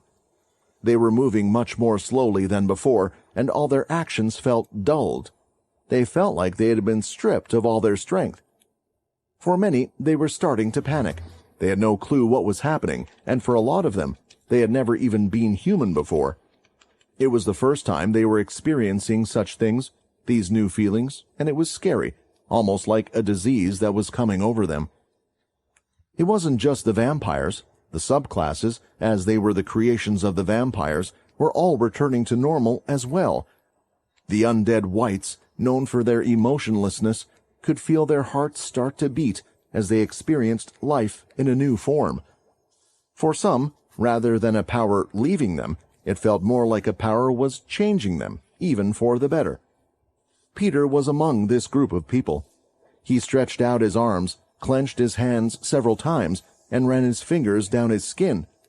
Then, lifting his hands, he touched the water that was coming down from his face. It was like remembering a song you had forgotten, but was still stuck in the back of your mind. My sense of feeling, my heartbeat, it's all come back. Peter wanted to jump in joy. How long had it been since he had felt like this? He was grateful for having become a white and being able to help Quinn along the way. Given what he owed Quinn, he would have been happy even if he never was able to become human. Eventually, it had even become a thing that he didn't realize he had missed. His dulled feelings meant that he did not even feel the regret of missing all those feelings. Perhaps it was due to the dulling of his emotions, and now that he had obtained it all back all of a sudden, he felt a great joy. Tears were coming out of his eyes uncontrollably, like he wanted to cry for all those times he had been unable to, all at once. Is this really happening? I can finally live my life the way I was meant to, Peter said, not able to control his emotions after all these years. So I guess I'm just going to be armless forever then, Hickle commented. His body had healed up, but he had still not grown back his arms, since the healing was still at work. Hey, you can always get a couple of bionic arms, Edvard commented, trying to comfort his friend. He was much more worried about his own condition. The moment he took the armor off, it would be the end of him. He could feel his vampire self having disappeared, but the power of the armor was strong enough to keep him alive despite the way he was right now. There was no healing back from it for him either. Perhaps it wouldn't be too bad to go out like this, but he wouldn't mind living his life once again. For the older vampires who had lived thousands of years, including the originals, they had turned into a human whose body was at the age their appearance currently took on. For the originals, it was the same appearance they had from the day they had turned into vampires. On that day, their life had taken a drastic turn, and with it, they felt like their old life was on pause until this very moment, when it came back to them. Even Chris, as he looked at his own body, could feel his own blood didn't pump in the same way as it did around his body. The alterations that had been made to his body were gone. His werewolf genes were, after all, also part of Imortui's power. I guess that means Quinn did it. He really did it. But doesn't it also mean he's stuck there? One of the biggest changes that the vampires had immediately noticed, with the humans being around them left and right, was their taste for blood. Layla was trying her best to get those who were less erratic to calm all the others down. She was trying to make sense of it all, as even her power was now completely gone as well. From her right side, she had seen someone that made her heart skip for a brief moment. When she corrected her mind, her heart settled down for a moment. "All of it is gone," Vincent said as he walked over. "It's the same for me. All of my powers to control blood. The thirst for blood, and even our pain in the sunlight. It's not just us, but all of the subclasses." What Layla was happy to see more was the fact that Galen was also with Vincent. She was worried about where he had gone, or what he was doing, but was a little less worried due to his powers with the shadow and ability to hide. That was another thing that had changed, though. When Layla had attempted to use her telekinesis powers, they had completely disappeared. Just like when a human turned into a vampire, all of their MC cells changed, the same thing happened again. They could still learn abilities, but it just meant that they would have to start over from scratch. As for the shadow ability, many had lost that after turning into a human as well. With everything going on, they didn't know whether to laugh or cry, and of all things, the humans with their abilities were rushing around helping out people the most. Wait a moment. All of the vampires have lost their powers? Russ thought as he looked around. He still had his powers. Does this mean that Quinn has lost his? With Syl in a bad state as well, and that wolf having lost his powers, does that make me the strongest in this world now? Russ was already imagining what he might potentially be able to do and was smirking to himself. While Layla was checking out Galen, she soon saw him pointing a finger behind her, and he opened up his mouth to say a few words. "Daddy!" Galen shouted out. Layla turned around, along with the rest of them that were in the area, and they saw a flicker of white energy disappear, and in its place, there was one person left standing there, Quinn Talon. "Damn it! They left immediately as well before I could talk to them more," Quinn said, scratching his head. He started to sniff the air, and as he did, he looked at everyone that was staring back at him. He didn't need to worry about Mundus or Bliss right now. He was back home, back at the settlement.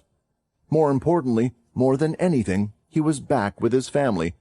He could see the tears of Layla, his daughter Minnie, and the smile on Galen's face. "Did you think I died or something? I told you I would be back," Quinn said as he went in, knelt down, and hugged all three of his family members who did not know what to do. It was a bittersweet moment that no one wanted to end. As Quinn hugged them all, he realized something, though. He could smell it. He could sense it with the blood rushing through their veins. They were now different from him. It was like Sam had said, he truly was the last vampire now. Russ stared at him, and for a second, Quinn opened his eyes glowing red, looking right at him.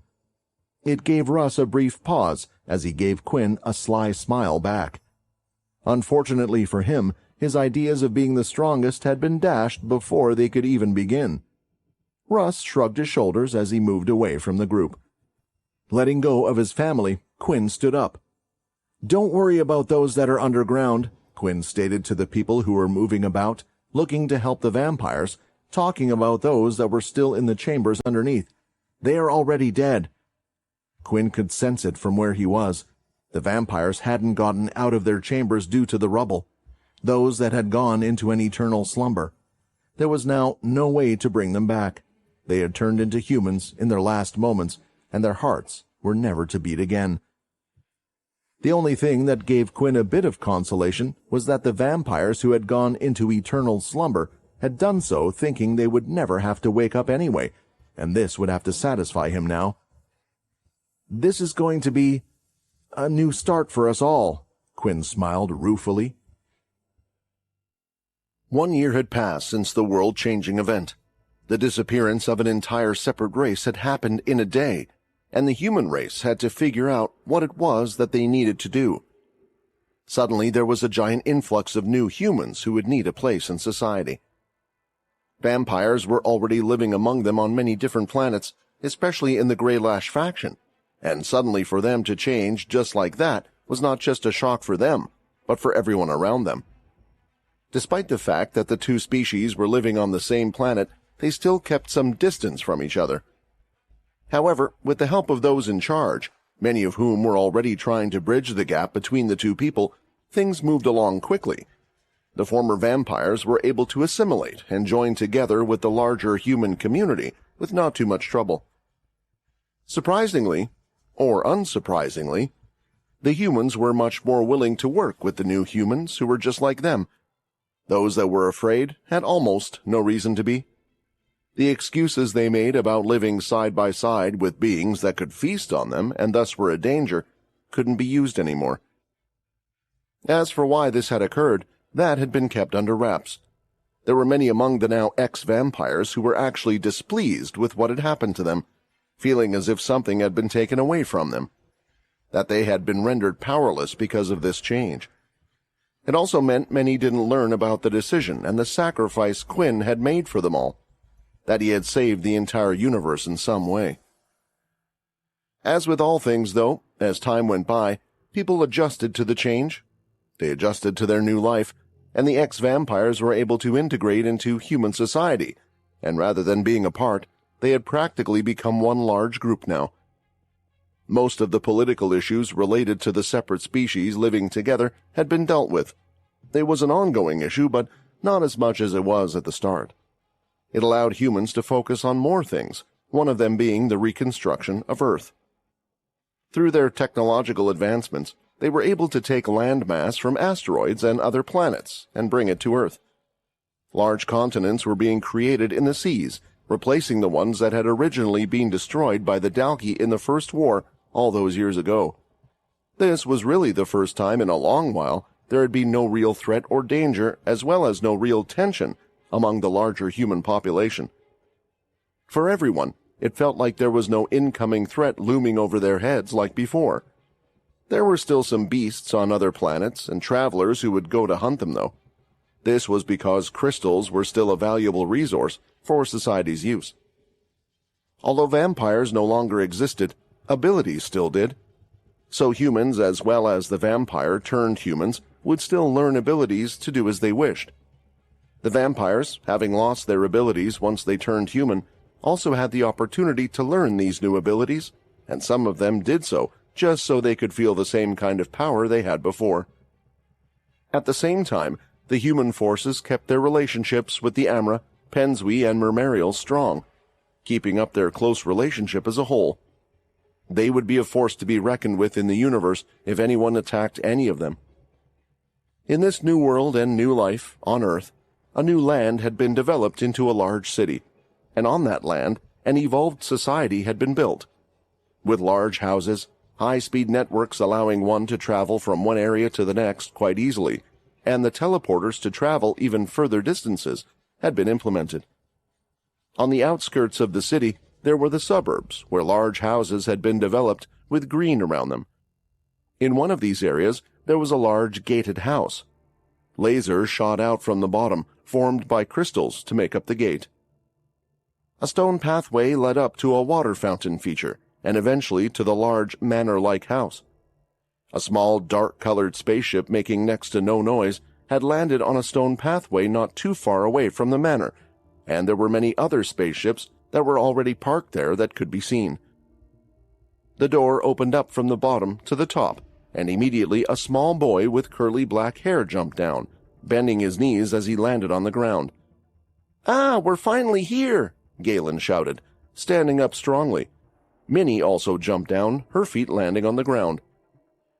She was dressed up in a nice little red polka-dot dress and had her hair tied up with a red bow as well, while Galen was in a shirt tucked into his little trousers. Soon following the two of them was none other than Layla, with her brown hair neatly tucked in a fashionable style. She was in a nice light blue dress that sparkled while wearing several items of jewelry on her as well. It was clear that all of them had made the effort to dress up nicely, and that included Quinn, who had come out last. He looked the same as he ever had, only his usual curly hair wasn't in so much of a mess as it was parted to the sides cleanly, clearly having taken a lot of effort. He was wearing a nice black suit with a white shirt. He didn't wear a tie, though, because he felt like it restricted his breathing a bit. It was quite uncomfortable for him, to say the least. "Beast armor is more comfortable than this," Quinn commented, as he awkwardly stretched around in his suit once he got out of the spaceship. "Come on, Everyone is going to be dressed up nicely. It's only for one day. It's been a while since we've done something like this, Layla said, as she grabbed onto Minnie and Galen's hand and walked forward toward the manor. Minnie had moved in a certain way so she could hold on to Quinn's hand as well, and they all walked forward, heading to the large laser door. As soon as they arrived there was a scan of their face, and a voice sound played. "I'll be at the door in a second," a female voice said. It wasn't long after that before the door opened up, and a woman in an elegant dress was there to greet them all. "Oh, Lucia, it's so nice to see you, and congratulations on the news," Layla said, as she moved forward and went in for a big hug, but she was careful not to touch her stomach or press it so much. "Ah, yes, you heard, didn't you? It looks like in less than a year we will have a little child of our own," Lucia commented, with a big smile as she looked down at her belly. "Congratulations, you two," Quinn said. "I bet Peter is really pleased about this. It seems we're all growing up. All of us are having a family of our own now." "Well, why don't you head inside? He and the others are all waiting for you." Lucia stepped back to allow the Talons into the house. Heading inside with his family, they entered the large hallway, which had a grand crystal chandelier dangling from the roof. The house was nicely decorated, with trophies and memorabilia placed in different spaces, but it felt a bit empty in places. It was clear that they hadn't lived in it for very long. The event that they had been invited to was a housewarming in the first place, and the house they were in belonged to none other than Lucia and Peter. The two of them had gotten together not long after Peter had turned back into a human. It seemed after his return he had realized his feelings for her. The first thing he did once the aftermath of the battle had been dealt with was that he rushed over to Lucia and decided to tell her everything that he felt. He could tell her how he felt without holding back. Walking down the hallway, they took a right turn, and they pushed through a pair of double doors heading in. Quinn entered a room full of people. "It looks like everyone is here," Quinn smiled to himself. This was the start for Quinn, a memory he would remember clearly. At that time, meeting everyone, he had made a final decision for himself. This was perhaps the start when he realized that he was too different from everybody else now.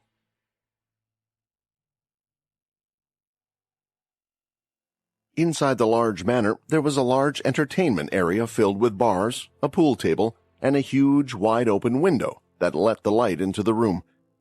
It opened up and allowed them to go out onto the patio that led to the garden. Here, there were plenty of seats as well. As soon as Quinn entered, nearly everyone at the party wanted to talk to him and went up to him.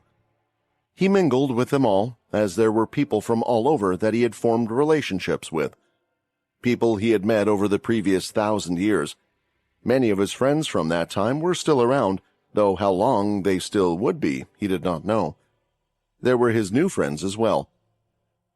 He was somewhat sad that Edvard and Hickel had decided to travel the world together, and he couldn't meet with them along with everyone else. He was really thankful for everything they had done for him, even though it had cost them both a lot. In the end, both of them had decided that they would live out what little time they had left, seeing this new Earth. After eventually talking to everyone, or at least offering his greetings, he decided to head outside in the sun. He placed his hand over his eyes slightly, shielding his eyes from the rays of the sun. "It's been a long time since that first system message just before I got on that bus, huh?" Quinn thought to himself. Seeing all these people after the final battle was bringing back memories of everything that had happened to Quinn. All the people he had met, all the battles he had fought, and all the people who he cared about that couldn't be with him here today. He saw a few empty seats and sat down. There was no one else next to him. That was until quite a few people decided to come over. "Hey, you don't mind if we join you, right?" a blonde-haired, middle-aged man asked, who looked close to being in his 30s. He held a drink in his hand, and he wasn't the only one there. Sitting in the seats around him were Syl, Shiro, Logan, Chris, and eventually, Peter had managed to get away from a bunch of people as well and join them. As for Shiro, he soon switched who was in control of his body, and now it was none other than Vorden. "It's been an entire year, and there have been no problems," Vorden said, lifting up his drink. "I think we should offer cheers to Quinn." The others agreed, and Quinn went along with them, lifting up his glass. Has it really been a year already? Peter asked. Time is moving too quickly. Back when I was a white, sometimes it felt like time wasn't moving at all. This coming from the person who spent 1,000 years just sitting in one place, Logan joked. Of course, time is moving quickly for us all now, Logan stated in a more somber voice. We have lived for thousands of years more than we originally should have. But it's the first time that we can enjoy it like this together, Chris said, trying to lighten up the mood. Before, we would have to worry about the incidents with the vampires, Pure trying to take control, and the old military being abusive with their power. Ah, yes, thanks to True Dream, Quinn said, although you also forgot the Dalki were a major problem as well. They had all been through a lot. It was somewhat funny to them that Chris had forgotten to even mention such a big threat like the Dalki, perhaps because he was not really directly involved with that threat. With the type of threats they had to deal with in recent years, the Dalki had somehow become more of an afterthought. What they were all saying was true. Earth had been peaceful, more peaceful than it ever had been. Humans were focusing on rebuilding. The abuse of powers wasn't as widely apparent as before. Of course, there were the odd crimes here and there, but they were small and stopped fairly quickly. For the most part, it seemed that things were calm for once. The Celestials seem to have kept their word as well. They haven't bothered us at all, and from the looks of it, they have no reason to. I can finally start relaxing, Quinn said. Everyone was happy for him. He had been through a lot, and not just him, but all of them had to live through and struggle to get to where they are now, and during that time, they had lost a lot as well. They had lost many of those close to them that they should never forget about. Arthur, Helen, Richard, and even more. In some ways, Quinn was happy that Imortui had done what he had done at that time, because it had given him a chance to say goodbye to them and see them. Although I didn't really get to see Helen, I was sure she was there as well, Quinn thought. The group continued to discuss what they had done and plans for what to do next. Nearly all of them lived together and would meet up regularly. When they did meet up, they would mostly talk about the old days. However, as time went on, they knew it would be harder as they started to focus on their families. Still, they could then get together and have their children play. Eventually, as the party was coming to an end, Logan started to change the topic somewhat.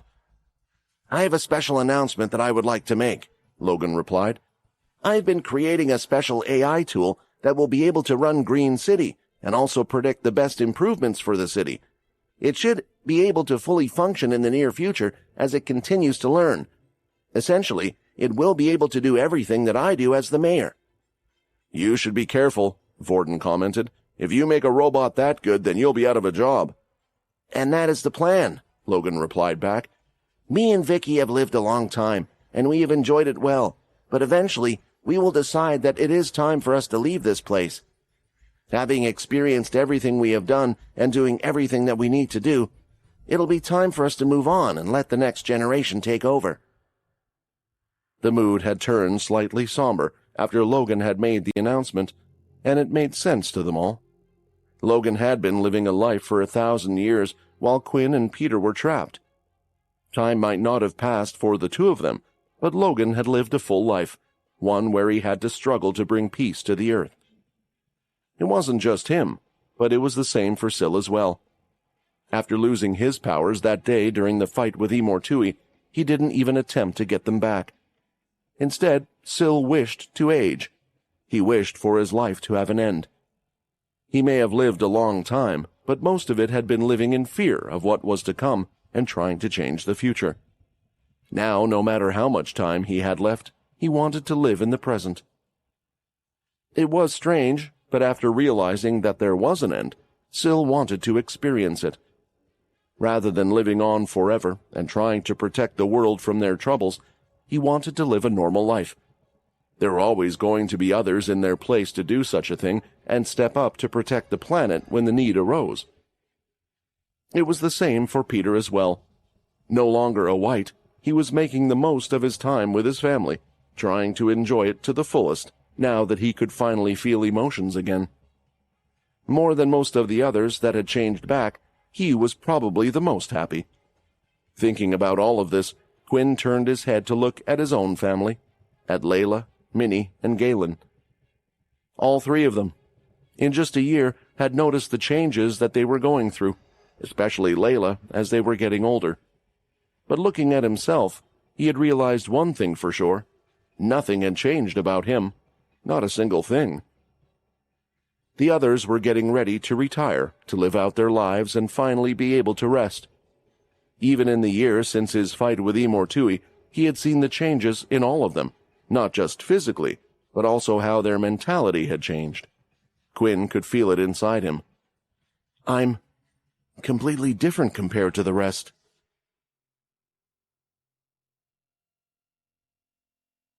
Five more years had passed since the meeting Quinn had with his friends. They regularly met up, and he enjoyed every bit he could with them. During those years, humans had been exploring even more planets out in space, but were careful not to venture too far from their corner of the universe. This had been an explicit warning from Quinn. As long as they kept to themselves and did not interact too much with the wider universe, the Celestials shouldn't get angry or try to involve themselves in the humans' business. As long as they could remember this directive, there would be no reason to be worried about threats from outside their space. Even Quinn had not had any contact with Mundus during this time. Despite the fact that he was technically still an agent of the Celestials, it seemed like Mundus was giving him time with his family as well. Though after his dealing with Imortui, there wasn't much reason for Mundus to call in on him either. For the most part, things had remained rather quiet. There were still the odd issues that plagued any society, but no large threat had emerged in the last 5 years. There was one incident in which a demon beast had appeared, but it had already been dealt with before Quinn had even arrived. There were several of those who were strong enough to deal with the problem, allowing him to continue enjoying all of the time he could with his family and friends. As things continued on, he noticed something he had been dreading for a while, and he had decided to call on a certain individual. In a high-rise building at the very top floor that looked out into the city, there was a rooftop bar that would usually be packed with people enjoying a drink after a long day's work. But instead, there was just a single person standing there, Quinn.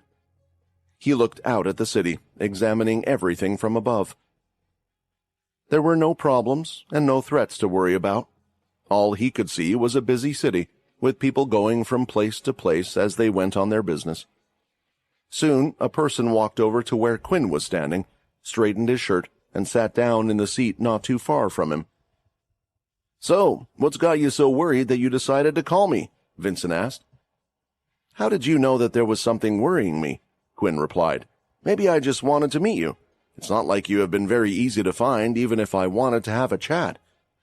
"Yes, you did go through quite a lot of trouble to find me, but I was waiting for this, Quinn, waiting for you to call me. I think I know what it is that is troubling you. It's the only reason why I stayed around," Vincent said. Quinn was a little shaken, his hand vibrating as he turned. "What do you mean?" "I mean that I would have gone to sleep and decided to put an end to my life if you still weren't around. I was waiting for you to call me, and after this conversation, I too will no longer be here. I have no other reason to stay in this world," Vincent stated. Hearing these words, Quinn gulped. Vincent was in a clone body of him that was running off a special crystal that could supply him with energy forever, a nest crystal. He could theoretically live forever if he wanted to. It was how Logan and Vicky had been able to live this long as well, after all, despite being human. "Quinn, I know what you want to talk about because I'm probably the only person who has been through the same thing you're going through right now," Vincent explained. "You can see it, can't you? All of the friends that you made, your family, all of them are getting older apart from you, and you're worried you're going to lose it all." It was amazing. Vincent was truly a genius because he had managed to guess exactly right. This was the feeling that had been gnawing at Quinn ever since he had defeated Imortui and turned everyone back to human. They had all become normal humans again, everyone except for him. He was still a vampire, the last vampire. Given the power he possessed, he would probably live on forever. But if I wanted to, I could turn them, and then they could live with me, Quinn said. But you won't, Vincent replied. There's a risk in trying to do what you're saying, and you can see how much the world has changed now that the vampires are gone. You are the most selfless person in the world, Quinn, and even if it was for the sake of your own family, you wouldn't even attempt to put the world in chaos again. Then can't you teach me? Quinn asked. Can't you teach someone the equivalent exchange ability? Can't I do the same as you? Place all of my powers into a book or something else? That way I can live with them and pass on naturally. Someone else can then gain my abilities when there is a need for them. Can you? Vincent asked. Although I can somewhat understand what you are going through right now, our positions are completely different, Quinn. Right now the world isn't in danger, but for how long will that be true? Not only that, but you are beyond any definition to that of a normal vampire. I'm not even sure there is anything in this world that can store your power. You are stronger than the strongest god in existence. Even if there was something that could store that power, then in the wrong hands it could be the end of everything we have tried to save and build. Vincent was repeating everything that had gone through Quinn's head, as he had spent his last 5 years thinking about this issue, and to him, it was just confirming all of the problems he had come up with while trying to put together a way to deal with this issue. In a way, living for so long in itself was a curse. It now made sense to him why the Celestials began to lose any feelings for the people around them and focused on just their condition. The universe wasn't only making sure they fulfilled their job, but it was somewhat saving them from dealing with the pain of eternal life. Vincent, it's too painful. It's too painful watching them and knowing each day that they might go away and there's nothing that I could do about it. Everything feels like it's moving too fast all of a sudden. Minnie and Galen have gotten so big, and Layla has been suffering quite a lot as well. But for me, nothing has changed. It's all stayed the same, Quinn said, his tears bursting out, and the entire building shook because of his outburst for a moment. Quinn wasn't unstable, but his emotions let out a small amount of power, shaking the whole place. Thankfully, he had already arranged to make sure no one else would be present in the building when they had this chat. It was like Vincent knew that Quinn might not be able to control his emotions when talking about this topic. And now you're telling me that even you are going to disappear. Then what am I meant to do? There has to be a way, Vincent. I can't keep on living like this, Quinn asked. Quinn, Vincent said in a soft voice, trying to somewhat calm Quinn down. The reason why I stayed was because I am to blame for all of this as well. Everything that has happened to you all these years is in part my fault. I placed my power in that book long ago. It's because of me that you're in this situation, which is why I wanted to stay to help you figure this all out. Vincent would have gone into slumber. He had already lived his life and gone through this pain. There was no reason for him to stay on this planet anymore, and the only thing that was holding him back was Quinn himself.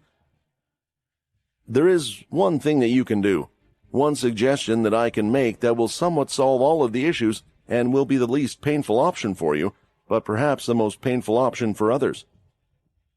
Quinn wiped away his tears. He was ready to hear it. After everything he had been through, he didn't want to suffer any more. Hadn't he suffered enough? Just this once, couldn't he be a little selfish? After hearing the answer Vincent had given him, it was a lot harder than he thought, but it was the only solution he could come up with.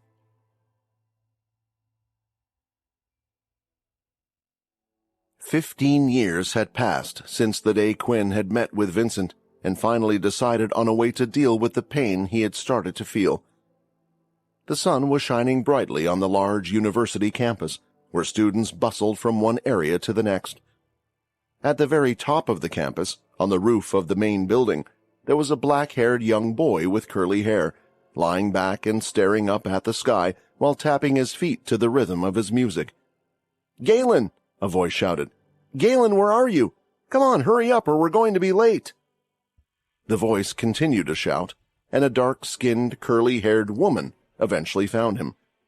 When she approached him, she ripped the headphones right out of his ears. "Hey, what are you doing here, Minnie?" Galen asked. "What am I doing here?" she replied, fists by her side, ready to punch her brother. "I'm here to come get you. What are you even wearing a white shirt for? You need to wear black, you know that, right? We don't even have time. We have to get out of here now, or we're going to be late. Galen took the headphones back and placed them in his trouser pocket. His face didn't look as joyous as it did before as he looked down on the ground. I don't want to wear black. It's not like we're going to a funeral or anything, Galen replied. Minnie didn't know what to say to that. It hurt her heart as well, and before she knew it, a tear was running down her face. She quickly wiped it away. It's too late to get changed anyway. Let's just get out of here and go, Minnie said, as she grabbed Galen's hand and started to lead him. As she did, Galen twirled his finger, and a dark shadow appeared. Right in front of them, a shadow portal opened up, and the two of them were gone from the university campus and found themselves suddenly at the spaceport where their spaceship was parked. You know it annoys me every time you use that power, Minnie said. Well, you said we were going to be late. Galen looked at Minnie with a sheepish smile. Galen had never lost his powers that day for some reason, unlike Minnie. It was unclear why, although Quinn had a theory, one that he told Galen to keep a secret from everyone else. The fact that he was special compared to others might become a threat to him in the future, so he was to keep this to himself. Although all of the power that Tui had given to others disappeared, this wasn't the case for celestial energy. Peter and Minnie both still had celestial energy within them. However, Quinn had made it clear that he was different, and it might have been the reason why he had kept his powers as well. But he should never let others know the difference in him. That, unlike Minnie, who just had celestial powers, he was actually a celestial himself. Using his powers, they got in a small spaceship and were on their way. They flew far from home and eventually picked up their mother, Layla. Just like Minnie, she too was wearing a completely black dress and a veil that covered her face. Her hands and face were covered in wrinkles. She had grown a lot older in the time since she had become a human, and she had an appearance that was closer to that of a 70-year-old woman. The key in her body wasn't doing much to help her stave off the aging. It seemed that her time as Hanya had an effect on her. It wasn't just her, but this was the same for other vampires. Those who had young appearances but had already lived a long time were close to the end of their lives. It was as if their time as a vampire had sucked the life force from them, shortening their human lives, and the same thing was happening to Layla. The three of them got on the spaceship, and they were off. They flew through space, and on the way, they said next to nothing to each other. Finally, they landed, and when they did, they had entered what was now considered a historic site, the vampire settlement.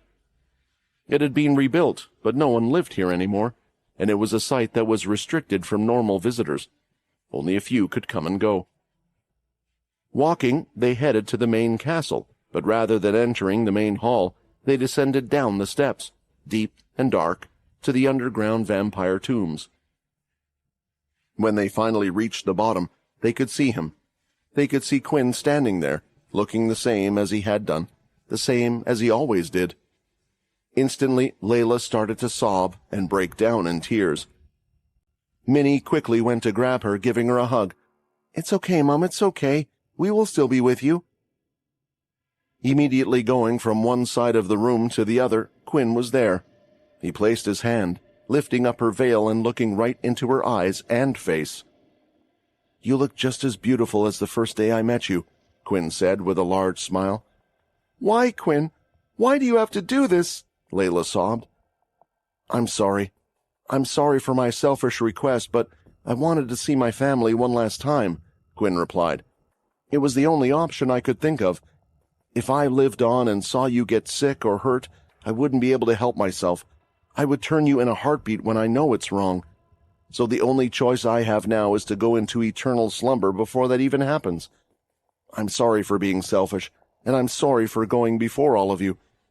The time I spent with you all, the last moments of my life, were the best that I ever experienced." Quinn then leaned in, pressing his lips against Layla's. For a moment, he thought about biting her, but he knew it was for the best that he didn't. As he pulled away and walked away, he had already informed his friends. He had already said goodbyes to them. If he had them all here, it would have been too much for him. He would have never wanted to leave. He would have never wanted his story to end. But all good things had to come to an end. "Minnie, look after your idiot brother," Quinn said. "And Galen, stop being a playboy and settle down with someone nice. It would be good to keep the Talon bloodline going." Cutting his finger, a drop of blood landed on the contraption below. It started to twist and turn as it rose up from the ground. Then he took a step inside, turning toward his family. "I love you all," Quinn said, as he closed his eyes. There was one more thing Vincent had taught him that day, how a vampire was to go into eternal slumber. The technique used to completely stop one's heart. Pulling all of the aura out from the heart, from the bloodstone, eventually, one's life would come to an end. While doing this, Quinn started to think. There were a few things that always bugged him, some things he had never been able to figure out. One was the fact that he was never able to find Ray. No one had seen him. No one had known where he had gone or what he had done. There were also no visits. There was a reason why Quinn wanted to visit him, and that was because of the second reason. In his system, there was still one quest. "Find out about the Talon family." "No matter what I did, that quest was never completed," Quinn said. "But it doesn't matter. I can finally rest. Good luck to my future family. I hope your life is at least a little less complex than mine." Outside the tomb, Layla, Galen, and Minnie had stayed there for almost an entire day. In the end, the children were so worried about their mother's health that they had to force her to leave.